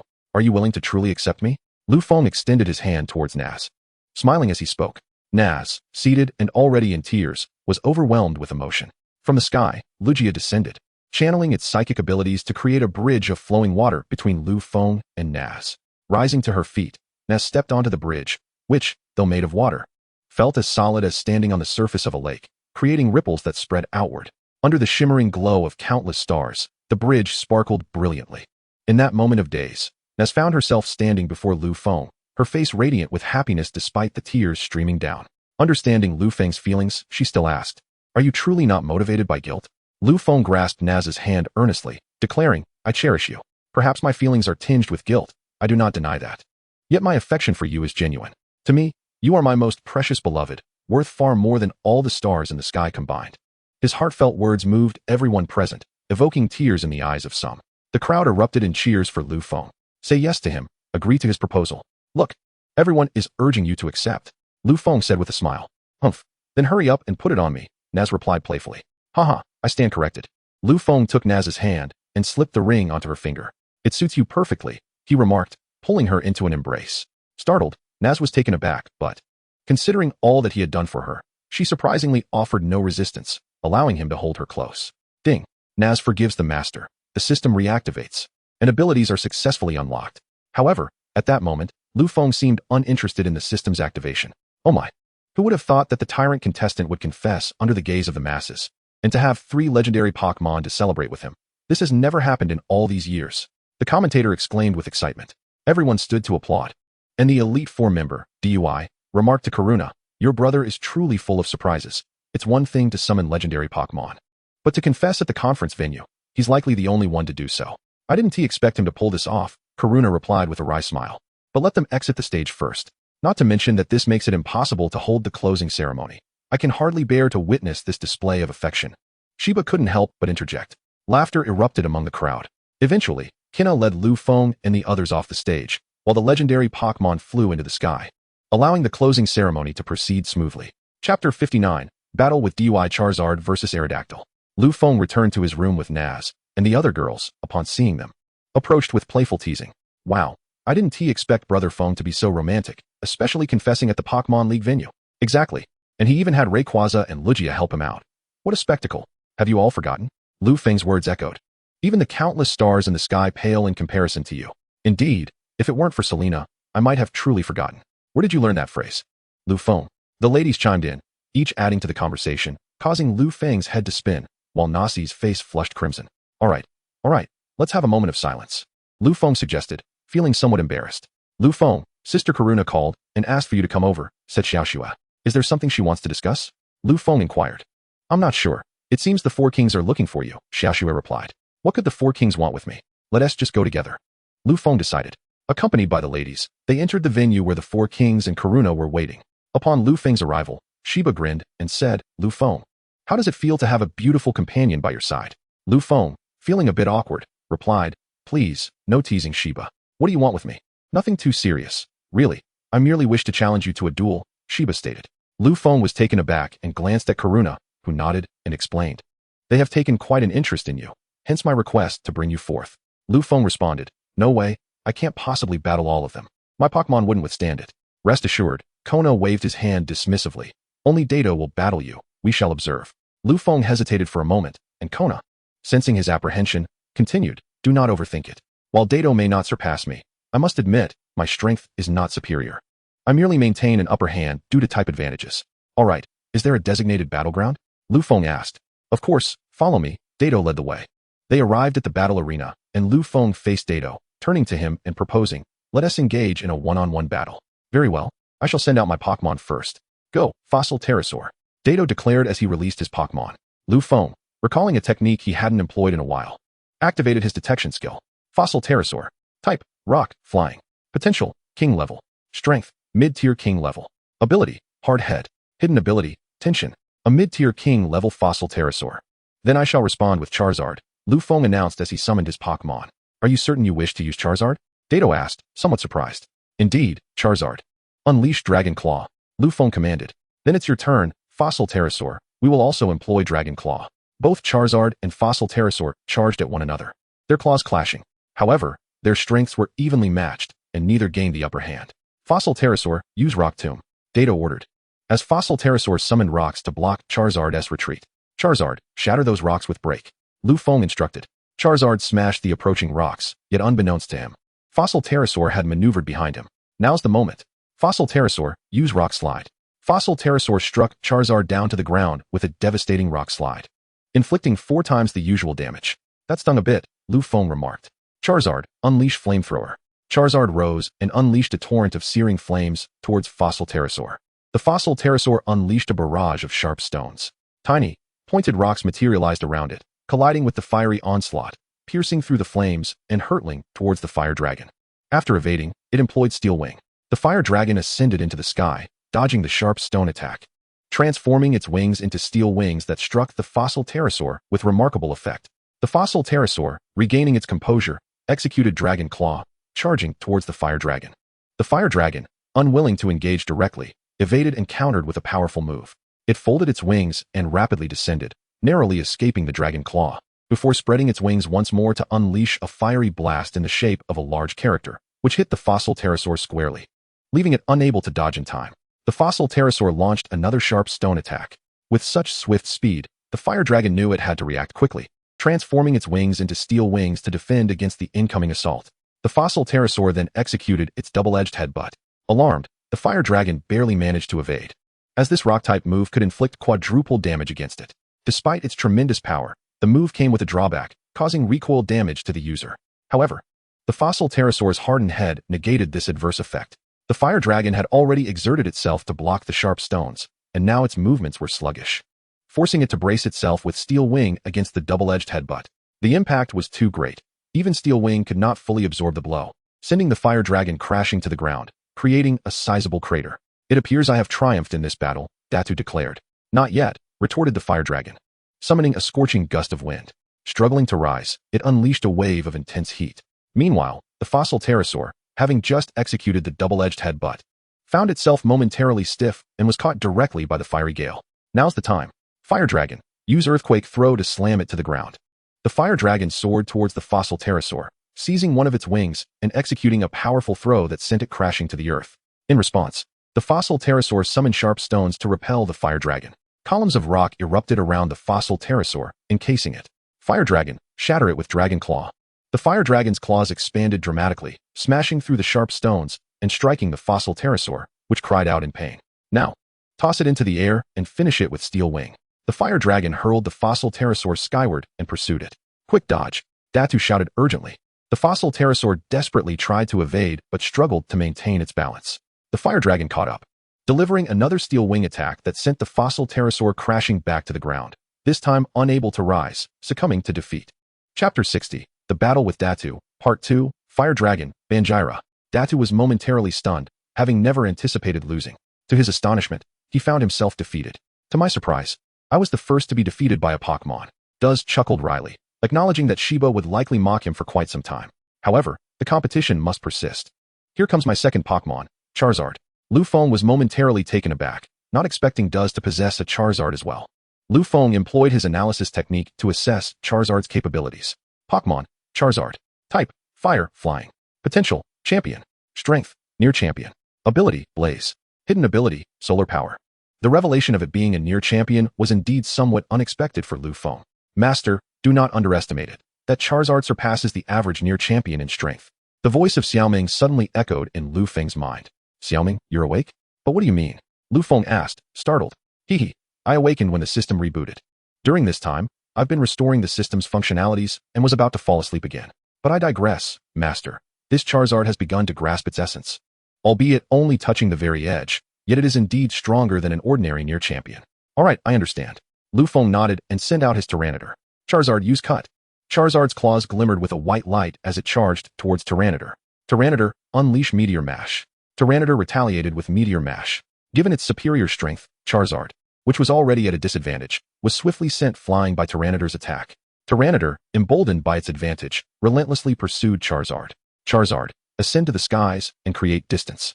Charizard flapped its wings and soared into the air, eyeing Tyranitar below. Charizard, use Flamethrower. Charizard expelled a torrent of intense flames, which Tyranitar, unable to evade due to its speed, was struck directly. While not severely injured, the surface of Tyranitar's armor was charred. Charizard, now unleash Fire Blast. The flames emitted by Charizard transformed into a grand letter shape, crashing onto Tyranitar. Even with Tyranitar's formidable defenses, it could not withstand the assault, leading to cracks in its chest armor. I apologize. I did not intend to resort to such measures, but if I do not create distance, I stand no chance against you, Duz expressed, his tone filled with regret. There is no need for apologies. All methods are valid strategies. Were I in your position, I would do the same. However, do be cautious. I too have my ways of bringing you down, Lu Feng replied. Duz paused, his mind racing through various strategies to bring Charizard down, yet none seemed applicable. Could there be a method he had overlooked? Duz, I wonder if you recall what Tyranitar's ability is? Lu Feng inquired with a smile. Duz felt a pang of dread in his heart. Tyranitar let out a mighty roar, activating its Sandstream ability, plunging the entire arena into a sandstorm. During the competition, I refrained from using Tyranitar's Sandstream ability, fearing it might inadvertently harm the spectators. Lu Feng remarked. Due to the fact that its ability had never been activated, Dudo had completely overlooked the characteristics of Banjira. In the midst of a sandstorm, Charizard continuously suffered damage, unable to engage in a prolonged battle. Charizard unleashed a scorching gust of wind. With a powerful flap of its wings, Charizard stirred up a tempest of fiery winds, causing Banjira to stagger backward. Banjira used Dark Pulse. Banjira released a beam of deep purple energy, dispersing the scorching winds. And the Dark Pulse continued unabated, striking Charizard and causing it to wobble in midair. Banjira used Rock Tomb. Banjira summoned rocks to encircle Charizard, and the Rock Tomb subsequently crashed down upon Charizard, finally sending it crashing to the ground. Realizing evasion was futile, Charizard declared, use Steel Wing. Transforming its wings into blades of steel, Charizard delivered a powerful strike to Banjira, eliciting a pained cry from the latter. Banjira used Crunch. Banjira sank its teeth into Charizard's shoulder, causing Charizard to flinch and weaken the power of its Steel Wing attack. Banjira unleashed Dynamic Punch. Charizard counter with Dragon Tail. Banjira summoned its strength for a dynamic punch that connected with Charizard, while Charizard retaliated with a sweeping Dragon Tail, causing both Pokémon to stagger backward. With a mighty roar, Charizard, seemingly enchanted, crashed into the nearby wall. This is bad. It's the confusion from Dynamic Punch. Charizard, stop. However, Charizard was oblivious to Dudo's call, mindlessly colliding with the wall. Banjira, employ Spike Cannon. Banjira executed Spike Cannon, launching sharp stone pillars that sent Charizard flying, achieving remarkable effectiveness. Charizard shakily rose to its feet, the confusion lifted. Charizard, use Flamethrower. Banjira unleashed Dark Pulse. Charizard expelled a torrent of searing flames, while Banjira unleashed a beam of dark energy, resulting in a fierce collision that quickly dispersed Charizard's flames. Charizard utilized Dragon Claw, taking advantage of the fire's cover. Charizard approached Banjira and struck with its Dragon Claw. Banjira employ Rock Slide. Banjira met the incoming Dragon Claw with a powerful punch, but the disparity in strength rendered Charizard's attack somewhat ineffective. Charizard Use Dragon Tail to strike Bankira's feet. Charizard whipped its tail, connecting with Bankira's legs and causing Bankira to sway, significantly weakening the power of Rock Slide, which was now countered by Charizard's Dragon Claw. Bankira unleashed Dark Pulse. Charizard used Flamethrower. The two powerful moves collided at close range, resulting in an explosion that sent both Pokémon flying. Charizard execute Overheat. Charizard unleashed a fiery explosion in the shape of a giant character, engulfing Bankira in flames. Bankira used Protect. An energy shield enveloped Bankira, blocking the flames of Overheat. Damn it, it's Protect. Charizard employ Steel Wing. Charizard transformed its wings into steel blades, striking fiercely at Bankira. Banjiro used the Million-Ton Punch to block it. Banjiro swung his fist, employing the Million-Ton Punch to intercept the incoming attack from Jiaying. Alas, I had hoped to avoid this, Lu Feng murmured, his brow furrowing slightly. Did he possess even greater techniques? Banjiro, do not hold back. Unleash the Sharp Stone Attack. Banjiro executed the Sharp Stone Attack, and to everyone's astonishment, the stone pillars extended approximately 20 meters in length, making it impossible to evade even while airborne. Charizard was struck directly by the Sharp Stone Attack, rendering it incapacitated. Is this the essence? The primal power of the rock type? Duji uttered in disbelief. Lu Feng nodded, tacitly acknowledging the truth. I never anticipated facing an opponent with primal origins. My defeat is not unjust, Duji remarked with a bittersweet smile. However, my next partner is my strongest. Go forth, Dragonite. Duji summoned Dragonite, and Lu Feng's expression turned grave. This opponent was indeed formidable. Chapter 61, The Battle Against Duji, Part 2, Koga Ninja Frog vs. Dragonite. Lu Feng also employed the detection technique. Pokémon, Dragonite. Type, Dragon, Flying. Potential, Level 3 God. Strength, Champion Peak. Ability, Inner Focus. Hidden ability, Multiscale. Essence, Mastery of Dragon and Flying types at a half step. Truly impressive, Lu Feng marveled. A Champion Peak strength, coupled with dual essences. While the mastery over the flying essence is only at a half step and may not be considered true essence, it still enhances flying type moves significantly. Lu Feng couldn't help but admire the prowess. If it weren't for the type advantage Koga possessed over Duji, he would have likely already ascended to the champion position. Come back, Banjiro. Go forth, Koga Ninja Frog.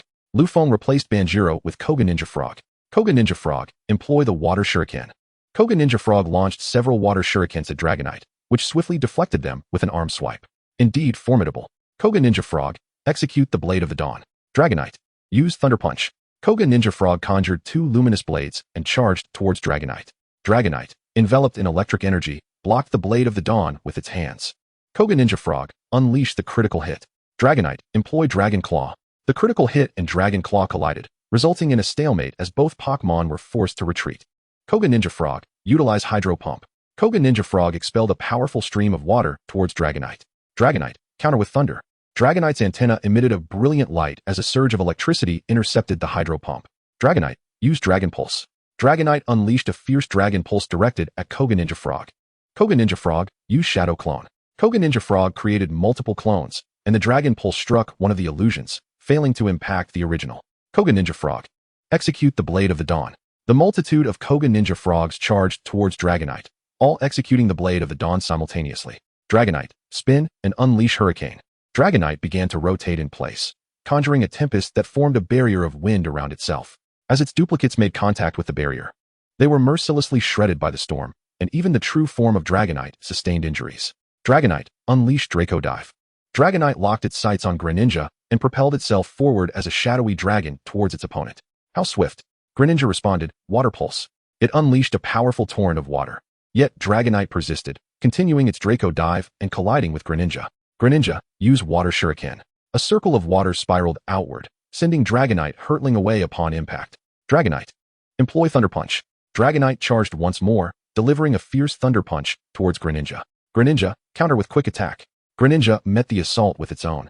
Both Pokémon on equal footing in terms of strength. However, due to Dragonite's semi-divine nature, it swiftly overpowered Greninja. Greninja, Bond Evolution.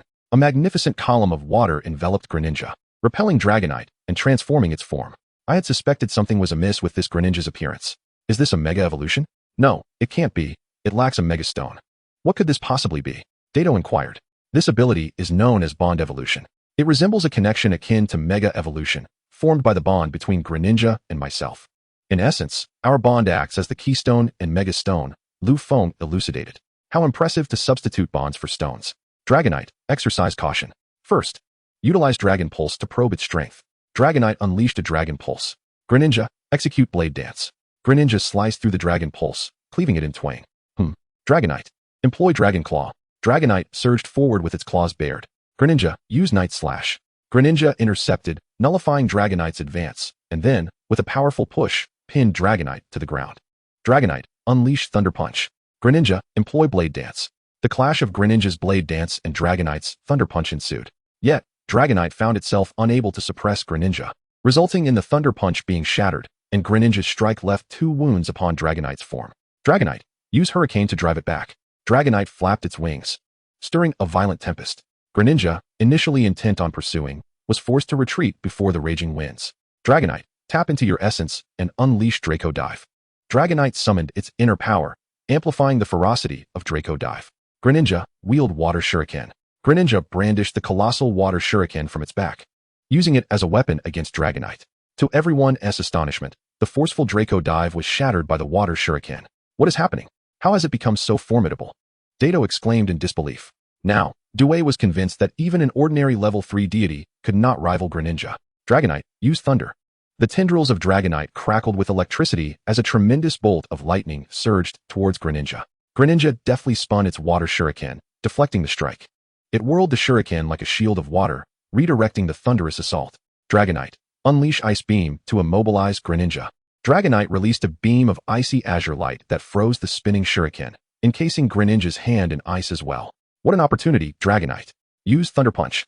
Dragonite's fists crackled with electric energy as it dove toward Greninja. In response, Greninja conjured a water spout, forming a swirling vortex of water to shield itself. The vortex enveloped Greninja, effectively blocking Dragonite's Thunder Punch. It's futile. After all, the water will conduct electricity, Dewey remarked. Lu Feng chuckled softly. But it can slow you down just a bit. Besides, that is my intent. Pointing at Greninja as he spoke, Dewey looked on in confusion, his eyes widening in realization. The ice encasing Greninja's hands was being relentlessly eroded by the water vortex. Is this your intent? Dewey exclaimed in astonishment. Indeed. Greninja, execute Quick Draw. Greninja retaliated with a swift strike, pushing back Dragonite. Dragonite, soar into the sky and use Dragon Dance to enhance yourself. Ascending into the heavens. Dragonite employed Dragon Dance to amplify its attack and speed. Dragonite performed Dragon Rush. Dragonite's silhouette, augmented by Dragon Dance, nearly doubled in size, showcasing its newfound might. With Dragonite's inherent power as a formidable quasi-deity, it could hold its own against even early-stage level 3 deities, and with the enhancement from Dragon Dance, it became even more formidable. Greninja, unleash your Water Shuriken with all your might. Greninja grasped the shuriken, not throwing it but infusing it with primal energy, causing ripples to dance around it. The 2 titanic techniques collided, generating a violent shockwave that forced both Dewey and Lu Feng to take a step back. In the arena, Dragonite had lost its fighting capability, while Greninja stood resolute. I concede, Dewey uttered bitterly. Chapter 62, Return to Kalos. Upon uttering those words, Shiba crumbled, appearing utterly despondent, prompting Kinna beside him to question, Shiba, what's wrong? Why do you look as if you've lost? I promised Granny Kikuko that if Dewey won, she would request a Banjira from the Silver Mountain of the Alliance for me. If Lu Feng won, I would give her grandson an egg of Riolu. I didn't think it through at the time, nor did I anticipate Lu Feng's extraordinary prowess. But now, oh dear, Shiba lamented, his spirit in disarray. Kona cast a sympathetic glance at him. The rarity of Riolu was akin to that of a demigod, and given Shiba's status, it was inconceivable that he could deceive Granny Josie with an ordinary Riolu. Yet, finding a talent as exceptional as that was no simple task. You bastard Dato. How can you lose to a mere child? Yet you still aspire for the champion's title. What are you even striving for if you can't defeat a child? Shiba vented his frustrations entirely upon Dato. Dato, bewildered, retorted, what does my defeat have to do with you? If you were mocking me, I could understand. But why are you all red in the face, looking as if you want to strangle me? As they reached the audience seats, Shiba lunged forward, seizing Dato by the collar and hoisting him up. You, Dato, I'm ready to take you on. Cough, cough, calm down, calm down. It's not like you lost the match. I'm not even angry yet. Why are you so worked up? Did you forget to take your medication this morning? Dato struggled momentarily before conceding, recognizing that it was futile to compete in strength against Shiba, a veritable powerhouse. Lu Feng hurriedly intervened, rescuing Dato from Shiba's grasp. Kona approached to explain the situation to Dato, who stared at him in astonishment, his eyes reflecting a hint of sympathy. The 2 fell silent, and Lu Feng, realizing he had no stake in the matter, intended to leave, but then suddenly froze as a thought struck him. Lu Feng, what's wrong? Karuna inquired, noticing his unusual demeanor. I forgot about Ho-Oh, Lu Feng said with a wry smile. The crowd gasped in astonishment. What a monumental oversight it was to forget a legendary Pokémon. The girls were aware that Ho-Oh was not Lu Feng's Pokémon, and Dato and the others dared not entertain thoughts of capturing Ho-Oh. You call me over. And in my haste, I completely forgot. Enough about that. I must take my leave now. See you later. Lu Feng hurriedly departed. This kid. It's evident he is still at that age where impulsiveness prevails, Granny Juicy remarked. Indeed, sometimes he is excessively composed. As a child, he was quite reserved, lacking the vivacity typical of boys his age. At times, I even wondered if he was a little girl, Karuna noted. Laughter erupted among the group. Lu Feng dashed toward the small lake, where Ho-Oh awaited him amidst the clouds. I apologize, Ho-Oh. I'm late, Lu Feng said, panting. No matter, I observed your battle. And you possess a remarkable sense of combat awareness. Quite impressive, Ho-Oh replied. Thank you for your kind words, and I am grateful for your assistance today. Lu Feng said earnestly. No need for thanks. It was a mere trifling effort. Well then, I must take my leave. Farewell, Ho-Oh bid Lu Feng before departing. Has it left? Karuna and the others arrived a bit late. Yes. The tournament has concluded. Let us return to Kalos, Lu Feng stated. Indeed. We should pick up Naji from Kalos, making it easier for us to look after her, Karuna added. I think I will refrain from joining you. As a member of the Elite Four from Kanto, I cannot be away for too long, Kona interjected. Brother Feng, I will also stay behind. I want to use this time to get a head start on the schoolwork I will need to learn later, so that I can accompany you on your travels. Side-Eye said hesitantly. Please take care of yourselves, especially you. Kana, Lu Feng said. Understood, replied Tuko. Lu Feng, Sis Karuna, we won't be heading out just yet. May and I need to return home to inform our parents of our safety, and we can also acquire our Pokémon. Have you decided which Pokémon you wish to choose? Lu Feng inquired. I have made my choice. I want a Tepig, Tuko responded. I have opted for a Snivy. Its cool and charming demeanor is simply captivating, May added. Just ensure you select what you truly desire and be cautious on your journey, Lu Feng advised. Rest assured. May and I will be fine.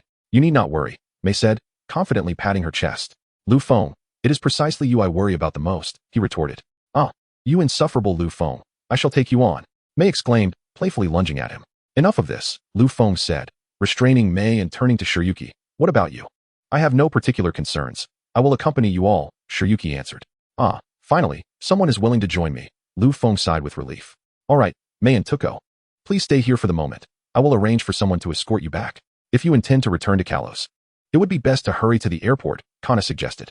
I should check the time. Oh dear, it truly is nearly time. We must hurry. Farewell, everyone. Lu Feng and the others rushed toward the airport, fortunately making it just in time. Chapter 63. Is Naji pregnant? The birth. And so, time passed uneventfully for what felt like an eternity.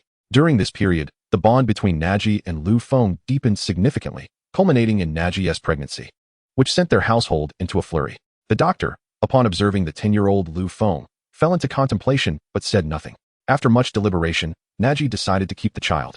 Thus, 10 months later, as her due date approached, several of the girls gathered from various places to visit Naji and Kalos. Upon entering, they found Lu Feng delicately cradling a lifelike doll, practicing how to hold a baby. His careful demeanor elicited laughter from May. Lu Feng. Are you practicing how to hold a child? Huh. He's been at it for nearly a month and still hasn't mastered it, Naji remarked from the side. Who says so? I am far better now than I was before. Lu Feng protested, slightly indignant. Would you even dare to hold my real child?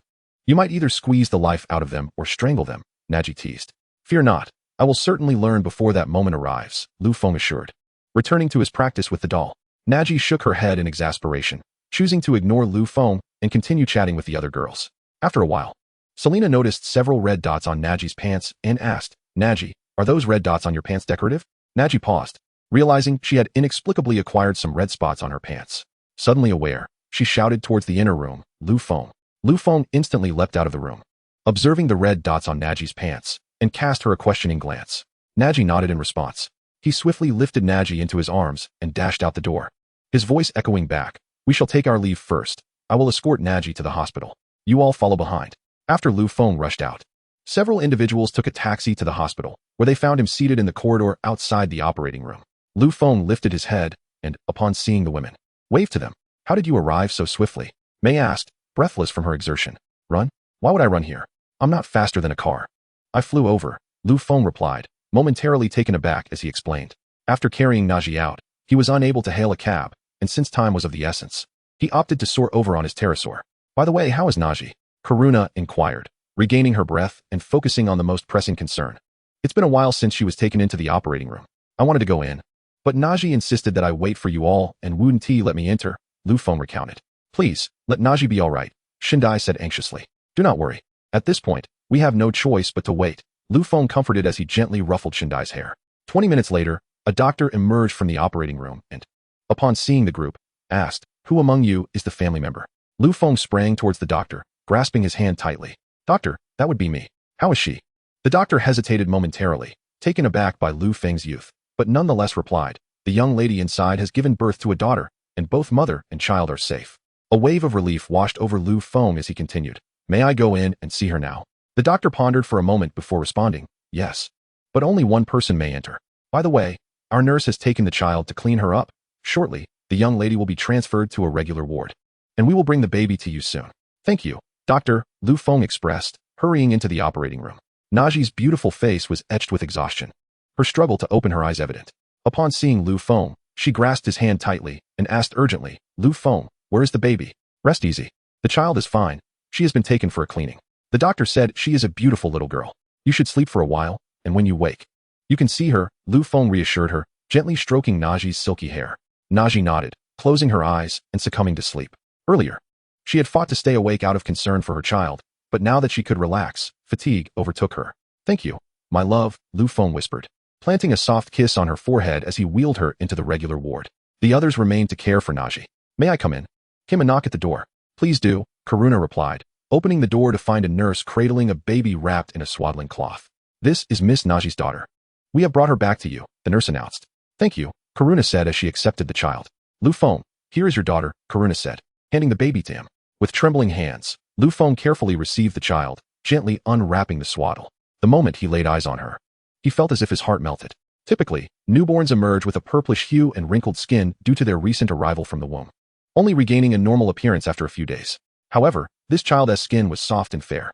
The small face is utterly adorable, having completely inherited the virtues of both parents. Occasionally, a slight frown appears on the sleeping visage, suggesting a hint of discomfort, yet the child remains blissfully unaware. "Oh, is this the little baby of Naz? How charming."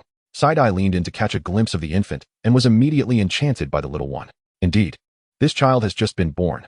Typically, newborns are not particularly striking, yet this one is exceptionally beautiful. Karuna was equally captivated. Without a doubt, this child will grow into a stunning beauty. Mei and Toko's eyes sparkled upon seeing the little one. Suddenly, perhaps disturbed by the chatter of the women, the baby let out a wail, prompting an instant hush among them. Lu Feng, momentarily flustered, despite having learned quite a bit about caring for infants, found himself in a flurry. Gently, he patted the baby's back, whispering soothing words to quiet the cries. Remarkably, perhaps due to some innate connection, the child settled down and drifted back to sleep. Everyone exhaled in relief, and Lu Feng chuckled wryly, suggesting they allow the child to rest a while longer and step outside to converse. He placed the baby in the nearby crib and led the women out of the room. "Phew, that startled me. This little one cries so easily," Side-Eye remarked, patting her chest. "Indeed, caring for infants can be quite challenging," Karuna agreed. Suddenly, a piercing cry erupted, and Lu Feng rushed to the door. Finding the baby once again in tears, he scooped the child into his arms, attempting the same gentle patting as before, but this time it proved ineffective. The baby continued to wail. Naz, stirred by the commotion, awoke and couldn't help but chuckle at Lu Feng's frantic demeanor. "Oh, Naz, what brings you to wake?" Lu Feng inquired. "Could I possibly remain asleep while my daughter cries?" "Hand her over," Naz replied. Lu Feng hesitated for a moment, but ultimately passed the baby to her. Naz gazed at the child, her face radiating adoration. Tenderly lifting her shirt, she began to nurse the baby. Instantly, the infant, sensing the arrival of nourishment, instinctively grasped and began to suckle. Lu Feng was momentarily mesmerized by the enchanting scene before him, clearing his throat awkwardly and turning away to maintain his composure. Noticing Lu Feng's bashfulness, Naz couldn't resist teasing him. "What's this? Now that there's a child, you're suddenly pretending to be innocent?" Lu Feng nearly choked, retorting, "What do you mean by pretending to be innocent? By the way, have you thought of a name for the baby?" Naz shifted the topic, no longer teasing him. Lu Feng pondered for a moment before responding. "I have a name in mind. Let me know what you think." "Go ahead, I'm listening," Naz nodded. "Xingwu, Lu Xingwu," Lu Feng declared. "Why call her Xingwu?" Naz asked, somewhat puzzled. "The Xing comes from my declaration of love to you, when I said that a billion stars pale in comparison to you. As for Wu, it signifies a beautiful dancer. For my daughter is so lovely and will undoubtedly grow into an even more exquisite woman. Furthermore, I hope she carves her own path in life, inspiring the world to dance for her." Lu Feng explained. "Xingwu, Xingwu. Perfect, that shall be her name," Naz exclaimed with bright eyes, filled with excitement. Chapter 64, The Dream of Super, commences. Did you hear that, my little darling? Your name is Xingwu. Nazi teased the little one with her fingers, prompting the child to swat them away playfully. Little Xingwu, I am your father. Call me daddy. Lu Feng leaned in and said. However, the little one paid him no heed and, having eaten to satisfaction, promptly fell asleep. Oh, this little one certainly has no regard for manners, Lu Feng chuckled. Why engage in a contest of wills with a child? Nazi shot him an exasperated glance. I apologize, the child is asleep, and you should rest as well. Lu Feng gently ruffled Nazi's hair. She nodded, placing the child beside her, and soon she too drifted back into slumber. Master, master. At that moment, the voice of Xiao Ming rang out unexpectedly. Xiao Ming, weren't you supposed to be in a deep slumber? Lu Feng exclaimed, startled. I was awakened, master. The child seems to have inherited your power, Xiao Ming replied. My power? Are you referring to the abilities I possessed before my rebirth? Lu Feng inquired. Indeed, the child has inherited your strength, Xiao Ming confirmed. Xiao Ming, this power does not pose any danger to the child, does it? Lu Feng asked anxiously. Rest assured, she has merely inherited your essence. As long as we seal the source, to others it will appear as a unique talent. However, the child's innate gifts are extraordinarily formidable, encompassing not only your former powers, but also. Xiao Ming hesitated momentarily. Lu Feng was taken aback, gazing at Xingwu in disbelief, struggling to comprehend how such a small child could harbor so much power. If the child were older, it wouldn't be an issue, but she is still so young, acting solely on instinct and whim, which raises concerns about potential harm to those around her. Yet, it would be a pity to completely seal such remarkable talent. Therefore, we shall only seal her source of power. Her abilities will continue to strengthen within the seal, though this enhancement will remain concealed. This way, she may retain her gifts while still accessing some of her strength. However, there will still be some effects. What do you think, master? Xiao Ming proposed. Seal it. Even if there are minor repercussions, it is acceptable. We can unseal it when she matures, Lu Feng replied solemnly. Master, due to the child's inherited powers, your current abilities cannot be used to seal it. We must utilize a power of the same caliber, specifically, your former strength, Xiao Ming explained. My former strength? But I possess none of that now, Lu Feng stated. Do not worry, master, it exists within the system. I can temporarily grant you control over that power, Xiao Ming assured him. Suddenly, Lu Feng felt a surge of energy within him. Is this my former power? He marveled, astonished by the magnitude of this newfound strength, which far surpassed any energy he had previously possessed. Master, this is the method of sealing. Xiao Ming imparted the technique directly into Lu Feng's mind. Lu Feng closed his eyes to assimilate the sealing method. Upon opening his eyes, he harnessed the power and enveloped the entire room in a barrier, preventing any potential leakage of energy that could cause unnecessary trouble. Lu Feng's fingers traced intricate symbols in the air, which then merged into Xingwu's being. Lu Feng conducted a brief examination and confirmed that the power within Xingwu remained intact, albeit shrouded in runes, a situation consistent with what Xiao Ming had described. He let out a sigh of relief, only to feel that the energy was swiftly dissipating from his own body. Master, everything is all right with Xingwu now. Xiao Ming observed carefully and declared, That's good, but why do I feel a bit dizzy? Lu Feng wavered momentarily, hastily inquiring. The current usage of this power imposes a significant burden on your body, Xiao Ming explained. With a resigned sigh, Lu Feng remarked, I suppose I will be confined to a sickbed for a few days. He then collapsed onto the ground, losing consciousness. A month later, the ladies gathered around the exquisitely carved Xingwu, entirely forgetting about Lu Feng. The unfortunate Lu Feng sat gloomily on the sofa, contemplating the meaning of life. Lu Feng. Karuna entered from outside, holding something in her hand. Sister, what is it? Lu Feng asked. This is an invitation from the new island Pokémon city in the Kanto region, inviting us to attend a banquet for the strongest Pokémon trainers. The host is quite extravagant, even employing a Dragonite as a messenger. If we wish to go, we need to fill out a postcard for the Dragonite to return.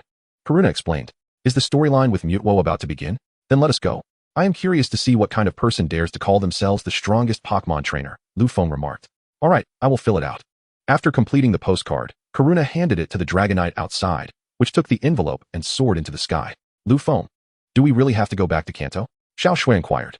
Yes, since we have received an invitation, we should go and see. By the way, can Kona and Side-Eye join us?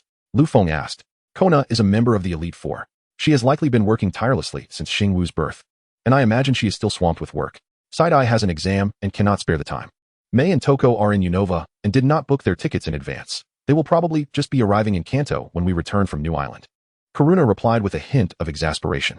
Then it seems it will only be me, you, Xiao Shui, Nazi, and Selena attending this time, Lu Feng concluded. I will sit this one out. Xingwu cannot be left alone, Nazi said. By the way, Brother Feng, can we bring Xingwu along? Side-Eye asked. That may not be advisable. Xingwu is still quite young, Nazi hesitated. Not to worry. Xing Wu has inherited our powers and should possess a far superior physique compared to an ordinary infant. Besides, it wouldn't be wise to keep her cooped up at home. A little outing would do her good, Lu Feng reassured. Fine. After some contemplation, Nazi agreed, realizing it would indeed be beneficial for Xing Wu to explore the world. Xing Wu, we're going out to play. Are you excited? Lu Feng pinched Xing Wu's small face, but she pouted unhappily and burst into tears. What are you doing? Nazi swatted Lu Feng's hand away, somewhat irritated, and gently comforted Xing Wu until her sobs subsided. Humph, mommy is still the best. I can't stand that stinky diaper. Feeling dejected and rejected, Lu Feng decided to take a stroll to clear his mind. As he pondered the timeline from the original text, he suddenly realized something amiss. By now, Ash should have already completed his challenge at the Orange League. Why was the invitation only arriving now? Chapter 65. Intimidation of the Dream Pokémon. Sighing, Lu Feng remarked as he stepped out of the airport. I can't believe I'm back. Indeed. By the way, how do we get to New Island? Lu Feng inquired. We need to head to the dock from here. It's not far. We can walk, Kalowina replied after glancing at the map. As the group made their way, a sudden rumble of thunder echoed through the sky, startling everyone. Dark clouds swiftly gathered, and in the next moment, torrential rain poured down. Using his abilities, Lu Feng conjured a barrier to shield them from the rain, his voice steady yet concerned. What is happening? This is not a normal occurrence. Master, there is a powerful psychic Pokémon nearby. It was responsible for manipulating the weather here, said Rayquaza. It must be Mewtwo, Lu Feng thought, glancing anxiously at the small star dance in his arms. The thunderclap had startled him, and he worried about the little child. To his astonishment, Star Dance remained unafraid, her eyes sparkling with curiosity as she observed the rain and the lightning above. Star Dance is truly remarkable. Most children would have been frightened to tears by now. Xiaoxua noted in surprise. Let us set that aside for now. It seems there are many people over there. We should head that way to take shelter from the rain, Kalowina suggested. They quickened their pace towards a gathering of people, who were almost all Pokémon trainers. Miss Junsha appeared to be saying something. Please take a moment to rest. A severe storm has struck outside, and all ships at the dock have been cancelled. Your cooperation is appreciated, Miss Junsha announced. Lu Feng stepped back and found Kalowina and the others, expressing his frustration. The storm is too fierce. All ships have halted. It seems we have no choice but to travel by Pokémon. Nazi hesitated, and Lu Feng sensed her concerns, reassuring her, don't worry. I'll ride on your Metagross with the child. With my barrier, we should be fine. Shinta and Serena can take Gyarados, and I'll lend you Lugia. Sister, I will give you Rayquaza. You can ride on Aerodactyl. Very well, let us go. The women wasted no time. Nazi released her Metagross, while Lu Feng summoned Gyarados and Aerodactyl, handing Lugia and Rayquaza to Serena and Kalowina. At this point, numerous trainers were already using their Pokémon to traverse the turbulent sea. The Pokémon of Lu Feng's group were exceptionally powerful, and this level of storm posed no threat to them. However, others were not so fortunate, as some trainers struggled in the water, unable to reach the shore. Lu Feng used his abilities to rescue them, but there were many to save. By the time he had helped everyone back to land, he collapsed onto Metagross, utterly exhausted. Nazi maintained the protective barrier for him. I'm exhausted, utterly spent, Lu Feng gasped, gulping down water to regain his composure. Thank you for your hard work. Nazi allowed Lu Feng to rest his head on her lap, while Xiao Wu playfully frolicked atop Lu Feng. It was then that Lu Feng felt the weariness within him begin to dissipate. After nearly 10 minutes, the group finally reached the shore, where Karuna and Selena returned the Pokémon to Lu Feng. Surveying their surroundings, Lu Feng realized they were the last to arrive. Let us wander around for a bit, Lu Feng suggested. The group meandered across the island, where remnants of charred ruins hinted at a recent fire. Karuna furrowed her brow and turned to Lu Feng, inquiring, is it true that the so-called strongest trainer resides in a place like this? I cannot say, Lu Feng replied, pausing abruptly as he sensed a disturbance behind him. The air behind him warped, and a pink figure materialized before Lu Feng. Stunned, he ventured, are you Mew? Mew nodded, twirling gracefully in midair. Seemingly intrigued by Xiao Wu nestled in Nazi's embrace. In an instant, Mew teleported to Xiao Wu's side. Xiao Wu, captivated by Mew, reached out her tiny hands to grasp the elusive creature, but Mew deftly evaded her. Playfully, Mew pinched Xiao Wu's cheek before vanishing once more. Xiao Wu, her adorable face flushed with indignation, waved her hands in an attempt to catch Mew. Mew repeatedly appeared before her, pinching her cheek and then swiftly retreating. Finally, feeling the weight of her losses, Xiao Wu pouted and burst into tears. Her sobs startled Mew, who was momentarily at a loss for how to respond. You dare to bully my daughter? Do you wish to be punished? Please, I beg your pardon.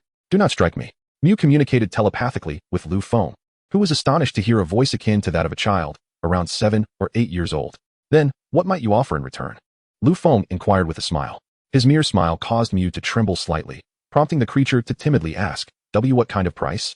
I can sense your fondness for my daughter, and since you have caused her to weep, how about this? Your price shall be to protect both her and those close to me. What say you? Lu Feng proposed. Do I know you well enough for such an arrangement? Are you attempting to restrict my freedom? Mew queried. No, you may pursue your desires. But aside from matters concerning the world tree, there should be little to bind you. You can play alongside my daughter, provided you do not provoke her tears. I only request your guardianship over those dear to me, Lu Feng clarified. Mew pondered for a moment before replying. That does seem agreeable. But you must not infringe upon my freedom. I can sense two extraordinarily powerful entities in your presence. Rest assured, I shall not, Lu Feng assured her with a nod. Then, bind me to you. Do humans not possess those Pokeballs? Mew suggested. That is unnecessary. Simply remain by the side of my beloved and my daughter. Lu Feng responded, shaking his head. Mew paused, puzzled by his refusal. Why not? You are the progenitor of all Pokémon. Can such a device truly confine you? Lu Feng chuckled, continuing. If it cannot restrain you, then it is best left unused. Mew cast a fleeting glance at Lu Feng, and in an instant, teleported to his waist, extracting an unused Master Ball. With a gentle press, it enveloped itself within. Given this, I shall find a suitable place for slumber. Lu Feng was momentarily taken aback, then shook his head, turning to the astonished Karuna and the others, waving his hand. Have I truly captured Mew? Chapter 66. Confrontation with Mewtwo. You just captured it like that, Karuna remarked, swallowing hard, her lips twitching. Who knew it would be frightened by my daughter's plight? I merely intended to intimidate it. Yet Mew actually seemed to be scared. How amusing. Lu Feng couldn't help but chuckle. Mew emerged from the Pokeball, scampering atop Lu Feng's head and playfully tousling his hair. Lu Feng employed his examination technique. Pokémon, Mew. Type, Psychic. Potential, Level 1 Deity. Power, Mid-Level 1 Deity. Ability, Synchronize. Hidden ability, Telepathy. Law, Psychic Law. Mid-Level 1 Deity, you say? Mew, what brings you to this place? Lu Feng inquired. Mew replied. I sense the presence of kin nearby, yet something feels amiss, similar yet different. It piqued my curiosity, prompting my visit. Lu Feng then understood. Mew appeared to sense something. Abruptly lifting its gaze toward the castle, and said to Lu Feng, there are peculiar fluctuations emanating from that direction. I shall investigate and return shortly. With that, Mew vanished. Lu Feng, where did Mew go? Karuna inquired. Something must be occurring at the castle. We should investigate as well. Lu Feng surmised, no longer lingering, and proceeded toward the castle.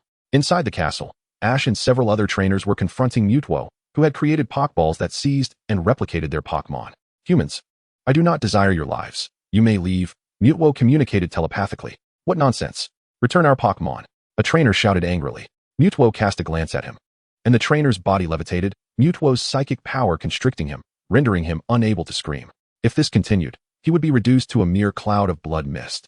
Mewtwo, cease this. Lu Feng leapt forward, swiftly positioning himself before Mewtwo, grasping its hand to halt its actions. Mewtwo instinctively shook off Lu Feng's grip, stumbling backward. The psychic pressure on the trainer was lifted. Lu Feng utilized his examination technique on Mewtwo. Pokémon, Mewtwo. Type, Psychic. Potential, Ultra Legendary. Power, Mid-Level 1 Deity. Ability, Pressure. Hidden ability, Tension. Law, Psychic Law. Mewtwo regarded Lu Feng, a slight frown creasing its brow, as if it had encountered him before. Greetings, Mewtwo. I am Lu Feng. It has been a while, Lu Feng greeted. You are Lu Feng? The one who assisted me in breaking my armor? Mewtwo inquired. Lu Feng nodded slightly, acknowledging the situation. In light of the past assistance you have provided me, I shall refrain from taking action against you. Depart now, said Mewtwo. Lu Feng, this fellow has seized our Pokémon and replicated our beloved creatures, Ash interjected. Mewtwo, release them. You truly must reconsider your disposition, Lu Feng urged. Attempting to lecture me is futile, unless you can vanquish me, Mewtwo retorted, unleashing 2 Shadow Balls. Lu Feng swiftly evaded the attack, using his teleportation abilities. Karuna approached Lu Feng and whispered, is that truly Mewtwo? It is utterly unlike Mew, attacking without provocation. Sighing, Lu Feng responded, do not speak ill. It is a pitiable creature in its own right. Allow me to assist you. Nasi, you all retreat. Go, Shinado. Karuna summoned Shinado. Go, Greninja. Lu Feng released Greninja. Shinado. Mega Evolve. Greninja, Bond Evolution. Greninja and Shinado unleashed their full power. Although they had only reached the 3rd tier of divinity, they were formidable enough to withstand the confrontation. The trainers, including Ash, stood in astonishment, having never witnessed Mega Evolution alongside Bond Evolution. Now, Greninja, utilize Cut. Shinado, use Psychic to shield Greninja. Shinado launched a psychic attack, but against Mewtwo's strength, it was evidently ineffective, yet it bought Greninja precious time. Mewtwo countered the psychic attack effortlessly, while Greninja, like a specter, appeared beside Mewtwo, delivering a swift cut. However, Mewtwo raised a hand, conjuring an invisible barrier that thwarted Greninja's strike. Such trifling skills, Mewtwo scoffed, effortlessly hurling Greninja away. though Shinado caught it with her psychic abilities. Truly remarkable. Shinado, use Moonblast. Greninja, unleash Water Shuriken. The two Pokémon launched their simultaneous offensive. Yet Mewtwo merely employed his barrier to absorb the attacks. Your assaults have concluded. Now it is my turn, Mewtwo declared, telekinetically levitating Shinado, who struggled in vain against the unyielding force. With a flick of his wrist, Mewtwo sent Shinado crashing into the nearby wall. Greninja, use Water Shuriken. Greninja swiftly propelled the Water Shuriken towards Mewtwo, who retaliated with a Shadow Ball, nullifying the attack. Shinado, deploy Shadow Ball. Shinado hurled a dark sphere towards Mewtwo, who, wielding his immense psychic prowess, seized control of the Shadow Ball and redirected it. Greninja, counter with Aerial Ace to deflect the Shadow Ball. Greninja executed Aerial Ace, successfully diverting the Shadow Ball. I shall deal with you first, Mewtwo declared, crackling with electricity as a thunderbolt surged forth to strike Greninja. Shinado, employ Reflect. Before the formidable Greninja, a barrier materialized, absorbing the impact of a Volt Tackle that reverberated against it, causing numerous cracks to spread across its surface. Shinado exerted all her strength to stabilize the barrier, barely managing to rebound the Volt Tackle. However, the opposing Mewtwo evaded the attack with a swift teleportation. Enough! Mewtwo's divine aura erupted, rendering both Greninja and Shinado immobile. With a mere thought, Mewtwo sent the two Pokémon flying. Do you truly believe that this feeble strength can stand against me? Mewtwo unleashed two Psychic Blades, incapacitating both Pokémon in an instant. Chapter 67, Mewtwo and Lugia. Is it truly this overwhelming? Karuna remarked bitterly. Despite being among the pinnacle of human strength, she was effortlessly defeated. There's nothing to be done. He is a level 1 deity, while Greninja and the others are merely level 3. It's astonishing that they managed to exchange blows for as long as they did. Perhaps Mewtwo showed restraint due to the lack of a true battle, Lu Feng stated nonchalantly. You have witnessed the disparity in our strengths. My previous words still hold true. Depart, Mewtwo commanded. I believe we can still attempt another round, Lu Feng replied with a smile. Attempt another round, with that Dragonite? It's futile. That Dragonite possesses only level 2 strength, which is a significant gap away from me, Mewtwo scoffed. Indeed, Dragonite is at a disadvantage. But what if we were to summon a Pokémon of a higher caliber? Lu Feng raised an eyebrow. Mewtwo paused momentarily as Lu Feng produced a Pokeball, releasing Lugia. Mewtwo's expression shifted to one of seriousness as it sensed the faint yet potent pressure emanating from Lugia, which instilled a sense of danger within it. A legendary Pokémon, Mewtwo uttered slowly. Indeed, it is the god of the sea, Lugia, Lu Feng confirmed. What is the god of the sea? Ash inquired, unfamiliar with Lugia, turning to Misty for clarification. Misty, her excitement palpable, explained, you're oblivious. This is the legendary Pokémon, the god of the sea, Lugia. It is said to possess immense power to quell the oceans. With a flap of its wings, it can summon storms lasting up to 40 days. How do you know so much? Ash asked in astonishment, as Lu Feng also turned to Misty, equally impressed by her knowledge. A predecessor from our Cerulean gym encountered peril at sea, and it is said that Lugia rescued him, allowing him to witness its extraordinary powers, Misty elaborated. Now enlightened, Lu Feng turned to Mewtwo, commanding, Lugia, use Air Slash. Lugia flapped its wings, sending a blade of air slicing toward Mewtwo, who barely managed to block it through the application of its psychic powers augmented by the laws of nature. Lugia, unleash Hydro Pump. Lugia expelled a tremendous torrent of water, which Mewtwo narrowly evaded through teleportation. The Hydro Pump struck the castle's apex, shattering it to pieces, with not even a stone left intact. Mewtwo retaliated with its signature move, Psystrike, disintegrating the surrounding rocks in an instant. Although Lugia countered with its psychic abilities, Mewtwo's Psystrike left it feeling quite unsettled. This individual is utterly a twisted and deranged character, imbued with a malevolent intent that permeates both power and law. Such force renders its supernatural abilities strikingly aggressive, or rather, cataclysmic. Lugia spoke gravely. There is no remedy for its anguish. The wounds it bears are insurmountable, and even a transformation in character cannot mend this rift, Lu Feng sighed. However, a change of battleground is necessary to prevent collateral damage to those nearby. Lugia, relocate the battlefield to the skies. Lugia, employing the Dragon Dive, propelled Mewtwo into the heavens. Mewtwo steadied itself, unleashing two Shadow Balls, which Lugia deftly deflected with its wings. The psychic assault struck Lugia, sending it reeling before it regained its composure. Lugia, execute an aerial explosion. The air erupted with explosive force, and Mewtwo felt as if it were being sliced by a barrage of blades. Struggling to open its eyes, it beheld Lugia charging forth, delivering a powerful blow that sent Mewtwo crashing into the ocean. Lugia, do not grant it a moment's respite. Continue the assault with Hydro Pump. Lugia unleashed torrents of water, churning the sea into chaos.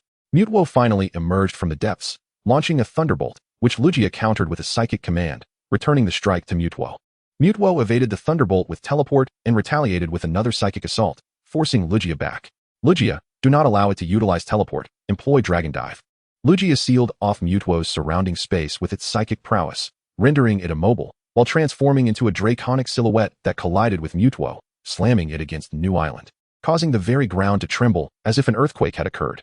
Mewtwo sustained considerable injuries, yet the legendary beast's stamina and recuperative abilities were astonishing, allowing it to remain combat-ready.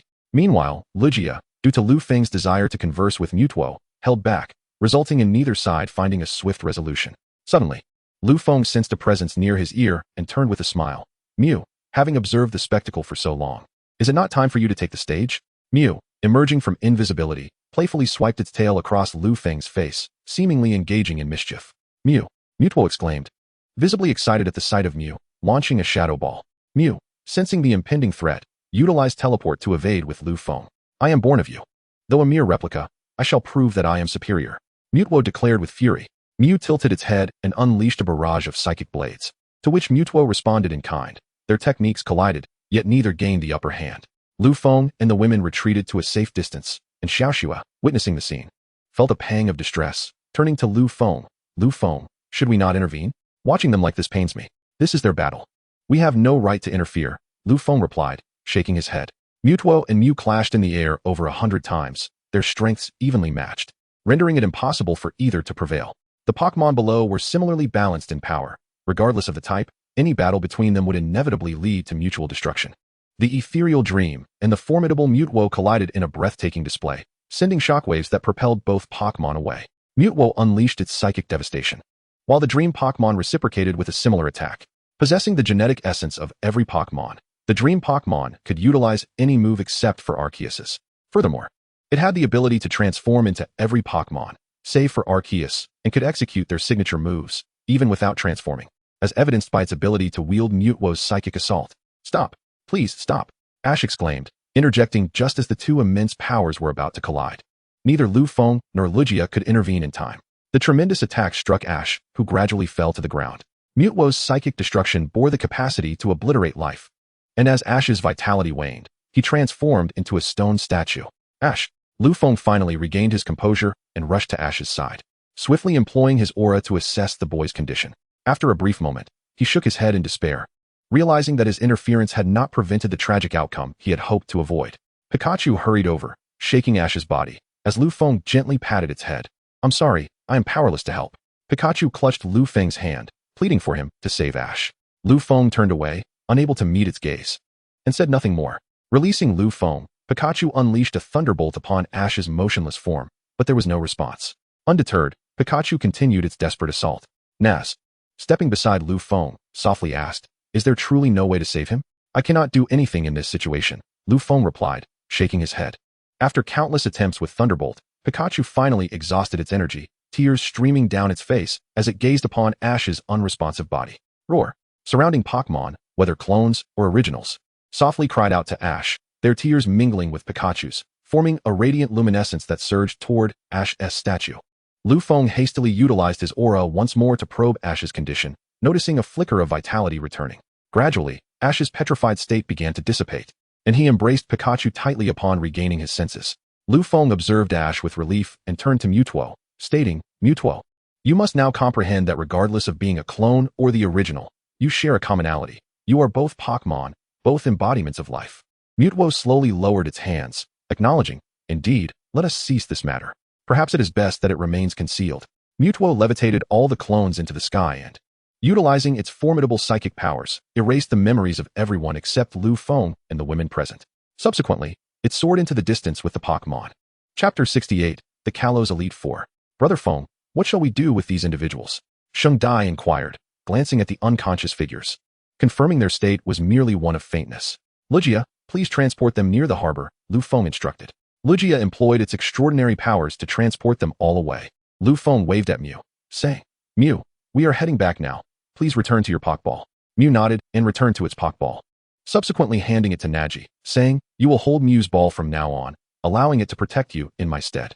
Naji was momentarily taken aback, but quickly responded, oh, that's not necessary. My strength is quite formidable, and I have Sister Karuna with me, so you need not worry about me. Lu Feng insisted on placing Mew into Naji's hands, and despite her reluctance, she had no choice but to accept it. Very well, let us return to Kalos. 3 days later. May I visit the Champion League? Is there something amiss? Lu Feng asked in astonishment. Allow me to introduce you.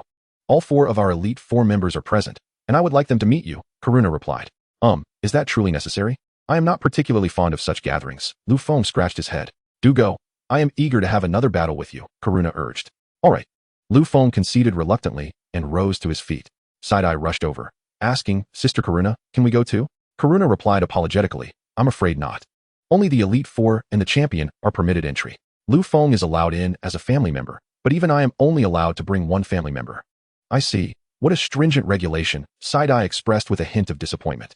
My apologies, Lu Feng. Let us proceed, Karuna said as she led Lu Feng towards the Champion League.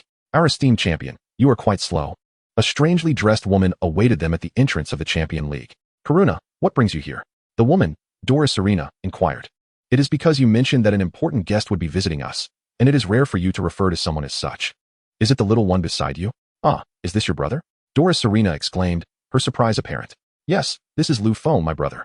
This is Dora Serena, the Dragon-type Elite Four member, whose prowess is unparalleled among the Elite Four across all regions. Karuna introduced them to one another. Ah, so you are her brother. Wait, what? Dora Serena quickly asked, you have a brother? Karuna nodded. Lu Feng greeted Dora Serena. Hello, Dragon-type Elite Four member, I am Lu Feng. Hello. Dora Serena replied somewhat stiffly. Now, let us regain our focus. By the way, where are the others? Karuna inquired impatiently. Ah, they are all inside. Since you mentioned an important guest, that fellow Jim has prepared quite a feast and is currently awaiting us, Dora Serena responded. Then why are we lingering?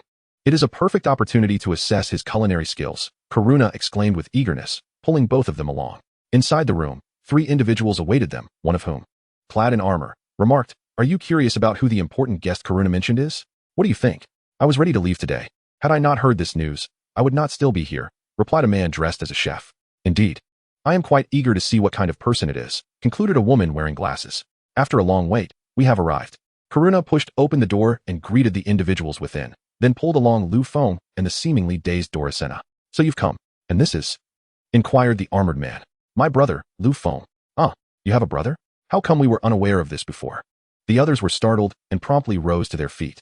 It's not my fault. He generally prefers to stay at home rather than accompany me out. You never asked. So I didn't mention it, Karuna replied with a hint of exasperation. Lu Feng, allow me to introduce you to the Elite Four of Kalos. You have already met the Dragon-type champion. This is the Steel-type champion, Yanka. This is the Water-type champion, Jimmy, who is also a chef. And this is the Fire-type champion, Pachira, who is a journalist as well. Karuna introduced the esteemed figures to Lu Feng. Greetings. I appreciate your care for my sister, Lu Feng said with a slight bow. His attention particularly drawn to Pachira, who in the original narrative was part of Team Flare. Although she ultimately severed ties with Fladar, he remained cautious around her. Oh no. We are the ones who should be grateful, the champions responded with warm smiles. All right everyone, let us dine. It is a rare occasion to enjoy the culinary delights prepared by Chef Jimmy, Dora Serena urged, guiding the two to take a seat. By the way, your visit today is not solely for introductions, is it? Pachira inquired. Indeed, I brought him here not only to meet you but also for a battle, Karuna stated. Ahem. Allow me to interject. She is simply itching for a fight and wishes to use me as her practice dummy, Lu Feng remarked nonchalantly. The Elite Four exchanged sympathetic glances with him, which he quickly noticed. But don't pity me just yet, if she finds a reason to confront you. You might fare worse than I, he added. Xiaofeng, what did you just say? I didn't quite catch that, Karuna said gently, placing a hand on Lu Feng's shoulder. Her tender tone sent shivers down Lu Feng's spine, and he hurriedly replied, Sister would never do such a thing. No, she is merely motivating me, yes. Motivating me to become stronger. That's the spirit, Karuna said, pleased as she patted Lu Feng's shoulder. Turning to the Elite Four, she continued with a smile, recently. I traveled to the Kanto region, and their Elite Four possesses formidable strength, especially those two, Yolongdu and Kina, who are even capable of rivaling the champion. We in Kalos must also enhance our combat prowess, hence. Ahem, yes, the champion is right, we must bolster our fighting strength. I shall commence rigorous training upon my return, Yanka promptly interrupted Karuna. Joking aside, if I don't interrupt now, I might end up being their first target, he added. Indeed, Yanka speaks wisely. I, too, shall resign from my chef position and devote myself entirely to improving my skills, Jimmy quickly chimed in, his determination evident. The other two champions also expressed their resolve. Ah, a promising bunch indeed, Karuna remarked with satisfaction, while others silently grumbled, realizing that those who cannot be taught might end up facing consequences. Sister, I have finished eating, Let us battle swiftly. Lu Feng observed the despondent expressions of the four heavenly kings and could not help but stifle a laugh, yet he still decided to divert the conversation. Chapter 69, Battling with Sister, the Fossil Pterodactyl's Super Evolution. Xiao Feng, it is you who will be in trouble for pleading on their behalf. Karuna said with a beaming smile. Please, sister, not that. Lu Feng hastily pleaded. Humph, let us engage in a 3-on-3 battle. It will give them a glimpse of your prowess, Karuna declared. 3-on-3, very well, Lu Feng nodded in agreement. Then I shall send forth my Pokémon first. Go. Ice Dragon. Karuna summoned the Ice Dragon. Lu Feng utilized his scanning ability. Pokémon, Ice Dragon. Type, Ice Rock. Potential, Champion. Strength, Early Champion. Ability, Ice Body. Hidden ability, Hail. Origin, Ice Type Origin. Sister, is it really necessary to start with a champion-level Ice Dragon? Lu Feng remarked, speechless. Of course, I cannot hold back against you. Otherwise, I might find myself in a precarious situation, Karuna replied, stretching lazily. All right then, go Banjira. Lu Feng sent forth Banjira to face the challenge. Unexpectedly, Karuna indeed did not hold back. My previous big north nose had been thoroughly defeated by the Ice Dragon last time, Yankai commented. Indeed, however, that little one possesses a quasi-divine like Banjira, so its strength should not be underestimated.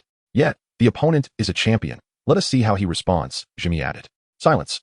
They are about to commence, Pachira said. Ice Dragon, strike first, use Powder Snow.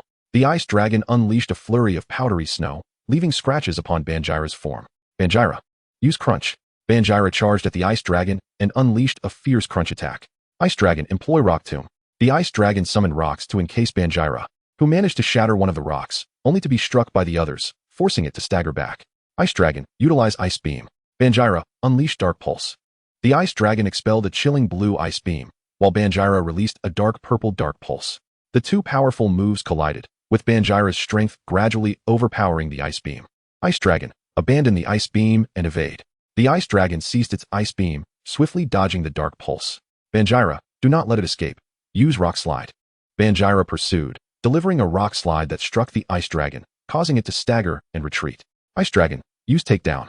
The Ice Dragon charged fiercely, sending Banjira flying with a powerful collision. Is this an Ice-type move? Is it Ice Body? Lu Feng inquired.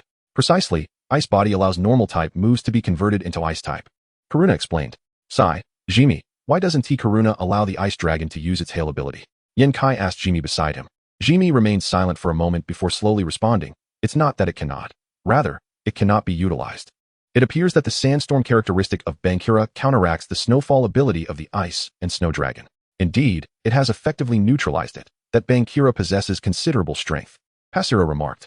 The ability to counteract the Snowfall characteristic truly indicates formidable prowess. At least among my Pokémon, none can negate such a feature. Doricina interjected. Bankura, employ Stone Edge. Bankura unleashed a barrage of sharp stone pillars that erupted from the ground, extending toward the Ice and Snow Dragon. Ice and Snow Dragon, summon Blizzard. The Ice and Snow Dragon unleashed a ferocious blizzard, halting the advance of the stone pillars, yet the blizzard could not breach its boundaries. Bankura, utilize Hyper Beam. Bankura released a powerful Hyper Beam, dispersing the blizzard. Hurry, use Reflect. The Ice and Snow Dragon manifested a colossal mirror before it. The Hyper Beam struck the Reflect and, astonishingly, rebounded, sending Bankura flying. Now unleash Blizzard.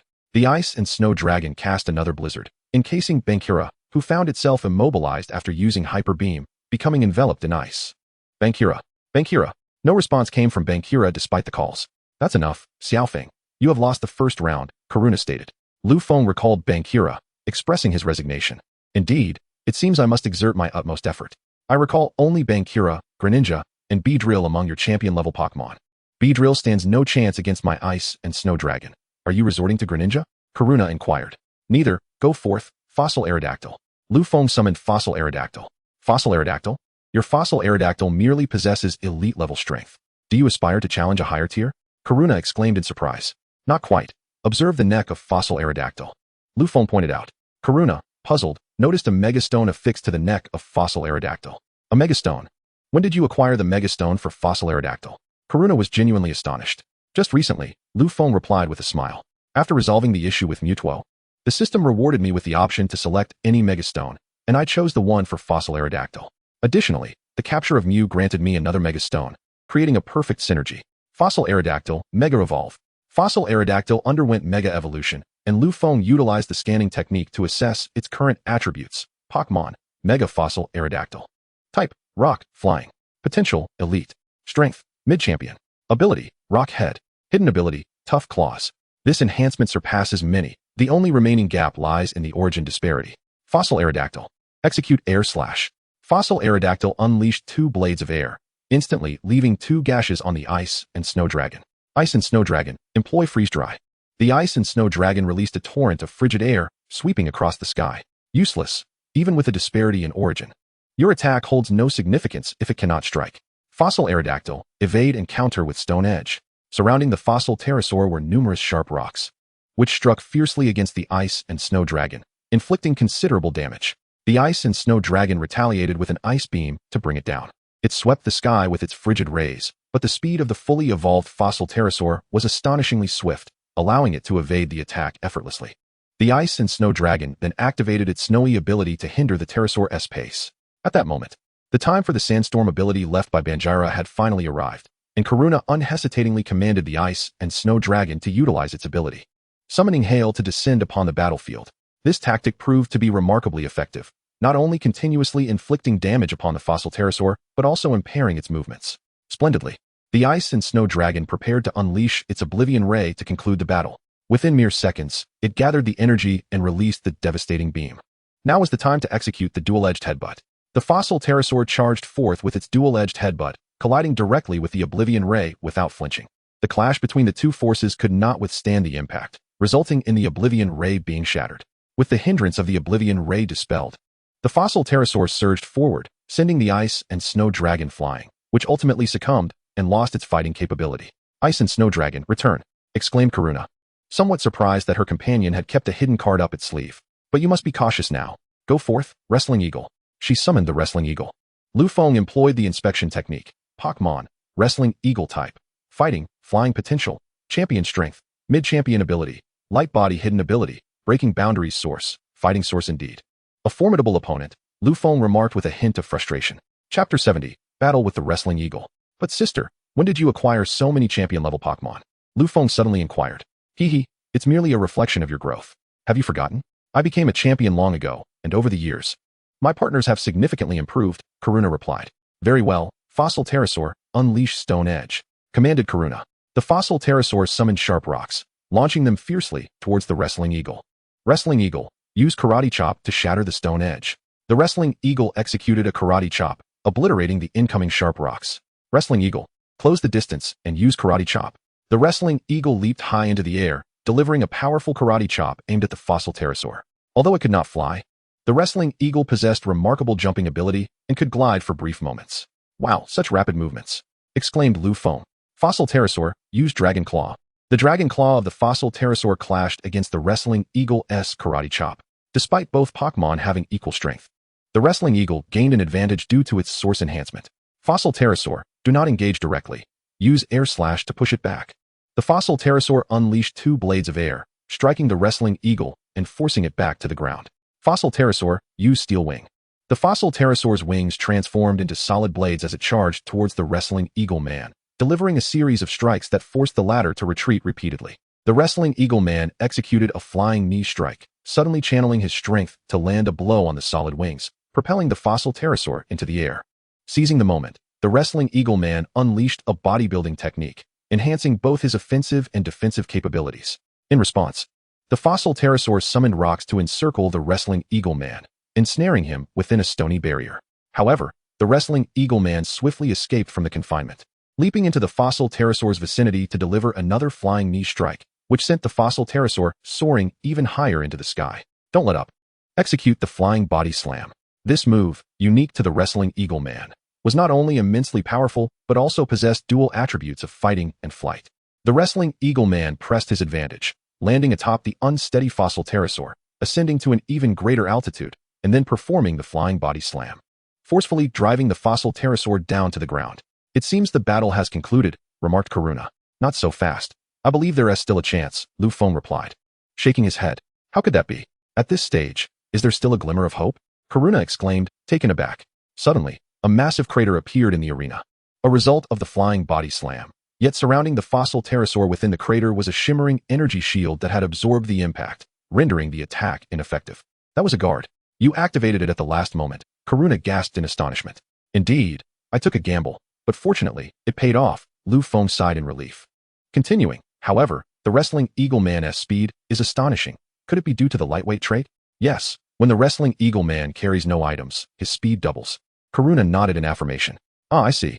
The fossil pterosaur's strength has begun to wane. It cannot afford a protracted battle. Fossil pterosaur, engage directly with your ultimate impact.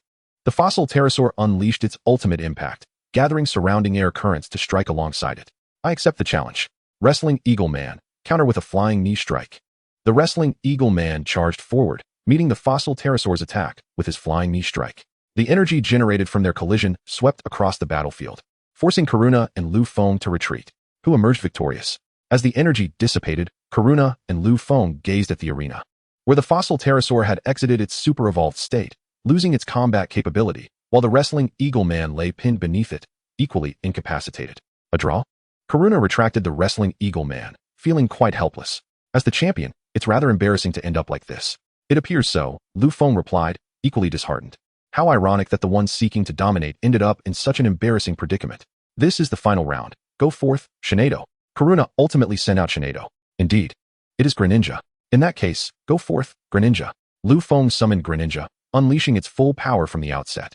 Greninja initiated its bond phenomenon. With remarkable swiftness, Greninja completed its transformation. In response, I too shall exert my utmost. Shinado, Mega Evolve. Shinado also underwent its bond phenomenon. What is the situation with Lu Feng's Greninja? It possesses the strength of a level 3 deity. It is hardly inferior to us.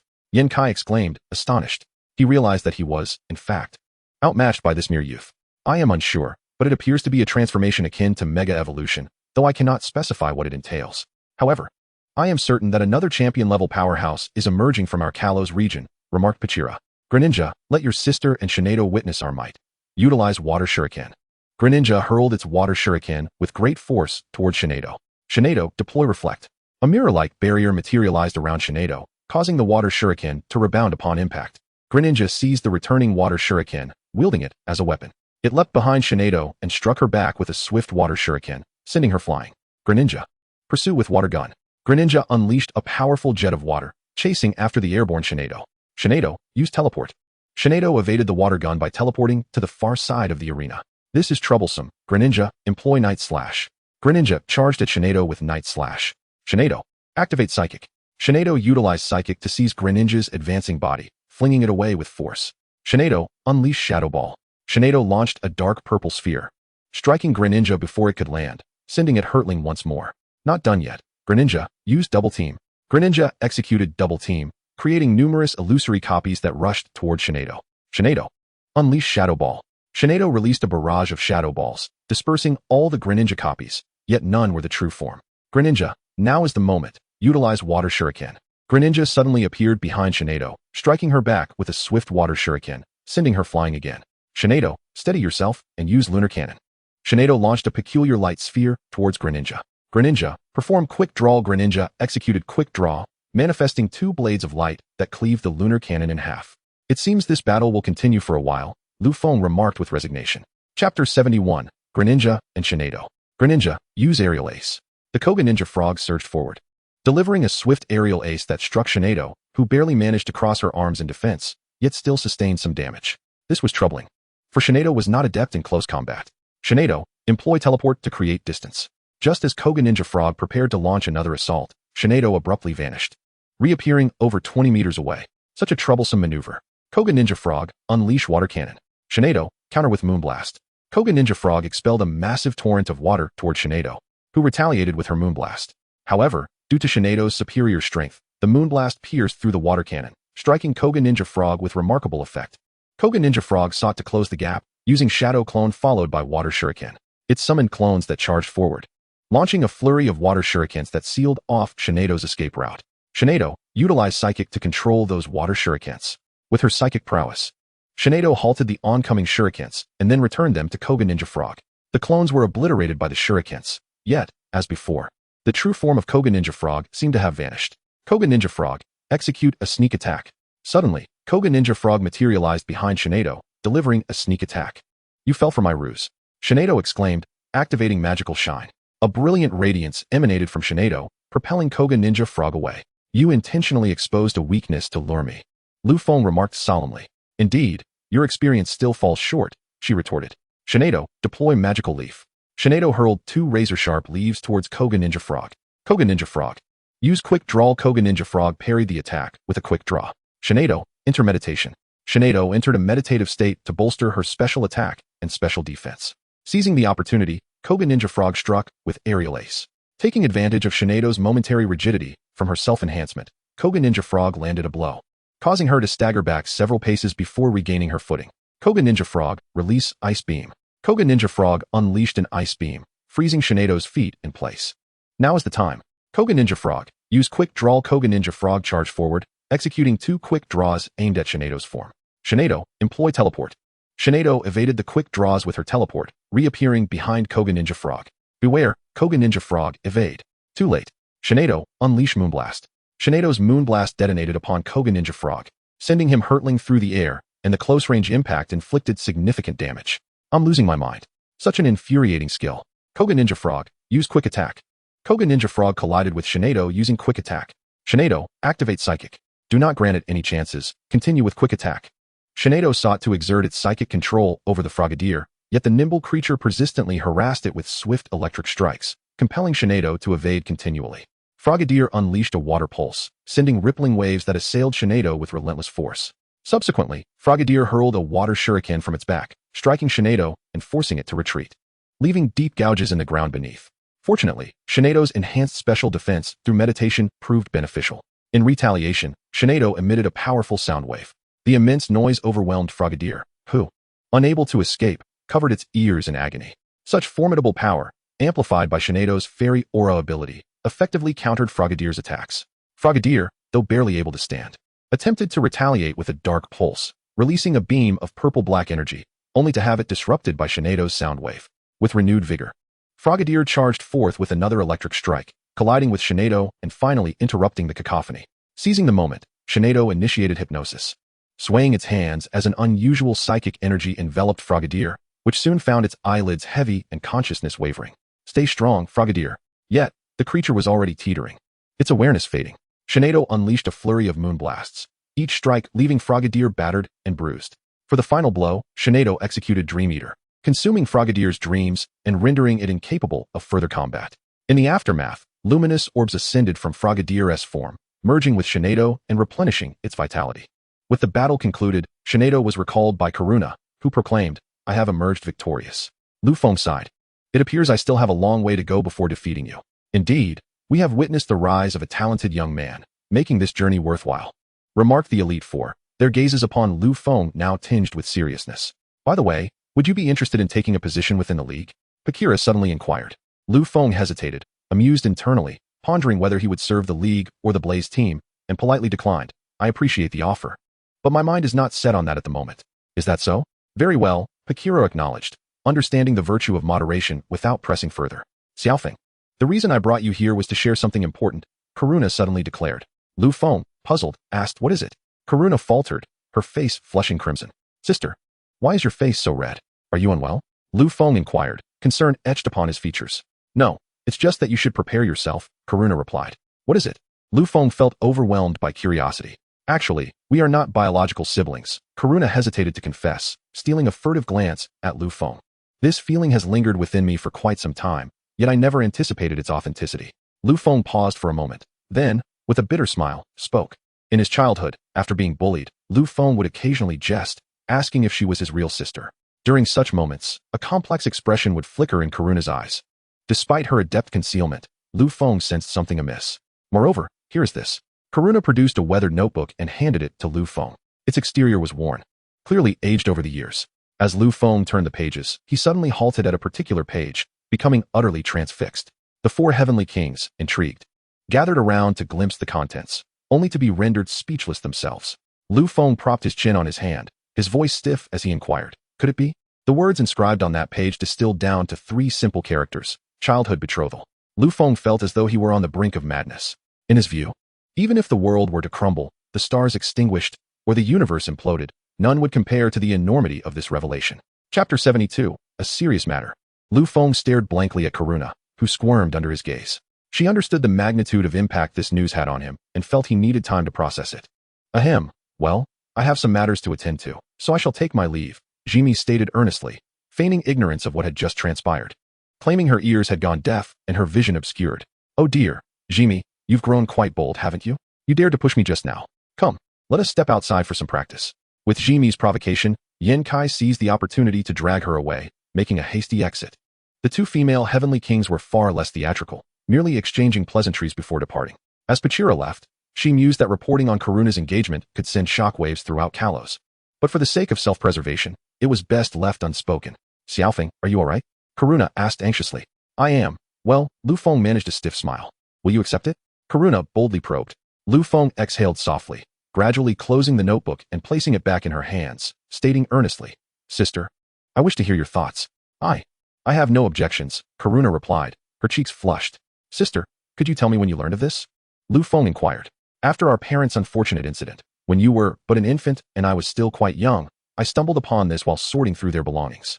I brought you home to care for you and to foster our bond, Karuna explained. Sister, let us return home, Lu Feng suggested. Throughout their journey back, Karuna dared not speak much, anxiously watching Lu Feng's silhouette. Upon their return, the atmosphere felt distinctly off to the other girls, who promptly ushered Selena and Xiaoxue into a room with Karuna.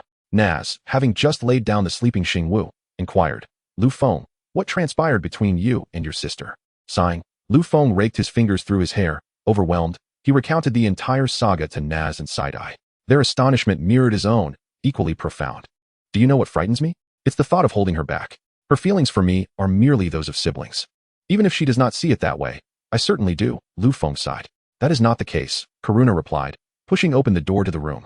With her hands nervously clutching her clothing, she said, Xiaofeng, ever since I learned of this matter in our childhood, I've regarded you as my little brother. So please, do not utter any more words about holding me back. But sister, Lu Feng attempted to persuade Karuna further, only to be interrupted by Naji.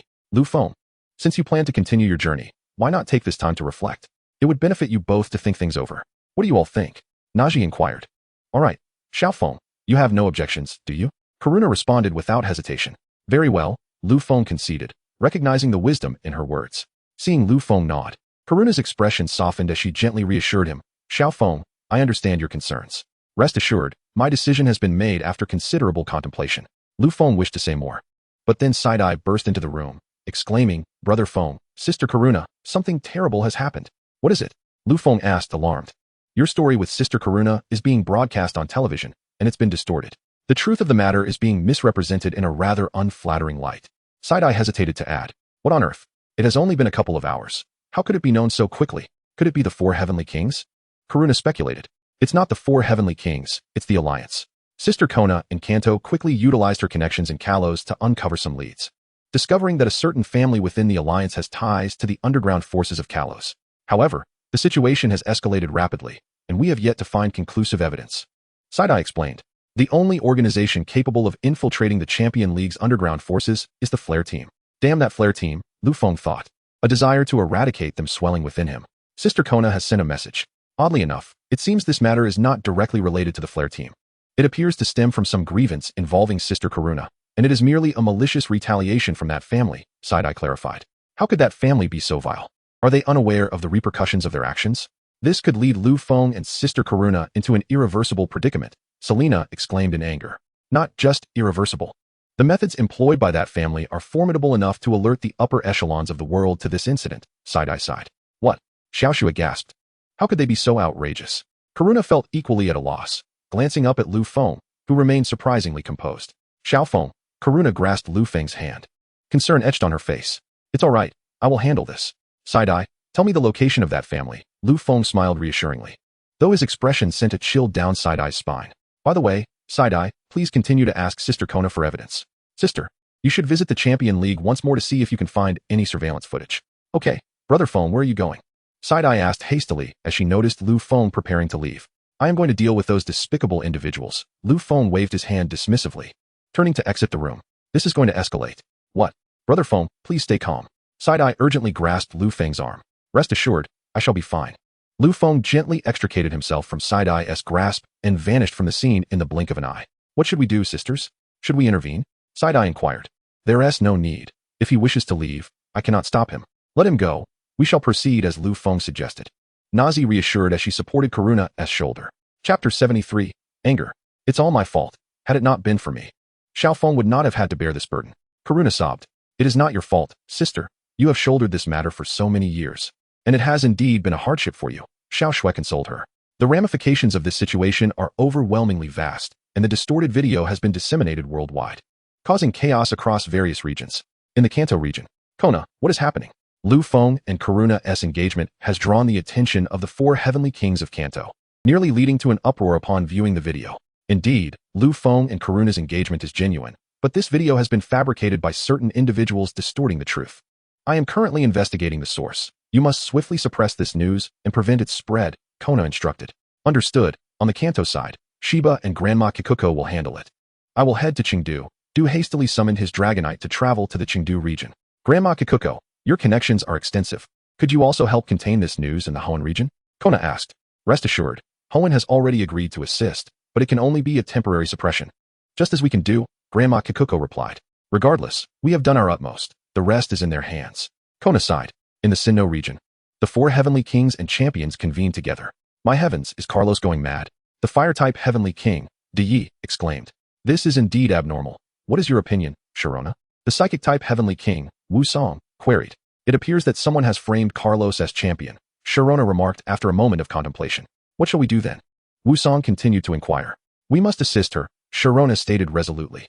In this world, there are only 2 female champions, and I genuinely admire her. Furthermore, I cannot abide by the notion of a woman being so maliciously ensnared. Wu Song, please message Gardevoir from Unova and see if they are willing to lend their support. There is no need. I have arrived. At that moment, Gardevoir opened the door. Gardevoir, what brings you here? Sharona exclaimed in astonishment. Alas, I merely came to Sinnoh for a vacation and stumbled upon this situation. However, this matter is indeed excessive. I have already messaged ADAC. And we in Unova are willing to help suppress this news, though the duration of such suppression remains uncertain. Gardevoir frowned. We too shall do our best. Sharona responded with a sense of helplessness. What on earth? They have all gone mad. Di Yi exclaimed upon witnessing an even more alarming development. Do not create a fuss. What has happened? Sharona retorted impatiently. That individual named Lu Feng is heading towards a family associated with the Kalos League. Someone has noticed and is live-streaming his every move. Di Yi explained. Is it the League's doing? Gardevoir inquired. We have uncovered some clues, said Sharona. It appears there is some enmity between that family and the champion. Has he lost his mind? Charging in alone like that? Wu Song exclaimed. Let us see what he intends to do, Sharona replied. In the Kanto region, Lu Feng must be out of his mind, Shiba remarked as they watched the live broadcast. This is unacceptable. I need to call him, Kina said, hastily dialing. Lu Feng, come back immediately. You're being reckless. It's fine, I'll be back soon. They VE truly provoked me this time. Lu Feng replied coolly before turning off his phone. What is the situation? Shiba inquired. His phone is off. Lu Feng is probably going to lose it now, Kina sighed. Alas, there is nothing we can do. Shiba expressed his helplessness. In the Kalos region, Lu Feng bellowed towards the sky. Rayquaza, the legendary Pokémon, emerged from the clouds, carrying Lu Feng atop its head as it soared above the family's estate. Those responsible for this, come out. Lu Feng shouted furiously. Many individuals appeared in the courtyard below, fear evident in their eyes upon seeing Rayquaza. However, the leader among them wore a greedy expression and taunted. Aren't you Lu Feng? Why aren't you with your sister? Haha, I know why I'm here. Clarify this matter immediately, and I might spare your lives. Do not make me repeat myself. My patience is limited, Lu Feng stated calmly. The family head laughed heartily, as if he had heard the most amusing joke. Clarify? I'm afraid I don't understand what you're saying. You've sullied my name, and you think I would simply accept that? Well, I did not come here to reason, Lu Feng replied. Humph, even with Rayquaza, you cannot act recklessly here. How about this? If you hand over Rayquaza, I will allow you to leave unharmed. The family head scoffed. Do you possess the capability to take Rayquaza from me? Lu Feng chuckled lightly. Humph, prepare for battle. The family head unleashed a powerful Abomasnow. Others released various Pokémon as well. Abomasnow, use Blizzard, commanded the family head. A fierce blizzard erupted, while the other Pokémon coordinated their attacks against Rayquaza, but they could not inflict any damage. Rayquaza, use Dragon Pulse, Lu Feng ordered. Rayquaza unleashed a tremendous shockwave that shook the entirety of Kalos. This was due to Lu Feng's restraint. Should he unleash his full power, annihilating Kalos would be a trivial matter, save for the troublesome legendary Pokémon of the region. A helicopter broadcasting the live feed approached, only to be caught off guard as Lu Feng suddenly vanished. The previous shockwave had drawn their attention, and they were taken aback to see Lu Feng standing atop Rayquaza. The world's elite were watching the broadcast, and chaos ensued. Kanto, Chengdu, Hoenn, Sinnoh, Unova, and Kalos were all in disarray as champions, Elite Four members. And League officials stood in stunned silence. Lu Feng exerted his powers to restrain the patriarch of the family, levitating him before himself, and spoke with a calm demeanor. You must possess the original video. Will you hand it over willingly, or shall I take it by force?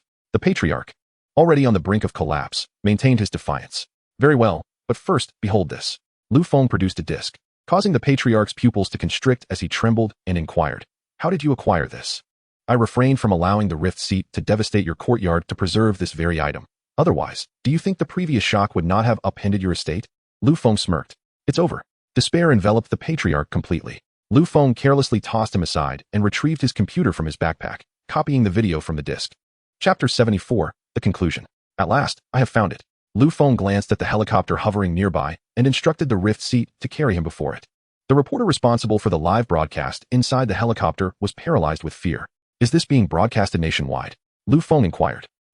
Yes, the reporter stammered, barely able to articulate more than a few affirmative sounds. Would you kindly step down and assist me in broadcasting this? Lu Feng activated the video copied from the disc, compelling the reporter to share it with the world. The footage elucidated the truth, enlightening the upper echelons of society regarding the situation. Once the video concluded, Lu Feng directed the camera towards himself, first bowing respectfully, then standing upright to declare, Ladies and gentlemen, I apologize. Today's events have cast an unfavorable shadow upon the world. Yet I harbor no regrets. This family has leveraged a young girl's honor for their own ends. I understand that some may perceive my actions as excessive, considering I nearly obliterated this family entirely. However, I lament that I did not act with greater decisiveness. Had I come forth to suppress this family at the onset, such turmoil could have been averted, and my sister would not have been subjected to further slander.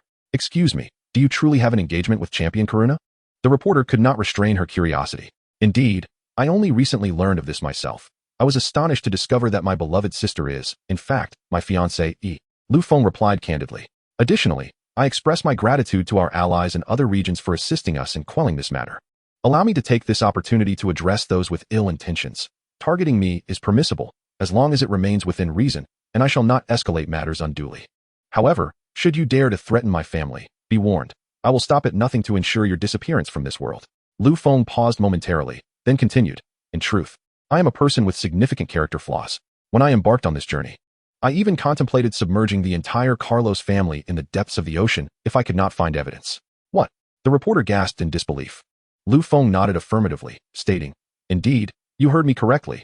I have entertained such thoughts. As I mentioned earlier, I am a person with considerable faults. I do not instigate conflict unless provoked. Should one cross me, it may be tolerated, but if they dare to harm my family, I will become relentless. However, how many innocent individuals will suffer as a result of your actions? And what of your reputation? The journalist could not help but inquire. I am indifferent to such concerns. All I desire is for my sister to be spared from that kind of noise. As for reputation, should I allow the judgment of others to subject my family to humiliation? I am afraid I cannot comply, Lu Feng replied coolly. But have you considered that this will cast a shadow on your future children, who will bear the burden of their father's disgrace? The journalist pressed, momentarily forgetting his fear. I apologize. I hadn't even contemplated that until now. Yet, I am a person of limited foresight, focused solely on the present, so I prioritize the here and now. Lu Feng said with a bitter smile, continuing, I believe that as long as I am true to my heart throughout this life, that is sufficient. Indeed, I only seek to follow my heart in this lifetime. Being true to myself is all that matters. You lead a remarkably simple life. Yet you are mistaken about one thing. While your character has significant flaws, it only manifests when provoked. The fact that you can converse with me so calmly reveals that you are, in truth, a very gentle person, the journalist remarked sincerely. Thank you. This is merely what a man ought to do. She is my family. If I do not protect her, who will? Lu Feng stated solemnly. If there is nothing further, I shall take my leave, as I must accompany my sister. Lu Feng gave a slight nod, patting the back of the legendary Pokémon, and with a shared understanding. They vanished into the clouds. Finally over, sighed Shiba from afar in Kanto, collapsing into his chair. There's still much to be done in the aftermath, Kona added wearily. You do so much for him. Why not go to his side? Shiba asked casually. I would like to, but my duties as a champion do not permit such a departure. Moreover, I suspect the alliance is not at peace either, Kona replied, pressing his fingers to his temples. There is little we can do. Those individuals are not the type to remain idle, and the alliance has its share of their supporters. Did you not mention that family has ties to Carlos's underground forces? Shiba shrugged. Indeed, but with Lu Feng summoning the legendary Pokémon to intimidate the world, I doubt they will dare to provoke him now, Kona remarked. By the way, I almost forgot. During Lu Feng's confession, 3 legendary beasts descended. And now with the assistance of the legendary Pokémon again, what exactly is Lu Feng's relationship with them? Shiba pondered. Lu Feng shares a good rapport with them. They typically lend their aid whenever needed. Kona refrained from disclosing the full truth, as one can never fully know another's heart. I see, Shiba accepted without suspicion. Meanwhile, in the Sinnoh region, goodness, the legendary Pokémon actually chose to assist him. Day's lips twitched. It must be due to some special relationship with the legendary Pokémon. Though we cannot be sure, Wusong mused after a moment of silence. Who knows? However, Lu Feng is indeed an intriguing individual. His personality is rather eccentric, often extreme in his actions, yet he remains very approachable, Gardevoir noted. Rather than calling him eccentric, it would be more accurate to say he possesses a touch of the sinister. Furrowed her brows and remarked. This Lu Feng is neither a saint with a heart full of compassion nor a ruthless demon. He exists in that ambiguous realm between the two. Although he lacks the sinister aura and demeanor often associated with malevolence, he seeks only inner peace, following his heart. He treats his family with warmth and gentleness, yet shows decisiveness and ruthlessness towards his foes. Such a person truly lives a most flavorful existence. Sighed. Perhaps, nodded in agreement. I find myself quite envious of for having found such an exceptional young man, willing to forsake the entirety of for her sake. Alas, I too yearn for a passionate romance, she exclaimed, embracing. All right, if you wish for love, then go seek it, retorted, playfully pushing away. Hee, perhaps I am dreaming. If he were to come to, then we shall see, responded with a cheerful laugh. In the region, thank you, wept, clinging to Lu Feng. All right, no more tears. You're making and the others laugh at us. Lu Feng gently patted its back in comfort. Suddenly realizing that, and the others were watching, gasped. Burying her face in Lu Feng's chest, unwilling to lift her head. Woo, my sister's dignity has crumbled. Well, now that you've cried, let us prepare a grand feast to soothe your spirit. Lu Feng affectionately ruffled his hair, contemplating the bittersweet notion that if his sister were to marry another, he might very well be devastated. Chapter 75, Arrival in. You must be preparing to leave soon, right? After dinner. Took the opportunity to inquire about Lu Feng's plans. Indeed, I should have departed long ago, but this incident has delayed me, Lu Feng replied. Have you decided where you are going next? Asked. I have made up my mind. I plan to head to, Lu Feng stated after a moment's thought. Is a good choice, and can be considered part of the same region, and can assist you there, suggested. By the way, sister, I intend to leave a few Pokémon with you. I would greatly appreciate your help in caring for them, Lu Feng added. That is acceptable, but why do you wish to leave them? Inquired. My Pokémon lack opportunities to enhance their strength, hence their progress has been rather slow. I would like them to train alongside yours, Lu Feng explained. Battling Pokémon of similar strength is indeed a commendable approach. Which Pokémon do you wish to leave behind? Asked. I plan to leave behind, and, Lu Feng replied.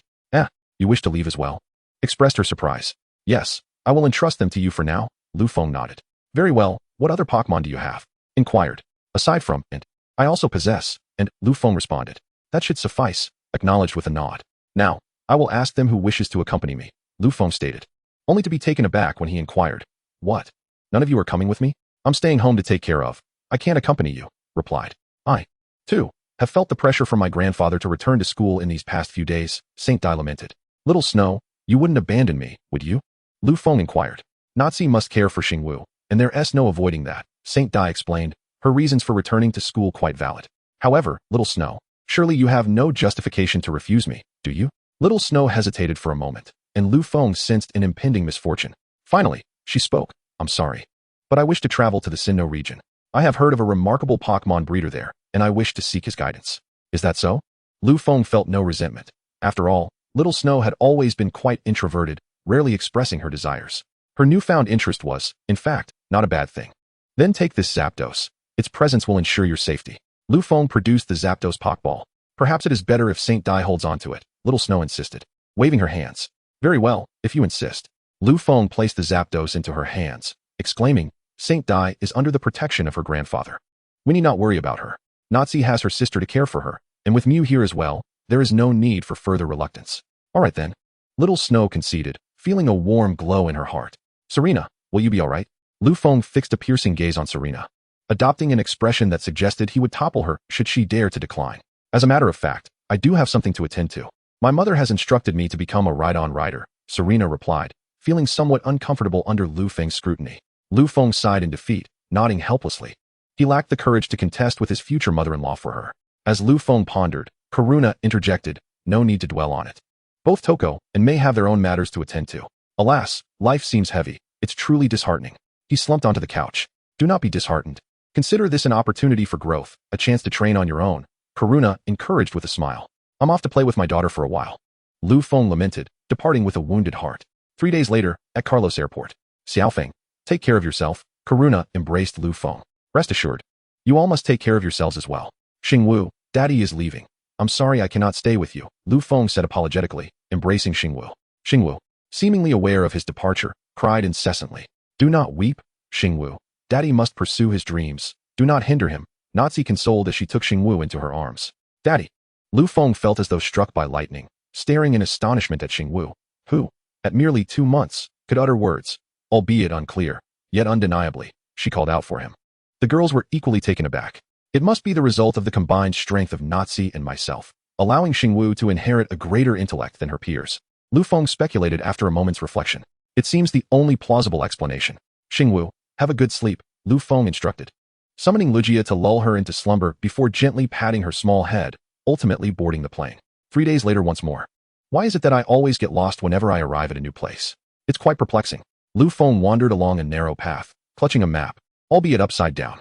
With a sigh of resignation, he stuffed the map back into his backpack and noticed a sign ahead that read Rui Town. At last, I've arrived. I've heard their essay Dr. Komu here, a student of Dr. Oki, he murmured to himself. As Lu Feng entered the town, he found the Komu Research Institute with relative ease. He opened the door only to see a figure in a white lab coat engrossed in what appeared to be an experiment. Realizing it was not the right moment to intrude, he gently closed the door and positioned himself behind the individual to observe the experiment. After a considerable amount of time, the researcher despondently set down his equipment, exclaiming, alas, something still feels amiss. Who are you? He inquired. Hello, I am Lu Feng, Lu Feng replied. Greetings. I am Komu. Are you here to collect your starter Pokémon? Komu asked. I am not a novice trainer, Lu Feng clarified. Oh, wait a moment. You are Lu Feng? The Lu Feng from Kalos? Komu suddenly realized. Indeed, Lu Feng affirmed. I have heard of you. My apologies for my earlier oversight. When I become engrossed in research, I tend to neglect everything else, Komu admitted apologetically. It's quite all right, Dr. Komu. You might want to combine these 2 liquids. That should suffice, Lu Feng suggested. Right. How did I not think of that? Thank you. I shall try it immediately, Komu exclaimed. Excitement rekindled as he resumed his experiment. Just as Lu Feng had indicated, this time it was a success. Yes, this is it. This is what I envisioned. Komu exclaimed, grasping Lu Feng's hand in enthusiasm. Lu Feng, why not stay here for the day? I have more inquiries I wish to discuss with you. Sure. If it's not too much trouble, Lu Feng replied, discreetly withdrawing his hand, thinking to himself, why is this grown man holding my hand? Chapter 76. Capturing her across, I must not return here again. The following morning, Lu Feng emerged from his room, sporting dark circles under his eyes. Lu Feng, I am truly sorry. I became overly absorbed in my work, Dr. Komu expressed apologetically.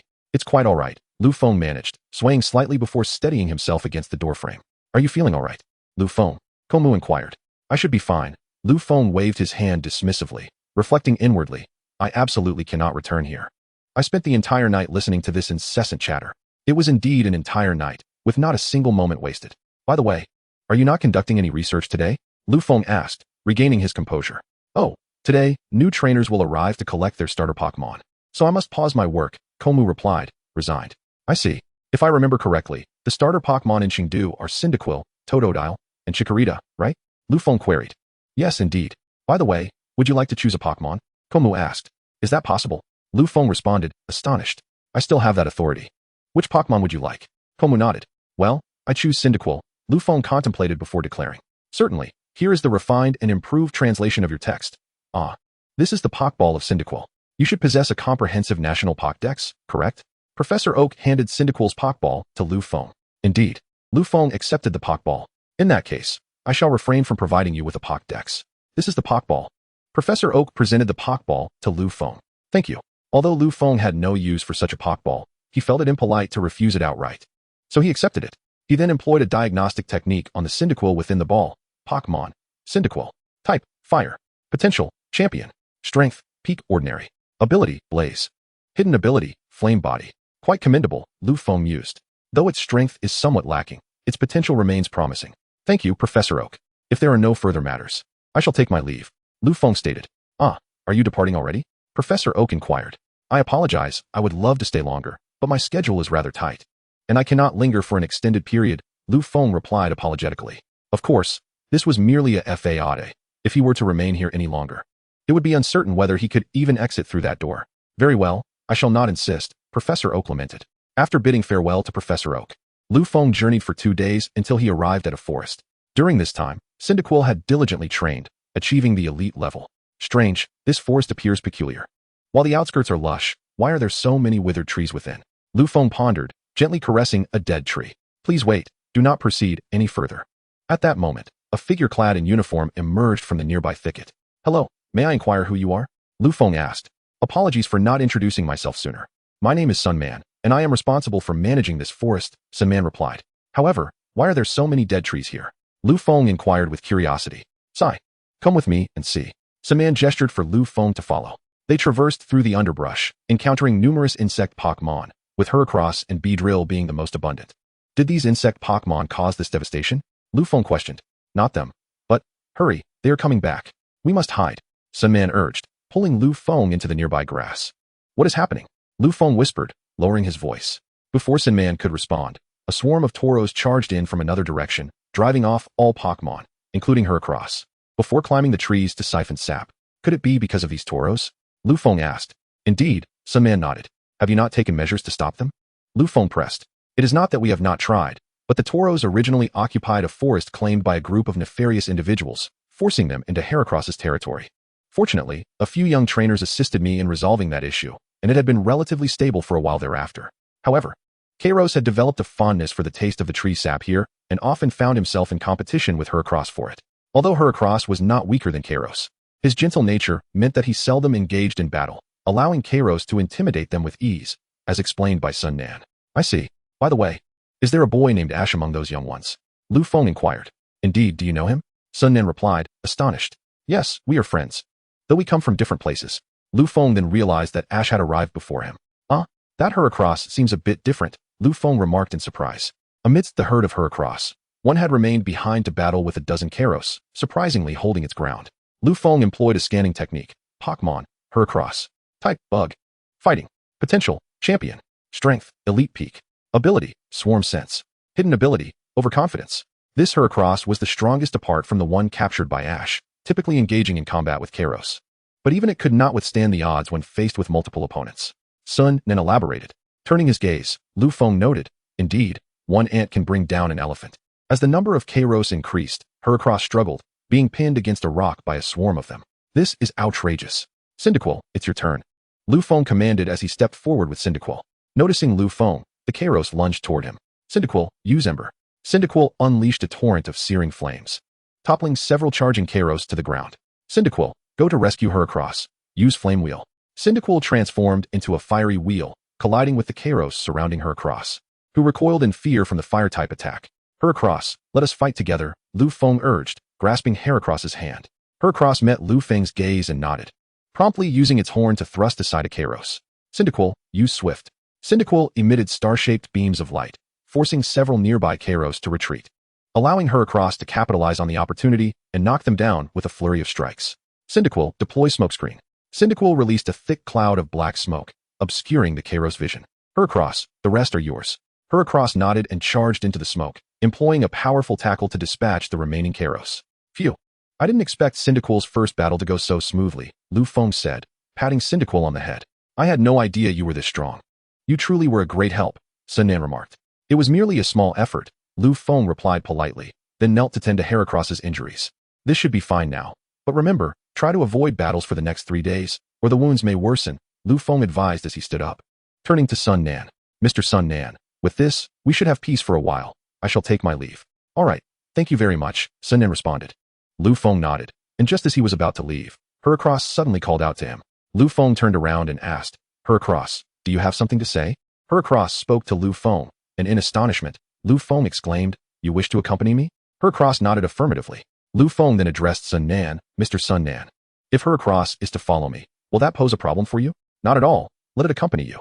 I have already contacted the Forest Patrol to send a powerful trainer to manage this area, Sun Nan replied with a nod. That's good to hear. Heracross, come here. Lu Feng produced a Pokeball and captured Heracross. A prompt sounded, ding. Arrived in Chengdu, captured the first companion. Reward, 30,000 coins, 3 flame fruits. Lu Feng mused. No wonder I didn't hear any reward notifications upon arriving in Chengdu. It seems one must capture their first companion first. Chapter 77, Challenge the Juku Gym. During a break, Lu Feng took the opportunity to familiarize himself with the Juku Gym. The Juku Gym is a flying-type gym, and its leader, ASU, is a formidable trainer of flying Pokémon. Flying type, huh? Lu Feng contemplated his battle strategy before bringing his Pokémon to the Juku Gym. Is anyone there? I have come to challenge the gym. Lu Feng knocked on the door. A person with blue hair emerged from the gym and asked Lu Feng, "Are you the one challenging the gym?" "Yes, you must be the gym leader ASU. I have seen your picture at the Pokémon Center," Lu Feng replied. "Please, come in." ASU led Lu Feng to the battle arena. The gym battle between leader ASU and challenger Lu Feng will now commence. Each side will use 3 Pokémon. With only the challenger allowed to substitute Pokémon, the referee announced, "My first Pokémon is this one. Go, Pidgey." ASU sent out Pidgey. "Then I shall send out Cyndaquil." Lu Feng released Cyndaquil. "Pidgey, use Air Slash." Pidgey unleashed 2 blades of air directed at Cyndaquil. "Cyndaquil, dodge it. Do not engage." Cyndaquil dashed across the ground, but the Air Slash, as if guided by a keen eye, struck true. This Air Slash is quite intriguing," Lu Feng remarked. Slightly taken aback. "My Pidgey can manipulate its moves with telekinesis," ASU explained. "In that case, Cyndaquil, use Swift." Cyndaquil shot forth star-shaped rays that struck Pidgey. "I see. You're employing the hard-to-dodge Swift to attack. Pidgey, counter with Psychic." Pidgey executed a Psychic attack, immobilizing Cyndaquil. "Now's the time. Use Aerial Ace." Seizing the opportunity, Pidgey charged at Cyndaquil. "Cyndaquil, use Smokescreen." Cyndaquil released a cloud of smoke, and Pidgey dove into it, failing to land a hit. "Cyndaquil, use Flame Wheel." Cyndaquil transformed into a fiery wheel and collided with Pidgey, sending it flying. "Pidgey, use Confusion. Do not give it a chance to retaliate. Use Flamethrower." Gugu initially intended to stabilize its body before employing its supernatural abilities, but the Fireball Mouse's fiery breath struck it, engulfing it in flames. "Fireball Mouse, do not cease your assault. Utilize Charged Flame Burst."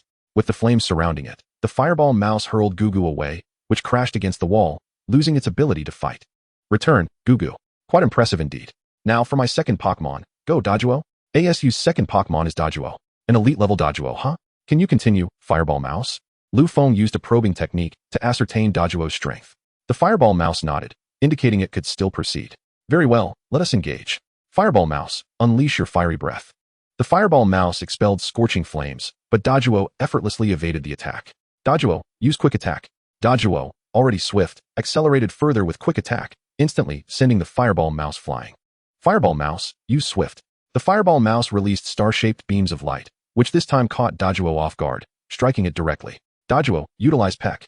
Doduo charged forward, with all 3 heads executing Peck simultaneously, leaving the Fireball Mouse battered and bruised.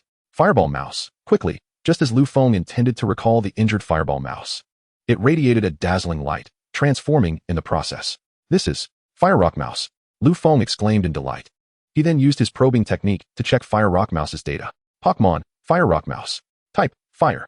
Potential, Champion. Strength, Elite level. Ability, Blaze. Hidden ability, Flame Body. It has also reached Elite level status. Now there is a chance. Fire Rock Mouse, unleash your fiery breath. The power of Fire Rock Mouse's fiery breath was enhanced due to its evolution. Although Doduo managed to dodge, the intense heat still left it uncomfortable. "Doduo, use Peck." Doduo charged again, attempting Peck once more. "Fire Rock Mouse, counter with your fiery breath." Doduo jump. Fire Rock Mouse expelled its scorching flames, yet Doduo astonishingly leaped, evading the attack. "This is bad. Fire Rock Mouse, use Flame Wheel." Fire Rock Mouse stood ready, but instead of the expected flames of Flame Wheel, electricity enveloped its body, sending Doduo flying. "This is Volt Tackle. You've learned Volt Tackle." Lu Feng marveled. Volt Tackle, an electric-type move, proved particularly effective against the flying Doduo. An electric-type move? Doduo, unleash triple attack. Doduo's 3 heads brewed distinct beams of light. Fire Rock Mouse, deploy Smokescreen. A thick cloud of smoke obscured Doduo's vision, preventing it from executing triple attack, forcing it to search for Fire Rock Mouse's silhouette. Fire Rock Mouse, employ Volt Tackle. Fire Rock Mouse leaped above Doduo and dove down with Volt Tackle. This time, even Doduo could not withstand the force and lost its fighting capability. "Return, Doduo." Unexpectedly, evolution occurred amidst the battle. "It is truly remarkable," remarked ASU. "I, too, did not foresee this, and I have even learned the move Volt Tackle, which counters flying types." "It seems fortune favors me," Lu Feng replied. "Luck is indeed a facet of strength. Now, I shall unleash my final Pokémon. Go, Pidgeot." ASU summoned forth Pidgeot. "Return, Fire Rock Mouse." Lu Feng recalled his Pokémon. "You called back Fire Rock Mouse. Is it because you possess an electric-type Pokémon?" ASU inquired. "I do not have an electric type. I merely wish for Fire Rock Mouse to rest. Now, I shall send this one forth." Go, Gyarados. Lu Feng had discerned that Pidgeot possessed the prowess of a near champion, prompting his switch in Pokémon. Indeed, a formidable opponent, Pidgeot. Initiate Feather Dance to diminish its attack power. A futile endeavor, Gyarados, unleash Twister. Pidgeot scattered a plethora of feathers, yet Gyarados conjured a whirlwind, dispersing the feathers. Is that all? In that case, Pidgeot, utilize Quick Attack with your swiftness. Pidgeot, already boasting incredible speed of 2 Mach, executed Quick Attack like a bolt of lightning, leaving Gyarados unable to keep pace. Were your Gyarados in water, its speed would not be lacking, but here on land, it is a dream for Gyarados to strike Pidgeot. ASU asserted. It is indeed quite fast. Let us devise another strategy. Gyarados, use Rain Dance. With a flourish, Gyarados summoned a massive dark cloud overhead, and soon, a torrential downpour ensued. Are you attempting to diminish Pidgeot's speed and altitude with Rain Dance? It is futile, even if its speed is slightly reduced. It remains unreachable by Gyarados on land. ASU shook his head. Hitting you is quite straightforward. Gyarados, employ Thunder. Gyarados unleashed Thunder. As the clouds roared with thunder and lightning struck down upon Pidgeot. What is this? ASU gasped in surprise. When it rains, electric-type moves are destined to hit. It appears Pidgeot's speed is now irrelevant, Lu Feng declared. Cursed be it. All I must do is bring down Gyarados. Pidgeot, execute Sky Attack. Pidgeot dove down towards Gyarados with tremendous speed. Gyarados, counter with Water Tail. Gyarados swung its powerful tail, the crashing waves striking Pidgeot, who was unable to withstand the force and was sent flying. My apologies, aside from speed, Gyarados surpasses Pidgeot in every regard, particularly in strength and power, Lu Feng chuckled. Your Gyarados is indeed a Pokémon of champion caliber, far superior to my Pidgeot, ASU exclaimed in astonishment. You guessed correctly. Gyarados, deliver the final thunder. Once more, Gyarados unleashed thunder, and this time, Pidgeot could not endure, crashing down to the ground, rendered incapable of battle. With Pidgeot incapacitated, Gyarados emerged victorious. As all 3 of Gym Leader ASU's Pokémon were unable to continue, the victor of this gym challenge is Challenger Lu Feng, declared the referee. Chapter 78, Charizard Valley. I have been defeated. This is the evidence of my loss, the Wing Badge. As Asuna presented the Wing Badge, Lu Feng accepted it with gratitude and fabricated a casual excuse to depart. Once outside the dojo, he consulted his map to determine his next destination. Upon inspection, he discovered that the nearest gym was the Pine Gym in Pine Town. Thus, he resolved to head there. After deciding on his goal, Lu Feng returned to the Pokémon Center for a well-deserved rest. He then retrieved the flame fruit rewarded by the system and employed his discernment technique to examine its properties. Flame fruit enhances the firepower of fire-type Pokémon, enabling a qualitative transformation of their flames. What a rather monotonous ability, Lu Feng mused. However, the more simplistic the enhancement, the greater the increase in proficiency.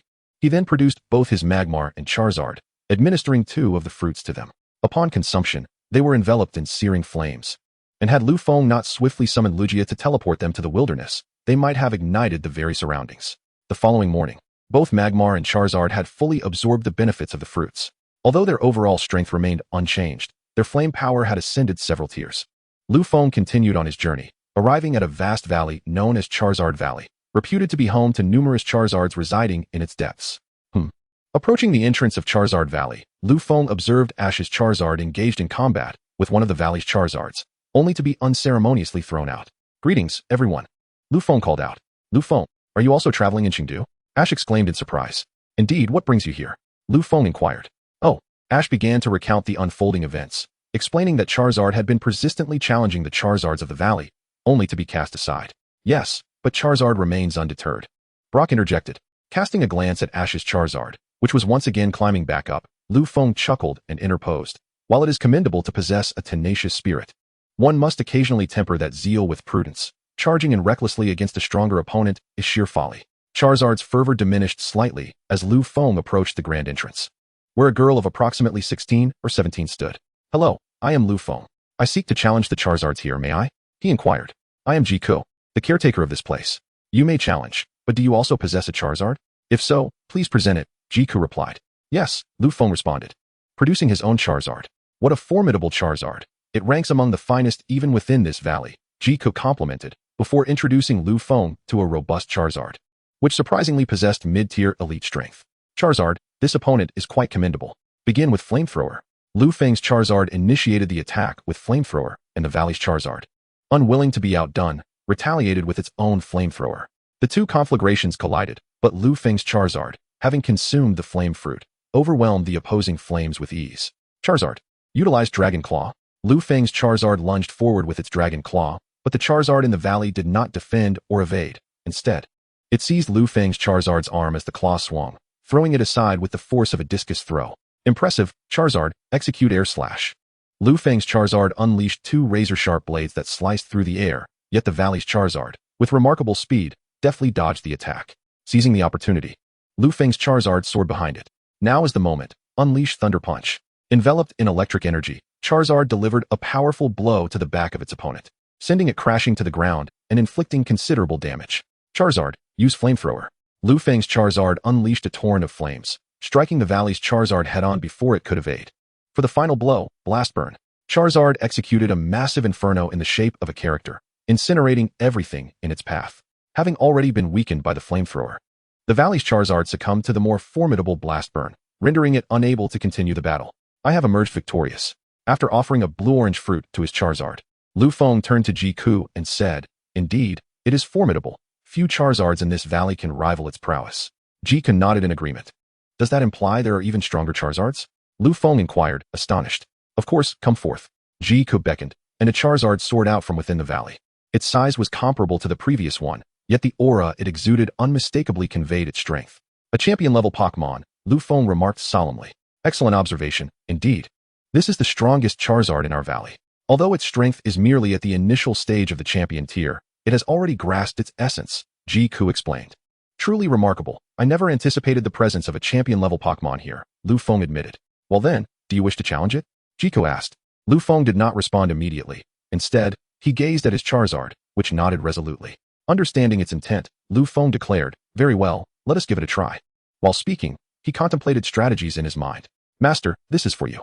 At that moment, the slumbering Draymora suddenly awoke, and a glowing stone materialized in Lu Feng's hand. "Draymora, you are awake? What is this?" Lu Feng exclaimed, startled, and quickly inquired mentally. "This is the Mega Evolution Stone for Charizard. With it, you should be able to contend with your opponent." Draymora's voice echoed faintly.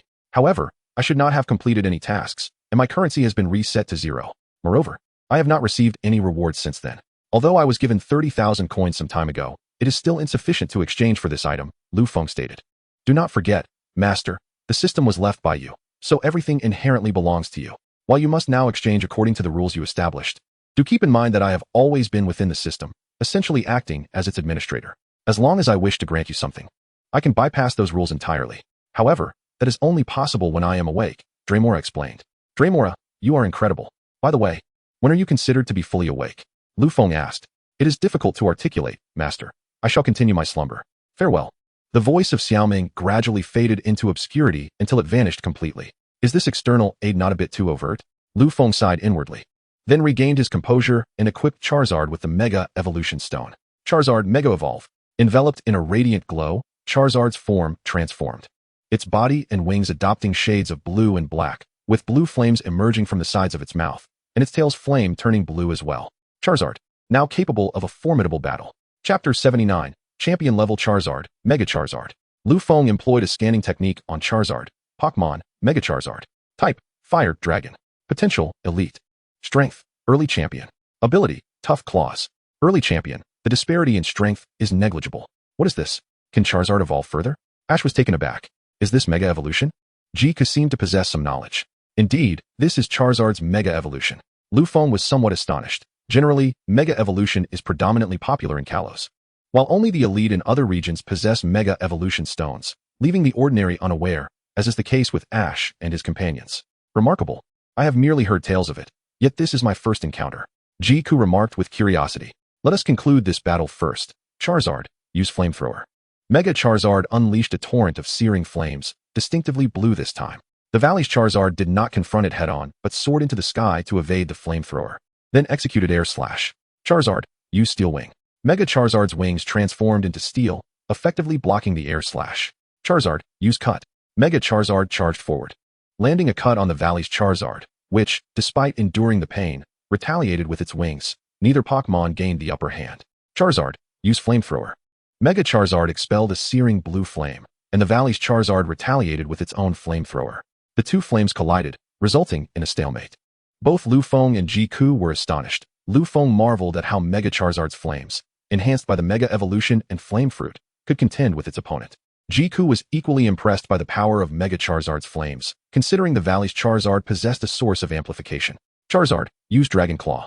Mega Charizard's claws enlarged as it surged toward the valley's Charizard.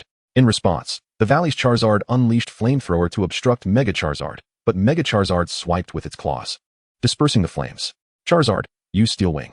Mega Charizard's wings became steel, striking fiercely against the valley's Charizard, though the Steel-type move had limited effect, inflicting only minor damage. However, it successfully grounded its opponent. Charizard, use Thunder Punch. Mega Charizard executed a series of Thunder Punches, this move proving exceptionally effective, delivering substantial damage to the valley's Charizard. Charizard, unleash Dragon Pulse. The Mega Charizard released a dragon-shaped shockwave aimed at Charizard, who countered by cleaving the wave in two with a powerful attack. Subsequently, it charged forward with Dragon Tail. Charizard, employ Steel Wing. The wings of Mega Charizard transformed into steel, successfully blocking the incoming Dragon Tail. Charizard, unleash Flamethrower. Both Mega Charizard and Charizard expelled searing flames in a close-range clash, resulting in both Pokémon being caught in the aftermath. Charizard, utilized Thunder Punch. After stabilizing itself, Mega Charizard retaliated with Thunder Punch, while Charizard countered with Fire Punch. The collision between Thunder Punch and Fire Punch resulted in a stalemate. How could it be? Even Mega Evolution shouldn't be able to contend with Charizard, Jiku pondered aloud. Mega Charizard possesses the ability Tough Claws, which enhances the power of physical attacks. Lufeng explained. Does Mega Evolution alter abilities as well? Jiku inquired, astonished. Some do not, but let me remind you, Mega Charizard doesn't only change its ability. Its typing also shifts from Fire and Flying to Fire and Dragon, Lufeng noted. The ability to even change typings is truly remarkable about Mega Evolution. Jiku admitted with a hint of envy. Charizard, execute Dragon Claw. Mega Charizard unleashed Dragon Claw, but Charizard seemed to anticipate this, deliberately absorbing the blow before enveloping Mega Charizard in a powerful explosion with its signature move. Lufeng chuckled, which left Jiku puzzled, prompting her to ask, "Why are you still laughing?" "My apologies, but I'm on the verge of winning this battle," Lufeng replied with a grin. Jiku was confused until she noticed that Mega Charizard was encased in a protective barrier. This is a safeguard. Jiku sensed impending doom. Charizard, use Eruption. Mega Charizard slammed its fist into the ground, creating a massive fissure that spread towards Charizard, unleashing flames that engulfed it. The power of this attack was overwhelming, and even Charizard could not withstand it, losing its fighting capability. Well done, Charizard. Charizard reverted from its Mega Evolution state. I never expected you to defeat it. Now, there isn't a single Charizard in our valley that can rival it, Jiku remarked with a wry smile. So, Ash, what do you plan to do now? Lufeng asked. I'll leave my Charizard here, Ash decided. Charizard hesitated, letting out a couple of soft roars. You belong there. I have no need for a Charizard as weak as you. Ash turned his back. This Charizard possesses a strong fighting spirit. With proper training, it could become a significant asset for you in the future, Jiku suggested. Charizard, when you grow stronger, let's embark on our journey together again. After Ash uttered these words, he dashed down the mountain. Charizard, this is for you. Lufeng contemplated briefly before giving Charizard the last flame fruit he had. This fruit possesses the remarkable ability to enhance the intensity of your flames. It is imperative that you consume it in a desolate location, far from any flammable surroundings. Miss Jiku, I kindly ask for your assistance in monitoring Charizard during its consumption, Lufeng stated. Are you truly giving away such a precious item? Jiku inquired. Incredulously. The worth of something lies in its utility for those in need. Moreover, I believe Charizard's spirit is deserving of this fruit, Lufeng replied. Is it merely because of its spirit? Jiku pressed further. I find that Charizard and Ash resonate well with my preferences. Thus, it seems only fitting to offer it something, Lufeng remarked nonchalantly. Jiku paused for a moment before responding, although it may be somewhat impolite. You are indeed a rather peculiar individual, completely disregarding conventional norms. Are you also calling me strange? Lufeng said, exasperated. Have others expressed similar sentiments about you? Jiku queried. Indeed, I genuinely do not comprehend what is considered odd about me, Lufeng admitted with a wry smile. Well, ponder it at your leisure, little brother. Jiku teased. Little brother? Lufeng replied, feeling a twinge of annoyance. Yes, given your youthful appearance, what else would you be called? Jiku laughed. Never mind. Lufeng conceded, realizing he could not win the age debate with her, and bid farewell as he departed from Charizard Valley. Chapter 80. The challenge at the Hinoki Gym. Continuing his journey, Lufeng finally arrived at Hinoki Town. For reasons unknown, the temperature here was excessively high, and the surrounding vegetation appeared nearly withered. Lufeng recalled that, according to the original tale, this town revered Slowpoke, which was regarded as a divine entity by the locals. What? I can't even challenge the gym? Lufeng exclaimed upon reaching the Hinoki Gym, only to be informed by the staff that gym challenges were not permitted at present. Is it really just due to a lack of water? Lufeng questioned, bewildered. The drought in this region was severe. Yet the townsfolk still harbored hopes that Slowpoke would summon rain. While Slowpoke possessed such abilities, one could only wonder when this whimsical Pokémon might fulfill that task. Having no other choice, and despite his reluctance to meddle, Lu Feng declared, "Dragonite, please use Rain Dance." He summoned his Dragonite, which soared into the clouds, gathering dark clouds that enveloped the entire town. Soon after, torrential rain began to pour down, and Dragonite's efforts nearly inundated Hinoki Town. However, this was precisely the intended outcome. As Lu Feng observed the water rising to knee level, he couldn't help but chuckle at the severity of the drought. This place is truly parched. Dragonite, please continue using Rain Dance. Dragonite complied, maintaining the Rain Dance for nearly 2 hours. Lu Feng eventually instructed Dragonite to cease if the rain persisted. The town's drainage system would likely be overwhelmed. It was clear that a gym challenge would not be possible today. Sighing, he decided to return to the Pokémon Center for some rest, knowing the townsfolk would be quite occupied. Early the following morning, Lu Feng arrived at the Hinoki gym, and this time, he faced no obstruction from the staff as he entered. Lu Feng curiously surveyed his surroundings. The entire gym resembled a botanical garden, adorned with towering trees and an array of bug-type Pokémon frolicking among the branches. Recalling that this was indeed a bug-type gym, he wondered about the whereabouts of its leader. As he glanced around, he could not spot the gym leader. "Are you the trainer who caused Dragonite to summon rain?" Suddenly, a voice emanated from a tree behind him. Lu Feng turned to see a young boy perched upon a branch. Nodding, Lu Feng inquired, "Yes, are you the gym leader?" "Indeed," the boy replied, leaping down from the tree. "I am Abi, the gym leader. First, I must thank you for alleviating the drought in Guapi Town. It was merely a small effort. May we commence the gym battle?" Lu Feng asked. "Absolutely. I have been eagerly anticipating your arrival. However, I assure you, I will not hold back," Abi declared. "Neither will I. What are the rules?" Lu Feng queried. "My apologies, I got a bit carried away and forgot. Each trainer may use 3 Pokémon, and the battle concludes when all of one side's Pokémon can no longer fight. Only the challenger has the right to substitute Pokémon. Do you understand?" Abi explained. "All right, may we begin?" Lu Feng responded. "Of course. My first Pokémon is this. The Silcoon." Abi sent forth the Silcoon. This gym doesn't seem particularly strong," Lu Feng thought to himself as he sent out his fire type, the Numel. "Silcoon, use String Shot," Abi commanded, and the Silcoon unleashed a long thread, which Lu Feng did not instruct Numel to evade, allowing the String Shot to ensnare it. "Since you chose not to dodge, Silcoon, use Poison Sting." The Silcoon released a barrage of poisonous needles. "Numel, use Flame Wheel." Numel transformed into a fiery wheel, deflecting all the poison stings, and the flames also incinerated the threads binding it. "Silcoon, employ your most adept strategy," Abi instructed. The Silcoon shot out more threads towards a nearby tree, swinging its body like a pendulum amidst the branches. "Quite entertaining. But this actually makes you more susceptible to my attacks. Numel, incinerate the threads." Numel unleashed flames that consumed Silcoon's threads, causing its swinging body to crash into the tree. "Numel, use Ember to finish it off." Numel executed a single Ember, swiftly defeating the Silcoon. "Return, Silcoon. I was outmaneuvered. Here is my second Pokémon. Go, Metapod." Lu Feng sighed internally, recognizing a resemblance to the Kanto region's Cerulean Gym. "Do not underestimate it. Metapod, use Harden." Metapod fortified its defenses. "Jump and use Tackle." Metapod unexpectedly leapt into the air, diving down to strike. Numel evaded the attack by leaping back, while Metapod crashed onto the ground, inadvertently injuring itself. Numel, unleash Flame Charge. Enveloped in flames, Numel charged at Metapod, sending it flying. Metapod, continue to use Harden to bolster your defenses. It was futile. The Fire Rock Mouse unleashed its flame jet. The scorching flames singed the surface of the armored cocoon to a charred black. "Return, Armored Cocoon. I concede this round," Abai declared, recalling the creature. "A wise decision," Lu Feng acknowledged. "Now allow me to introduce my third Pokémon. Go, Scythe." Abai sent forth the Scyther, an elite mid-tier Scyther. At last, a worthy adversary. Lu Feng thought. His spirits lifted and focus sharpened. "Fire Rock Mouse, use Flame Jet." The Fire Rock Mouse emitted a searing blaze. "Scyther, spin and use Swords Dance."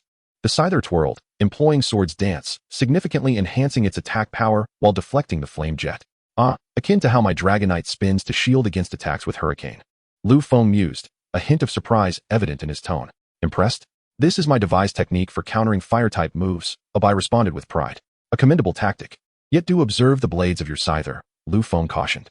Abai, puzzled, gazed at Scyther's blades, which bore marks of scorching. Such fierce flames, merely grazing them resulted in burns, Abai exclaimed in astonishment. "Moreover, this maneuver possesses a significant flaw you must heed. Fire Rock Mouse, unleash Flame Jet. Scyther, spin and utilize Swords Dance." Once more, the Fire Rock Mouse's flame jet was intercepted by the Scyther, sustaining some burns, yet successfully blocking the attack. Fire Rock Mouse, leap directly above Scyther and execute Flame Wheel. The Fire Rock Mouse ascended to a vantage point above Scyther, an area impervious to its defenses, transforming into a flaming wheel that descended to shatter Scyther's stance. Fire Rock Mouse, finish with explosion. The Fire Rock Mouse executed a close-range explosion, defeating Scyther. I have lost. Thank you for enlightening me on the weaknesses of these techniques. This badge signifies my defeat. The Insect Badge. Abai presented the badge. Chapter 81. The Unknown Totem Quest commences. No need for thanks. By the way, could you inform me of the nearest gym? Lu Feng inquired. The closest gym is located in Manjin City. Just a short distance from here, Abai replied. Manjin City, very well.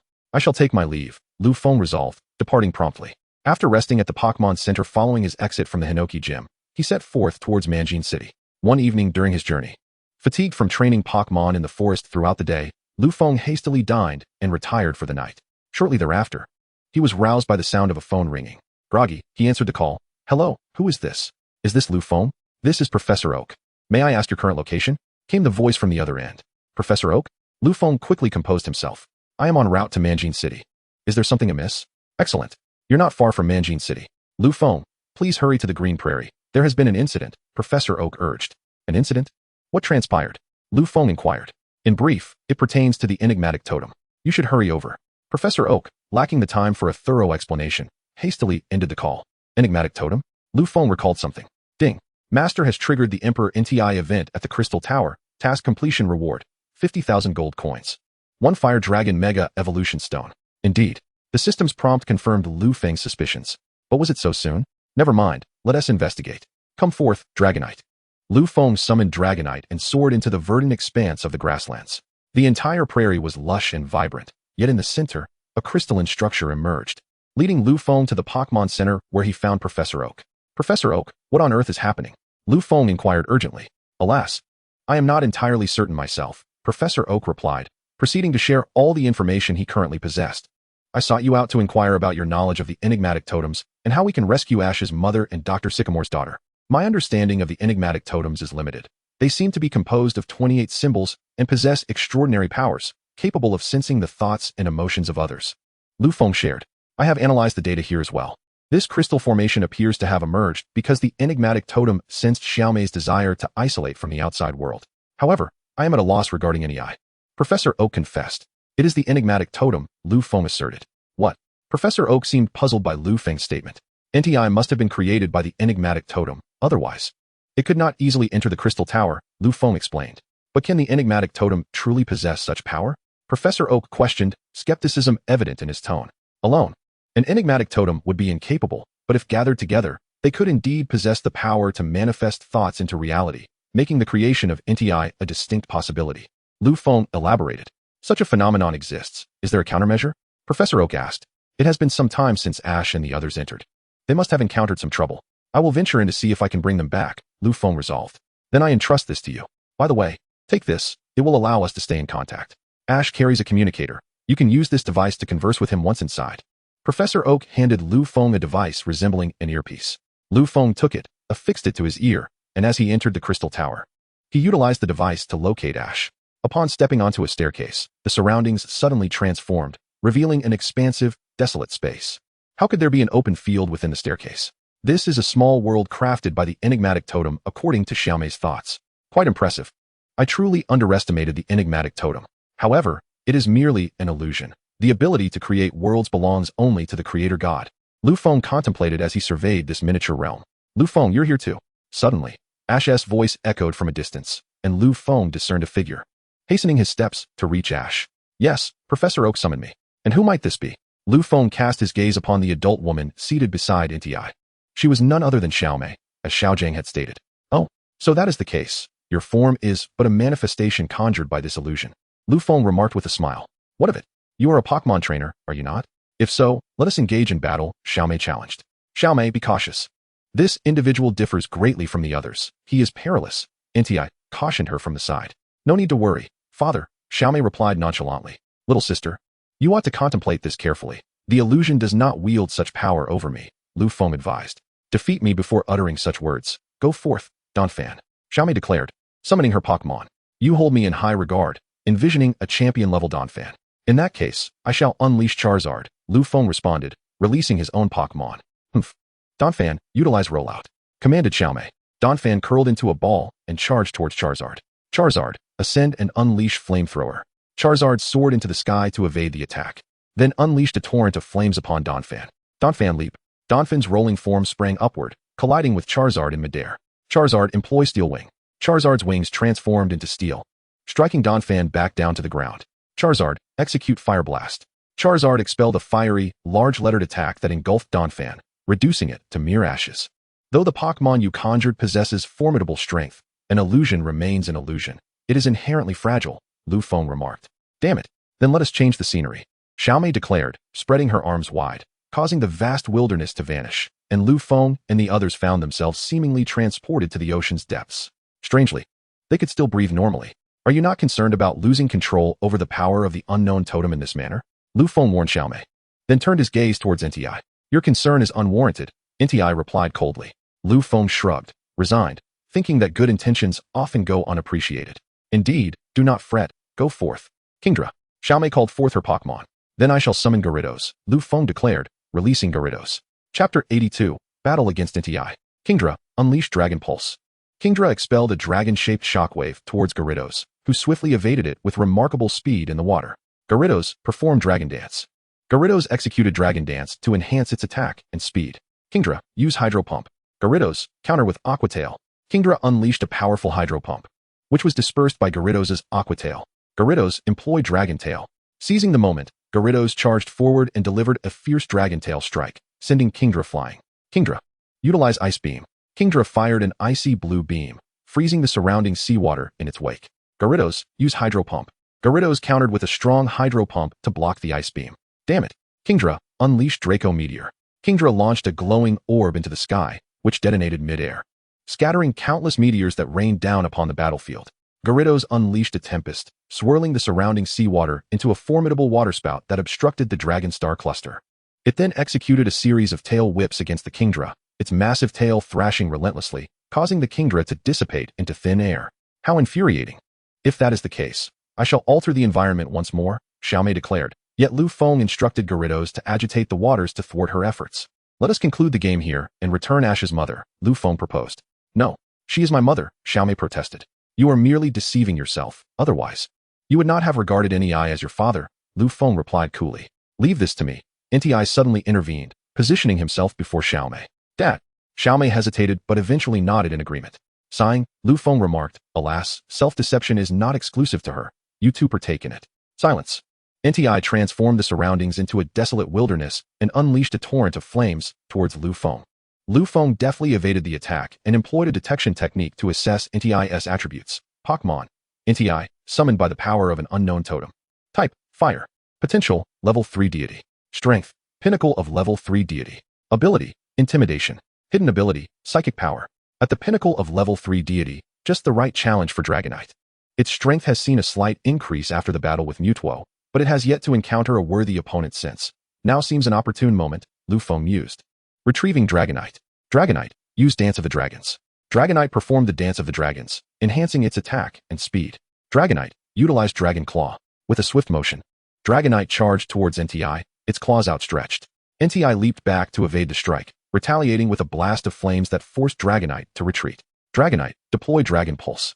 Dragonite expelled a colossal dragon-shaped shockwave towards NTI, who countered with flames once more, absorbing the blow.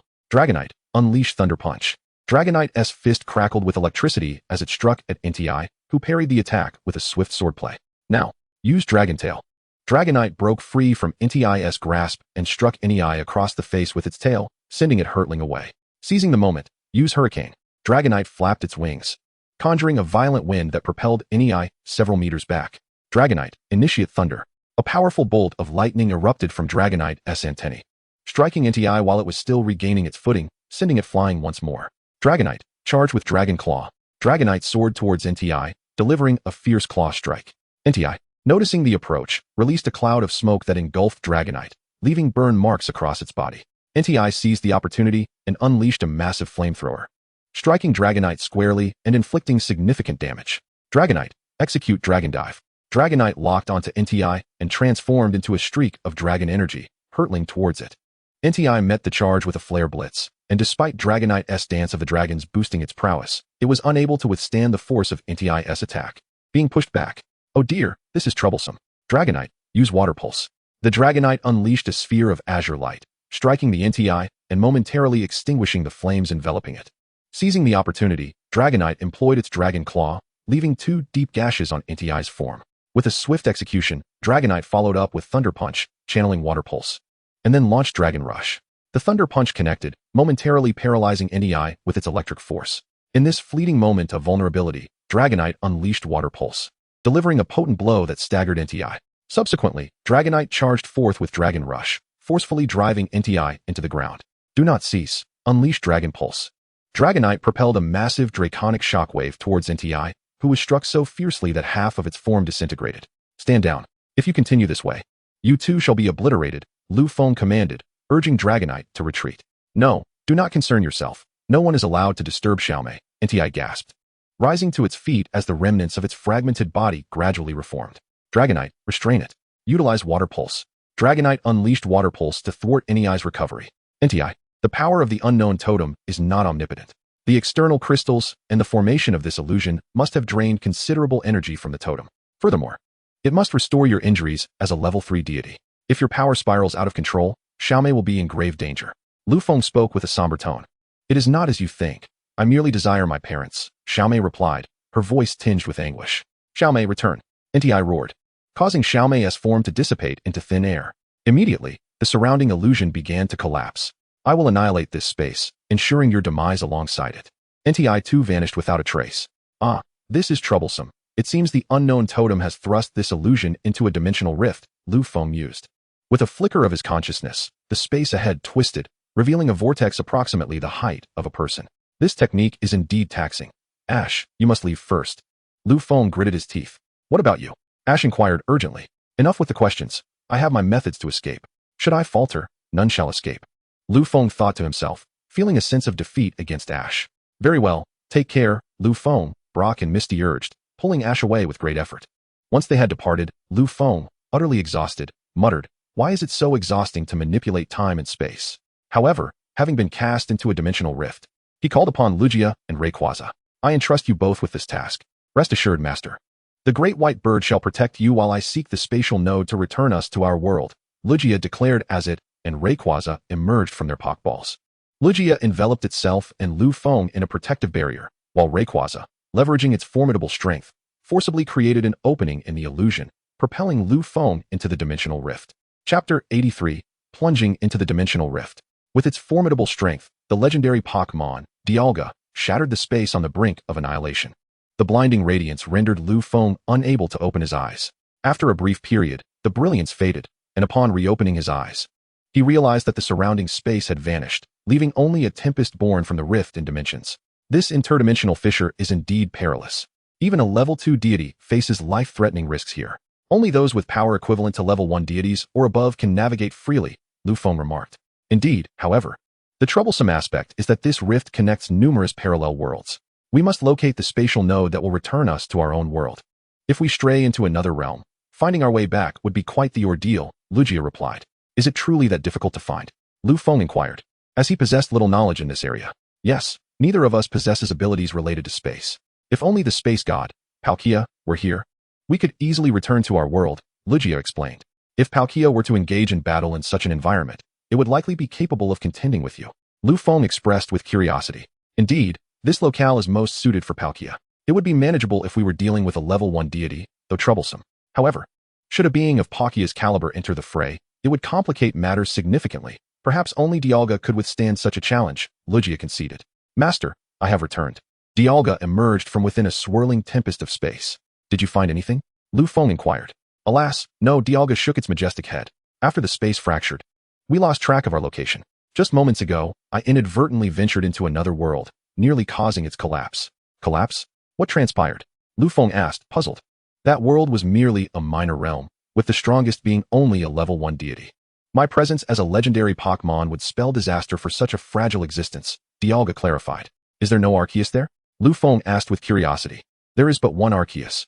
In truth, contemporary understanding of Arceus is somewhat flawed. While it is indeed the god of creation, even its power is limited to crafting worlds akin to the one I just visited. Such realms possess incomplete laws, preventing the emergence of beings of legendary caliber, Dialga elucidated. Moreover, any claims that it can effortlessly obliterate or create Pokémon worlds are mere fabrications. To annihilate the Pokémon world, it would require the destruction of all parallel realms, Lugia interjected. I see now. I had assumed its strength was greater, Lu Feng acknowledged. Then resumed the search for the spatial node leading back to their world. Time passed, and Lu Feng found himself still at a loss. Very well, I shall attempt it, he decided, not wishing to prolong the trials of Dialga and Lugia. Master, do you have a plan? The two legendary beasts inquired. I can only try, though success is not guaranteed.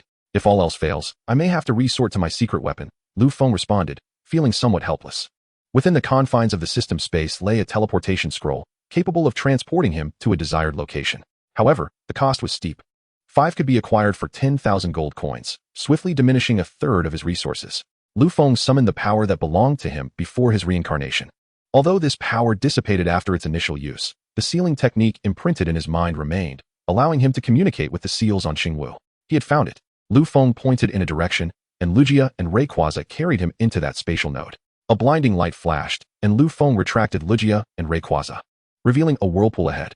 Lu Feng stepped into the whirlpool and returned to the crystal tower, where he encountered the astonished gaze of Ash, NTI, and others. Hello, everyone. Did you miss me? Lu Feng greeted with a smile. Lu Feng, you're alive? Ash exclaimed, leaping up. How is that possible? I clearly threw you into the dimensional rift.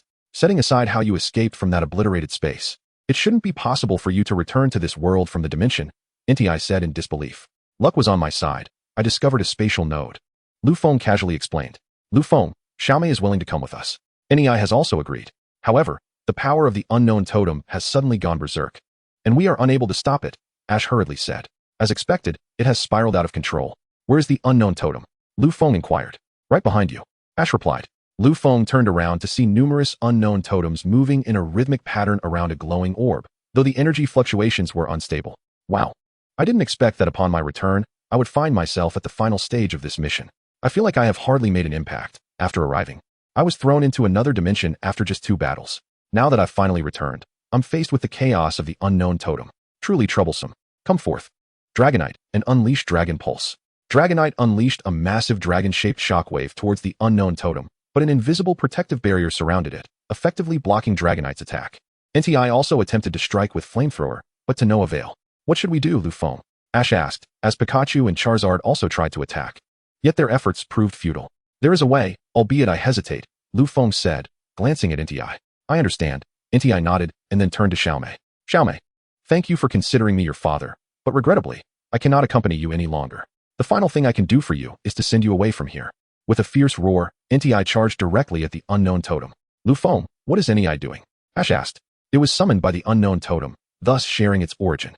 This is NTI's self-reversal against the unknown totem, Lu Feng explained. But if that happens, NTI will disappear.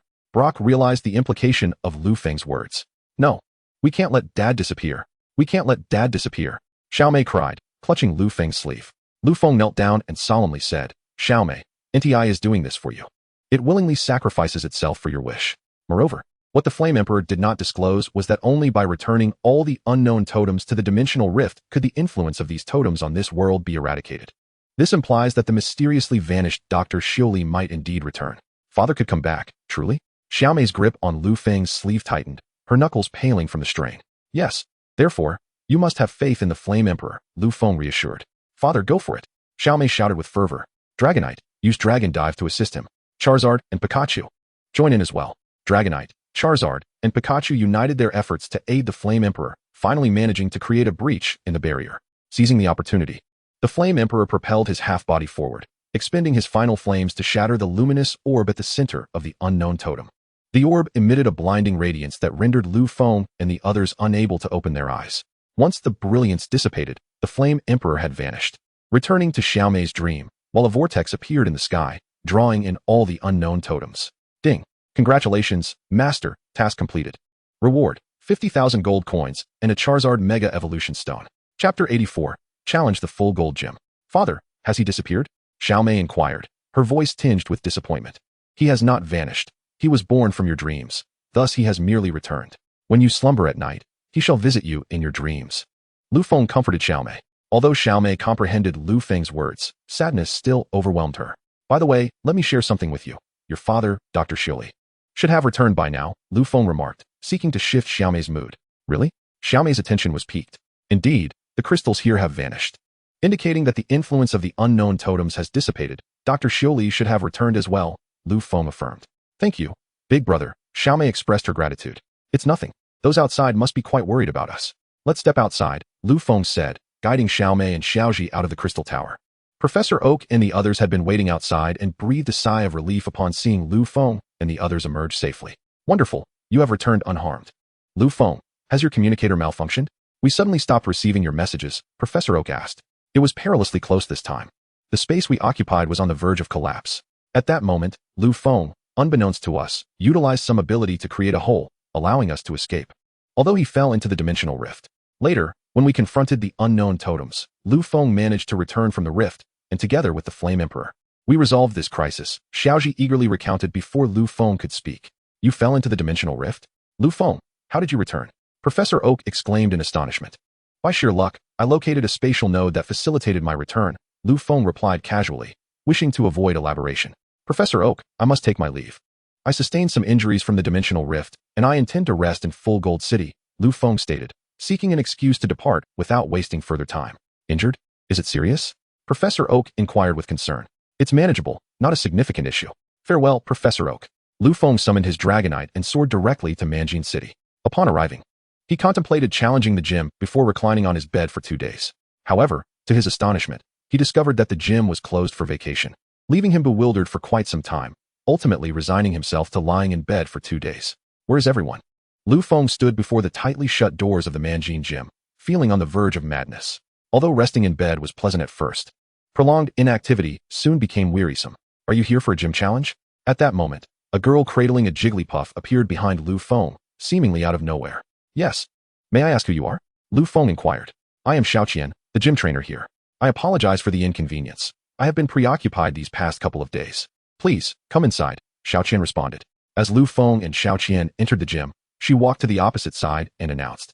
The battle will consist of 3 Pokémon for each side, and the match concludes when all Pokémon on one side are unable to continue. Only the challenger has the right to substitute Pokémon. Is there any problem? Xiaoqian asked. No issues at all.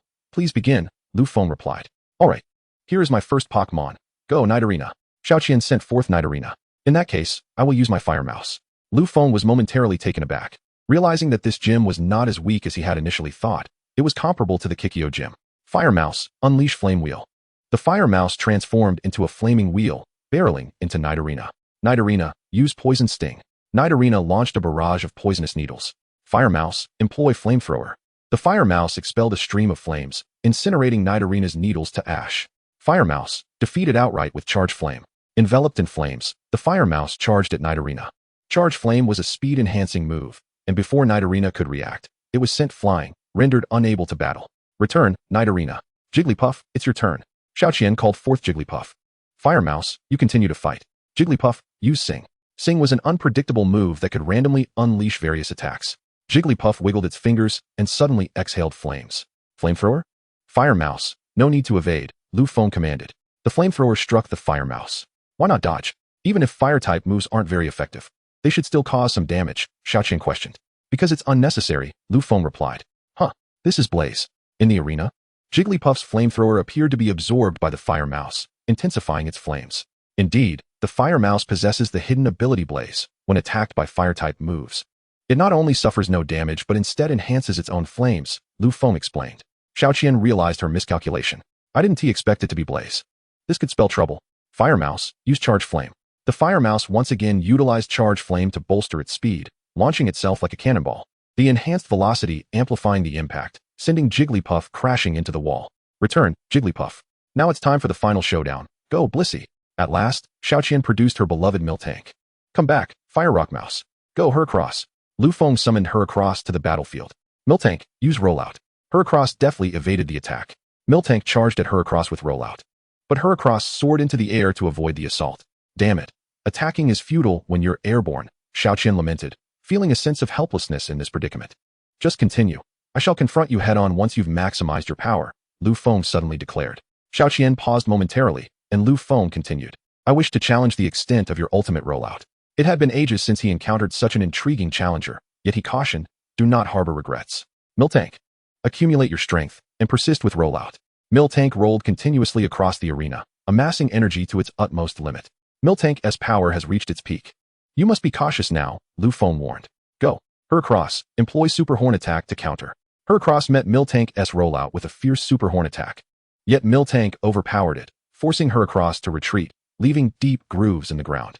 I never anticipated such strength. An elite mid-tier Pokémon could suppress even an elite peak-tier Heracross. It seems I must change tactics. Heracross, engage in close combat. Heracross unleashed a barrage of strikes upon Miltank, successfully halting its forward momentum. What? It truly managed to block. Xiaoqian was taken aback. She could scarcely fathom the magnitude of power that rollout could achieve at its zenith, as it rarely reached such heights. However, she was certain it would reach a terrifying level of strength, yet still, it was thwarted. Not merely blocked. Heracross, unleash your full power in close combat. Heracross intensified its assault, forcefully stopping Miltank's rollout, followed by a tempest of attacks raining down upon it. For a Pokémon of Miltank's normal type, close combat proved exceptionally effective. Lift it with Horn attack. Heracross propelled Miltank into the air with its horns. For the final blow, use Brick Break. Heracross soared above and delivered a powerful Brick Break to Miltank's head, sending it crashing back to the ground. Miltank, having sustained such a heavy blow, lost its combat ability. Chapter 85, Capturing Eevee. I concede. You are truly formidable, Xiaoqian admitted as she recalled Miltank. It was merely luck. Miltank's rollout is indeed impressive. Lufeng offered in courtesy. Were it not for the time you allowed me to accumulate power, I might not have withstood it. Here, this is proof of your victory. The official badge, Xiaoqian said, handing over the badge. Thank you. Lufeng replied gratefully as he accepted the badge. No need for thanks. I merely returned to retrieve something and did not expect to be challenged. I must hurry back to the ranch. Xiaoqian waved her hand dismissively. The ranch? Lufeng inquired. Puzzled. Indeed, my grandfather's ranch. I typically spend my time there, hence my reduced attention to the gym, Xiaoqian explained. May I ask what you raise at your ranch? Lufeng queried. The subject of discussion was the dairy cow, which piqued Lu Feng's interest. Are you intrigued? Xiaoqian inquired with a smile. Indeed. I find it somewhat fascinating, Lu Feng replied. Since you're interested, follow me. She beckoned, leading the way while Lu Feng trailed behind. By the way, what exactly draws your interest to my family's ranch? Xiaoqian casually asked. I was wondering if you sell your dairy cows, Lu Feng responded. Of course we do. But they don't come cheap. The superior dairy cows are quite expensive, as their milk is exceptionally nutritious and delicious, beloved by many, she explained. Price is not a concern. I need your assistance in selecting a few quality dairy cows, if you would be so kind, Lu Feng requested. Certainly, this is my family's ranch, Xiaoqian affirmed. She called out, Grandpa Howard, we have a customer interested in purchasing dairy cows. Coming. An elderly man in his 60s or 70s emerged from the ranch, Xiaoqian's grandfather, Howard. Hello, I would like to buy a few dairy cows, Lu Feng stated. Welcome. Please, come in, Howard invited, leading Lu Feng to his home, where he poured him a glass of milk. Thank you, Lu Feng said, drinking it down in one gulp. This is quite delightful, he remarked, clearly pleased. Is it not? By the way, how many do you intend to purchase? Xiaoqian asked. Let's start with 5, Lu Feng contemplated. Very well. Please follow me, Howard said, guiding him. Upon arriving at the ranch, Howard selected 5 high-quality dairy cows and informed Lu Feng, these are the finest we have. Their milk production far surpasses that of ordinary cows. Lu Feng examined them and noted their superior appearance. Excellent, I shall take these. Do you have any Pokeballs? I wish to send them to my family far away, he inquired. The Pokeballs are not an issue, but we lack a transportation device. You will need to visit a Pokémon Center to send them to your family, Howard explained. That is not a problem, Lu Feng assured him. After discussing a few details, Howard placed the selected dairy cows into the Pokeballs. Lu Feng also purchased some dairy products before departing from the ranch. Upon returning to the Pokémon Center, he transmitted the 5 dairy cows to Karuna. Due to her busy schedule, she hurriedly ended the call after giving him a few instructions. I really wonder when she will find time to rest, Lu Feng sighed, shaking his head. He then glanced at the map. Next, I shall head to Yuanzhou City. It seems to have connections to Ho-Oh and Lugia. With a destination in mind, Lu Feng departed from Manjin City. On his journey to Yuanzhou City, he pondered the deficiencies of his rather monotonous team composition.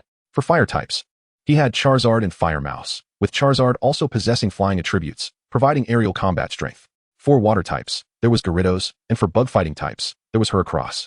While Dragonite's formidable power made it a rare choice for use, the lack of diversity in his team was concerning. Now in the forest, he could only hope to encounter some intriguing Pokémon. Lu Feng searched diligently throughout the woods and finally discovered a Pokémon that captured his interest. Pokémon EV. Type, Normal. Potential, Champion. Strength, Elite Mid-Level. Ability, Adaptability. Hidden ability, Danger Prediction. To encounter an EV was indeed a stroke of luck for Lu Feng. He could not help but admire his fortune and resolve to capture it. He then parted the thicket ahead, startling Eevee, which immediately assumed an attacking posture. Eevee, I wish to capture you. If you lose, you shall become my partner, Lu Feng declared. Intrigued, Eevee pondered for a moment before acquiescing. Very well. Go Heracross. Lu Feng summoned Heracross. Eevee struck first, dashing towards Heracross with a swift quick attack. Heracross, not particularly swift, was caught off guard and was struck by Eevee's move. Not lacking in speed, Heracross used Horn Attack. Heracross braced itself against Eevee and launched it into the air. As Eevee spun in midair, it unleashed a swift attack on Heracross. Heracross used Fury Attack. Heracross countered, shattering the barrage of stars, and charged towards Eevee, delivering a series of strikes that inflicted significant damage. Heracross unleashed Super Horn Attack. Heracross charged at Eevee once more. Sensing the impending threat, Eevee utilized Shadow Clone, causing Heracross to collide with a decoy and crash into a large tree, embedding its horn deeply into the trunk. Lu Feng's lips twitched in exasperation. Seizing the opportunity, Eevee executed a tackle, pinning Heracross against the tree, driving its horn even deeper. Heracross uprooted the tree. With immense effort, Heracross lifted the tree, swinging it to obliterate all the clones before finally extricating its horn. What a struggle, Lu Feng sighed. Heracross used Brick Break.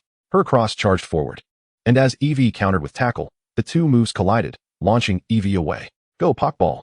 Lu Feng exchanged a Pokeball from the system shop and captured Eevee within, successfully securing its allegiance. Chapter 86, Eevee Evolution. Lu Feng tended to the injuries of both Heracross and Eevee, now a captive and thus no longer a threat. Eevee, I look forward to your guidance in the future. Lu Feng bandaged Eevee's wounds, who responded with a gentle call and patted its chest, inadvertently aggravating its injuries, causing it to shudder in pain. All right, I understand. You should rest well. Before Lu Feng could finish, rain suddenly began to pour from the sky. Is this treacherous weather conspiring against me? Why does it rain wherever I go? Lu Feng lamented, observing the increasing raindrops with dismay. He inquired if Eevee knew of any shelter from the rain. Familiar with the area, Eevee led Lu Feng to a cave. Thank you, Eevee. Lu Feng exhaled gratefully. He retrieved a blanket from his backpack, laid it on a flat surface, and shook off the rainwater before placing Eevee on it. He then took out some bandages to wrap around Eevee's wounds, mindful of the rain that had soaked its fur, which could lead to infection. This should suffice. Is the weather often like this here? Lu Feng inquired of Eevee. Eevee informed Lu Feng that the weather in this forest is often unpredictable, with some changes occurring naturally and others influenced by Pokémon powers. Ah, what luck I have to encounter it just when it starts to rain, Lu Feng mused. Admiring his own fortune, realizing that he could not exit the forest for the time being, he settled down to research the Round Ruby Gym. After a while, he furrowed his brow. The Round Ruby Gym is a ghost-type gym, known to be particularly troublesome among all types, as ghosts and psychics possess an array of peculiar abilities that can catch one off guard. Heracross's abilities cannot inflict significant damage on ghost types. Thus, only Charizard and Fire Mouse remain viable options. Wait, if Eevee evolves, it could bolster his battle capacity.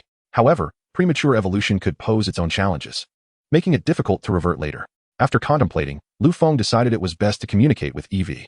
Eevee, the gym I plan to challenge is somewhat formidable. In the short term, your strength cannot be significantly enhanced through normal means, so evolution is the only option. Yet, you have numerous evolution forms, and I would like you to choose the type of evolution you desire. Eevee appeared conflicted, feeling content in its current form. Lu Feng presented images of all Eevee's evolution forms to facilitate its choice. After much deliberation, Eevee ultimately chose to evolve into Sylveon. Lu Feng felt a tinge of reluctance. Other evolution forms could be achieved with evolution stones or specific environments, but this particular one required a certain level of intimacy with the trainer, which was more complicated. Searching through the system space, Lu Feng discovered an item that could enhance intimacy. Intimacy Berry enhances a Pokémon's intimacy with its trainer, available for 1,000 gold coins. However, even this item would not guarantee immediate evolution. Wait, what is this? Lu Feng's attention was drawn to a pink stone. Fairy Stone, a stone that allows Eevee to evolve into Sylveon, costing 10,000 gold coins. Does such a thing exist in this world? Lu Feng was genuinely speechless, marveling at the variety of items in the system. However, the price was steep. Typically, stones like the Fire Stone or Thunder Stone cost only 1,000 each, while this was a staggering 10,000 gold coins. Reluctantly, he exchanged for one, placing it before Eevee. Upon contact with the stone, Eevee radiated a brilliant light. When the glow dissipated, Eevee had evolved into Sylveon. Pokémon, Sylveon. Type, Fairy.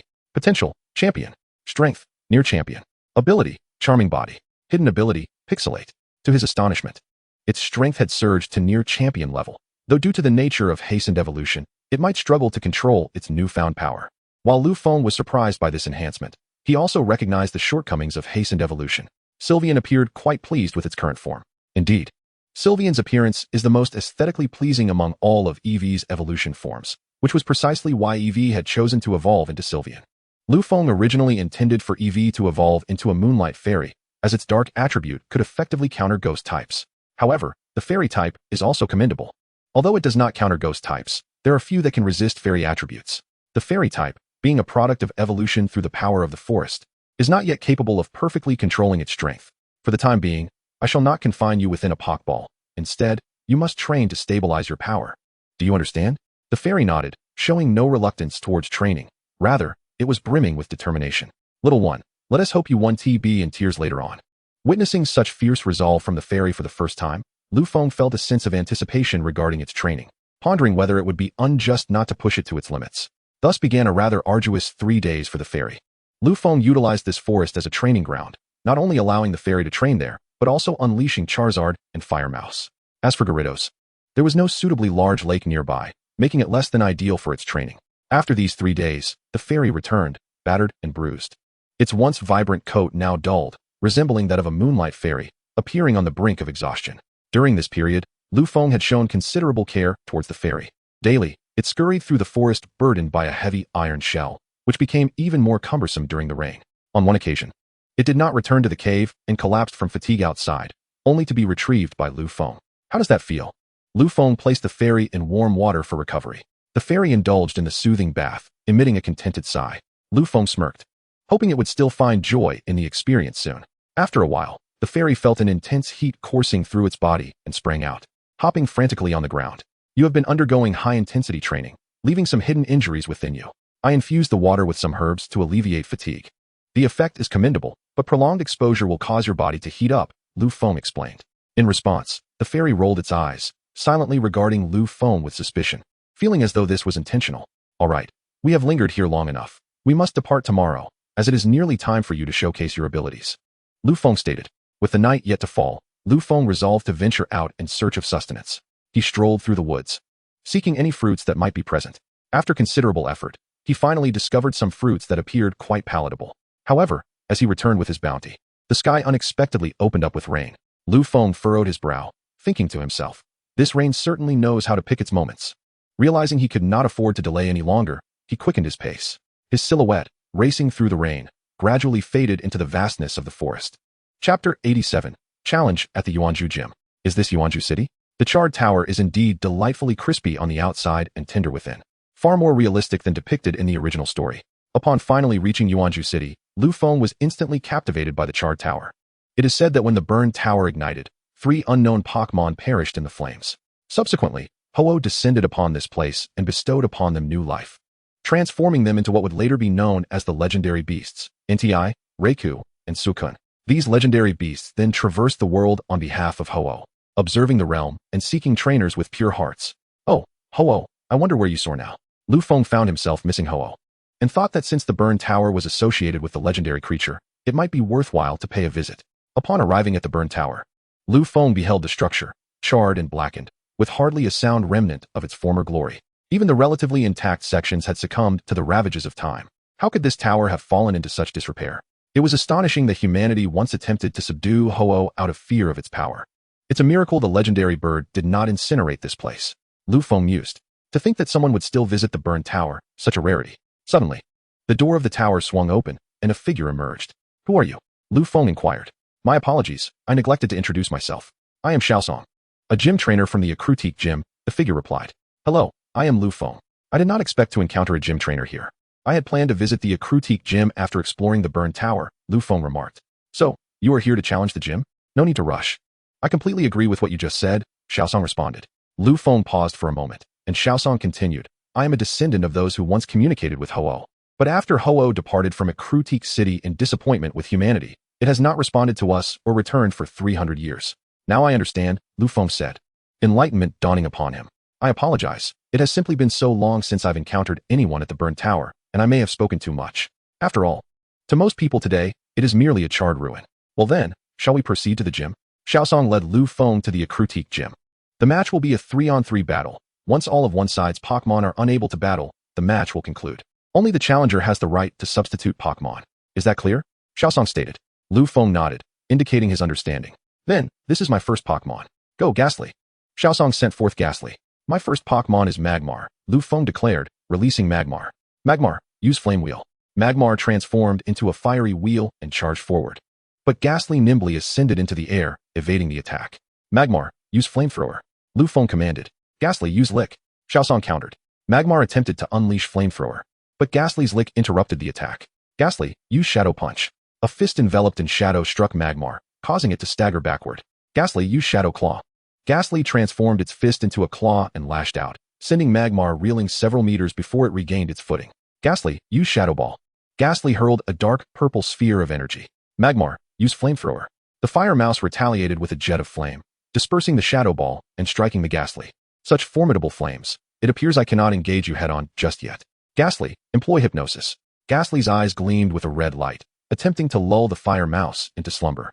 Fire Mouse, unleash Smokescreen. The Fire Mouse executed Smokescreen, targeting Ghastly. This move affects all Pokémon except for itself, indiscriminately. Yet, it possesses the advantage of a vast range. Ghastly's hypnosis was interrupted, and it fell into a state of burn. This is troubling. Ghastly, use Confuse Ray. Ghastly emitted a peculiar ray, aiming to confuse the Fire Mouse. Fire Mouse, activate Flamethrower. The Fire Mouse unleashed a torrent of fiery flames, shattering the Confuse Ray and striking Ghastly, incapacitating it entirely. I underestimated the power of the Fire Mouse's flames. This is my second Pokémon. Go forth, Dream Eater. Xiaosong sent forth Dream Eater as his second Pokémon. Dream Eater's strength is comparable to that of the Fire Mouse. Fire Mouse, employ Flamethrower. Dream Eater, execute Shadow Sneak. The Fire Mouse unleashed searing flames. But Dream Eater suddenly vanished, reappearing behind the Fire Mouse to strike with Shadow Sneak. Fire Mouse, utilize Flame Wheel. The Fire Mouse transformed into a fiery wheel, colliding with Dream Eater's Shadow Sneak. Unexpectedly, Dream Eater evaded and struck from the side, landing a hit. This is troublesome. Fire Mouse, accelerate with Charge Beam. The Fire Mouse was enveloped in flames, charging towards Dream Eater. Dream Eater, become invisible. Dream Eater vanished suddenly, causing the Fire Mouse's Charge Beam to miss. Now's the moment. Unleash Shadow Ball. Dream Eater re-emerged from above, launching a Shadow Ball that sent the Fire Mouse flying. Even if you increase your speed, you cannot outpace Dream Eater's invisibility. The acceleration strategy is futile, Xiaosong remarked. Indeed, it poses a significant challenge. Fire Mouse, employ Swift. The Fire Mouse emitted star-shaped rays that struck Dream Eater. So, this is the approach to counter, a rather elusive attack. While normal-type moves are generally ineffective, they can still impact Dream Eater. Dream Eater, execute Shadow Sneak. Dream Eater performed Shadow Sneak, appearing at the Fire Mouse's flank. Fire Mouse, deploy Smokescreen. The Fire Mouse released a thick cloud of smoke, startling Dream Eater and causing its attack to miss. Now's the chance. Fire Mouse, unleash Flamethrower. Seizing the opportunity, the Fire Mouse launched a Flamethrower at Dream Eater, inflicting considerable damage. Quite impressive. Dream Eater, use Ominous Wind. Dream Eater summoned a chilling breeze, sending the Fire Mouse flying. Even Ominous Wind can be executed. Fire Mouse, utilize Volt Tackle. The Fire Mouse was enveloped in electric energy, charging at Dream Eater. Attempting to diminish Dream Eater's agility with an electric-type move, Dream Eater, unleash Illusion Beam. Dream Eater released an Illusion Beam while the Fire Mouse, undeterred, charged forward with Volt Tackle, sustaining damage but finally landing a hit on Dream Eater. This is not good. Dream Eater, quickly become invisible. Do not give it a chance. Use Flame Wheel. The Dream Demon sought to become invisible. Yet the Fire Rock Mouse's flame will had already been unleashed. In light of this, Dream Demon, execute Destiny Bond. The Dream Demon unleashed its Destiny Bond, only to be struck by the Flame Wheel and rendered incapable of battle. However, due to the effect of Destiny Bond, the Fire Rock Mouse similarly lost its ability to fight.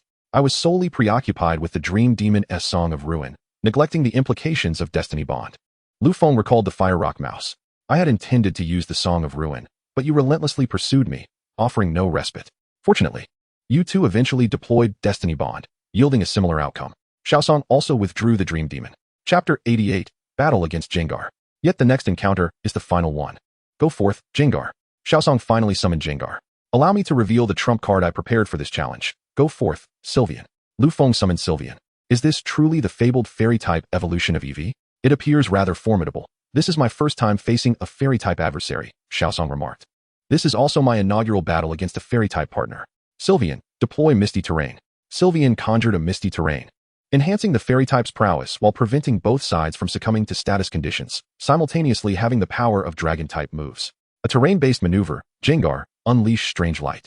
Jengar emitted strange light, aiming to confuse Sylveon. Sylveon, do not evade. Instead, utilize Fairy Wind. Sylveon summoned Fairy Wind, striking Jengar. While Jengar's strange light also found its mark upon Sylveon. I did not anticipate your willingness to attack Jengar despite the threat of strange light. However, this has left Sylveon in a state of confusion, a costly trade-off, Xiaosong noted. Sylveon, unleash Phantom Light. Sylveon released Phantom Light, wounding Jengar. How is this possible? You remain unaffected by confusion? Xiaosong exclaimed. The misty terrain ensures that neither side can fall into a state of abnormality, Lu Feng elucidated. I see now.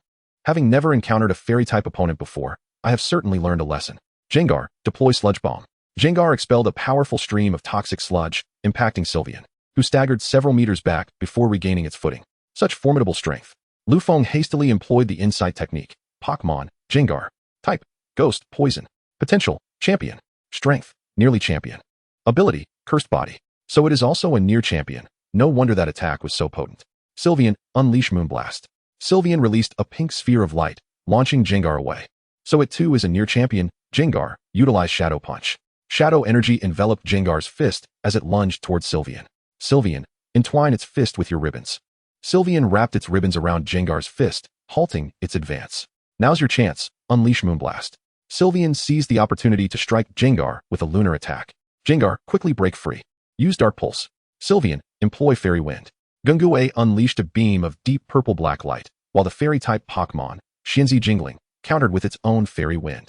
The two formidable moves collided, resulting in a powerful explosion that affected both combatants. Yet Gungue finally broke free from Xianzi Jingling's ribbons.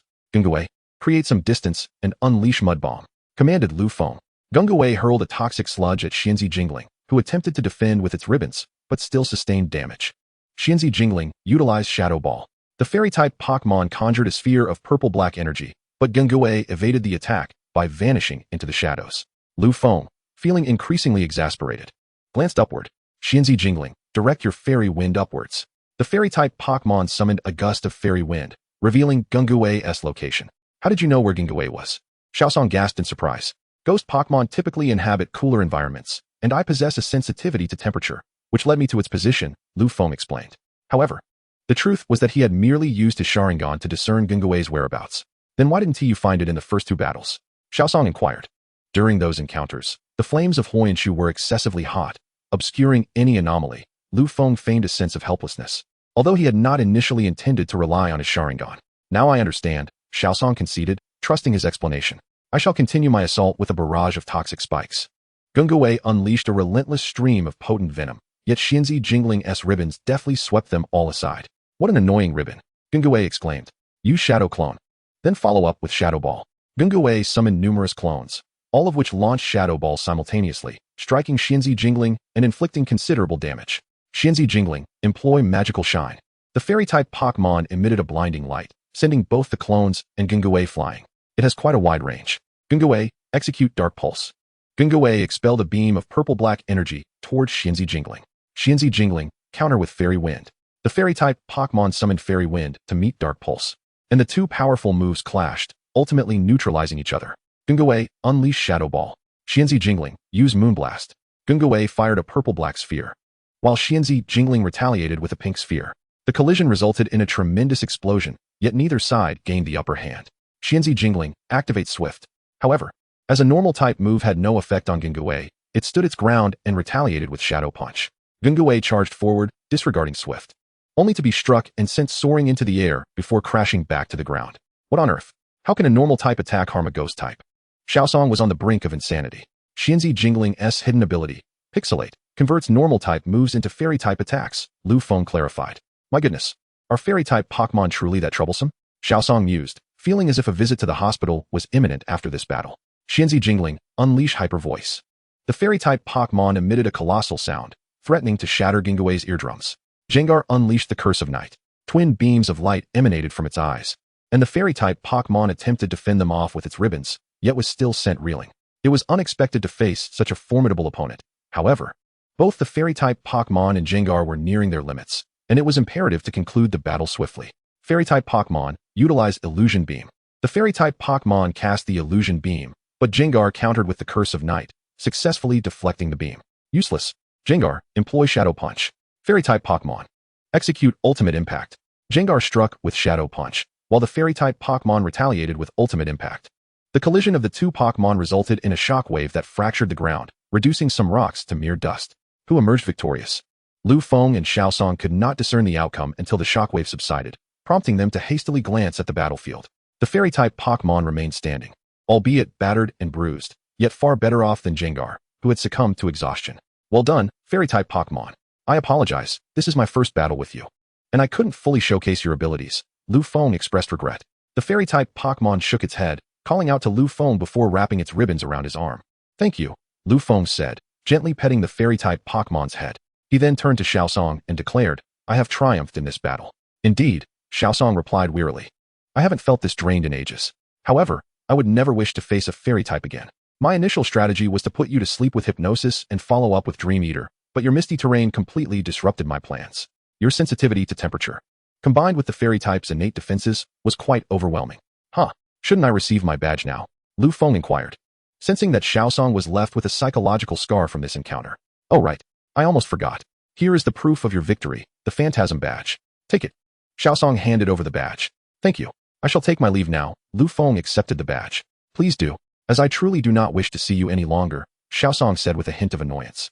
Lu Feng felt a twinge of awkwardness, as being treated in such a manner left him somewhat uncomfortable, and he quickly exited the dojo.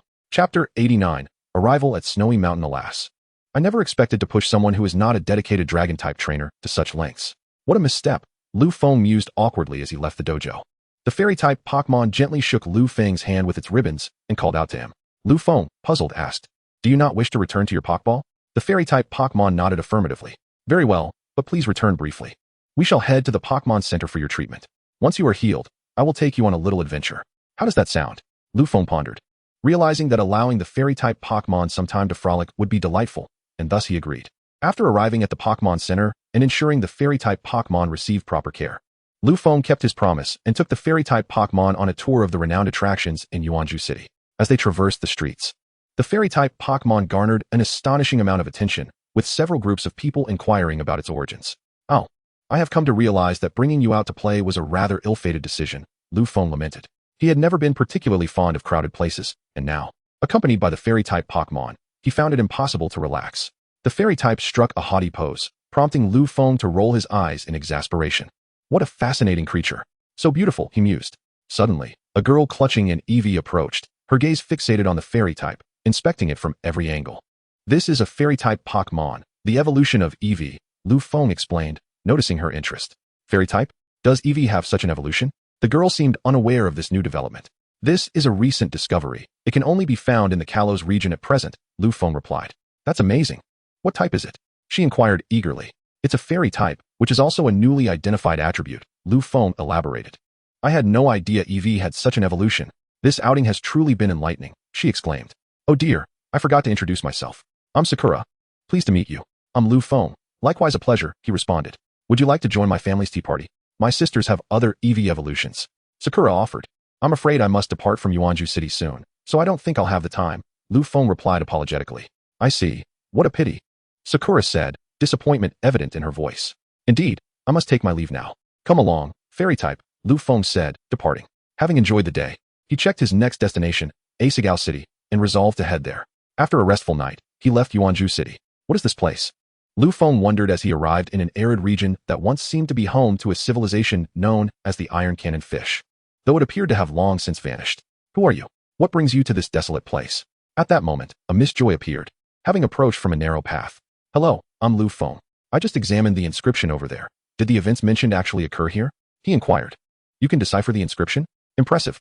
Indeed, a civilization once thrived here, but it perished due to overexploitation of resources. Trees were not the only victims. Even water has become scarce.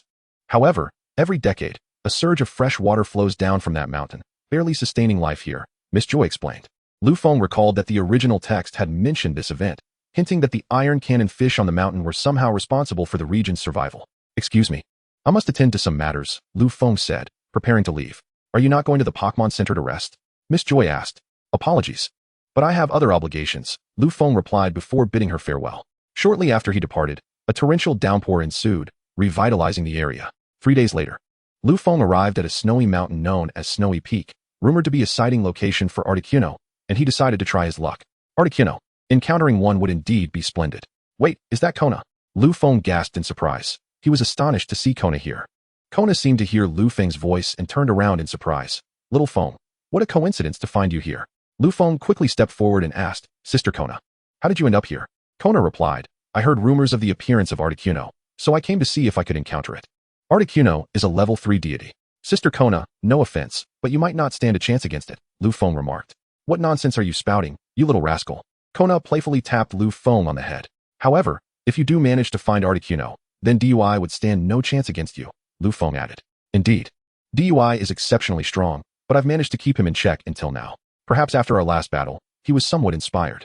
And now I find it challenging to hold him back, Kona expressed with a hint of resignation. Among the 4 kings of Kanto, DUI possessed the greatest strength. But due to Kona's dominance, he had yet to claim the champion title. Yet, Kona was no match for Granny Josie, who, in turn, could not defeat DUI. And none could best Sheba. But aren't you cold dressed like that? Kona inquired, noticing Lu Feng's summer attire while she was bundled up like a bear. I don't feel it, Lu Feng replied, his physical condition far superior to that of an ordinary person, making him impervious to the elements. Forget it. I can't compete with you, you anomaly. By the way, the egg of the mini-dragon you gave to Shurdai has hatched, Kona said. Hatched? When did that happen? Lu Feng exclaimed, having nearly forgotten about the egg. About 2 weeks ago. I tried to call you then, but couldn't get through. I called again later. But for some reason, I couldn't reach you either, Kona recounted. Lu Feng recalled that during that time, he had fallen into another dimension and had missed all communications.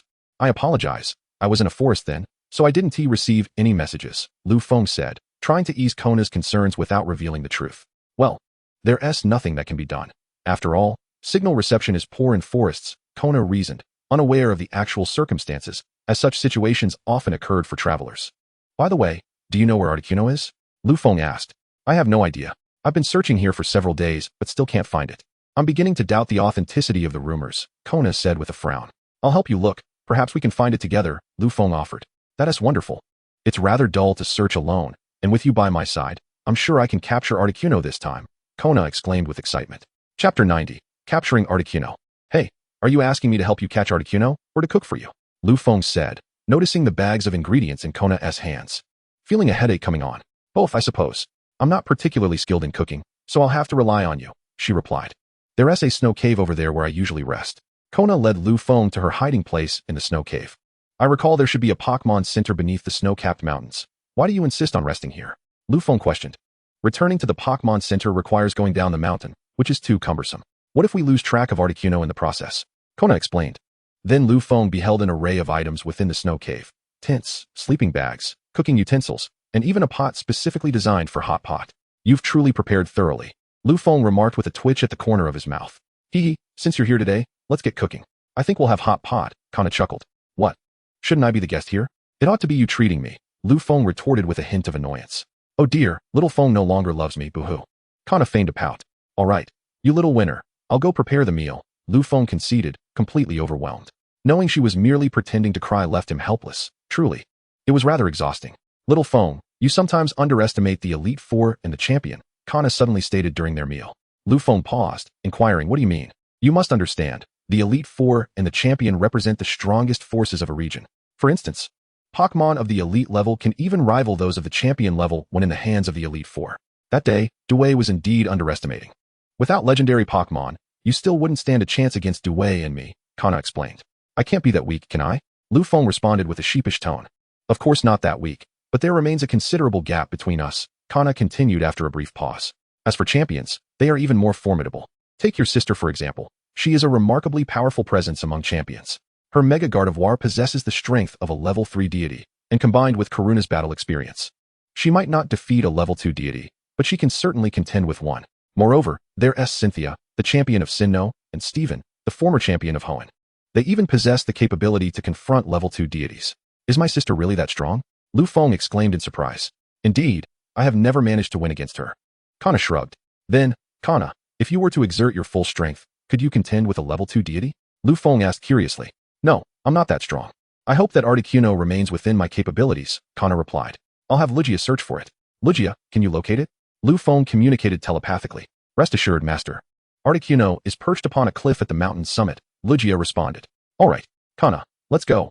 I now know where Articuno is, Lu Feng said, taking Kana's hand and having Lugia teleport them directly to the mountaintop. That should be Articuno. Lu Feng observed the icy blue bird on the cliff. Yes, I will handle it. Go, Blastoise. Kana called forth Blastoise. Blastoise, Mega Evolve. Kana commanded as she initiated Blastoise's Mega Evolution. Lu Feng examined the attributes of Mega Blastoise. Pokémon, Mega Blastoise type, Water Potential, Champion Strength, Early Level 3 Deity Ability, Mega Launcher Origin, Water Type Origin. Lu Feng was astonished that Kana possessed a Blastoise capable of Mega Evolution. He then scrutinized the attributes of Articuno. Pokémon, Articuno type, Ice. Flying Potential, Level 3 Deity Strength, Mid-Level 3 Deity Ability, Pressure Hidden Ability, Snow Cloak Origin, Ice Type Origin, Flying Type Origin. Fortunately, it was merely a mid-level 3-tier deity. Sister Kona should be able to handle it. Lu Feng let out a sigh of relief. Blastoise, Unleash Hydro Pump. The formidable cannon atop the Super Blastoise fired a powerful jet of water, striking Articuno before it could evade. Blastoise, Execute Rapid Spin. Blastoise surged forward with a rapid spin. Yet Articuno effortlessly evaded with its swift movement. Blastoise, Employ Rocket Headbutt. Utilizing the momentum from its rapid spin, Blastoise leaped onto the cliff and charged forth with a rocket headbutt. The rotational force amplified the attack's power, sending Articuno crashing against the cliff, nearly causing the rock face to crumble. Enraged, Articuno retaliated with Air Slash, sending Blastoise flying. Seizing the moment, Articuno unleashed Ice Beam, inflicting substantial damage upon Blastoise. This move was particularly effective against Water-type Pokémon. Blastoise, Unleash Ice Beam. A beam of icy blue light shot forth, freezing Articuno's wings. Although Articuno soon broke free, its speed was slightly hindered. Blastoise utilized Water Pulse. Blastoise unleashed concentric ripples to assault Articuno. Articuno attempted to counter with Hurricane, but was overwhelmed and defeated. The ability of Super Blastoise, Torrent, truly proved advantageous, significantly enhancing the move's potency. Lu Feng was taken aback. Logically, Articuno's strength should surpass that of Blastoise. Yet in this clash of ultimate moves, it was outmatched. Such a boost from the ability was somewhat terrifying. Blastoise, Employ Icy Wind. Blastoise conjured a frigid breeze to attack Articuno. Although Articuno, a bird Pokémon capable of manipulating ice, was not particularly harmed, the icy wind effectively reduced its speed, ensuring a guaranteed debuff upon impact. Blastoise, Fire the Cannon Beam. Two cannons extended from Blastoise's arms, joining the large cannon on its back to unleash a cannon beam. Articuno, now slowed down, failed to evade the attack, which sent it crashing through the cliffside. Let us follow, Lu Feng exclaimed, teleporting with Kona to the spot where Articuno had been sent flying. Realizing it was outmatched, Articuno began to retreat, propelled by the force of the cannon beam, swiftly ascending toward the snowy mountains. This is bad. That creature still has plenty of stamina. We certainly cannot catch up now, Kona lamented. If I had known, I wouldn't have used such a forceful move. Now, the Articuno has escaped our grasp. Do not worry, it cannot flee, Lu Feng declared. I entrust this to Rayquaza. He summoned Rayquaza forth. Rayquaza activated its airlock ability, not dispelling the weather effects, but rather intensifying the atmospheric pressure, forcing Articuno to land upon the snowy peaks, followed by a sweeping dragon tail. Wait, Rayquaza. That strike could cause a disaster, Lu Feng hurriedly cautioned. But it was too late. Rayquaza could not hold back, striving to adjust its trajectory and force. Nevertheless, the impact was monumental. The snowy mountain appeared as if cleaved by a sharp axe, with half of it collapsing under Rayquaza's tail. I am sorry, Master. I could not restrain myself, Rayquaza expressed regretfully. Never mind, is Articuno alright? Lu Feng inquired. It should be fine, replied Rayquaza, though uncertain. Noticing Lu Feng's gradually darkening expression, he hurriedly added, at the last moment, I altered my trajectory and did not strike it. Xiao Feng, Articuno appears to be unscathed. It seems merely to have lost its fighting capability. Kina pointed to the snow-covered Articuno. He then produced a Master Ball to capture Articuno and said to Lu Feng, this doesn't count as me defeating it, does it? Will it be reluctant to follow me? Not at all. In such situations, a good thrashing will suffice. Lu Feng contemplated for a moment before adding, if that doesn't yield obedience, then a few more blows should do the trick. There will come a time when it can no longer endure. You truly deserve the title of tyrant. I have not misnamed you, Kina remarked, unable to contain himself.